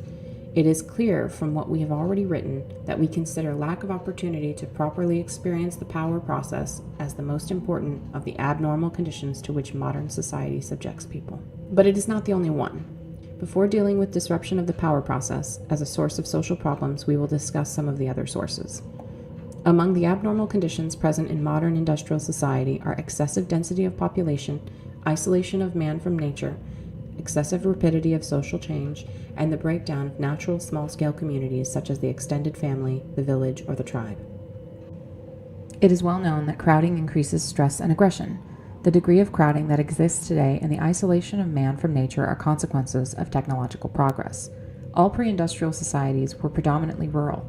The Industrial Revolution vastly increased the size of cities and the proportion of the population that lives in them, and modern agricultural technology has made it possible for the Earth to support a far denser population than it ever did before. Also, technology exacerbates the effects of crowding because it puts increased disruptive powers in people's hands. For example, a variety of noise-making devices, power motors, radios, motorcycles, etc. If the use of these devices is unrestricted, people who want peace and quiet are frustrated by the noise. If their use is restricted, people who use the devices are frustrated by the regulations. But if these machines had never been invented, there would have been no conflict and no frustration generated by them. For primitive societies, the natural world, which usually changes only slowly, provided a stable framework and therefore a sense of security. In the modern world, it is human society that dominates nature rather than the other way around, and modern society changes very rapidly owing to technological change. Thus, there is no stable framework. The conservatives are fools. They whine about the decay of traditional values, yet they enthusiastically support technological progress and economic growth. Apparently, it never occurs to them that you can't make rapid, drastic changes in the technology and the economy of a society without causing rapid changes in all other aspects of the society as well, and that such rapid changes inevitably break down traditional values. The breakdown of traditional values to some extent implies the breakdown of the bonds that hold together traditional small-scale social groups. The disintegration of small-scale social groups is also promoted by the fact that modern conditions often require or tempt individuals to move to new locations, separating them from their communities. Beyond that, a technological society has to weaken family ties and local communities if it is to function efficiently. In modern society, an individual's loyalty must be first to the system and only secondarily to a small-scale community, because if the internal loyalties of small-scale communities were stronger than loyalty to the system, such communities would pursue their own advantage at the expense of the system. Suppose that a public official or corporation executive appoints his cousin, his friend, or his co-religionist to a position rather than appointing the person best qualified for the job. He has permitted personal loyalty to supersede his loyalty to the system, and that is nepotism or discrimination, both of which are terrible sins in modern society. Would-be industrial societies that have done a poor job of subordinating personal or local loyalties to loyalty to the system are usually very inefficient. Look at Latin America. Thus, an advanced industrial society can tolerate only small-scale communities that are emasculated, tamed, and made into tools of the system. Crowding, rapid change, and the breakdown of communities have been widely recognized as sources of social problems, but we do not believe they are enough to account for the extent of the problems that are seen today. A few pre-industrial cities were very large and crowded, yet their inhabitants do not seem to have suffered from psychological problems to the same extent as modern man. In America today, there still are uncrowded rural areas, and we find there the same problems as in urban areas, though the problems tend to be less acute in the rural areas. Thus, crowding does not seem to be the decisive factor. On the growing edge of the American frontier during the 19th century, the mobility of the population probably broke down extended families and small-scale social groups to at least the same extent as these are broken down today. In fact, many nuclear families lived by choice in such isolation, having no neighbors within several miles, that they belong to no community at all, yet they do not seem to have developed problems as a result. Furthermore, change in American frontier society was very rapid and deep. A man might be born and raised in a log cabin outside the reach of law and order and fed largely on wild meat, and by the time he arrived at old age, he might be working at a regular job and living in an ordered community with effective law enforcement. This was a deeper change than that which typically occurs in the life of a modern individual, yet it does not seem to have led to psychological problems. In fact, 19th century American society had an optimistic and self-confident tone, quite unlike that of today's society. The difference, we argue, is that modern man has the sense, largely justified, that change is imposed on him, whereas 19th century frontiersmen had the sense, also largely justified, that he created change himself by his own choice. Thus, a pioneer settled on a piece of land of his own choosing and made it into a farm through his own effort. In those days, an entire country might have only a couple hundred inhabitants and was a far more isolated and autonomous entity than a modern country is. Hence, the pioneer farmer participated as a member of a relatively small group in the creation of a new ordered community. One may well question whether the creation of this community was an improvement, but at any rate it satisfied the pioneer's need for the power process. Disruption of the power process in modern society. It would be possible to give other examples of societies in which there has been rapid change and/or lack of close community ties without the kind of massive behavioral aberration that is seen in today's industrial society. We contend that the most important cause of social and psychological problems in modern society is the fact that people have insufficient opportunity to go through the power process in a normal way. We don't mean to say that modern society is the only one in which the power process has been disrupted. Probably most, if not all, civilized societies have interfered with the power process to a greater or lesser extent. But in modern industrial society, the problem has become particularly acute. Leftism, at least in its recent mid to late 20th century form, is in part a symptom of deprivation with respect to the power process. We divide human drives into three groups. 1, those drives that can be satisfied with minimal effort. 2, those that can be satisfied but only at the cost of serious effort. 3, those that cannot be adequately satisfied no matter how much effort one makes. The power process is the process of satisfying the drives of the second group. The more drives there are in the third group, the more there is frustration, anger, eventual defeatism, depression, etc.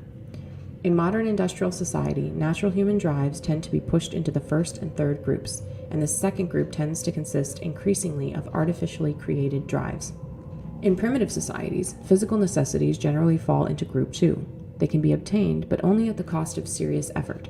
But modern society tends to guarantee the physical necessities to everyone, in exchange for only minimal effort. Hence, physical needs are pushed into group 1. There may be disagreement about whether the effort needed to hold a job is minimal, but usually, in lower to middle level jobs, whatever effort is required is merely that of obedience. You sit or stand where you are told to sit or stand, and do what you are told to do in the way you are told to do it. Seldom do you have to exert yourself seriously, and in any case you have hardly any autonomy in work, so the need for the power process is not well served. Social needs such as sex, love, and status often remain in group 2 in modern society, depending on the situation of the individual. But, except for people who have a particularly strong drive for status, the effort required to fulfill the social drives is insufficient to satisfy adequately the need for the power process. So certain artificial needs have been created that fall into group 2, hence serve the need for the power process. Advertising and marketing techniques have been developed that make many people feel they need things that their grandparents never desired or even dreamed of. It requires serious effort to earn enough money to satisfy these artificial needs, hence they fall into group 2. Modern man must satisfy his need for the power process, largely through a pursuit of the artificial needs created by the advertising and marketing industry and through surrogate activities. It seems that for many people, maybe the majority, these artificial forms of the power process are insufficient. A theme that appears repeatedly in the writings of the social critics of the second half of the 20th century is the sense of purposelessness that afflicts many people in modern society. This purposelessness is often called by other names, such as anomie or middle-class vacuity. We suggest that the so-called identity crisis is actually a search for a sense of purpose, often for commitment to a suitable surrogate activity. It may be that existentialism is in large part a response to the purposelessness of modern life. Very widespread in modern society is the search for fulfillment. But we think that for the majority of people, an activity whose main goal is fulfillment, that is, a surrogate activity, does not bring completely satisfactory fulfillment. In other words, it does not fully satisfy the need for the power process. That need can be satisfied only through activities that have some external goal, such as physical necessities, sex, love, status, revenge, etc. Moreover, where goals are pursued through earning money, climbing the status ladder, or functioning as part of the system in some other way, most people are not in a position to pursue their goals autonomously. Most workers are someone else's employee, and as we pointed out in paragraph 61, must spend their days doing what they are told to do in the way they are told to do it. Even most people who are in business for themselves have only limited autonomy. It is a chronic complaint of small business persons and entrepreneurs that their hands are tied by excessive government regulation.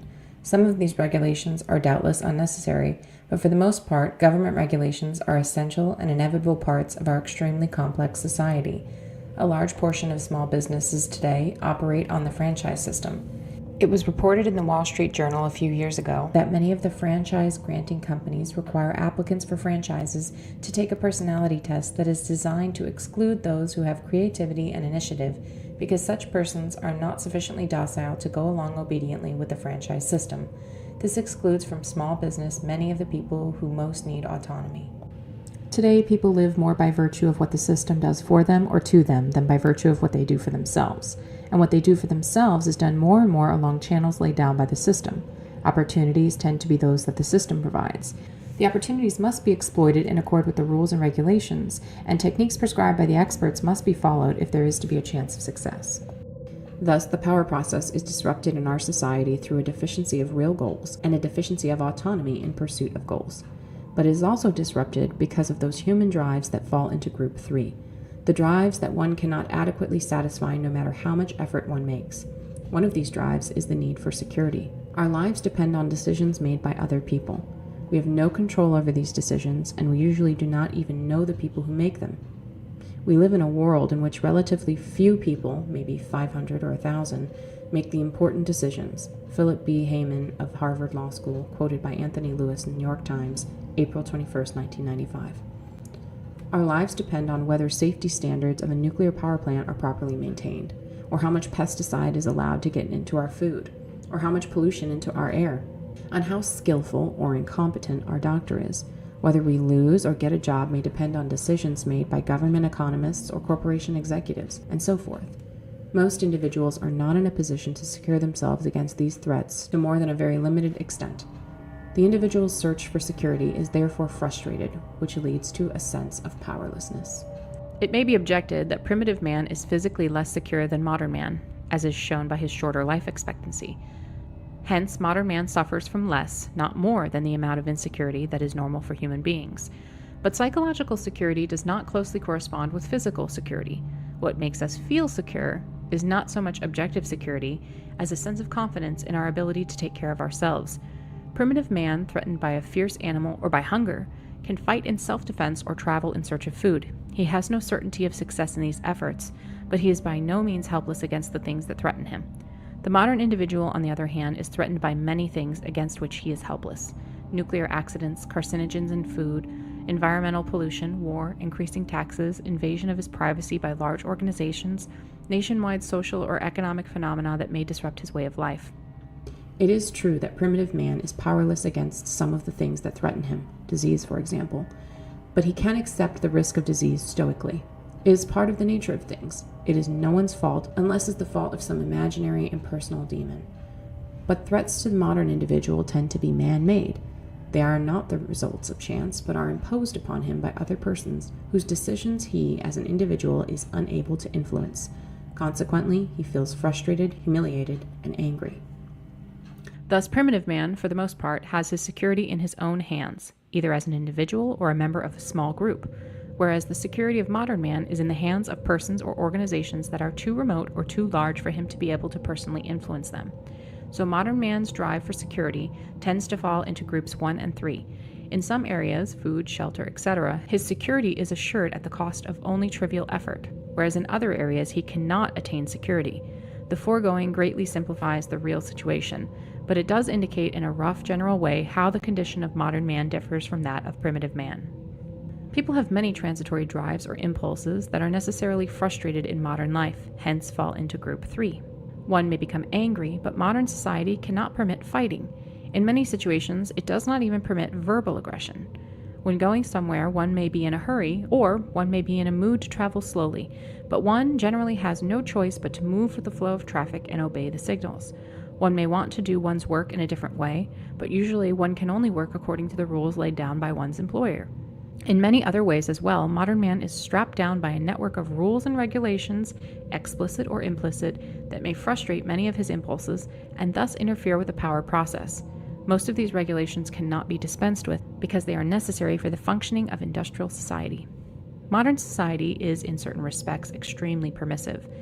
In matters that are irrelevant to the functioning of the system, we can generally do what we please. We can believe in any religion, as long as it does not encourage behavior that is dangerous to the system. We can go to bed with anyone we like, as long as we practice safe sex. We can do anything we like, as long as it is unimportant. But in all important matters, the system tends increasingly to regulate our behavior. Behavior is regulated not only through explicit rules, and not only by the government. Control is often exercised through indirect coercion or through psychological pressure or manipulation, and by organizations other than the government or by the system as a whole. Most large organizations use some form of propaganda to manipulate public attitudes or behavior. Propaganda is not limited to commercials and advertisements, and sometimes is not even consciously intended as propaganda by the people who make it. For instance, the content of entertainment programming is a powerful form of propaganda. An example of indirect coercion. There is no law that says we have to go to work every day and follow our employer's orders. Legally, there is nothing to prevent us from going to live in the wild like primitive people or from going into business for ourselves. But in practice, there is very little wild country left, and there is room in the economy only for a limited number of small business owners. Hence, most of us can only survive as someone else's employee. We suggest that modern man's obsession with longevity and with maintaining physical vigor and sexual attractiveness to his advanced age is a symptom of unfulfillment resulting from deprivation with respect to the power process. The midlife crisis is also such a symptom. So is the lack of interest in having children that is fairly common in modern society, but almost unheard of in primitive societies. In primitive societies, life is a succession of stages. The needs and purposes of one stage having been fulfilled, there is no particular reluctance about passing on to the next stage. A young man goes through the power process by becoming a hunter, hunting not for sport or fulfillment, but to get meat that is necessary for food.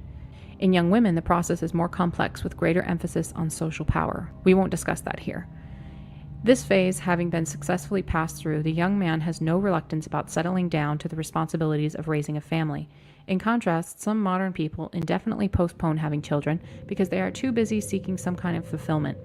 We suggest that the fulfillment they need is adequate experience of the power process with real goals instead of the artificial goals of surrogate activities. Again, having successfully raised his children, going through the power process by providing them with the physical necessities, the primitive man feels that his work is done and he is prepared to accept old age, if he survives that long, and death. Many modern people, on the other hand, are disturbed by the prospect of physical deterioration and death, as is shown by the amount of effort they expend trying to maintain their physical condition, appearance, and health. We argue that this is due to unfulfillment resulting from the fact that they have never put their physical powers to any practical use, have never gone through the power process using their bodies in a serious way. It is not the primitive man who has used his body daily for practical purposes who fears the deterioration of age, but the modern man who has never had a practical use for his body beyond walking from his car to his house. It is the man whose need for the power process has been satisfied during his life who is best prepared to accept the end of that life. In response to the arguments of this section, someone will say, society must find a way to give people the opportunity to go through the power process. For such people, the value of the opportunity is destroyed by the very fact that society gives it to them. What they need is to find or make their own opportunities. As long as the system gives them their opportunities, it still has them on a leash. To attain autonomy, they must get off that leash. How some people adjust. Not everyone in industrial technological society suffers from psychological problems. Some people even profess to be quite satisfied with society as it is. We now discuss some of the reasons why people differ so greatly in their response to modern society. First, there doubtless are differences in the strength of the drive for power. Individuals with a weak drive for power may have relatively little need to go through the power process, or at least relatively little need for autonomy in the power process. These are docile types, who would have been happy as plantation darkies in the Old South. We don't mean to sneer at the plantation darkies of the Old South. To their credit, most of the slaves were not content with their servitude. We do sneer at people who are content with their servitude. Some people may have some exceptional drive in pursuing which they satisfy their needs for the power process. For example, those who have an unusually strong drive for social status may spend their whole lives climbing the status ladder without ever getting bored of that game. People vary in their susceptibility to advertising and marketing techniques. Some are so susceptible that, even if they make a great deal of money, they cannot satisfy their constant craving for the shiny new toys that the marketing industry dangles before their eyes. So they always feel hard-pressed financially, even if their income is large and their cravings are frustrated. Some people have low susceptibility to advertising and marketing techniques. These are the people who aren't interested in money. Material acquisition does not serve their need for the power process.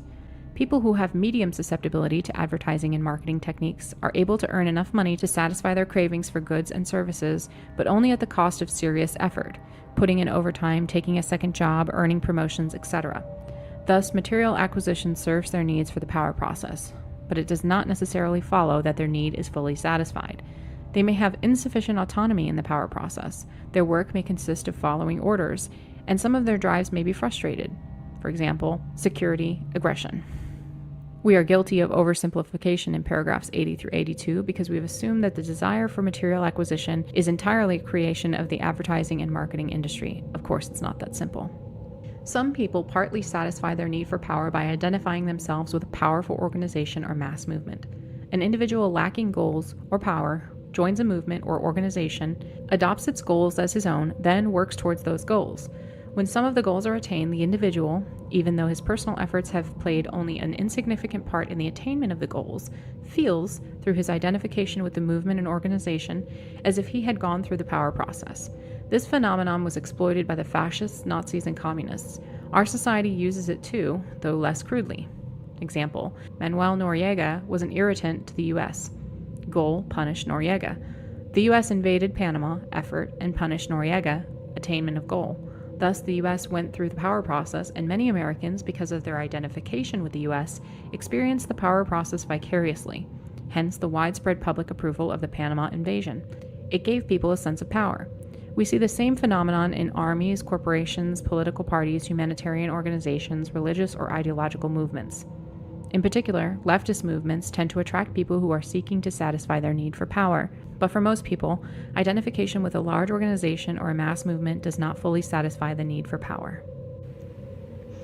Another way in which people satisfy their need for the power process is through surrogate activities. As we explained in paragraphs 38 through 40, a surrogate activity is an activity that is directed toward an artificial goal that the individual pursues for the sake of the fulfillment that he gets from pursuing the goal, not because he needs to attain the goal itself. For instance, there is no practical motive for building enormous muscles, hitting a little ball into a hole, or acquiring a complete series of postage stamps. Yet many people in our society devote themselves with passion to bodybuilding, golf, or stamp collecting. Some people are more other-directed than others, and therefore will more readily attach importance to a surrogate activity simply because the people around them treat it as important or because society tells them it is important.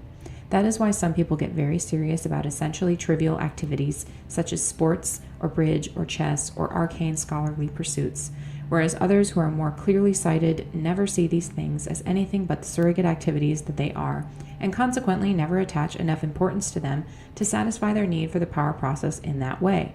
It only remains to point out that in many cases a person's way of earning a living is also a surrogate activity. Not a pure surrogate activity, since part of the motive for the activity is to gain the physical necessities and, for some people, social status and the luxuries that advertising makes them want. But many people put into their work far more effort than is necessary to earn whatever money and status they require. And this extra effort constitutes a surrogate activity. This extra effort, together with the emotional investment that accompanies it, is one of the most potent forces acting toward the continual development and perfecting of the system, with negative consequences for individual freedom.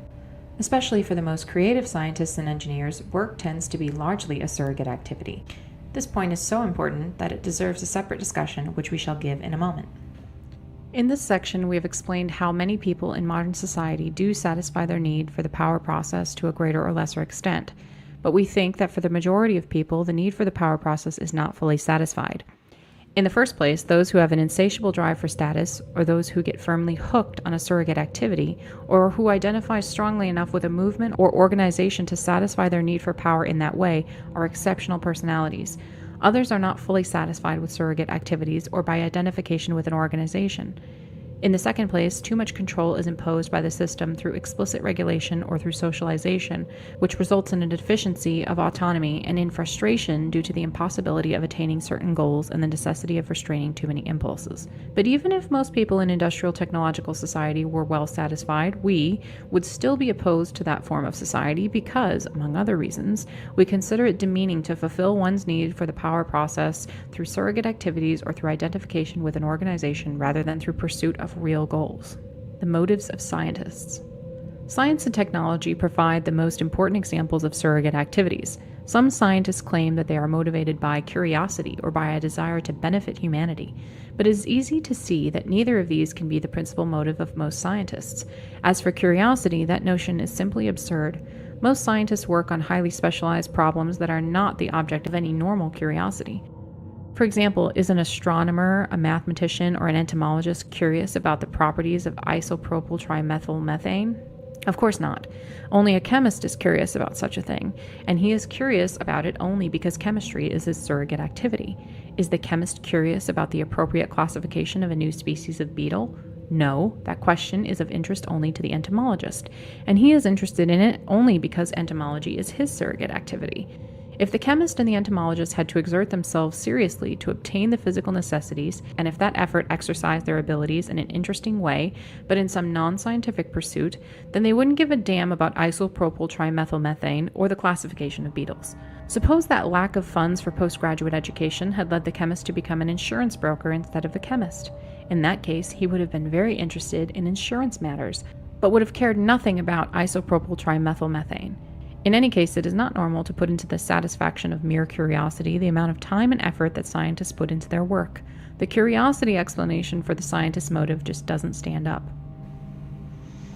The benefit of humanity explanation doesn't work any better. Some scientific work has no conceivable relation to the welfare of the human race, most of archaeology or comparative linguistics, for example.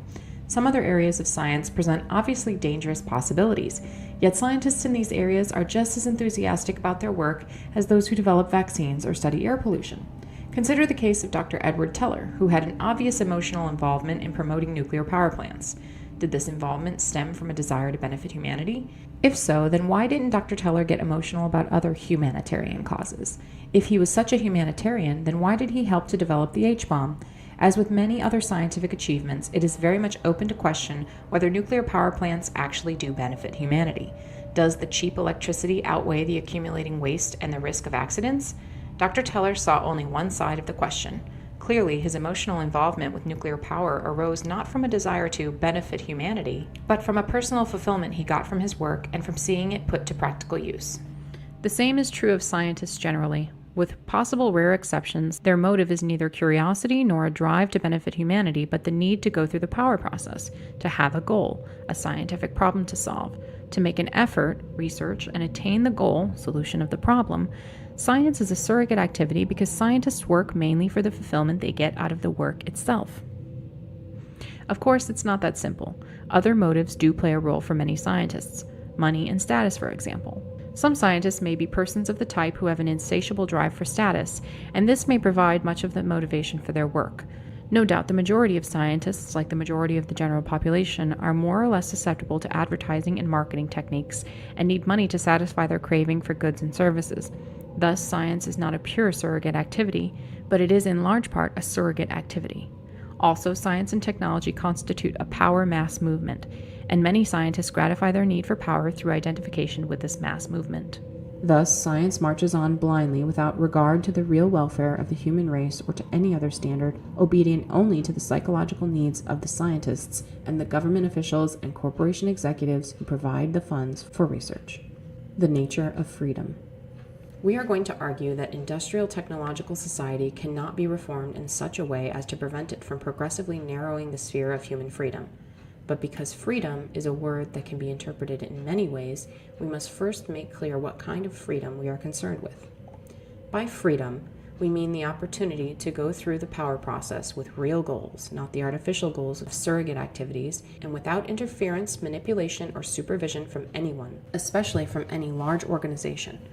Freedom means being in control, either as an individual or as a member of a small group, of the life and death issues of one's existence: food, clothing, shelter, and defense against whatever threats there may be in one's environment.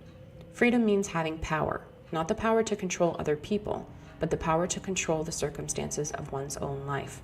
One does not have freedom if anyone else, especially a large organization, has power over one, no matter how benevolently, tolerantly, and permissively that power may be exercised. It is important not to confuse freedom with mere permissiveness. It is said that we live in a free society because we have a certain number of constitutionally guaranteed rights, but these are not as important as they seem. The degree of personal freedom that exists in a society is determined more by the economic and technological structure of the society than by its laws or form of government. Most of the Indian nations of New England were monarchies, and many of the cities of the Italian Renaissance were controlled by dictators. But in reading about these societies, one gets the impression that they allowed far more personal freedom than our society does. In part, this was because they lacked efficient mechanisms for enforcing their rulers' will. There were no modern, well-organized police forces, no rapid long-distance communications, no surveillance cameras, no dossiers of information about the lives of average citizens. Hence, it was relatively easy to evade control. As for our constitutional rights, consider, for example, that of freedom of the press. We certainly don't mean to knock that right. It is a very important tool for limiting concentration of political power and for keeping those who do have political power in line by publicly exposing any misbehavior on their part. But freedom of the press is of very little use to the average citizen as an individual. The mass media are mostly under the control of large organizations that are integrated into the system. Anyone who has a little money can have something printed and can distribute it on the internet or in some way. But what he has to say will be swamped by the vast volume of material put out by the media. Hence, it will have no practical effect. To make an impression on society with words is therefore almost impossible for most individuals and small groups. Take us, for example. If we had never done anything violent and had submitted the present writings to a publisher, they probably would not have been accepted. If they had been accepted and published, they probably would not have attracted many readers, because it's more fun to watch the entertainment put out by the media than to read a sober essay. Even if these writings had many readers, most of these readers would soon have forgotten what they had read, as their minds were flooded by the massive material to which the media exposed them. In order to get our message before the public with some chance of making a lasting impression, we've had to kill people. Constitutional rights are useful up to a point, but they do not serve to guarantee much more than what might be called the bourgeois conception of freedom. According to the bourgeois conception, a free man is essentially an element of a social machine and has only a certain set of prescribed and delimited freedoms, freedoms that are designed to serve the needs of the social machine more than those of the individual. Thus, the bourgeois free man has economic freedom because that promotes growth and progress. He has freedom of the press because public criticism restrains misbehavior by political leaders. He has a right to a fair trial because imprisonment at the whim of the powerful would be bad. This was clearly the attitude of Simon Bolivar. To him, people deserved liberty only if they used it to promote progress as conceived by the bourgeois. Other bourgeois thinkers have taken a similar view of freedom as a mere means to a collective ends. Chester C. Tan, Chinese Political Thought in the 20th Century, page 202, explains the philosophy of the Kuomintang leader Hu Han-min. An individual is granted rights because he is a member of society, and his community life requires such rights. By community, Hu meant the whole society of the nation. And on page 259, Tan states that according to Carson Chiang Cheng-mai, head of the State Socialist Party in China, freedom had to be used in the interest of the state and of the people as a whole. But what kind of freedom does one have if one can use it only as someone else prescribes? FC's conception of freedom is not that of Bolivar, Hu, Chang, or any other bourgeois theorists. The trouble with such theorists is that they have made the development and application of social theories their surrogate activity. Consequently, the theories are designed to serve the needs of the theorists more than the needs of any people who may be unlucky enough to live in a society on which the theories are imposed. One more point to be made in this section. It should not be assumed that a person has enough freedom just because he says he has enough. Freedom is restricted in part by psychological controls of which people are conscious, and moreover, many people's ideas of what constitutes freedom are governed more by social convention than by their real needs. For example, it's likely that many leftists of the over-socialized type would say that most people, including themselves, are socialized too little rather than too much. Yet the over-socialized leftist pays a heavy psychological price for his high level of socialization. Some principles of history. Think of history as being the sum of two components: an erratic component that consists of unpredictable events that follow no discernible pattern, and a regular component that consists of long-term historical trends. Here we are concerned with the long-term trends. First principle: if a small change is made that affects a long-term historical trend, then the effect of that change will almost always be transitory. The trend will soon revert to its original state. Example: a reform movement designed to clean up political corruption in a society rarely has more than a short-term effect. Sooner or later, the reformers relax, and corruption creeps back in. The level of political corruption in a given society tends to remain constant, or to change only slowly with the evolution of the society. Normally, a political cleanup will be permanent only if accompanied by widespread social changes. A small change in the society won't be enough. If small change in a long-term historical trend appears to be permanent, it is only because the change acts in the direction in which the trend is already moving, so that the trend is not altered but only pushed a step ahead. The first principle is almost a tautology. If a trend were not stable with respect to small changes, it would wander at random rather than following a definite direction. In other words, it would not be a long-term trend at all. Second principle: if a change is made that is sufficiently large to alter a permanently long-term historical trend, then it will alter society as a whole. In other words, society is a system in which all parts are interrelated, and you can't permanently change any important part without changing the other parts as well. Third principle: if a change is made that is large enough to alter permanently a long-term trend, then the consequences for society as a whole cannot be predicted in advance, unless various other societies have passed through that same change and have all experienced the same consequences, in which case one can predict on empirical grounds that another society that passes through the same change will be likely to experience similar consequences. Fourth principle: a new kind of society cannot be designed on paper. That is, you cannot plan out a new form of society in advance, then set it up and expect it to function as it was designed to do. The third and fourth principles result from the complexity of human societies. A change in human behavior will affect the economy of a society and its physical environment. The economy will affect the environment and vice versa. And the changes in the economy and the environment will affect human behavior in complex, unpredictable ways, and so forth. The network of causes and effects is far too complicated to be untangled and understood.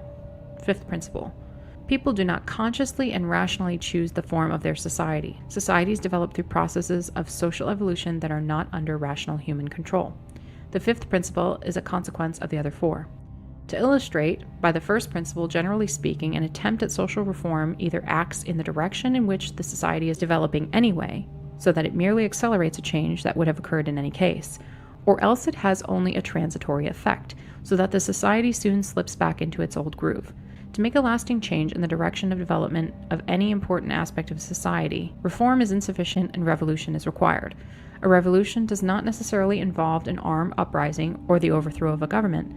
By the second principle, a revolution never changes only one aspect of society, it changes the whole society. And by the third principle, changes occur that were never expected or desired by the revolutionaries.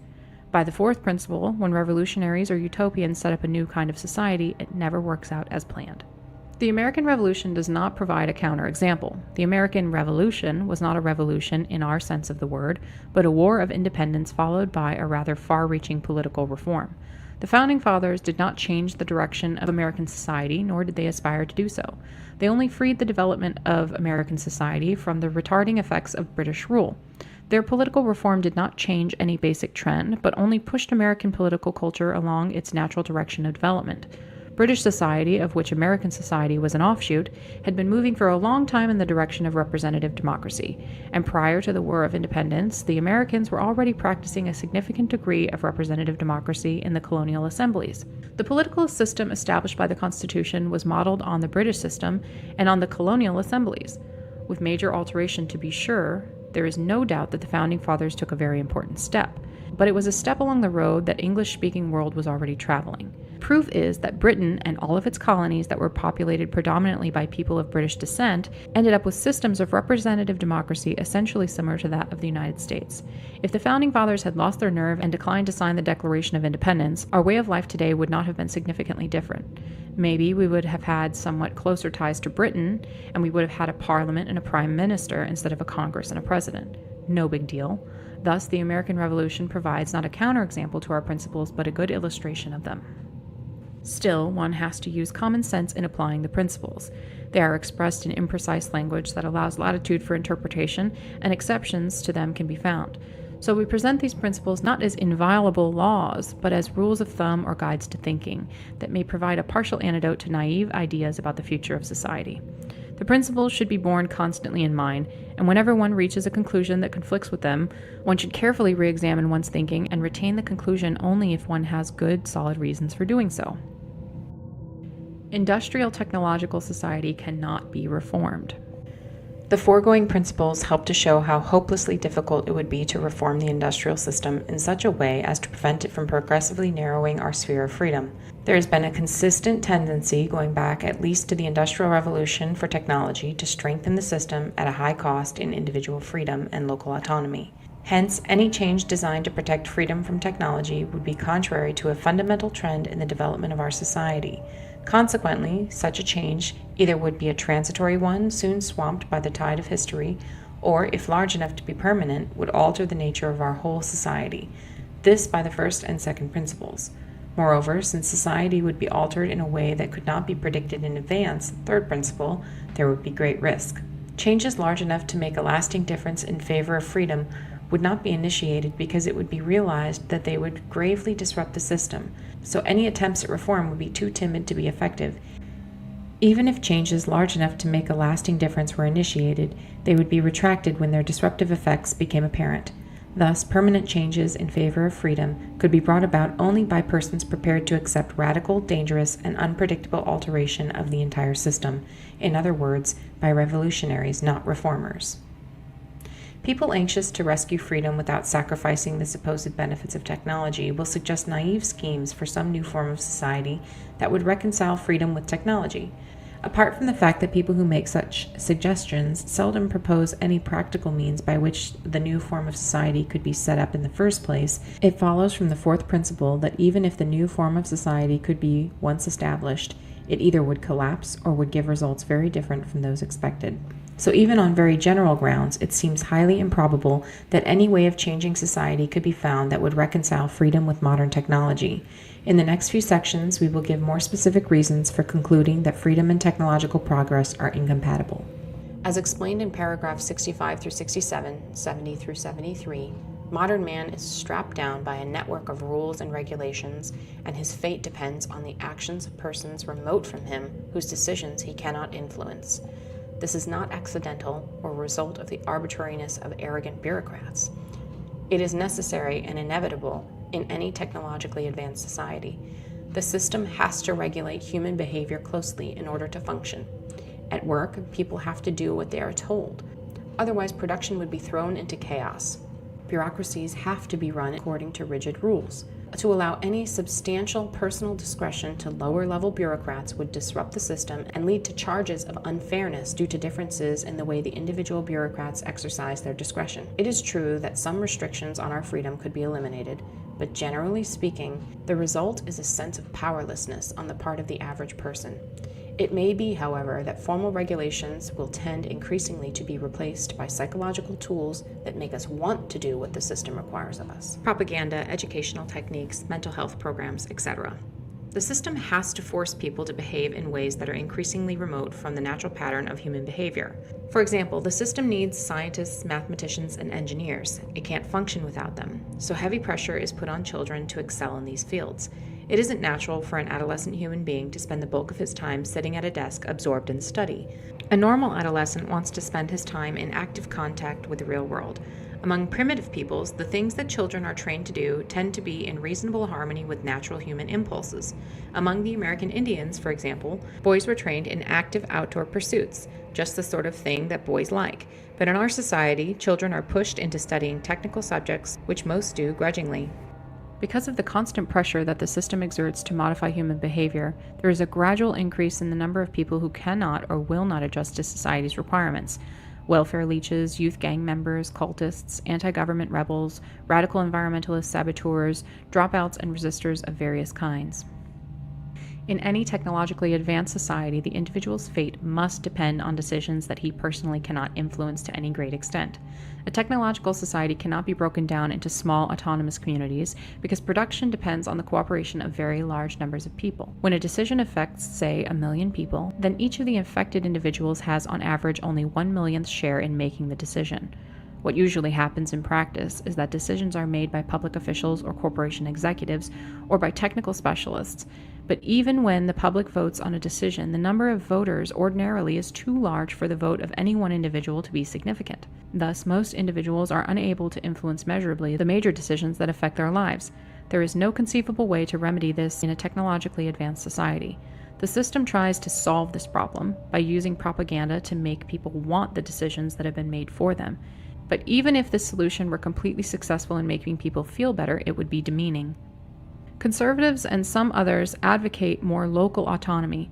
Local communities once did have autonomy, but such autonomy becomes less and less possible as local communities become more enmeshed with and dependent on large-scale systems like public utilities, computer networks, highway systems, the mass communications media, the modern healthcare system. Also operating against autonomy is the fact that technology applied in one location often affects people at other locations far away. Thus, pesticide or chemical use near a creek may contaminate the water supply hundreds of miles downstream, and the greenhouse effect affects the whole world. The system does not and cannot exist to satisfy human needs. Instead, it is human behavior that has to be modified to fit the needs of the system. This has nothing to do with the political or social ideology that may pretend to guide the technological system. It is not the fault of capitalism, and it is not the fault of socialism. It is the fault of technology, because the system is guided not by ideology, but by technical necessity. Of course, the system does satisfy many human needs, but generally speaking, it does this only to the extent that it is to the advantage of the system to do so.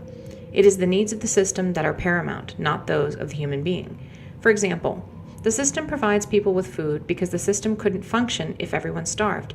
It attends to people's psychological needs whenever it can conveniently do so because it couldn't function if too many people became depressed or rebellious. But the system, for good, solid, practical reasons, must exert constant pressure on people to mold their behavior to the needs of the system.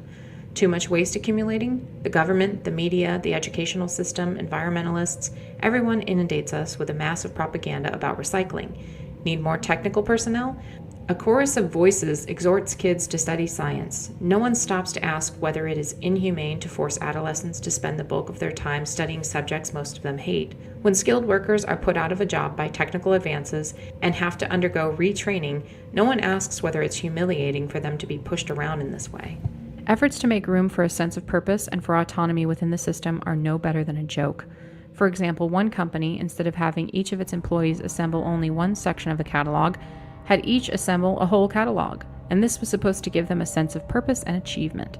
Some companies have tried to give their employees more autonomy in their work, but for practical reasons, this usually can be done only to a very limited extent, and in any case, employees are never given autonomy as to their ultimate goals. Their autonomous efforts can never be directed toward goals that they select personally, but only towards their employer's goals, such as the survival and growth of the company. Any company would soon go out of business if it permitted its employees to act otherwise. Similarly, in any enterprise within a socialist system, workers must direct their efforts toward the goals of the enterprise. Otherwise, the enterprise will not serve its purpose as a part of the system. Once again, for purely technical reasons, it is not possible for most individuals or small groups to have much autonomy in industrial society. Even the small business owner commonly has only limited autonomy. Apart from the necessity of government regulation, he is restricted by the fact that he must fit into the economic system and conform to its requirements. For instance, when someone develops a new technology, the small business person often has to use that technology whether he wants to or not in order to remain competitive. The bad parts of technology cannot be separated from the good parts. A further reason why industrial society cannot be reformed in favor of freedom is that modern technology is a unified system in which all parts are dependent on one another. You can't get rid of the bad parts of technology and retain only the good parts. Take modern medicine, for example. Progress in medical science depends on progress in chemistry, physics, biology, computer science, and other fields. Advanced medical treatments require expensive, high-tech equipment that can be made available only by technologically progressive, economically rich society. Clearly, you can't have much progress in medicine without the whole technological system and everything that goes with it. Even if medical progress could be maintained without the rest of the technological system, it would by itself bring certain evils. Suppose, for example, that a cure for diabetes is discovered. People with a genetic tendency to diabetes would then be able to survive and reproduce as well as anyone else. Natural selection against genes for diabetes will cease, and such genes will spread throughout the population. This may be occurring to some extent already, since diabetes, while not curable, can be controlled through use of insulin. The same thing will happen with many other diseases, susceptibility to which is affected by genetic degradation of the population. The only solution will be some sort of eugenics program or extensive genetic engineering of human beings, so that man in the future will no longer be a creation of nature or of chance or of God, depending on your religious or philosophical opinions, but a manufactured product. If you think that big government interferes in your life too much now, just wait till the government starts regulating the genetic constitution of your children. Such regulation will inevitably follow the introduction of genetic engineering of human beings, because the consequences of unregulated genetic engineering would be disastrous. The usual response to such concerns is to talk about medical ethics, but a code of ethics would not serve to protect freedom in the face of medical progress. It would only make matters worse. A code of ethics applicable to genetic engineering would be in effect a means of regulating the genetic constitution of human beings. Somebody, probably the upper middle class mostly, would decide that such and such applications of genetic engineering were ethical, and others were not, so that in effect they would be imposing their own values on the genetic constitution of the population at large. Even if a code of ethics were chosen on a completely democratic basis, the majority would be imposing their own values on any minorities who might have a different idea of what constituted an ethical use of genetic engineering. The only code of ethics that would truly protect freedom would be one that prohibited any genetic engineering of human beings, and you can be sure that no such code will ever be applied in a technological society. No code that reduced genetic engineering to a minor role would stand up for long, because the temptation presented by the immense power of biotechnology would be irresistible, especially since to the majority of people many of its applications will seem obviously and unequivocally good, eliminating physical and mental diseases, giving people the abilities they need to get along in today's world. Inevitably, genetic engineering will be used extensively, but only in ways consistent with the needs of the industrial technological system. Technology is a more powerful social force than the aspiration for freedom. It is not possible to make a lasting compromise between technology and freedom, because technology is by far the more powerful social force and continually encroaches on freedom through repeated compromises. Imagine the case of two neighbors, each of whom at the outset owns the same amount of land, but one of whom is more powerful than the other. The powerful one demands a piece of the other's land. The weak one refuses. The powerful one says, "Okay, let's compromise. Give me half of what I asked." The weak one has little choice but to give in. Sometime later, the powerful neighbor demands another piece of land. Again, there is a compromise, and so forth. By forcing a long series of compromises on the weaker man, the powerful one eventually gets all of his land. So it goes in the conflict between technology and freedom. Let us explain why technology is a more powerful social force than the aspiration for freedom. A technological advance that appears not to threaten freedom often turns out to threaten it very seriously later on. For example, consider motorized transport. A walking man formerly could go where he pleased, go at his own pace without observing any traffic regulations, and was independent of technological support systems. When motor vehicles were introduced, they appeared to increase man's freedom. They took no freedom away from the walking man. No one had to have an automobile if he didn't want one, and anyone who did choose to buy an automobile could travel much faster and further than a walking man. But the introduction of motorized transport soon changed society in such a way as to restrict greatly man's freedom of locomotion. When automobiles became numerous, it became necessary to regulate their use extensively. In a car, especially in densely populated areas, one cannot just go where one likes at one's own pace. One's movement is governed by the flow of traffic and by various traffic laws. One is tied down by various obligations: license requirements, driver test, renewing registration, insurance, maintenance required for safety, monthly payments on purchase price. Moreover, the use of motorized transport is no longer optional. Since the introduction of motorized transport, the arrangement of our cities has changed in such a way that the majority of people no longer live within walking distance of their place of employment, shopping areas, and recreational opportunities, so that they have to depend on the automobile for transportation. Or else they must use public transportation, in which case they have even less control over their own movement than when driving a car. Even the walker's freedom is now greatly restricted. In the city, he continually has to stop to wait for traffic lights that are designed mainly to serve auto traffic. In the country, motor traffic makes it dangerous and unpleasant to walk along the highway. Note this important point that we have just illustrated with the case of motorized transport. When a new item of technology is introduced as an option that an individual can accept or not as he chooses, it does not necessarily remain optional. In many cases, the new technology changes society in such a way that people eventually find themselves forced to use it. Another reason why technology is such a powerful social force is that, within the context of a given society, technological progress marches in only one direction. It can never be reversed. Once a technical innovation has been introduced, people usually become dependent on it, so that they can never again do without it, unless it is replaced by some still more advanced innovation. Not only do people become dependent as individuals on a new item of technology, but, even more, the system as a whole becomes dependent on it. Imagine what would happen to the system today if computers, for example, were eliminated. Thus, the system can move in only one direction, toward greater technologization. Technology repeatedly forces freedom to take a step back, but technology can never take a step back, short of the overthrow of the whole technological system. Technology advances with great rapidity and threatens freedom at many different points at the same time. Crowding, rules and regulations, increasing dependence of individuals on large organizations, propaganda and other psychological techniques, genetic engineering, invasion of privacy through surveillance devices and computers, etc. To hold back any one of the threats to freedom would require a long and difficult social struggle. Those who want to protect freedom are overwhelmed by the sheer number of new attacks and the rapidity with which they develop. Hence, they become apathetic and no longer resist. To fight each of the threats separately would be futile. Success can be hoped for only by fighting the technological system as a whole, but that is revolution, not reform. Technicians, we use this term in its broad sense to describe all those who perform a specialized task that requires training, tend to be so involved in their work, their surrogate activity, that when a conflict arises between their technical work and their freedom, they almost always decide in favor of their technical work. This is obvious in the case of scientists, but it also appears elsewhere.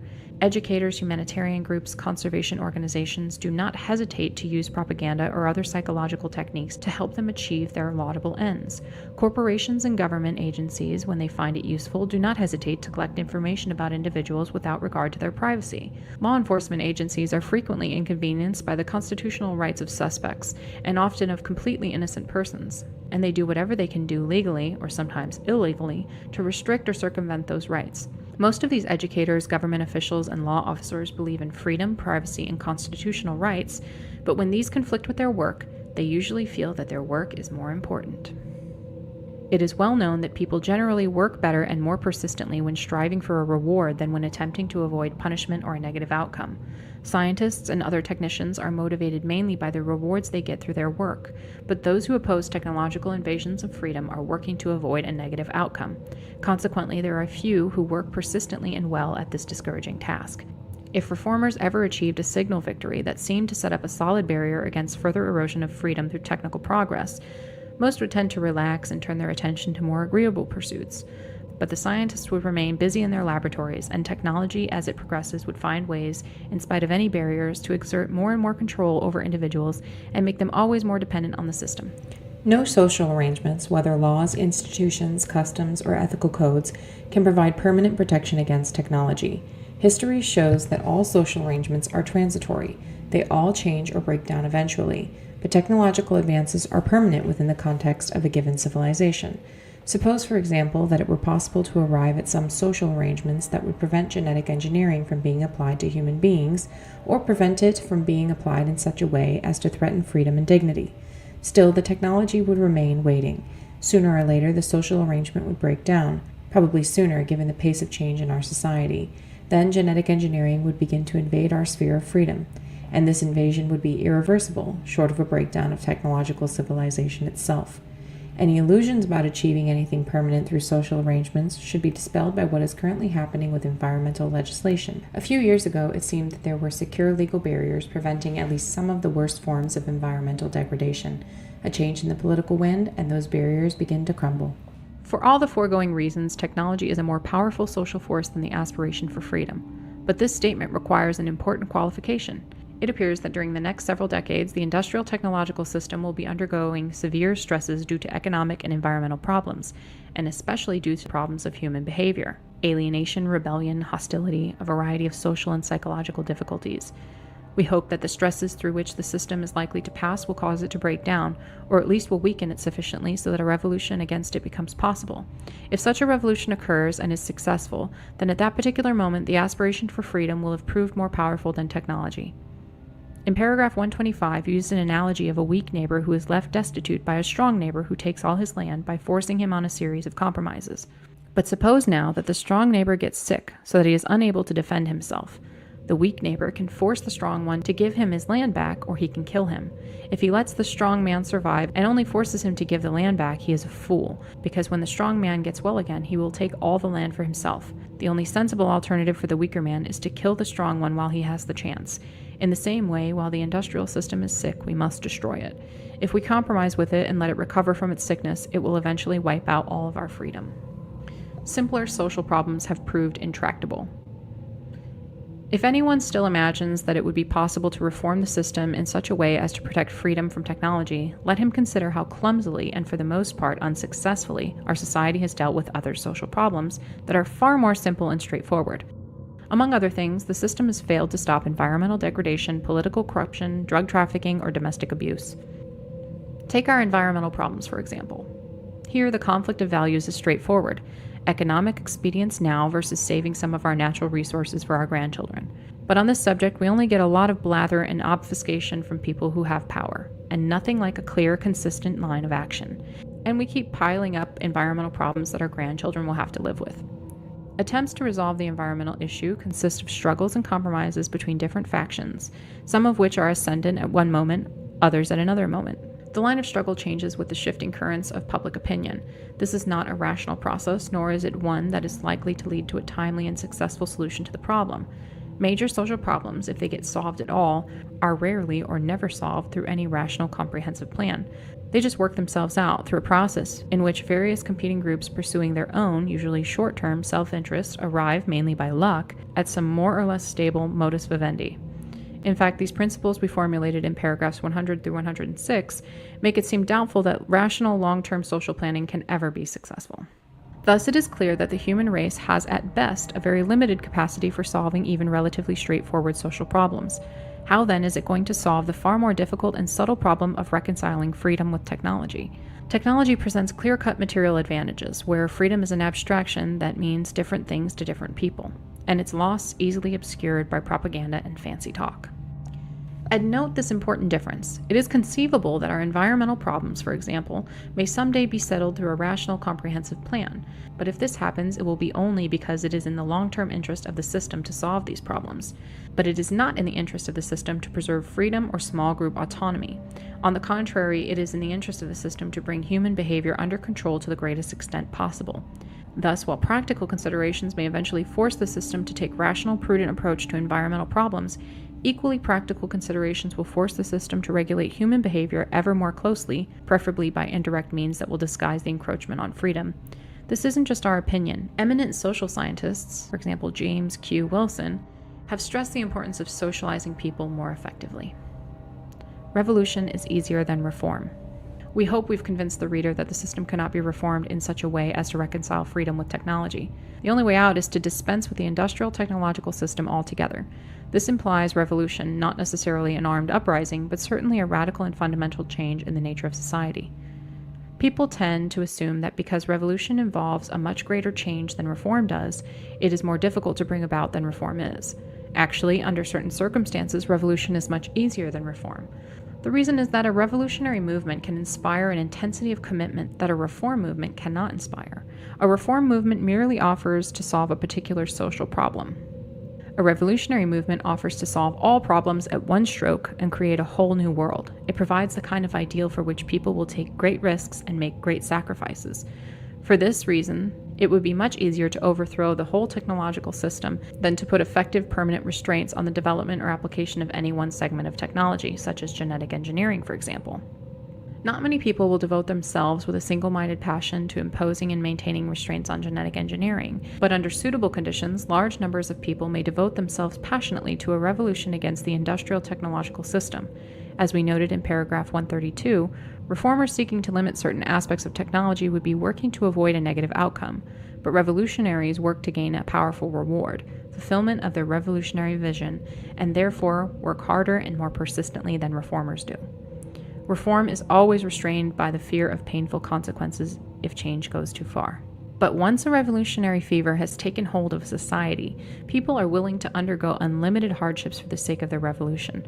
This was clearly shown in the French and Russian revolutions. It may be in such cases only a minority of the population is really committed to the revolution, but this minority is sufficiently large and active so that it becomes the dominant force in society. We will have more to say about a revolution in paragraphs 180 through 205. Control of human behavior. Since the beginning of civilization, organized societies have had to put pressures on human beings for the sake of the functioning of the social organism. The kinds of pressures vary greatly from one society to another. Some of the pressures are physical, poor diet, excessive labor, environmental pollution, and some are psychological, noise, crowding, forcing human behavior into the mold that society requires. In the past, human nature has been approximately constant, or at any rate has varied only within certain bounds. Consequently, societies have been able to push people only up to certain limits. When the limit of human endurance has passed, things start going wrong. Rebellion, or crime, or corruption, or evasion of work, or depression, and some other mental problems, or an elevated death rate, or a declining birth rate, or something else, so that either the society breaks down, or its functioning becomes too inefficient, and it is quickly or gradually, through conquest, attrition, or evolution, replaced by some more efficient form of society.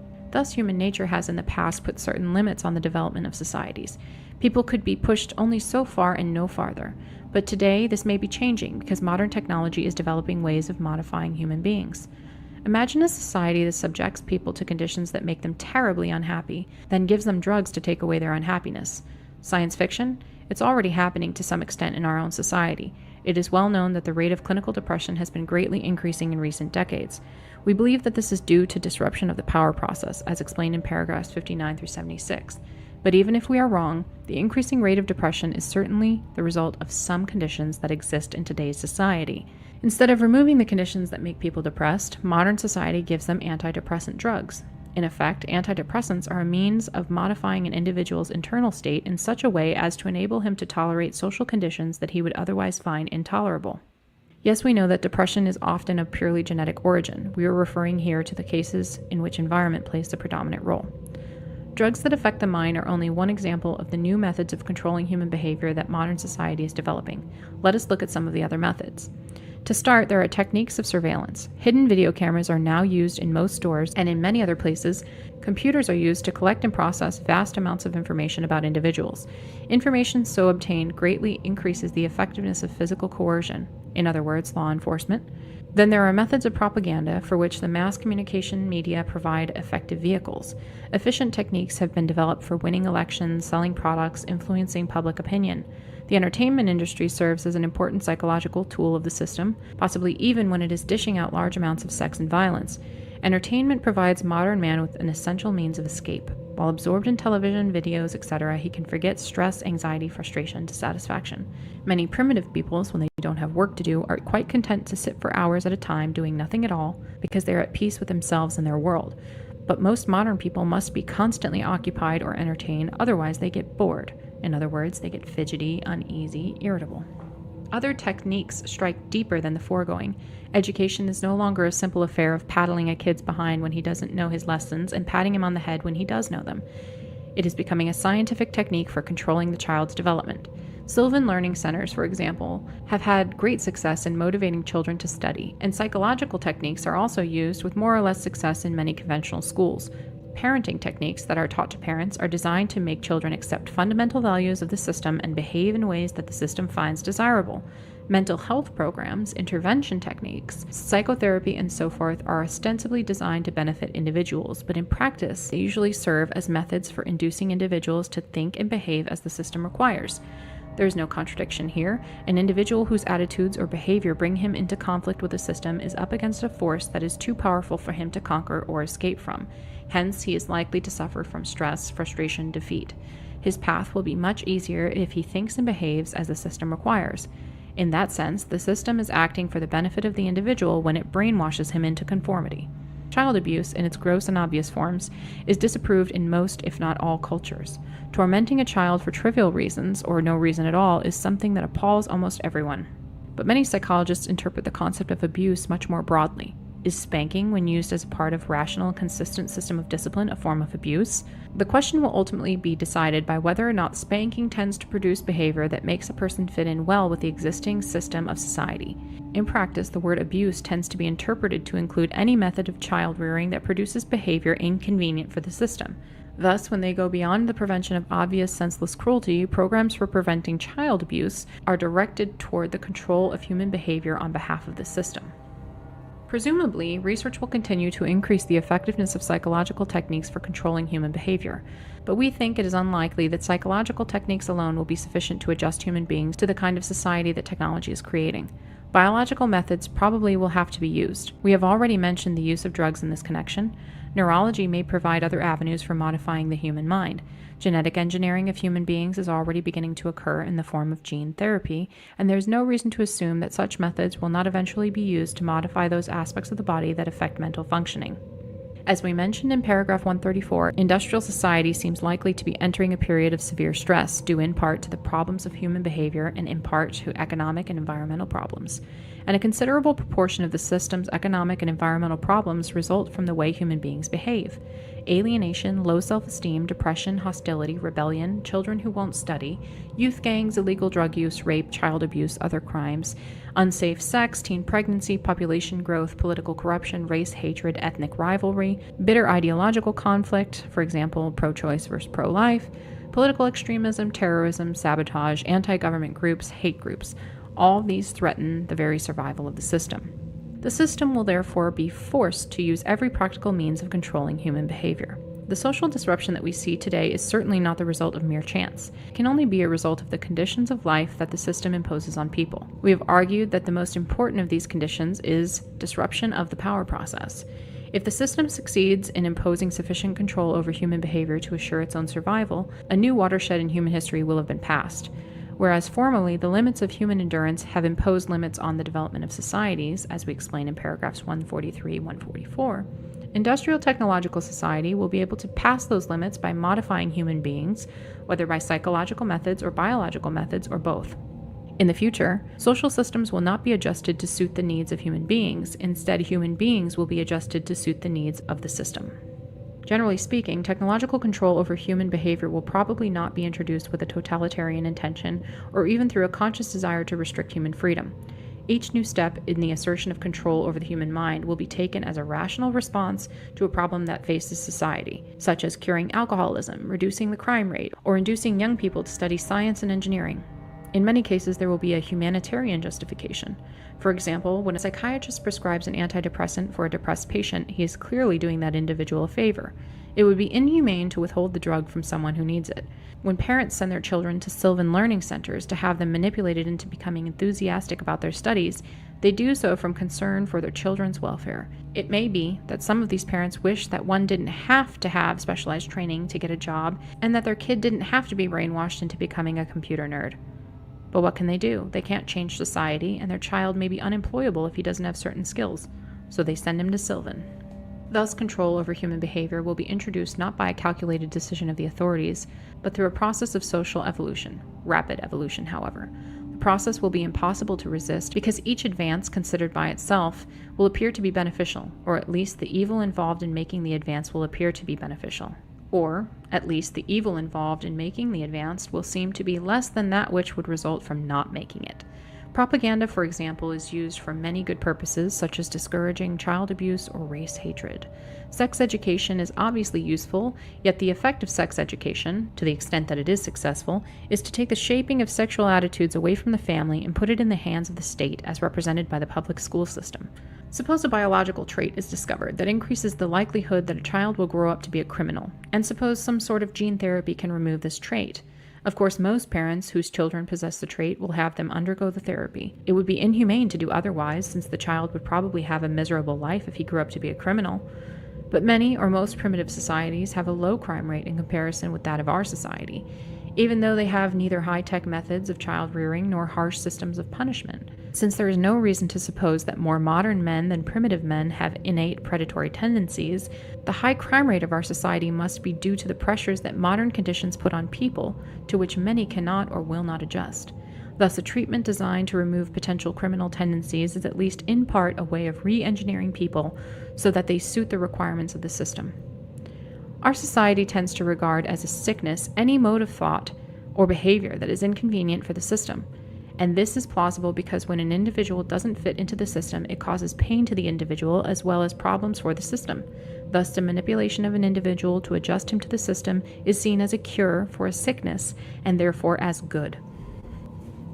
In paragraph 127, we pointed out that if the use of a new item of technology is initially optional, it does not necessarily remain optional because the new technology tends to change society in such a way that it becomes difficult or impossible for an individual to function without using that technology. This applies also to the technology of human behavior. In a world in which most children are put through a program to make them enthusiastic about studying, a parent will almost always be forced to put his kid through such a program, because if he does not, then the kid will grow up to be, comparatively speaking, an ignoramus and therefore unemployable. Or suppose a biological treatment is discovered that, without undesirable side effects, will greatly reduce the psychological stress from which so many people suffer in our society. If large numbers of people choose to undergo the treatment, so that it will be impossible for the system to increase the stress-producing pressures. In fact, something like this seems to have happened already with one of our society's most important psychological tools for enabling people to reduce, or at least temporarily escape from stress, namely mass entertainment. Our use of mass entertainment is optional. No law requires us to watch television, listen to the radio, read magazines. Yet mass entertainment is a means of escape and stress reduction on which most of us have become dependent. Everyone complains about the trashiness of television, but almost everyone watches it. A few have kicked the TV habit, but it would be a rare person who could get along today without any form of mass entertainment. Yet until quite recently in human history, most people got along very nicely with no other entertainment than that which each local community created for itself.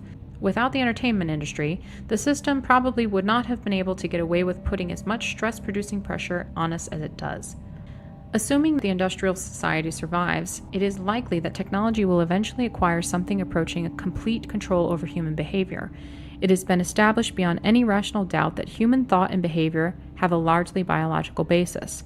As experimenters have demonstrated, feelings such as hunger, pleasure, anger, and fear can be turned on and off by electrical stimulation of appropriate parts of the brain. Memories can be destroyed by damaging parts of the brain, or they can be brought to the surface by electrical stimulation. Hallucinations can be induced or moods changed by drugs. There may or may not be an immaterial human soul, but if there is one, it is clearly less powerful than the biological mechanisms of human behavior. For if that were not the case, then researchers would not be able to so easily manipulate human feelings and behavior with drugs and electrical currents. It presumably would be impractical for all people to have electrodes inserted into their heads so that they could be controlled by the authorities. But the fact that human thoughts and feelings are so open to biological intervention shows that the problem of controlling human behavior is mainly a technical problem, a problem of neurons, hormones, and complex molecules, the kind of problem that is accessible to scientific attack. Given the outstanding record of our society in solving technical problems, it is overwhelmingly probable that great advances will be made in the control of human behavior. Will public resistance prevent the introduction of technological control of human behavior? It certainly would if an attempt were made to introduce such control all at once. But since technological control will be introduced through a long sequence of small advances, there will be no rational and effective public resistance. To those who think all this sounds like science fiction, we point out that yesterday's science fiction is today's fact. The Industrial Revolution has radically altered man's environment and way of life, and it is only to be expected that as technology is increasingly applied to the human body and mind, man himself will be altered as radically as his environment and way of life have been. Human race at a crossroads. But we have gotten ahead of our story. It is one thing to develop in the laboratory a series of psychological or biological techniques for manipulating human behavior, and quite another to integrate these techniques into a functioning social system. The latter problem is the more difficult of the two.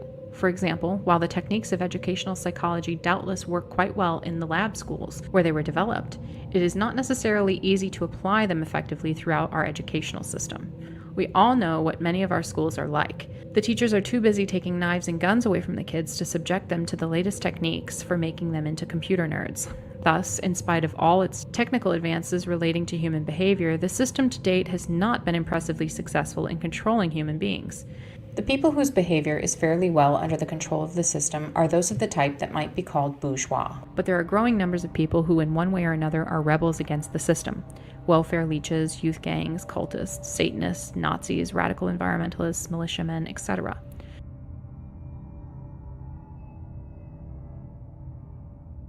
The system is currently engaged in a desperate struggle to overcome certain problems that threaten its survival, among which the problems of human behavior are the most important. If the system succeeds in acquiring sufficient control over human behavior quickly enough, it will probably survive.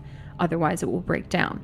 We think the issue will most likely be resolved in the next several decades, say 40 to 100 years. Suppose the system survives the crisis of the next several decades. By that time, it will have to have solved, or at least brought under control, the principal problems that confront it, in particular that of socializing human beings. That is, making people sufficiently docile so that their behavior no longer threatens the system. That being accomplished, it does not appear that there would be any further obstacle to the development of technology, and it would presumably advance towards its logical conclusion, which is complete control over everything on Earth, including human beings and all other important organisms. The system may become a unitary monolithic organization, or it may be more or less fragmented and consist of a number of organizations coexisting in a relationship that includes elements of both cooperation and competition, just as today the government, the corporations, and other large organizations both cooperate and compete with one another.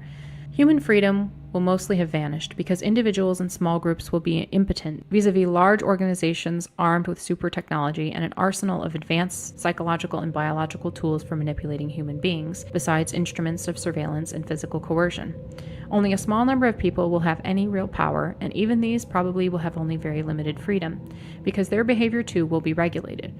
Just as today, our politicians and corporation executives can retain their positions of power only as long as their behavior remains within fairly narrow limits. Don't imagine that the systems will stop developing further techniques for controlling human beings and nature once the crisis of the next few decades is over and increasing control is no longer necessary for the system's survival. On the contrary, once the hard times are over, the system will increase its control over people and nature more rapidly because it will no longer be hampered by difficulties of the kind that it is currently experiencing. Survival is not the principal motive for extending control. As we explained in paragraphs 87 through 90, technicians and scientists carry on their work largely as a surrogate activity. That is, they satisfy their need for power by solving technical problems.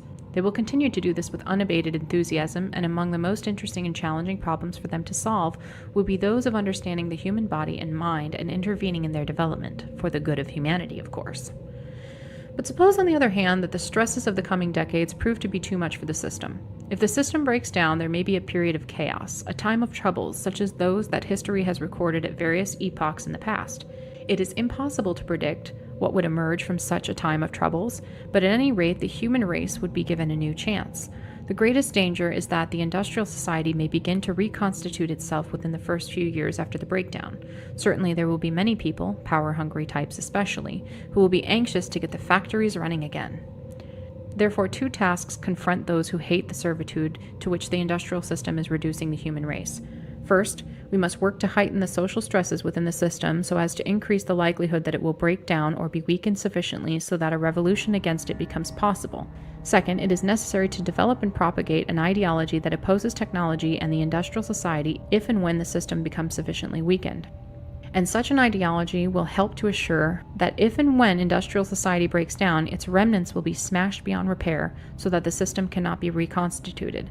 The factories should be destroyed, technical books burned, etc. Human suffering.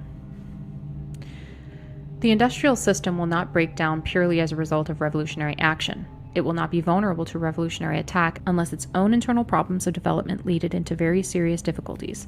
So if the system breaks down, it will do so either spontaneously or through a process that is in part spontaneous, but helped along by revolutionaries. If the breakdown is sudden, many people will die, since the world's population has become so overgrown that it cannot even feed itself any longer without advanced technology. Even if the breakdown is gradual enough so that the reduction of the population can occur more through lowering of the birth rate than through elevations of the death rate, the process of deindustrialization probably will be very chaotic and involve much suffering. It is naive to think it likely that technology can be phased out in a smooth, managed, orderly way, especially since the technophiles will fight stubbornly at every step. Is it therefore cruel to work for the breakdown of the system? Maybe, but maybe not. In the first place, revolutionaries will not be able to break the system down unless it is already in enough trouble so that there will be a good chance of its eventually breaking down by itself anyway. And the bigger the system grows, the more disastrous the consequences of its breakdown will be. So it may be that revolutionaries, by hastening the onset of the breakdown, will be reducing the extent of the disaster. In the second place, one has to balance struggle and death against the loss of freedom and dignity. To many of us, freedom and dignity are more important than a long life or avoidance of physical pain. Besides, we all have to die sometime, and it may be better to die fighting for survival for a cause than to live a long but empty and purposeless life.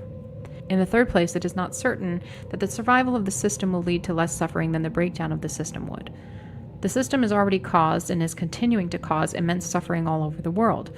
Ancient cultures that for hundreds of years gave people a satisfactory relationship with each other and with their environment have been shattered by contact with the industrial society, and the result has been a whole catalog of economic, environmental, social, and psychological problems.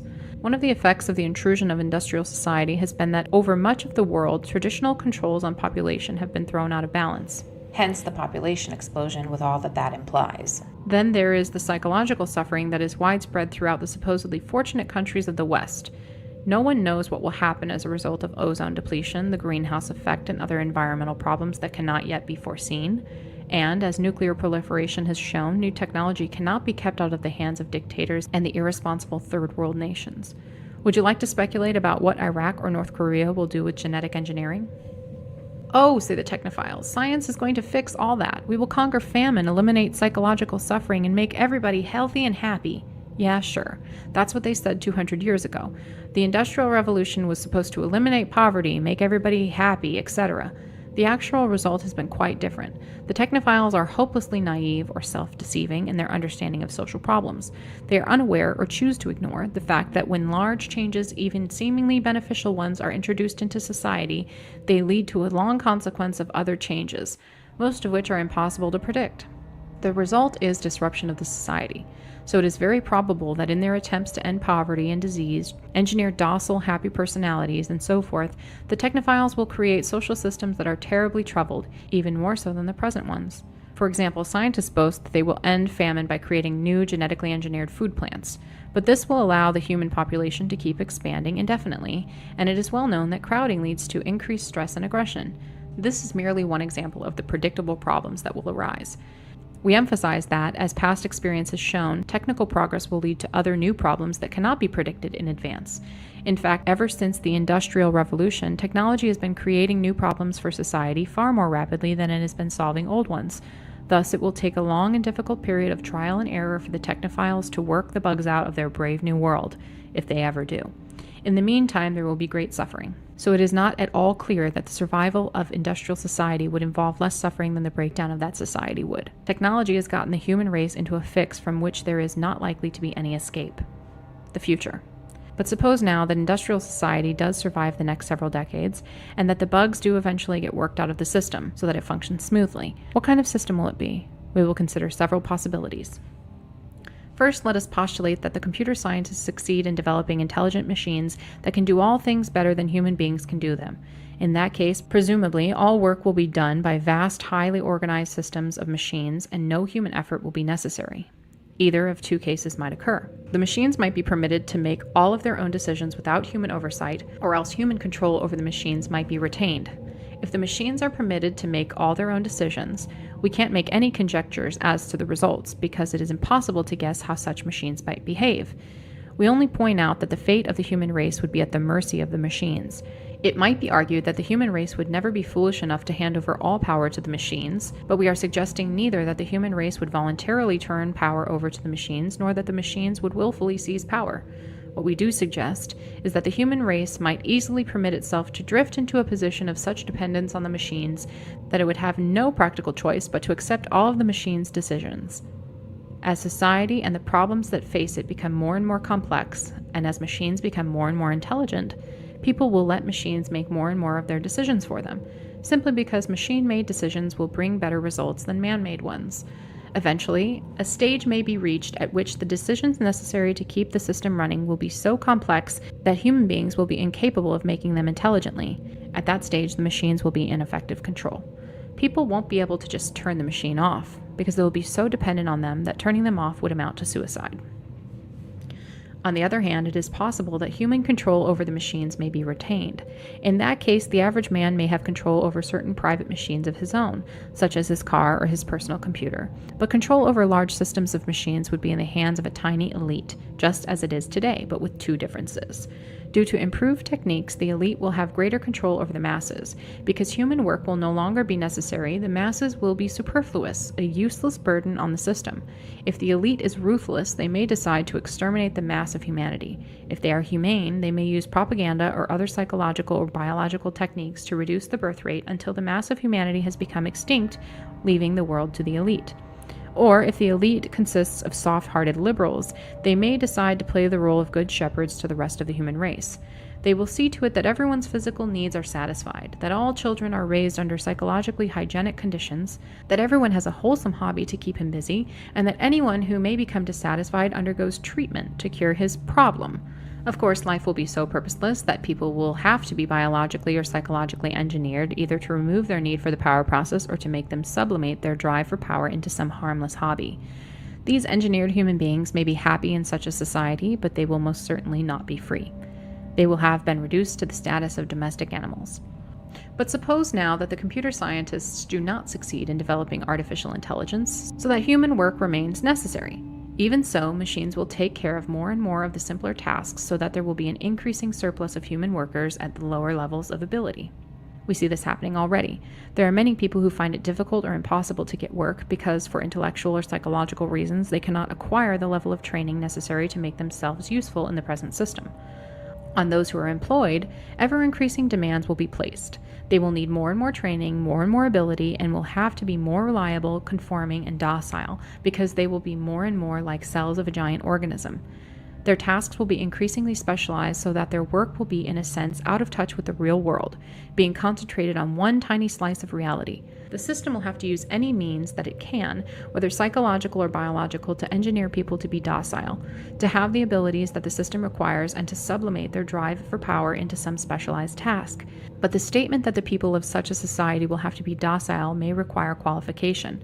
The society may find competitiveness useful, provided that ways are found of directing competitiveness into channels that serve the needs of the system. We can imagine a future society in which there is endless competition for positions of prestige and power, but no more than very few people will ever reach the top, where the only real power is. Very repellent is a society in which a person can satisfy his need for power only by pushing large numbers of other people out of the way and depriving them of their opportunity for power. One can envision scenarios that incorporate aspects of more than one of the possibilities that we have just discussed. For instance, it may be that machines will take over most of the work that is of real practical importance, but that human beings will be kept busy by giving relatively unimportant work.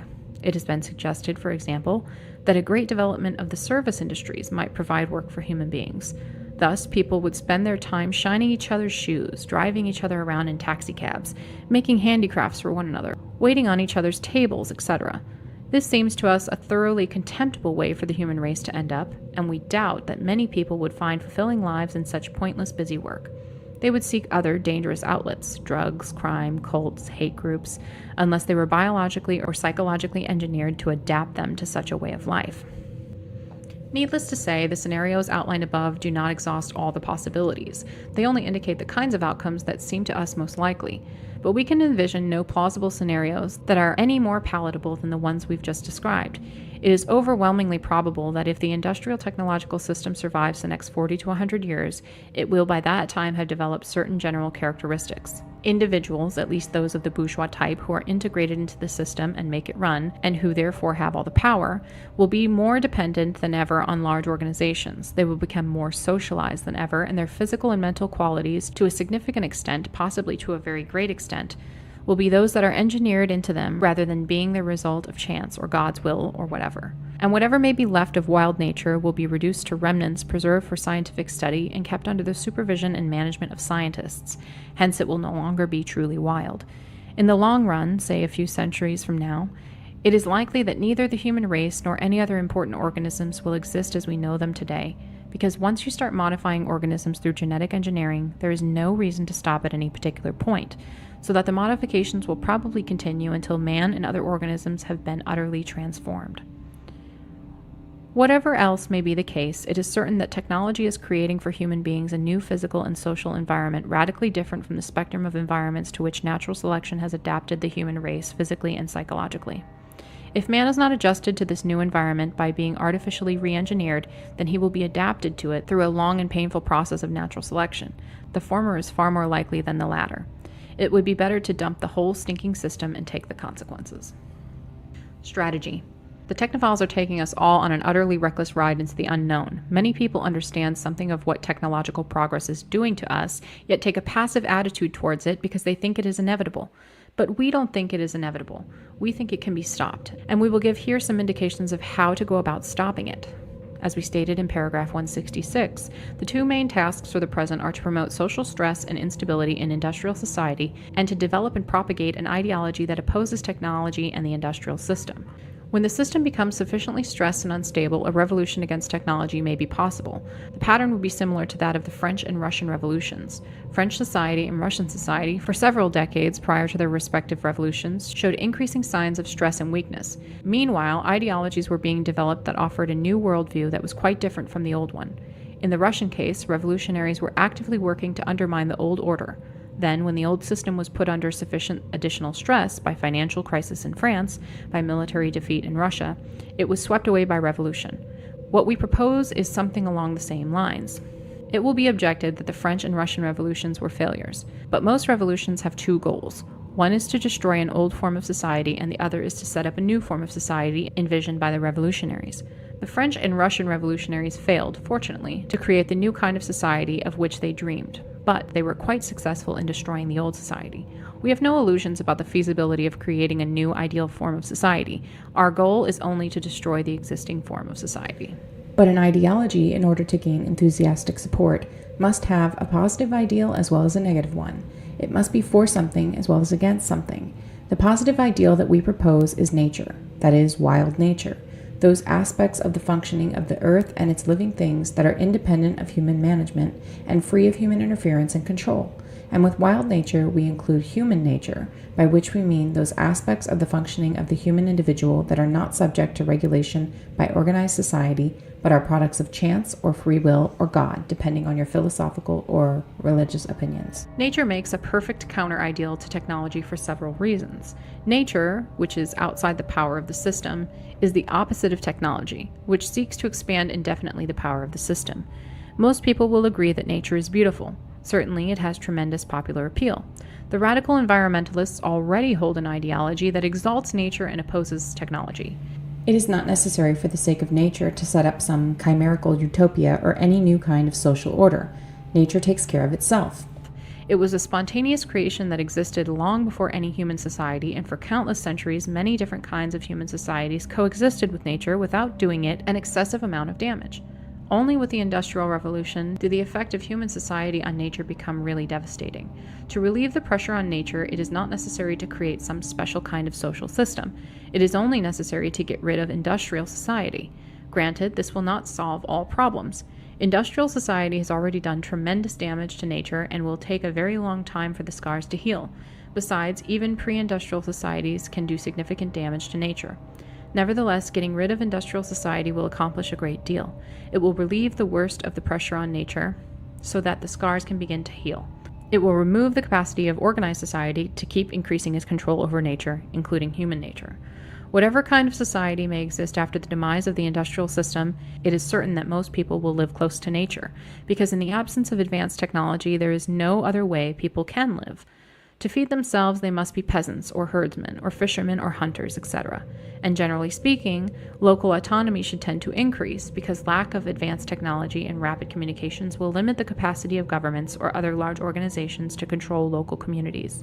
As for the negative consequences of eliminating industrial society, well, you can't eat your cake and have it too. To gain one thing, you must sacrifice another. Most people hate psychological conflict. For this reason, they avoid doing any serious thinking about difficult social issues, and they like to have such issues presented them in simple black and white terms. This is all good, and that is all bad. The revolutionary ideology should therefore be developed on two levels. On the more sophisticated level, the ideology should address itself to people who are intelligent, thoughtful, and rational. The object should be to create a core of people who will be opposed to the industrial system on a rational, thought-out basis, with full appreciation of the problems and ambiguities involved, and of the price that has to be paid for getting rid of the system. It is particularly important to attract people of this type, as they are capable people and will be instrumental in influencing others. These people should be addressed on as rational a level as possible. Facts should never intentionally be distorted, and intemperate language should be avoided. This does not mean that no appeal can be made to the emotions, but in making such appeal, care should be taken to avoid misrepresenting the truth or doing anything else that would destroy the intellectual respectability of the ideology. On a second level, the ideology should be propagated in a simplified form that will enable the unthinking majority to see the conflict of technology versus nature in unambiguous terms. But even on the second level, the ideology should not be expressed in language that is so cheap, intemperate, or irrational that it alienates people from the thoughtful and rational type.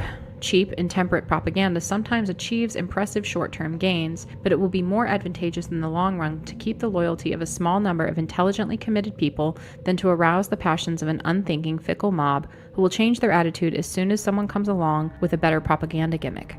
However, propaganda of the rabble-rousing type may be necessary when the system is nearing the point of collapse, and there is a final struggle between rival ideologies to determine which will become dominant when the old worldview goes under. Prior to that final struggle, the revolutionaries should not expect to have a majority of people on their side. History is made by active, determined minorities, not by the majority, which seldom has a clear and consistent idea of what it really wants. Until the time comes for the final push toward revolution, the task of revolutionaries will be less to win the shallow support of the majority than to build a small core of deeply committed people. As for the majority, it will be enough to make them aware of the existence of the new ideology and remind them of it frequently, though of course it will be desirable to get majority support to the extent that this can be done without weakening the core of seriously committed people. Any kind of social conflict helps to destabilize the system, but one should be careful about what kind of conflict one encourages. The line of conflict should be drawn between the mass of people and the power-holding elite of the industrial society, politicians, scientists, upper-level business executives, government officials, etc. It should not be drawn between the revolutionaries and the mass of the people. For example, it would be a bad strategy for the revolutionaries to condemn Americans for their habits of consumption. Instead, the average American should be portrayed as a victim of the advertising and marketing industry, which has suckered him into buying a lot of junk that he doesn't need and that is very poor compensation for his lost freedom. Either approach is consistent with the facts. It is merely a matter of attitude whether you blame the advertising industry for manipulating the public or blame the public for allowing itself to be manipulated. As a matter of strategy, one should generally avoid blaming the public. One should think twice before encouraging any other social conflict than that between the power-holding elite, which wields technology, and the general public, over which technology exerts its power. For one thing, other conflicts tend to distract attention from the important conflicts between power elite and ordinary people, between technology and nature. For another thing, other conflicts may actually tend to encourage technologization, because each side in a conflict wants to use technological power to gain advantages over its adversary. This is clearly seen in rivalries between nations. It also appears in ethnic conflicts within nations. For example, in America, many black leaders are anxious to gain power for African Americans by placing black individuals in the technological power elite. They want there to be many black government officials, scientists, corporation executives, and so forth. In this way, they are helping to absorb the African American subculture into the technological system. Generally speaking, one should encourage only those social conflicts that can be fitted into the framework of the conflicts of power elite versus ordinary people, technology versus nature. But the way to discourage ethnic conflict is not through militant advocacy of minority rights. Instead, the revolutionaries should emphasize that although minorities do suffer more or less disadvantage, this disadvantage is of peripheral significance. Our real enemy is the industrial technological system, and in the struggle against the system, ethnic distinctions are of no importance. The kind of revolution we have in mind will not necessarily involve an armed uprising against any government. It may or may not involve physical violence, but it will not be a political revolution. Its focus will be on technology and economics, not politics. Probably the revolutionaries should even avoid assuming political power, whether by legal or illegal means, until the industrial system is stressed to the danger point and has proved itself to be a failure in the eyes of most people. Suppose, for example, that some Green Party should win control of the United States Congress in an election. In order to avoid betraying or watering down their own ideology, they would have to take vigorous measures to turn economic growth into economic shrinkage. To the average man, the results would appear disastrous. There would be massive unemployment, shortages of commodities, etc. Even if the grosser ill effects could be avoided through superhumanly skillful management, still people would have to begin giving up the luxuries to which they have become addicted. Dissatisfaction would grow, the Green Party would be voted out of office, and the revolutionaries would have suffered a severe setback. For this reason, the revolutionaries should not try to acquire political power until the system has gotten itself into such a mess that any hardships will be seen as resulting from the failures of the industrial system itself and not from the policies of the revolutionaries. The revolution against technology will probably have to be a revolution by outsiders, a revolution from below and not from above. The revolution must be international and worldwide. It cannot be carried out on a nation-by-nation basis. Whenever it is suggested that the United States, for example, should cut back on technological progress or economic growth, people get hysterical and start screaming that if we fall behind in technology, the Japanese will get ahead of us. Holy robots! The world will fly off its orbit if the Japanese ever sell more cars than we do. Nationalism is a great promoter of technology.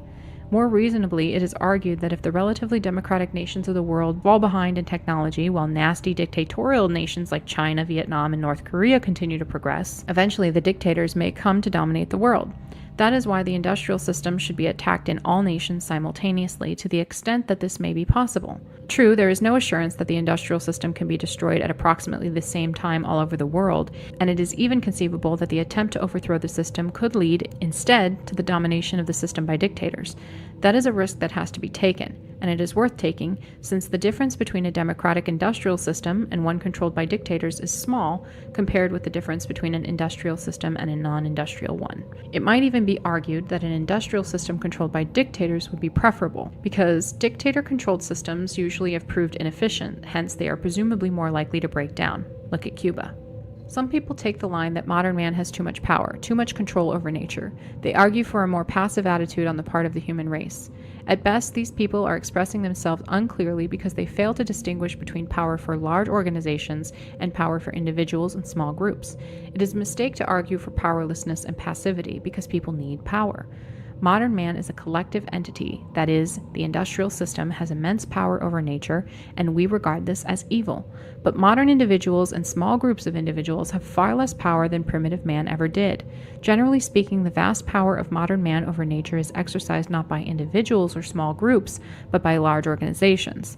To the extent that the average modern individual can wield the power of technology, he is permitted to do so only within narrow limits and only under the supervision and control of the system. You need a license for everything, and with the license comes rules and regulations. The individual has only those technological powers in which the system chooses to provide him. His personal power over nature is slight.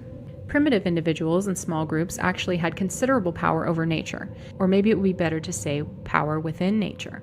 When primitive man needed food, he knew how to find it and prepare edible roots, how to track game and take it with homemade weapons. He knew how to protect himself from heat, cold, rain, dangerous animals, etc. But primitive man did relatively little damage to nature because the collective power of primitive society was negligible compared to the collective power of industrial society. Instead of arguing for powerlessness and passivity, one should argue that the power of the industrial system should be broken, and that this will greatly increase the power and freedom of individuals and small groups. Until the industrial system has been thoroughly wrecked, the destruction of that system must be the revolutionaries' only goal. Other goals would distract attention and energy from the main goal. More importantly, if the revolutionaries permit themselves to have any other goal than the destruction of technology, they will be tempted to use technology as a tool for reaching that other goal. If they give in to that temptation, they will fall right back into the technological trap, because modern technology is a unified, tightly organized system, so that in order to retain some technology, one finds oneself obliged to retain most technology. Hence, one ends up sacrificing only token amounts of technology. Suppose, for example, that the revolutionaries took social justice as a human goal. Human nature being what it is, social justice would not come about spontaneously. It would have to be enforced. In order to enforce it, the revolutionaries would have to retain central organization and control. For that, they would need rapid, long-distance transportation and communication, and therefore all the technology needed to support the transportation and communication systems. To feed and clothe poor people, they would have to use agricultural and manufacturing technology, and so forth. So that the attempt to ensure social justice would force them to retain most parts of the technological system. Not that we have anything against social justice, but it must not be allowed to interfere with the effort to get rid of the technological system. It would be hopeless for revolutionaries to try and attack the system without using some modern technology. If nothing else, they must use the communications media to spread their message. but they should use modern technology for only one purpose: to attack the technological system. Imagine an alcoholic sitting with a barrel of wine in front of him. Suppose he starts saying to himself, "Wine isn't bad for you if you drink in moderation. Why, they say small amounts of wine are even good for you. It won't do me any harm if I just take one little drink." Well, you know what's going to happen. Never forget that the human race with technology is just like an alcoholic with a barrel of wine.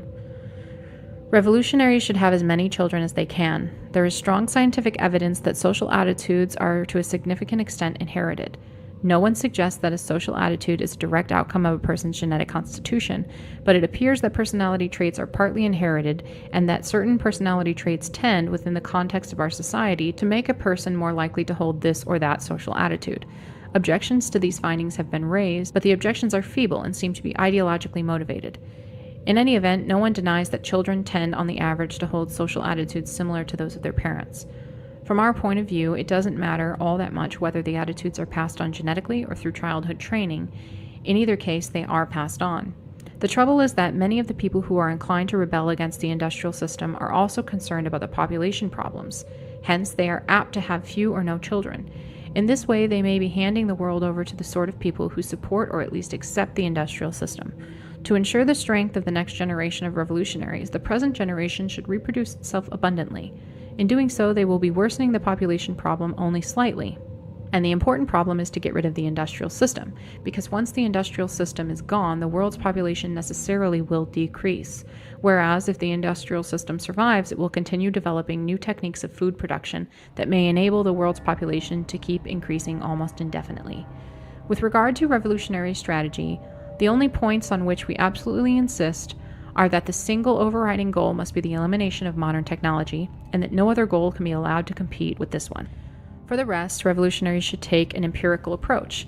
If experience indicates that some of the recommendations made in the foregoing paragraphs are not going to give good results, then those recommendations should be discarded. Two kinds of technology. An argument likely to be raised against our proposed revolution is that it is bound to fail because, it is claimed, throughout history technology has always progressed, never regressed. Hence, technological regression is impossible, but this claim is false. We distinguish between two kinds of technology, which we will call small-scale technology and organization-dependent technology. Small-scale technology is technology that can be used by small-scale communities without outside assistance. Organization-dependent technology is technology that is dependent on large-scale social organization. We are aware of no significant cases of regression in small-scale technology, but organization-dependent technology does regress when the social organization on which it depends breaks down. Example: when the Roman Empire fell apart, the Romans' small-scale technology survived because any clever village craftsman could build, for instance, a water wheel. Any skilled smith could make steel by Roman methods, and so forth. But the Romans' organization-dependent technology did regress. Their aqueducts fell into disrepair and were never rebuilt. Their techniques of road construction were lost. The Roman system of urban sanitation was forgotten, so that not until rather recent times did the sanitation of European cities equal that of ancient Rome. The reason why technology has always seemed to progress is that until perhaps a century or two before the Industrial Revolution, most technology was small-scale technology. But most of the technology developed since the Industrial Revolution is organization-dependent technology. Take the refrigerator, for example. Without factory-made parts or the facilities of a post-industrial machine shop, it would be virtually impossible for a handful of local craftsmen to build a refrigerator. If by some miracle they did succeed in building one, it would be useless to them without a reliable source of electric power. So they would have to dam a stream and build a generator. Generators require large amounts of copper wire. Imagine trying to make that wire without modern machinery. And where would they get gas suitable for refrigeration? It would be much easier to build an ice house or preserve food by drying or picking, as was done before the invention of the refrigerator. So it is clear that if the industrial system were once thoroughly broken down, refrigeration technology would quickly be lost. The same is true of other organization-dependent technology. And once this technology had been lost for a generation or so, it would take centuries to rebuild it, just as it took centuries to build it the first time around. Surviving technical books would be few and scattered. An industrial society, if built from scratch without outside help, can only be built in a series of stages. You need tools to make tools to make tools to make tools. A long process of economic development and social organization is required. And, even in the absence of an ideology opposed to technology, there is no reason to believe that anyone would be interested in rebuilding industrial society. The enthusiasm for progress is a phenomenon peculiar to the modern form of society, and it seems not to have existed prior to the 17th century or thereabouts. In the late Middle Ages, there were 4 main civilizations that were about equally advanced: Europe, the Islamic world, India, and the Far East, China, Japan, Korea. 3 of those civilizations remained more or less stable, and only Europe became dynamic. No one knows why Europe became dynamic at that time. Historians have their theories, but these are only speculation. At any rate, it is clear that rapid development toward a technological form of society occurs only under special conditions, so there is no reason to assume that a long-lasting technological regression cannot be brought about. Would society eventually develop again toward an industrial technological form? Maybe, but there is no use in worrying about it since we can't predict or control events 500 or 1,000 years in the future. Those problems must be dealt with by the people who will live at that time. The danger of leftism. Because of their need for rebellion and for membership in a movement, leftists or persons of similar psychological type are often unattracted to a rebellious or activist movement whose goals and membership are not initially leftist. The resulting influx of leftish types can easily turn a non-leftist movement into a leftist one, so that leftist goals replace or distort the original goals of the movement. To avoid this, a movement that exalts nature and opposes technology must take a resolutely anti-leftist stance and must avoid all collaboration with leftists. Leftism is, in the long run, inconsistent with wild nature, with human freedom, and with the elimination of modern technology. Leftism is collectivist. It seeks to bind together the entire world, both nature and the human race, into a unified whole. But this implies management of nature and of human life by organized society, and it requires advanced technology. You can't have a united world without rapid transportation and communication. You can't make all people love one another without sophisticated psychological techniques. You can't have a planned society without the necessary technological base. Above all, leftism is driven by the need for power, and the leftist seeks power on the collective basis through identification with a mass movement or an organization. Leftism is unlikely to ever give up technology because technology is too valuable a source of collective power. The anarchist too seeks power, but he seeks it on an individual or small group basis. He wants individual and small groups to be able to control the circumstances of their own lives. He opposes technology because it makes small groups dependent on large organizations. Some leftists may seem to oppose technology, but they will oppose it only so long as they are outsiders and the technological system is controlled by non-leftists. If leftism ever becomes dominant in society so that the technological system becomes a tool in the hands of leftists, they will enthusiastically use it and promote its growth. In doing this, they will be repeating a pattern that leftism has shown again and again in the past. When the Bolsheviks in Russia were outsiders, they vigorously opposed censorship and the secret police. They advocated self-determination for ethnic minorities and so forth. But as soon as they came into power themselves, they imposed a tighter censorship and created a more ruthless secret police than any that had existed under the Tsars, and they oppressed ethnic minorities at least as much as the Tsars had done. In the United States a couple of decades ago, when leftists were a minority in our universities, leftist professors were vigorous proponents of academic freedom. But today, in those of our universities where leftists have become dominant, they have shown themselves ready to take away from everyone else's academic freedom. This is political correctness. The same will happen with leftists and technology. They will use it to oppress everyone else if they ever get it under their own control. In earlier revolutions, leftists of the most power-hungry type repeatedly have first cooperated with non-leftist revolutionaries, as well as with leftists of a more libertarian inclination, and later have double-crossed them to seize power for themselves. Robespierre did this in the French Revolution, the Bolsheviks did it in the Russian Revolution, the Communists did it in Spain in 1938, and Castro and his followers did it in Cuba. Given the past history of leftism, it would be utterly foolish for non-leftist revolutionaries today to collaborate with leftists. Various thinkers have pointed out that leftism is a kind of religion. Leftism is not a religion in the strictest sense because leftist doctrine does not postulate the existence of any supernatural being. But for the leftist, leftism plays a psychological role, much like that which religion plays for some people. The leftist needs to believe in leftism. His beliefs are not easily modified by logic or facts. He has a deep conviction that leftism is morally right with a capital R, and that he has not only a right but a duty to impose leftist morality on everyone. However, many of the people we are referring to as leftists do not think of themselves as leftists and would not describe their system of beliefs as leftism. We use the term leftism because we don't know of any better words to designate the spectrum of related creeds that includes the feminists, gay rights, political correctness, etc. movements, and because these movements have a strong affinity with the old left. Leftism is a totalitarian force. Wherever leftism is in a position of power, it tends to invade every private corner and force every thought into a leftist mold. In part, this is because of the quasi-religious character of leftism. Everything contrary to leftist beliefs represents sin. More importantly, leftism is a totalitarian force because of the leftist drive for power. The leftist seeks to satisfy his need for power through identification with a social movement, and he tries to go through the power process by helping to pursue and attain goals of that movement. But no matter how far the movement has gone in attaining its goals, the leftist is never satisfied because his activism is a surrogate activity. That is, the leftist's real motive is not to attain the ostensible goals of leftism. In reality, he is motivated by the sense of power he gets from struggling for and then reaching a social goal. Consequently, the leftist is never satisfied with the goals he has already attained. His need for the power process leads him always to pursue some new goal. The leftist wants equal opportunities for minorities. When that is attained, he insists on statistical equality of achievement by minorities. And as long as anyone harbors, in some corner of his mind, a negative attitude towards some minority, the leftist has to re-educate him. And ethnic minorities are not enough. No one can be allowed to have a negative attitude toward homosexuals, disabled people, fat people, old people, ugly people, and on and on and on. It is not enough that the public should be informed about the hazards of smoking. A warning has to be stamped on every package of cigarettes.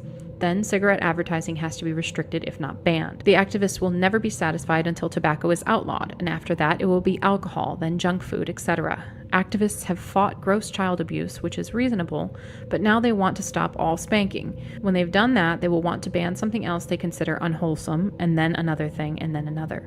They will never be satisfied until they have complete control over all child-rearing practices, and then they will move on to another cause. Suppose you asked leftists to make a list of all the things that were wrong with society. Then suppose you instituted every social change that they demanded. It is safe to say that within a couple years, the majority of leftists would find something new to complain about, some new social evil to correct, because once again, the leftist is motivated less by distress at society's ills than by the need to satisfy his drive for power by imposing his solutions on society. Because of the restrictions placed on their thoughts and behavior by their high level of socialization, many leftists of the over-socialized type cannot pursue power in the ways that other people do. For them, the drive for power has only one morally acceptable outlet, and that is in the struggle to impose their morality on everyone. Leftists, especially those of the over-socialized type, are true believers in the sense of Eric Hoffer's book, The True Believer. But not all true believers are of the same psychological type as leftists. Presumably, a true believing Nazi, for instance, is very different psychologically from a true believing leftist. Because of their capacity for single-minded devotion to a cause, true believers are a useful, perhaps necessary ingredient of any revolutionary movement. This presents a problem with which we must admit we don't know how to deal. We aren't sure how to harness the energies of the true believer to a revolution against technology. At present, all we can say is that no true believer will make a safe recruit to the revolution unless his commitment is exclusively to the destruction of technology. If he is committed also to another ideal, he may want to use technology as a tool for pursuing that other ideal.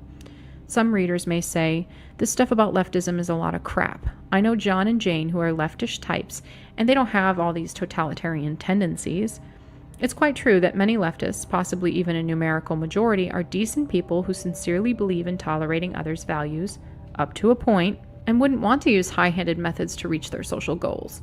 Our remarks about leftism are not meant to apply to every individual leftist, but to describe the general character of leftism as a movement.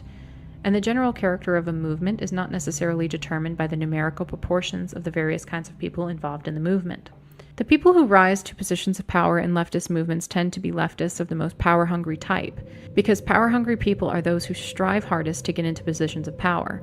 Once the power-hungry types have captured control of the movement, there are many leftists of a gentler breed who inwardly disapprove of many of the actions of the leaders, but cannot bring themselves to oppose them. They need their faith in the movement, and because they cannot give up this faith, they go along with the leaders. True, some leftists do have the guts to oppose the totalitarian tendencies that emerge, but they generally lose because the power-hungry types are better organized, are more ruthless and Machiavellian, and have taken care to build themselves a strong power base. These phenomena appeared clearly in Russia and other countries that were taken over by leftists. Similarly, before the breakdown of communism in the USSR, leftish types in the West would seldom criticize that country. If prodded, they would admit that the USSR did many things wrong, but then they would try to find excuses for the communists and begin talking about the faults of the West. They always opposed Western military resistance to communist aggression. Leftish types all over the world vigorously protested the US military action in Vietnam, but when the USSR invaded Afghanistan, they did nothing. Not that they approved of the Soviet actions, but because of their leftist faith, they just couldn't bear to put themselves in opposition to communism. Today, in those of our universities where political correctness has become dominant, there are probably many leftish types who privately disapprove of the suppression of academic freedom, but they go along with it anyway. Thus, the fact that many individual leftists are personally mild and fairly tolerant people by no means prevents leftism as a whole from having a totalitarian tendency. Our discussion of leftism has a serious weakness. It is still far from clear what we mean by the word leftist. There doesn't seem to be much we can do about this. Today, leftism is fragmented into a whole spectrum of activist movements, yet not all activist movements are leftist, and some activist movements, for example, radical environmentalism, seem to include both personalities of the leftist type and personalities of thoroughly unleftist types who ought to know better than to collaborate with leftists. Varieties of leftists fade out gradually into varieties of non-leftists, and we ourselves would often be hard-pressed to decide whether a given individual is a leftist or not a leftist. To the extent that it is defined at all, our conception of leftism is defined by the discussion of it that we have given in this article, and we can only advise the reader to use his own judgment in deciding who is a leftist. But it will be helpful to list some criteria for diagnosing leftism. These criteria cannot be applied in a cut-and-dried manner. Some individuals may meet some criteria without being leftists, and some leftists may not meet any of the criteria. Again, you just have to use your judgment. The leftist is oriented towards large-scale collectivism. He emphasizes the duty of the individual to serve society and the duty of society to take care of the individual. He has a negative attitude toward individualism. He often takes a moralistic tone. He tends to be for gun control, for sex education and other psychologically enlightened educational methods, for social planning, for affirmative action, for multiculturalism. He tends to identify with victims. He tends to be against competition and against violence, but he often finds excuses for those leftists who do commit violence.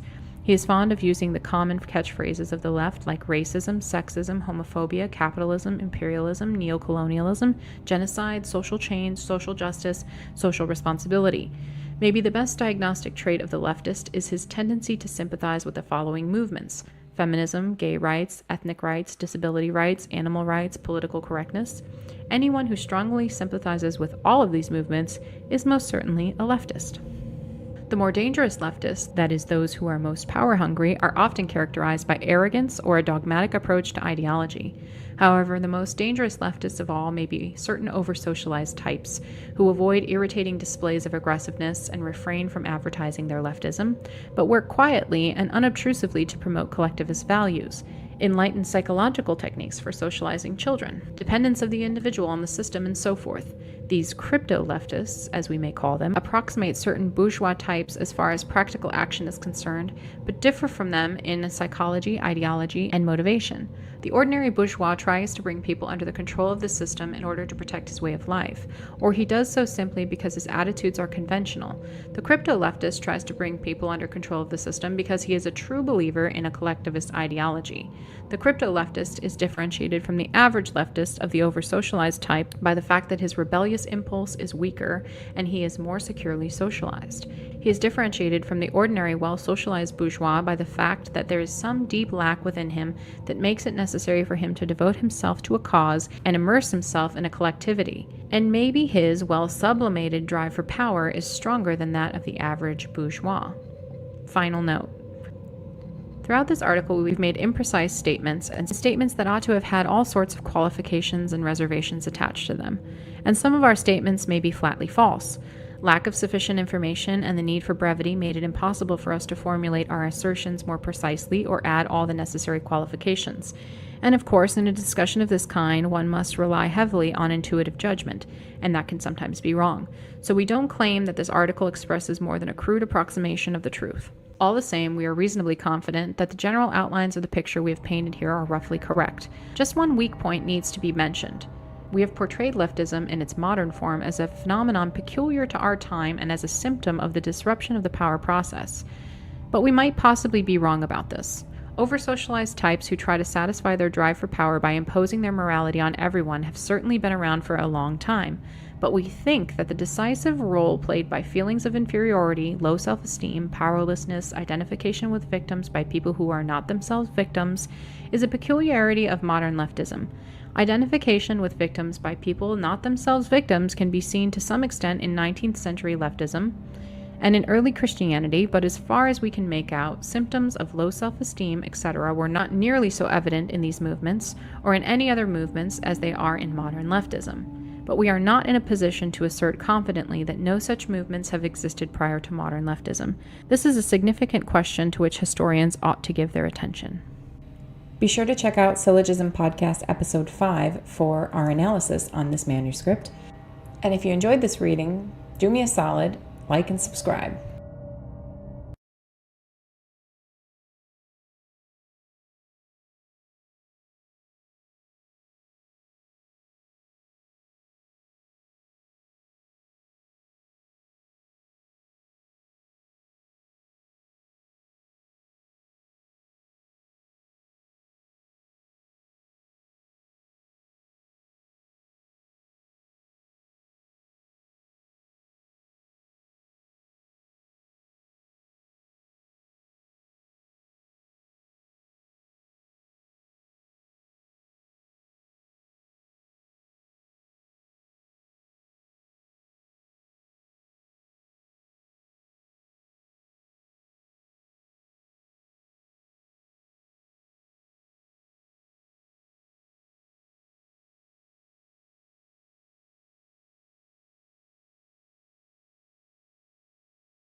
a new world.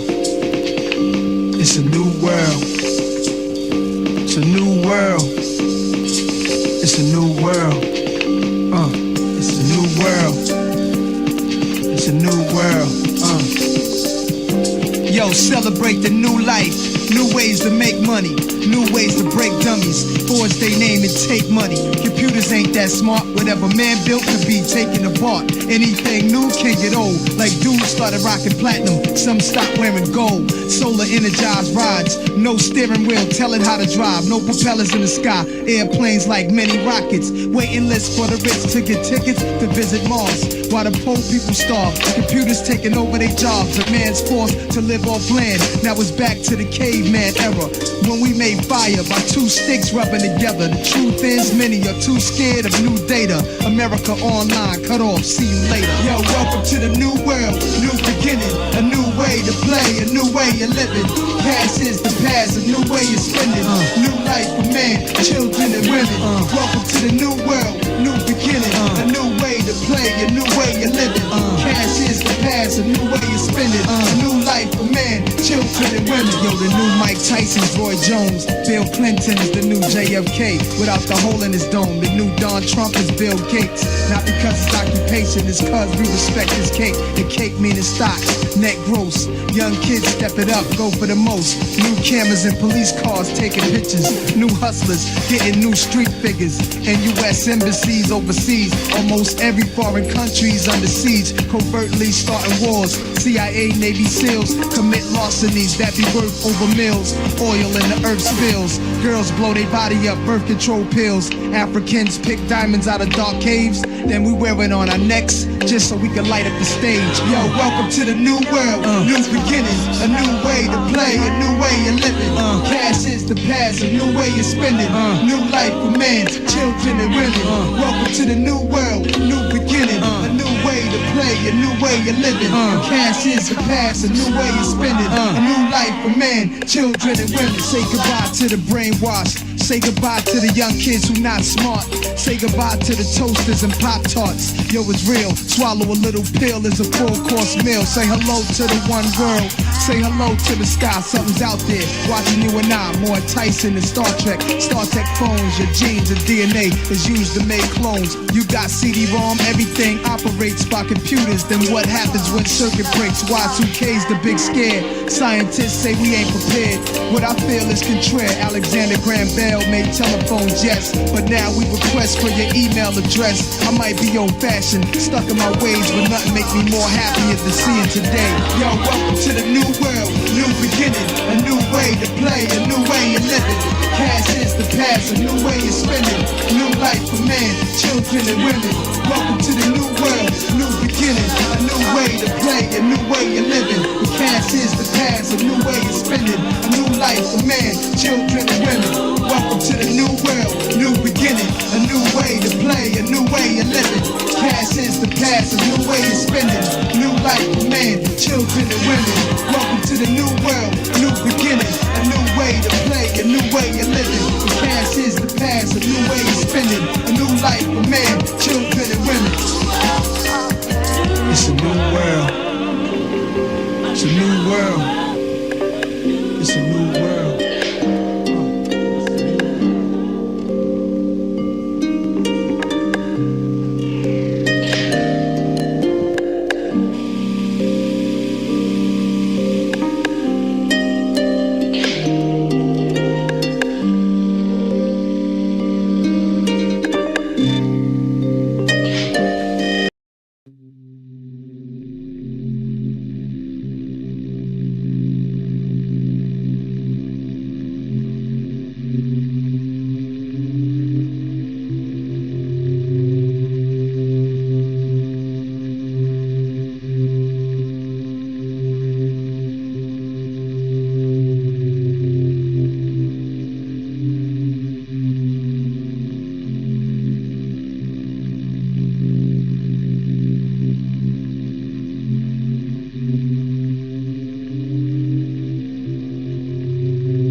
Gaining respect, another matter, my brother gathered. Get heavy artillery, raw flow, thought guts. Get ready, gone, it'll be war. No shortcuts, me, I be the workaholic.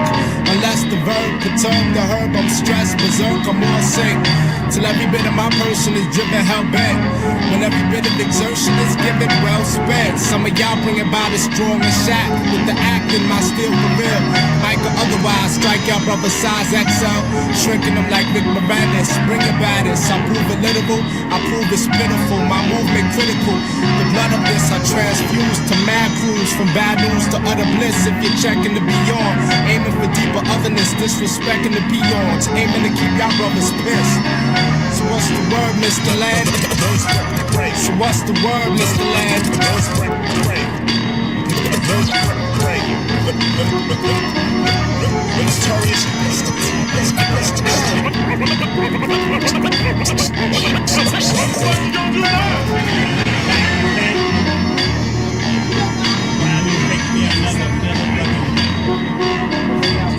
Beast on the bull, start at the bucket.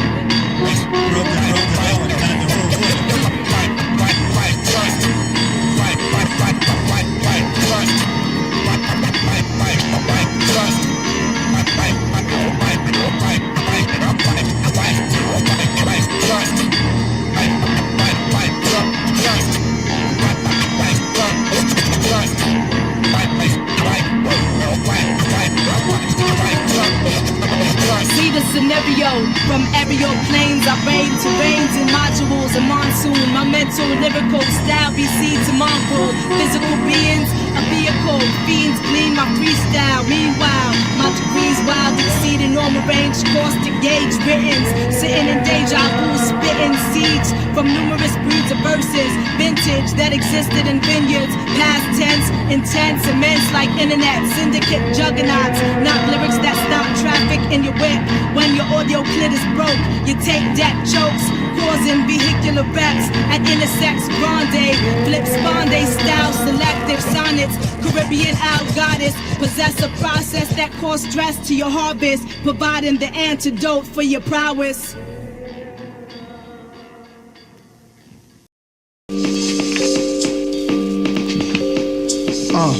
It's a new world. It's a new world.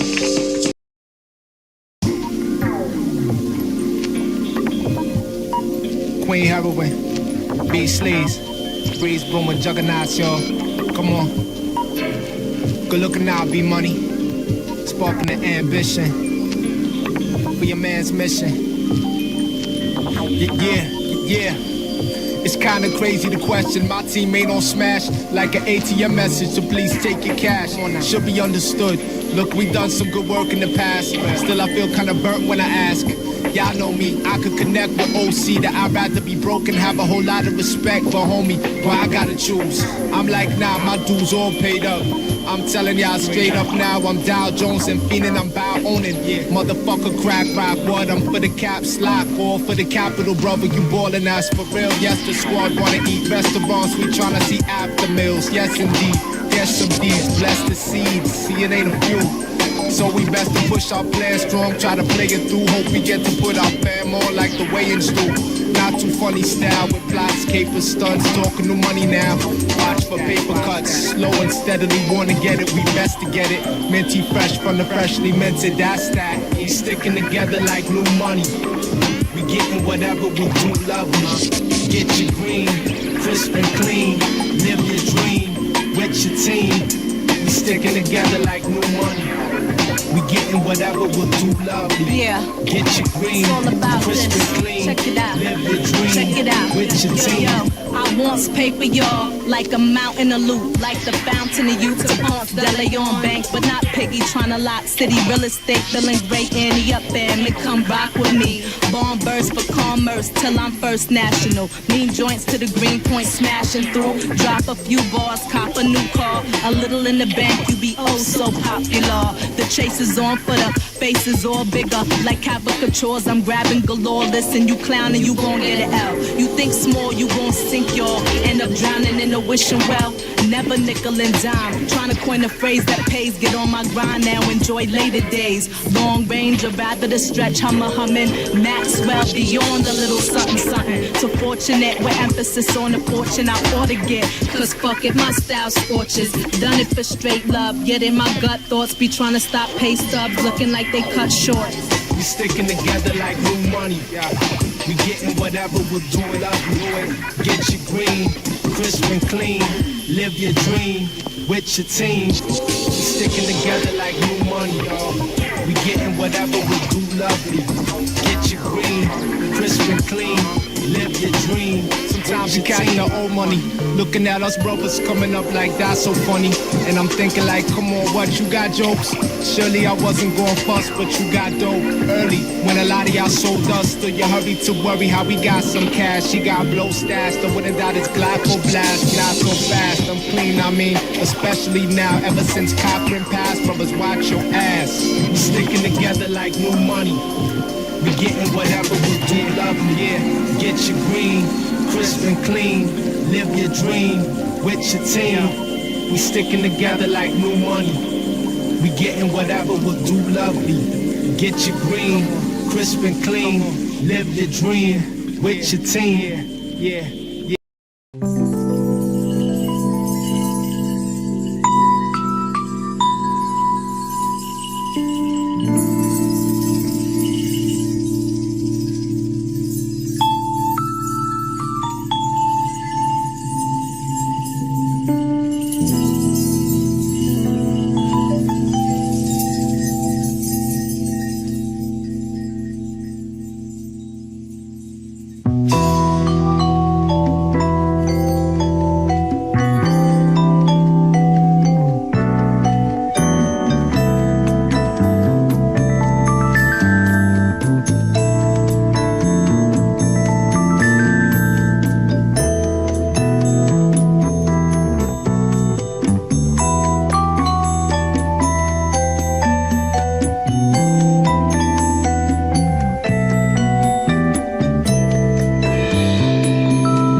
I told you that story to tell you this one.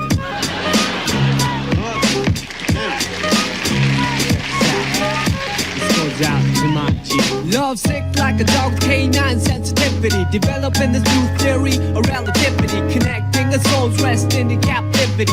Positive life sacrifice what it is to be our history. Only a quarter of a century reality. Sitting on the shoulders of our chemistry. See, ain't no mystery. The colors that we mix will set the mind free. Let the blind see beyond harmony. Breathe life into dead space. Blow away your clouds of doubt. New territory we determined to be. Everything a safe haven is supposed to be. Now it might seem distant, but the time is near. When our thoughts take off, split the atmosphere. Pure sound waves travel semi-infinitely.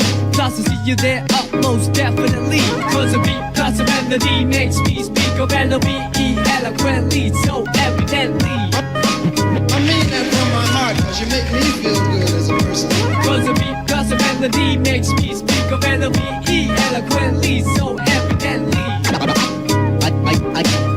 I am the best, I rip it up with finesse. Good gracious, every process has a genesis, it ends with a revelation. God bless this opportunity for me to find a voice for some words that have waited for way too long.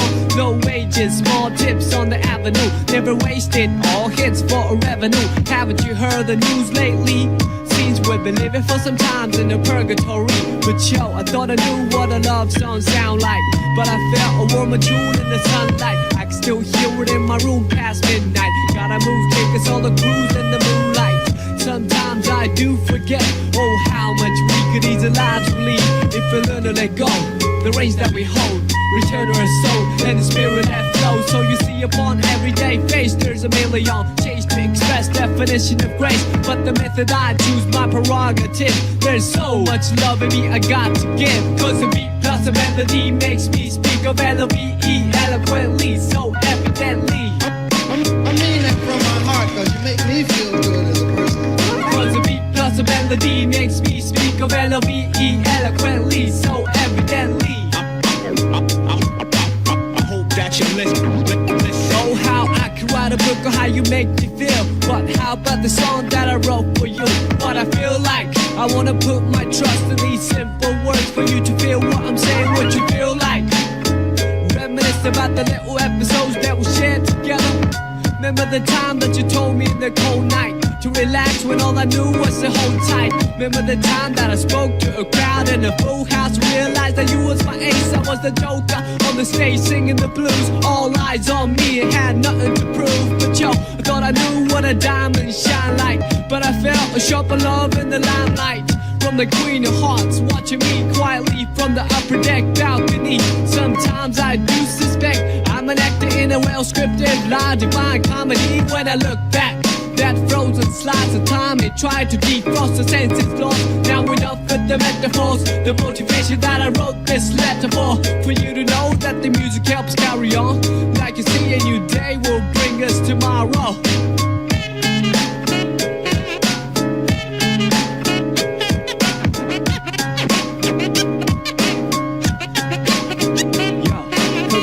Cause your melody makes me speak of L-O-V-E eloquently, so evidently.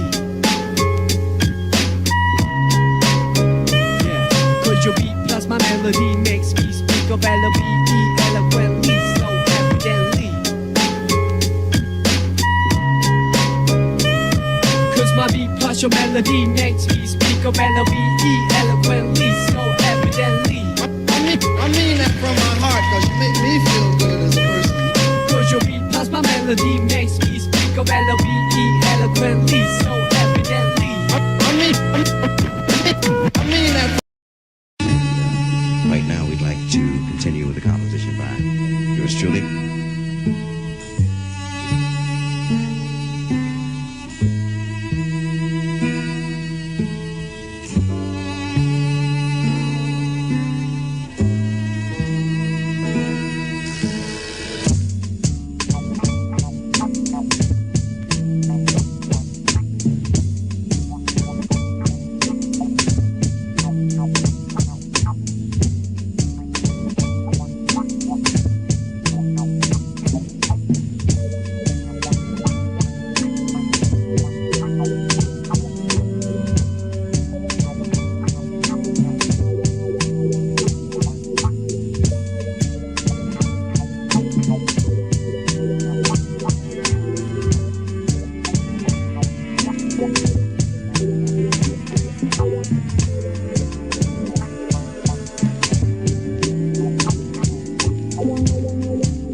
I've had a little talk with my stomach, and I've decided to treat him right.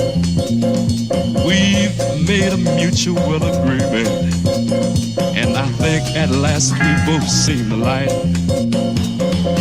The proper food and drink I shall give him, that he may do his job successfully and render every organ of his body free from lack of strength and energy.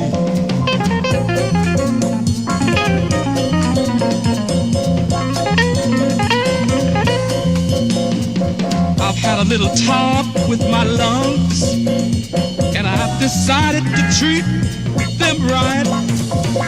We've made a mutual agreement, and I think at last we've both seen the light. Fresh air and exercise I shall give them, that they may do their job successfully and render to this dissipated body channels to a new vitality.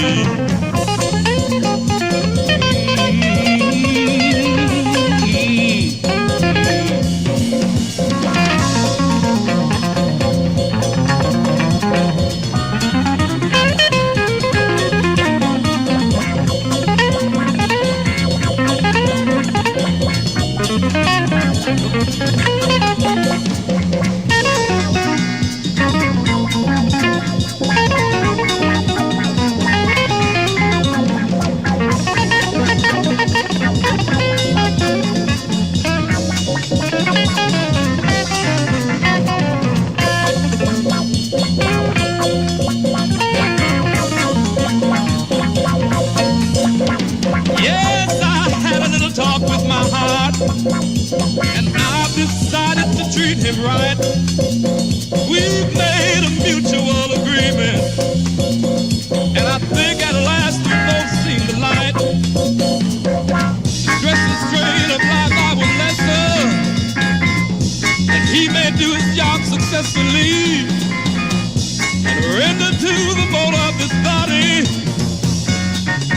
of life that's vastly out of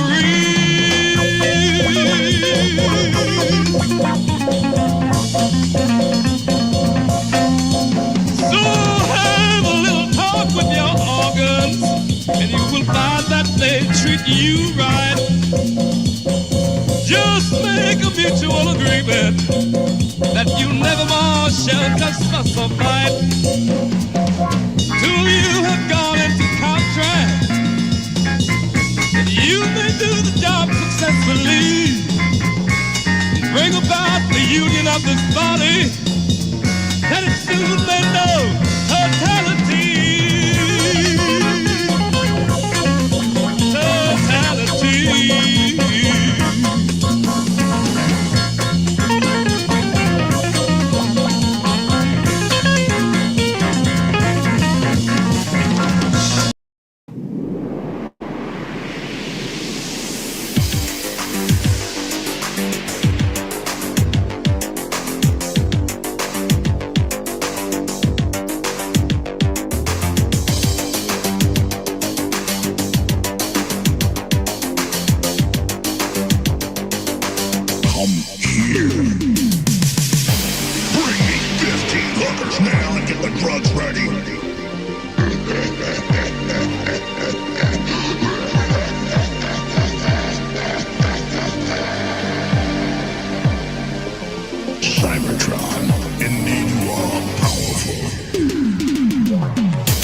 revolution's another retribution. We set the countdown. Now, it's going back. A section of no return. The final jab. It's the only way out. Believe revolution is controlled by man. I say to you youngsters today, revolution never have and never will be controlled by man. Revolution always have and always will be controlled by nature.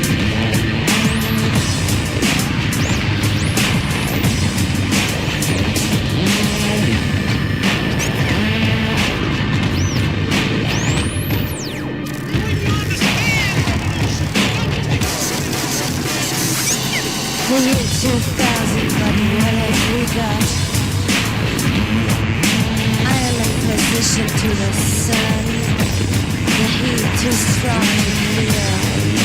It's the final incursion of an alienated generation. I give you last proposal. Inside the fight, we ain't slow down. Psychological warfare, pulverizing my mind. Wanna pull ahead, push ahead, the master plan. It's the hardcore, we call it an unsound, we call it murder.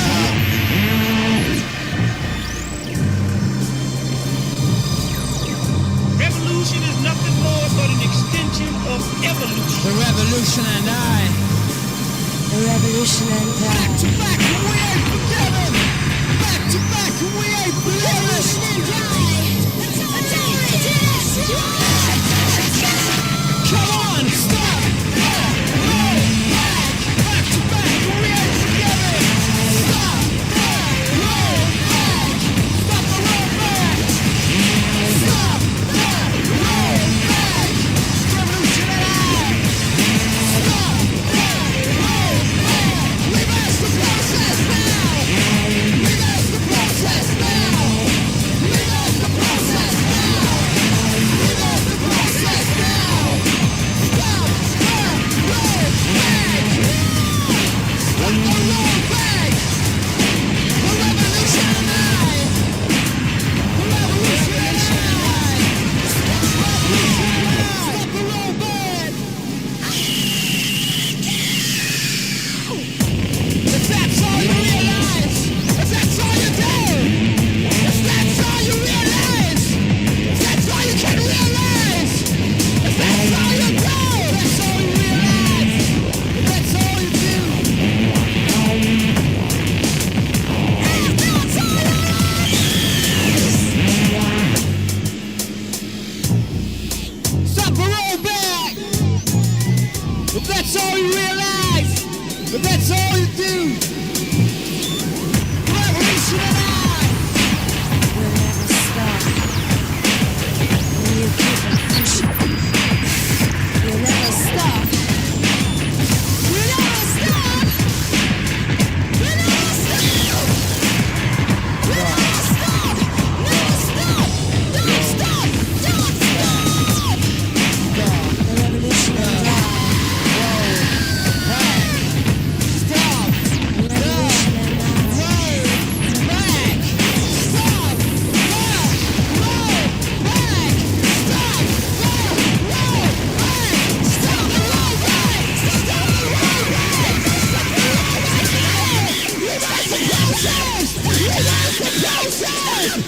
I.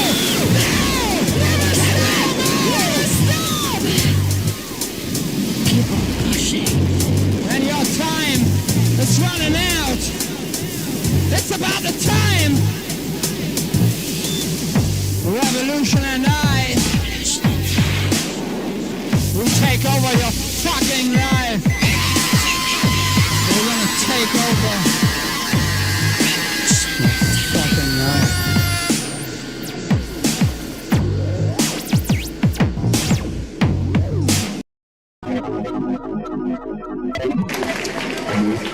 Whereas break beats have been the missing link connecting the diaspora community to its drum-woven past, Whereas the quantized drum has allowed the whirling mathematicians to calculate the ever-changing distance between rock and stardom, we do hereby declare reality unkept by the changing standards of dialogue. Statements such as, keep it real, especially when punctuating or anticipating modes of ultra-violence inflicted psychologically or physically, will henceforth be seen as retroactive and not representative of the individually determined is. Motherfuckers better realize, now is the time to self-actualize. Studies show that when a given norm is changing the face of the unchanging, the remaining contradictions will parallel the truth. Equate rhyme with reason, sun with season, reject mediocrity. Your current frequencies of understanding outweigh that has been given for you to understand. The current standard is the equivalent of an adolescent sicker to the diet of an infant. The rapidly changing body with acquired dysfunction and formative symptoms could not properly mature on a diet of applesauce and crushed pears. Light years are interchangeable with years of Vivian darkness. The role of darkness is not to be seen as or be equated with ignorance, but with the unknown and the mysteries of the unseen. Thus, in the name of Robeson, Godson, Hurston, Akhenaten, Hatshepsut, Blackfoot, Helen, Menon, Hollow, Holly, the Three Marias, Tara, Lilith, Lord, Whitman, Baldwin, Ginsburg, Portman, Lumumba, Gandhi, Gibran, Shabazz, Siddhartha, Medusa, Guevara, Gibran, Wright, Banneker, Tubman, Hamer, Holiday, Dave, Coltrane, Morrison, Joplin, Du Bois, Clark, Shakespeare, Rachmaninoff, Ellington, Carter, Gay, Hathaway, Hendricks, Cootie, Dickerson, Ripperton, Mary, Isis, Teresa, Hansberry, Tesla, Plath, Rumi, Fellini, Michaud, Nostradamus, Nefertiti, Larat, Shiva, Ganesha, Yemaya, Oshun, Obatala, Ogun, Kennedy, King, Four Little Girls, Hiroshima, Nagasaki, Keller, Biko, Perone, Marley, Magdalene, Cosby, Shakur, those who burn, those still aflame, and the countless unnamed. We claim the present as the present, as the hereafter.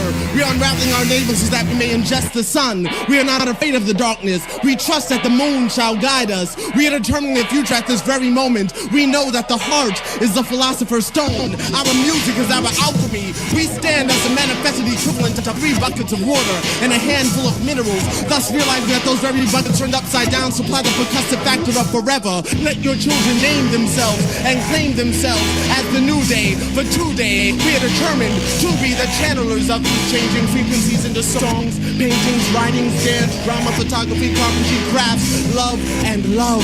We enlist every instrument, acoustic, electronic, every so-called gender, race, sexual preference, every person as beings of sound to acknowledge their responsibility to uplift the consciousness of the entire fucking world. Any utterance unaimed will be disclaimed, will be named to rappers slain.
Yeah. Yo, Gems. It's the word by now. You know what I mean? Polo Pazzi. Spit Gems. You know what I mean? Tall body rap. Look. Yeah. Hand game nice, you don't wanna scrap with me. Plus I always keep the motherfucking strap with me. Asshole at the bar, the Billy Bats in me. I throw a 4-punch combo mad quickly. While you sick, I'm always rhyming so passionately. While you sick, I lay the violence out graphically. If you were smart, you would never wanna clash with me. No needle do nada, Filipino flash to me. And I always got the gun on the waist. And the bullet go through either stomach or face. Disrespect everybody, I don't run or get chased. I'm DJ Magic Mike God pumping the bass. I don't like human contact up in my space. Or you'll likely get a ball bad up in your face. Pussy rapper, you a fucking disgrace. I'm children of the corn killer camp guard running with mace. Stupid. To me, it's not a discussion, it's invisible chess. I am the essence, what you would call hallucinations. Have my pulse put you in check. Fuck it. Who's to say what it's saying is? To me, it's not a discussion, it's invisible chess. I am the essence, what you would call hallucinations. Have my pulse put you in check. Fuck it. Yeah, yeah. So you a shooter boy, gunman, iron on your waist. Rude boy, I let the gem star wine upon your face. You don't stand a chance, motherfucker. I'll lay you out on the corner like a stamp, motherfucker. I'm the champ, motherfucker. And this is my city. Die with me if you live. Try feel that vibe with me. Ravenous, dig your bitch back until it's cavernous. Rib shots off the top rope and she ain't mad at it. Passionate, pastime, persecuting pacifists. Crack babies, facts, baby. I'm just trying to manage it. I am the essence, what you would call hallucinations. Or windows, jump at her when you'll feel rejuvenated. Fuck it. Who's to say what insane is? Who's to say what a sane is? Probably the same shit. Learned a portion of that when I was in stasis. Astonishment is an illusion just like the fame is. What? To me, it's not a discussion, it's invisible chess. I am the essence, what you would call hallucinations. Have my pulse put you in check. Fuck it. Who's to say what it's saying is? To me, it's not a discussion, it's invisible chess. I am the essence, what you would call hallucinations. Have my pulse put you in check. Fuck it. Who's to say what it's saying is? Box cut up, Pazzi. Spit Gems. Sup, hermano? Yeah. Punch you in the face, rap. Polo Pazzi. Spit Gems. I don't think he's gonna show up to the meeting here. I think he's the type of artist to do his own thing. There's no A&R out there that can tell him how to make a record. You can't tell him he needs to make something like everyone else, because everyone else is just stealing his originality and ideas anyway. I think we should cancel the marketing meeting. As a big secret, Kevin Glickman, Joe and Chris don't like Jeremy Lorna. So Rough House politically had to freeze my album. Regular Columbia don't know what the hell is going on. With a shiesty distribution switch behind my back, I worked on my album February last year. 13 months passed by, all I heard was a bunch of lies. 6 weeks in Contra Hawking with a so-called manager, uninvested, living off my budget. My LP was completed before John Forte, 40 D's and pros. But too many secret fans had their hands in the pan. When I got to Philadelphia, everybody was waiting for me with tracks with a bag full of unconceptual dats, throwing me off, distracting me with Mark and K. Mallon programming me on the bass lines. All my beats was slamming, nothing they could tell us. While everybody except Tim Devine was jealous. With my album leaking out to a bunch of critics, it was something stupid the record company and a scam booking agent slash manager did. Double my cassette for the industry. It got silly. Opinions from people who don't know jack about music in the industry know what. Had to do the album practically over. This is a test press. White label test press. This is a test press. White label test press. This is a test press. White label test press. This is a test press. White label test press. Back like Return of the Jedi, while the average person critiquing my album, most MCs look at me with red eyes. DJs don't understand my sound is too new. He can't feel it on the felt. He say he'll make it a hit if I give him a Rolls Royce and a Versace belt. Take care, program directors. Yeah, gonna call Billboard when y'all send them a Mustang Ford. Then buy a 20-page ad about Cool Keith headbands, soap powders in the sauce. That'll get me the cover, boss. Everybody's spoiled. You're gonna have to buy video shows, a washing machine. I got to step up the bat in Three River Stadium like the Yankees in the World Series against the Big Red Machine. Y'all gotta make it work. Every video producer producer. Y'all gotta send them a V12, cause nobody wants a t-shirt at Urban Network. Big Truck Productions need to hire 20 people on the phones, calling retail. 90-foot pictures of me and my daughter list on the side of the building. Half of these records are whack, cause street teams get paid to pull out wax snipper tapes out the whack backpacks. Get off early with a crew, pile up in a Suburban, go to the clubs and get the flats and posters and start serving. Yeah. This is a test press. White label test press. This is a test press. White label test press. This is a test press. White label test press.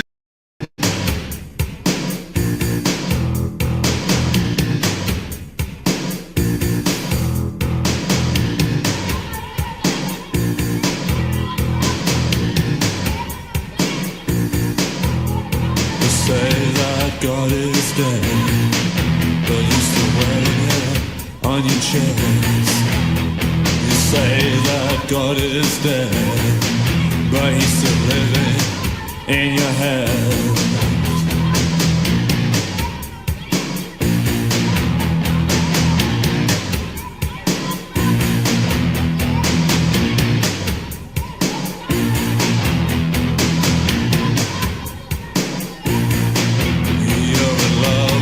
Dark, but scared of the shadows.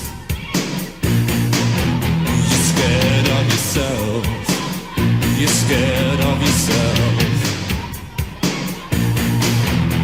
Your body is growing. Your body is changing. The evil's coming out from inside your heart. You were taught it in school, so it must be the truth. You were taught it in school, it's part of you. You're not innocent, you're ignorant. Why don't you try to learn something? Why don't you learn something? You're not innocent, you're ignorant. Why don't you try to learn something? Why don't you learn something? Do it on it.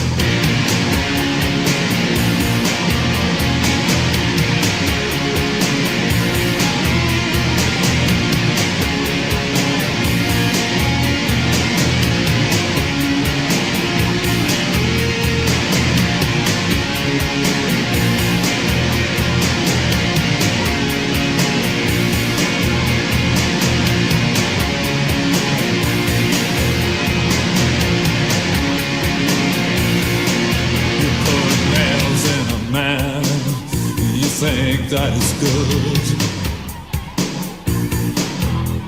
I don't understand. I don't think that I should. Crosses are nice, the weapons of pain, but I still see you wear them again and again. You're not innocent, you're ignorant. Why don't you try to learn something? Why don't you learn something? You're not innocent, you're ignorant. Why don't you try to learn something? Why don't you learn something?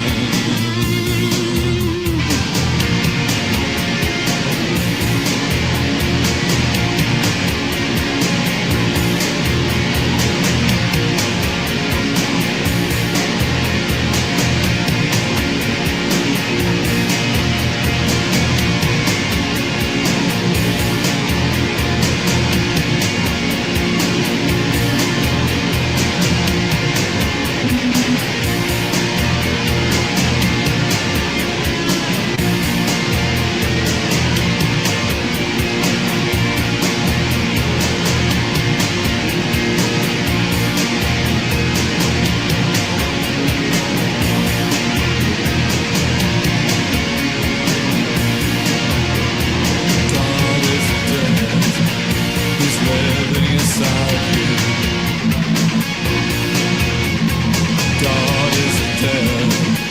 He's living inside you. In your eyes, in your smile, in your breasts, in your penis, in your eyes, in your smile, in your breasts, in your penis. God is dead. He's living inside. God is dead. He's living inside.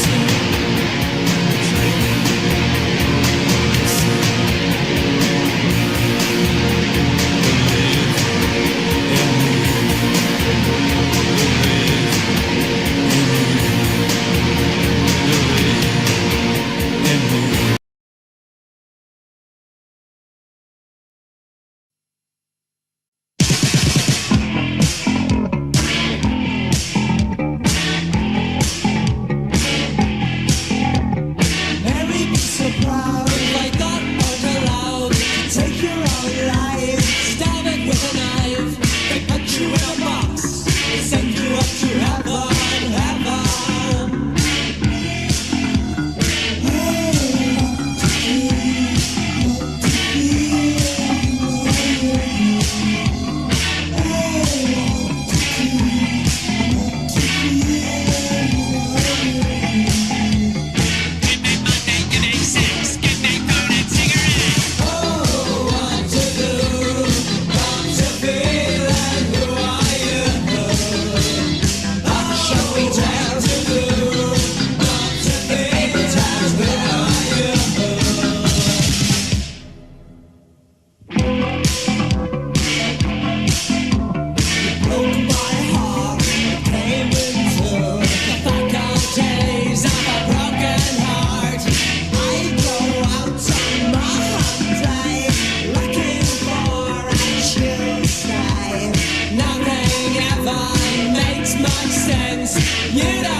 Gentlemen of modern music. He will not speak of God, nor will he ever speak. You did that to him, damn you! You cut off his memory, you took his identity, and that's what you want to do to me. I'll swallow your soul!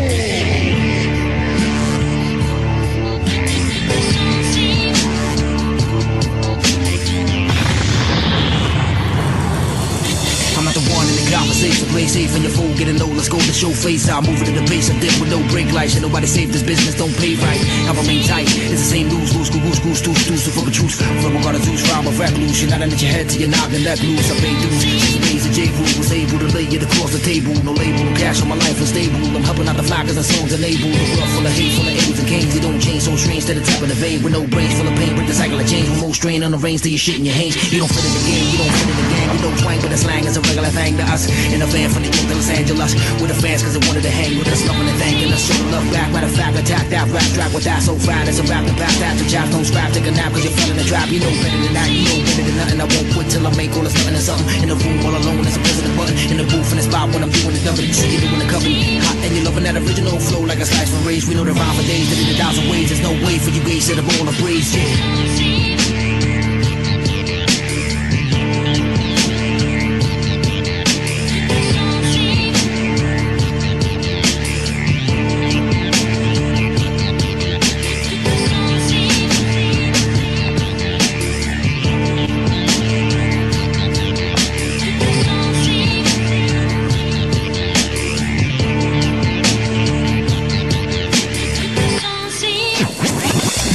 Approaching, and you could feel it in your marrow as the window that I got to speak. These things becoming narrow. I would never leave you. They've been planning this for us since ancient Hebrew. The people assume I use the cross when they depict an evil. Yes, Neuro population numbers dwindle back to zero. Barack will say Obama's face on watermark. The marrows down like crumble, stacking them and bundles burn to keep us warm. No physicists and physicists or counsel to keep us informed. There's no respect. They taxing us to heck and tap my worthless checks. Children will be born in a near future that won't have a sex. A patch of skin ain't no reproduction. And the next again, let's break down these walls of oppression like we in West Berlin. Assemble fighters, improvise explosive torch, 1,000 lighters, biochemical airborne agents, inhale encephalitis. Life the casket is the answered question every time I ask it. They sugarcoat and every time I get I stand disasters, rapes and murders, walking over mass graves of slaughtered Kurdish sky guards that swoop down from the heavens, facial features burnish. Who controls you? There's been many other times I told you. You still pollute your lungs with all them cancer sticks they sold you. You're still a follower and let the media control you. They influence your thinking with the programming they show you. They own your mother, own your children, own your life and ways. This was Beast 1333. This was Beast 1333. I'm a fighter, not a lover. Use a lover, not a fighter. Fight, I'm getting real smooth. Like I had a lot of spider bites. Now throw your hands up. Like you're caught up in a stick up. I'ma go over your head like Jordan in a game of pickup. And it ain't really my fault that I stay tighter than a Gucci. And it ain't really my fault that I spit raw than some sushi. But I think it is my fault already grown. I know the daily cause I'm street. And I touch more white than the name Billy. More white than your name Sally. They want cause they want Britney. I hit them with more baggies. I keep them along with me. If something is wrong with me, let the devil be my keeper. When we die, they put us in the box like a pair of sneakers. And I think it's time for you to hang it up just like a celly. I done been down Route 46 and hit up all the tellies. I done did my share of dirt. Probably smoked a ton of weed. And I'll never hit the brakes just like the movie Speed. I'm always starving like it's Ramadan. They never had a check to throw a comma on. Just know it's on them so beyond. They always have to slow my songs to understand. I sit inside my dungeon plotting plans. It's rotten land full of pain and suffering will mock a man. Fluid like a Aquaman, gliding through the lines and bars. My firstborn son, I build a ship to fly me to the stars. Used to dream of flying cars, but maybe that'll never come. It won't be fun when in the slum they might go chipping people's gums. I'm so aghast, dreaming of them running from a solar blast. I've got pizzazz and a short fuse. On the wild and fast, forget the rest. Many try to say that the beast possessed. I'll reconfess, I'm working for the light. Yes, indeed, I'm blessed. So you'll be rudest. Let's hit these suckers with a double Judas. Looking to us with the cameras mounted on Apple computers. I'm the Templar who moved the boulder, telling all to enter. Tonight we'll feast upon the bloody hoofs of murder centaurs. We are the instruments of his divine wrath on earth. Yeah, I crack the ground in half with the hammer and power 33 floors. I'm a library chock full of knowledge and urban resource. I recourse, traversing the path that you never trod on. It's the underground with the lyrics and environment's always spot on. I got on, my skill is so ill that I started at the top. Temple orthodoxy incarnate of walking hip-hop. It's hip-hop like jerking and watching a port in 3D. With CD so sick that the listeners catching BD. You caught the hurt, we rough a ton of perk. You slow like sipping syrup, tomato, we killing them. Yes, the answers, yeah, we are the freshest, fatter than precious. We kamikaze sessions, marking all my fingers on faces to leave a first impression. This is my profession, I sharpen my skills to do the job. My cadre amassing in numbers, assembled lynch mob. You bitch knobs, snubbing your noses and blacklisting. No assistance, our existence, subsistence is our resistance. Our consistence, brought us home from the cloth for the walking dark laugh. Chanting bloody Mary candles, reflecting the dark laughs. A faster blast is hot to squash that ass. I laugh and let you pass with top brass. Appendages are chopped off like a shot pass. I'll cut your skin off and wear the whole shit as a suit. Lopping bones off and cook them to the marrow for soup. I'm hot in pursuit behind you as you're flipping the trunk. You done pissed the beast off, now you're shit out of luck. I drive a side ram, your life is done proof alakazam. And I'll show more mercy to a pet than a man. You know what you did, I know where you live. I blow the hinges off. A viruses, I'm stabbing you with the syringes off. Choking you to death, applying pressure till the eyes will pop. They talking a lot of shit, I'm making sure that all the lies will stop. Ass whooping on my grimy shit, the dome is mad. Woofing, hoofing up the hill is where I find you, now you're stashed. It's a mad world, yes. It's a mad world, yes. It's a mad world. Because what has been kept from us crucially, is who we are, the nature of life and the nature of the reality. Is who we are, the nature of life and the nature of the reality.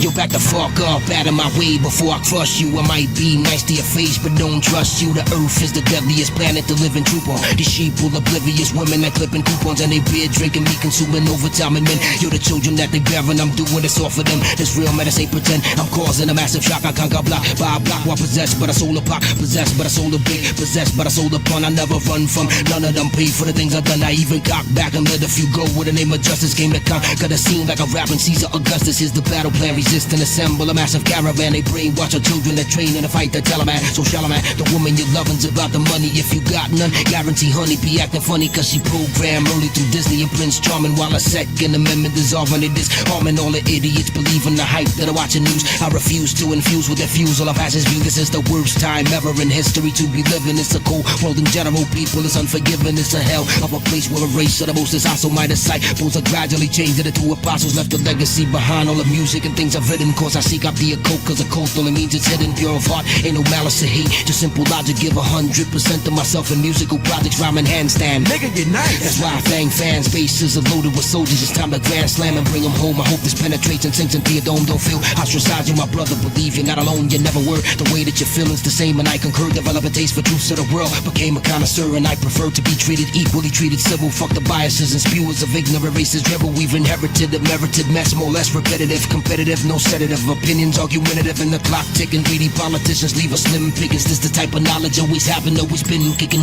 Yeah, can I fit for a second beast? Lock me in a room with a politician, no referee. Which one? Anyone, any party from any era. Carry no conforming, I can't see it with 20 mirrors. People awaken and they hating because of us. The real war on terror is us against the officers. 1 minute they disrespecting us and over talking us. Life or death behind bars, the scars marking us. Jail walls, the warriors got lost in them all because the slaughtering governors wouldn't pardon them. It's more coming, that's why we fighting for all of them. Walking through the darkness with artificials and charlatans. Meanwhile down here, the cracks and temptation of women in skirts and virulent acts. No love for the newcomers, it hurts to be from a place where the sun shines once a month in the summer. I made it in time, through nights and days on the grind. Decades of difficult struggle and ways on the mind. As we reach the last pages of an age in decline, I can never lie and say all of my ways are divine. Trying to unify with the like mind and no tough image. You either conquer the world or get crushed in it.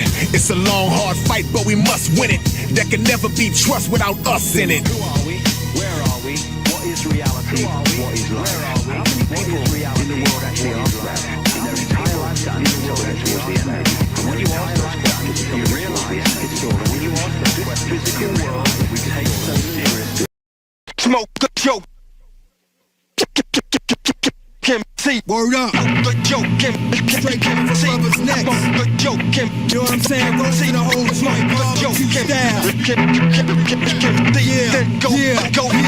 yeah. All that was left was smoke after I spoke. Keep a mic hot with 2,500-degree quotes. Act like it don't concern ya and watch it burn ya. Wildfire spreading to cloak. All that was left was smoke. All that was left was smoke after I spoke. Keep a mic hot with 2,500-degree quotes. Act like it don't concern ya.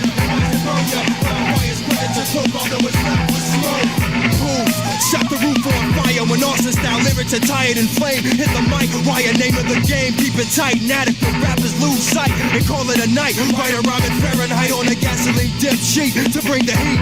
Underground like pipes beneath streets. This shit beats. Commercial artists lose sleep, feeling the presence of brothers like me. Hungry MCs who can't wait to call their names in the brains of stars while they jam up in cars. Mr. Walla be like, bonsoir, back to America.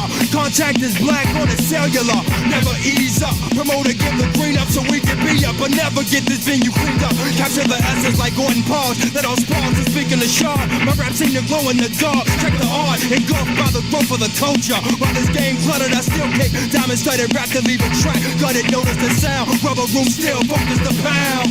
Tis the Phoenix. When I'm gone, I leave it. I emerge from barrels and killers blow me off. My name is mentioned in circles of braggadocious murderers. When bodies they caught, fiend friend to flame, came in silence. When I blew, I struck violence. Up to TNT with death beats a war. Humble you niggas need a floor. Better metal, double R6 drag car, recruit with parachutes. Got a crew, better tell them. When I spoke, get choked, my ball floats, black faceless jokes. Materialize in front of your eyes, behold the metaphysical in the flesh. Footprints leave stains of flames with each step. Looking for trouble, where you found it in the form of a silent killer moving stirless. All that was left was smoke. I thought it was smoke. Keep my mic hot for 2,500 and 3 quarters. Act like it don't concern ya. And might burn ya. Fire spread to the all that was left was smoke. One time. Magic fine. Yo, check it out. Once hard, I'ma smoke them. Yo, don't fake no move. Launch to orbit your box and blow the watch. Vividly painted, leaving disoriented like shell shock. Warlike, the raw type, pseudo-galactic explorer. I write to the core like a planet caught in the gravitational pull. Eating your transport, short-circuit communication to your port. All systems scorch, authentic as a Porsche. Emblem with the horse, set the course and export rap. Flame enough to torch a village, replenish the game with invented plots. Vintage shots scream, keep them in stock like Nuveen. Bassar brain like napalm bombs went on the scene. Big 9, they with mad boom in it. Tinted glass, build my heaven to last. Seas go fast, shooting stars, wishes materialize. Playing like Zars, large jars, untamable fire started from small sparks.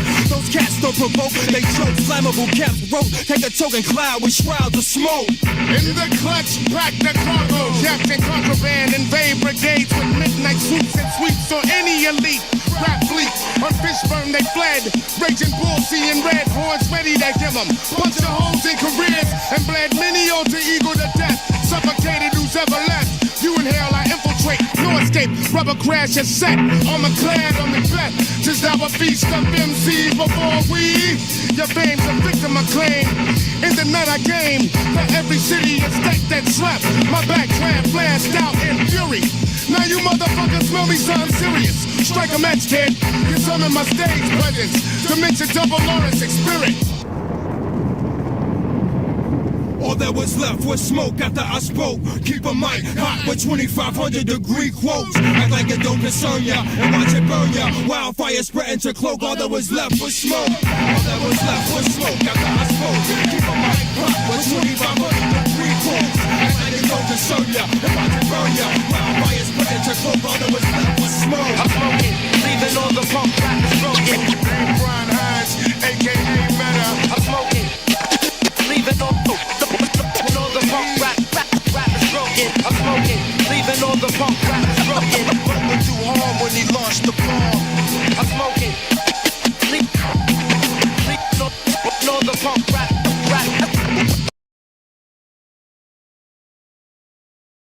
What up? What up?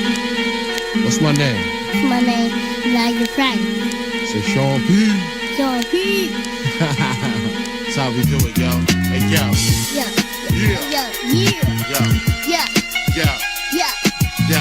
Yeah. Yeah. Yeah. Yeah. Yeah. Sean P. Sean P.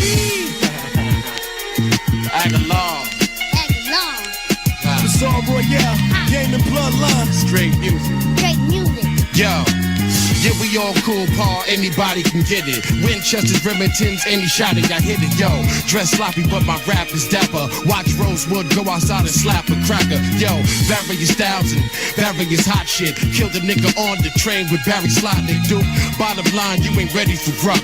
With your girl, Duke, I'm ready to fuck.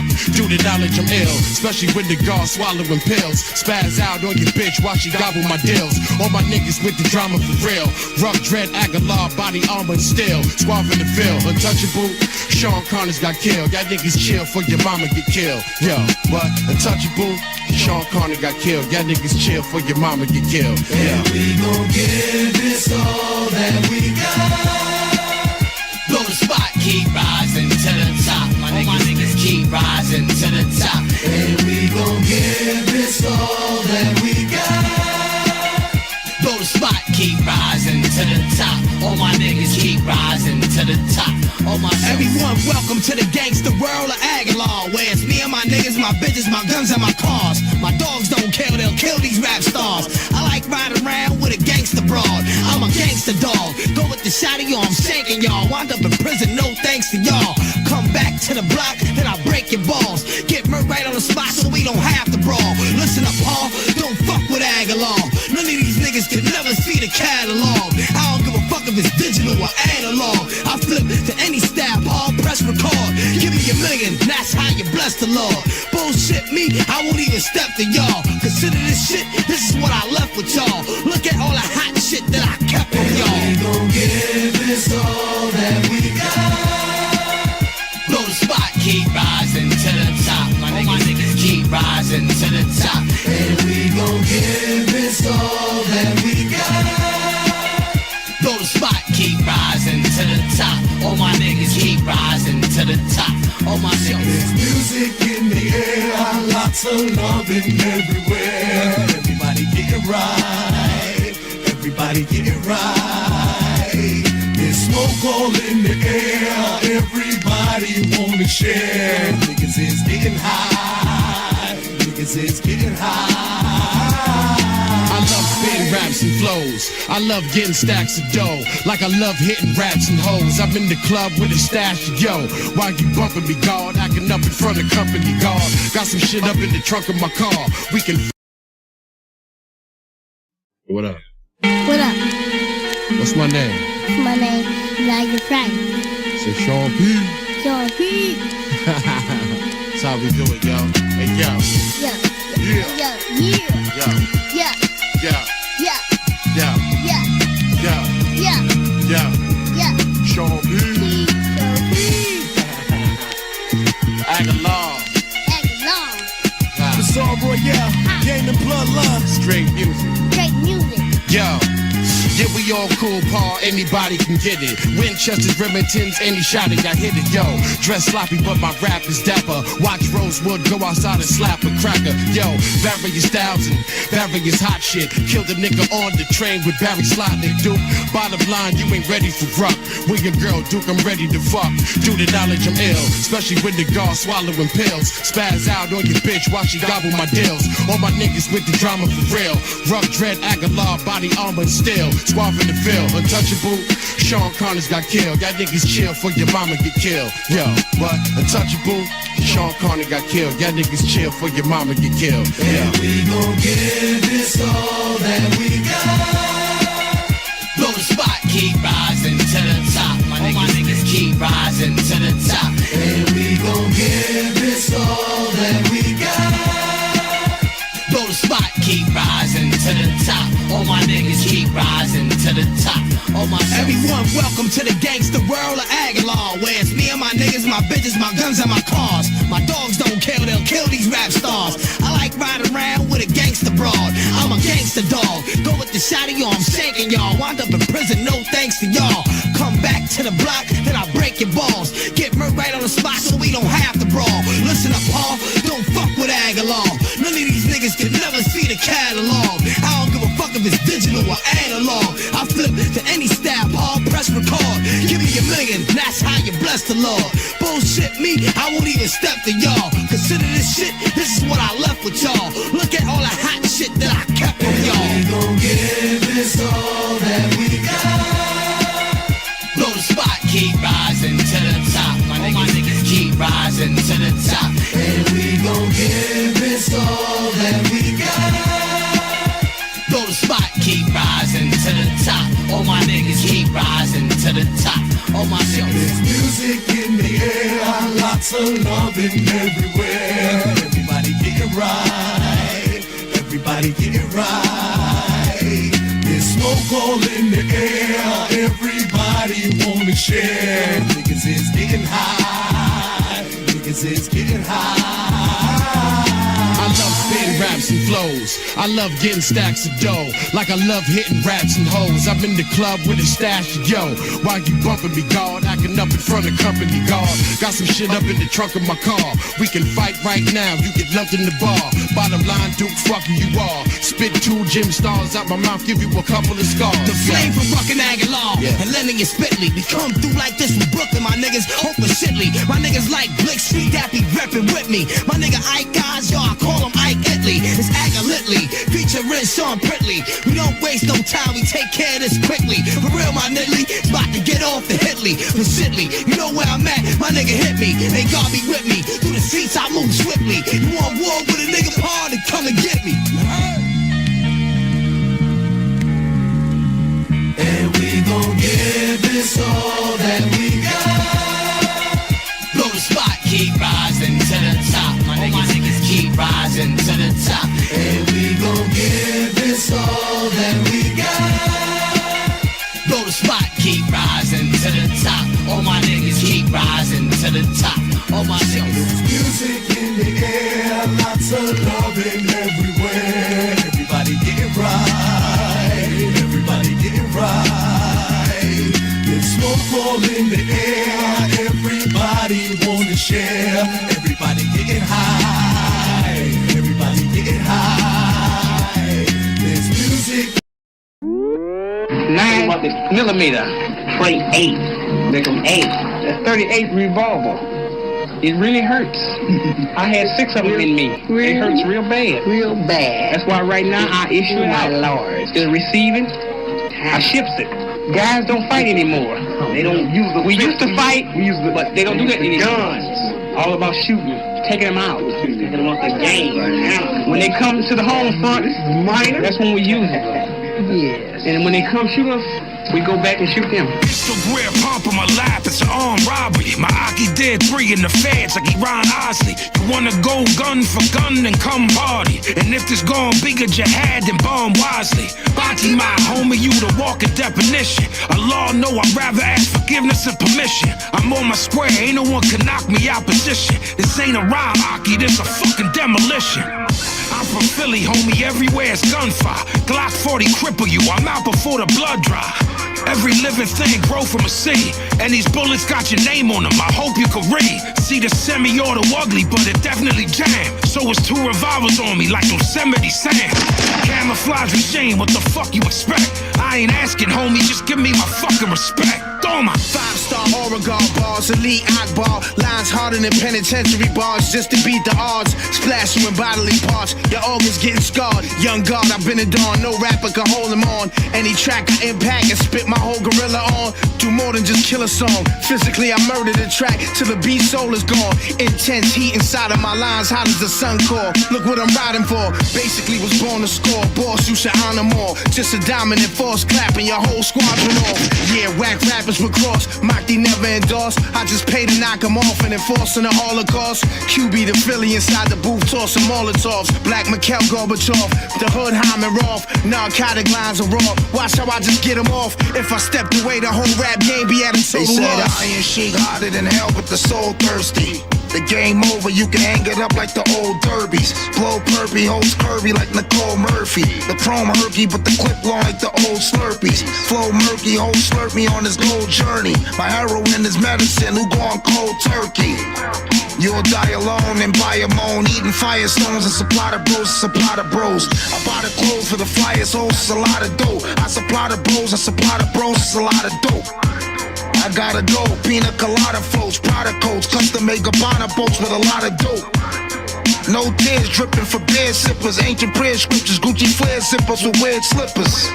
No abandoned nerves that dismantle hers. 50 banner bird, expand the splurge, really mammoth furs. Oh no, Lord, that's my word, we ain't taking no L's. Let off the fifth, after that, I'ma pick up the shells. One of my verses get the whole team out on bail. Another verse to put the Colombian up on the scale. Put the hammer to the nail, I'm just setting the sail.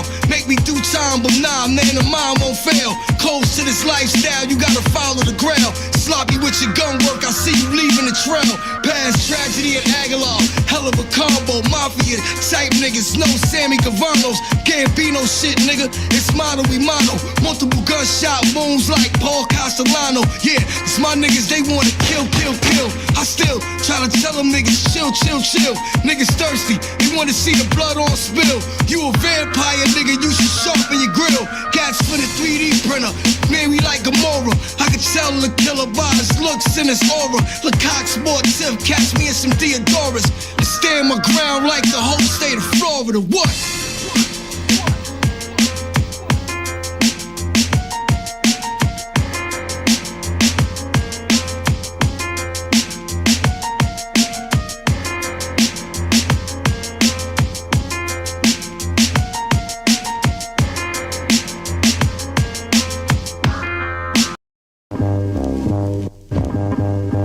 This ain't your regular scheduled program. Got 'em feeling like Romeo Daddy Jojo in your neighborhood dope man. Sound scan number runners and billboard rules. They use via Comcast to broadcast quicksand. Soon as the money switch hands, top commanders to media mobiles is propaganda. Wanna run up and cock the hammer, rather act up on damn, rather drop the banner. Open your iris to airway pirates who inspire this radio free Dixie to the block from a banner. Listen, these top 40 DJs keep spinning pre-K beats and rhymes or repeat 3 hours slide and rock at least 3 times. Now I don't even touch the radio knob. I let the CD shine, but you are now in tune with 2 of the greatest commentators you find. Not even the crowd favor my flavor design. Shot a smooth operator, moderating your grind. Pine over me when I'm gone, it won't stop. Cause the music I make you wanna love hip hop.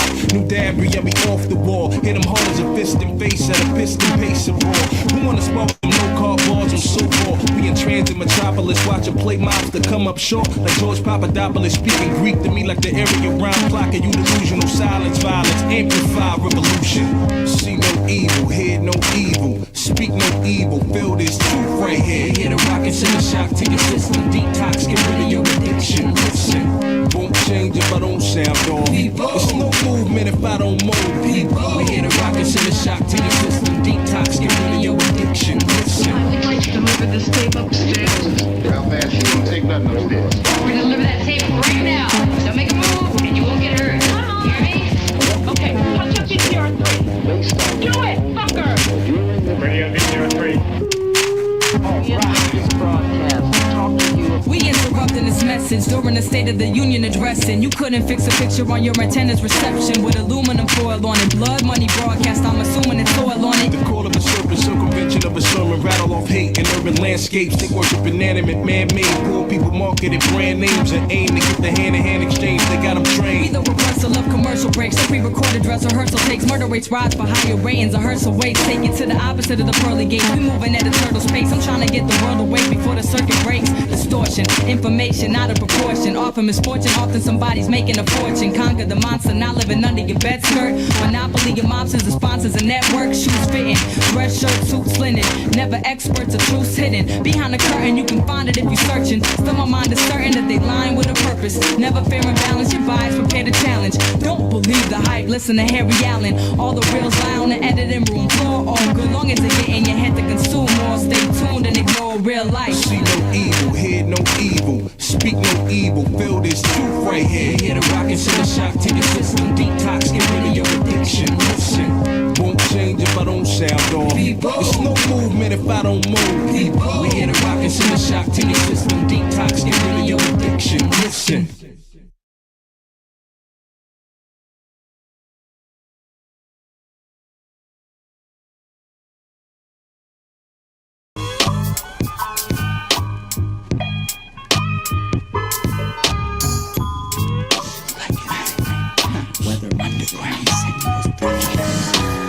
Every rapper in the house, shut the fuck up. Every rapper in the house, shut the fuck up. Every rapper in the house, shut the fuck up. Don't go against no other man, you gonna get fucked up. And I ain't fucked up now, bluffing the basics. Let stuff in the A6 from that kid, huffing the matrix. I let my brain cells fight it out until the light are out. You ain't even got hands to hold the guns you write about. Ain't got a heater in one cage, need more than 4 fists. I stay putting it down and don't come off this. Can't bliss, not need a spray dolo with more letter combinations in my blood decay. Solo, LSD, THC, PCP. The only 3 left on these GED. You know you can't stand the manic, even if you don't get the picture. The point of use, the panoramic, chemical, organic. Leaf is clouding, get your contact cracking in 3 plus 2,000.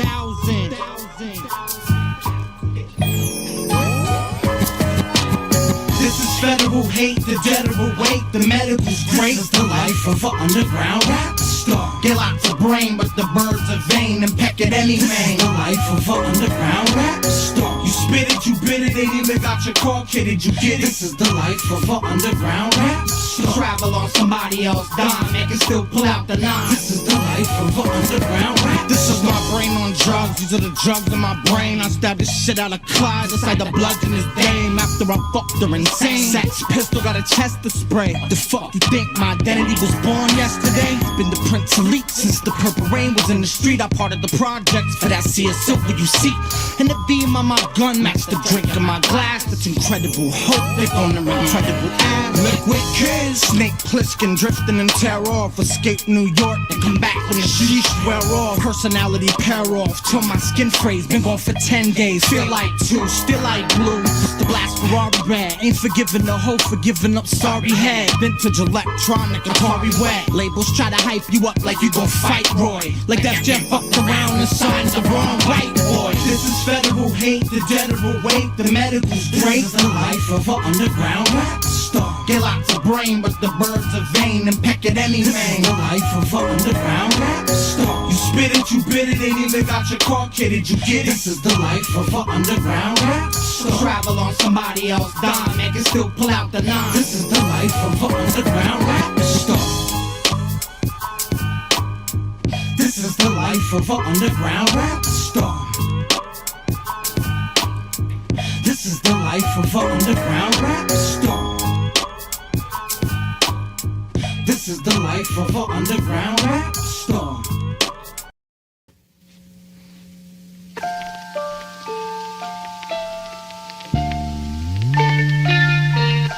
My God, so they are killers. I've heard lots of people say once a man's a killer, they just keep on killing and killing. They sort of develop a taste for blood. Yeah, that's right. To kill one man or kill 10, it's all the same. Yeah. After all, they can only hang you once. Yeah. Both hands crusty, chillin' with my man Rusty, low down. Blew off the burner, kinda dusty. The world can't touch Ghost, Purple Tape, Ray co-host, Monkey Hall Expo, Intellect Rec Pro, Sun's trifling fuck, Wildflower on the cycling. Picked up the broom, thought I was Michaelin. West Brighton Pool, now I'm into iron duels. Turners, the Earth's Whoopi, she out of law school. Inhale, great piece of hell, A-L-I propel, parallel. Doris Cell Nut, you flash the burn cell. Snap at the Candyland kids, the old rumor is blacks become immune and shit. We never did like eating dead birds. Trust the pharmacy over herbs, men marrying men ill. They got the herbs, Pulsar, scissor hand, wig vanished in the winter. Living off land, you got them right. I fuck fans, king me.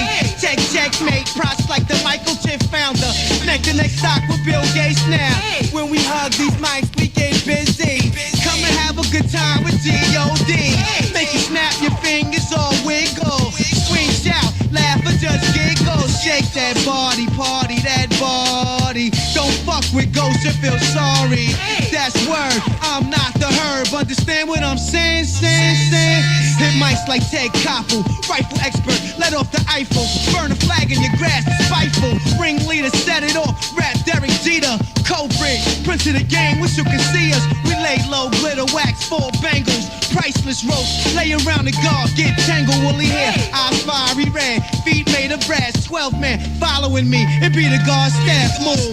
Every script like Miramax, smashed the big boy, totaled it. Wilshire, Fairfax, sun beaming, wifey on the beach. sipping Zima Wubinos to Latinos. We lust to lean overnight. Guard schedules, FedEx, pretty solo at Velvet Nights. DNA scroll genetics too high to handle one thought from scrambling to mandolin. 100 game Will Chamberlain, smack him, say when he rolling up, face wrinkled up, hands is on his nuts. So kids, stop fronting on the ground before you get touched. It's Canada Dry, set with a lost son. We won't ride. We want it so bad we might cry. For every blow depends on breath control. So it's the first thing you must learn. Fortunately, it's easy. You'll soon learn.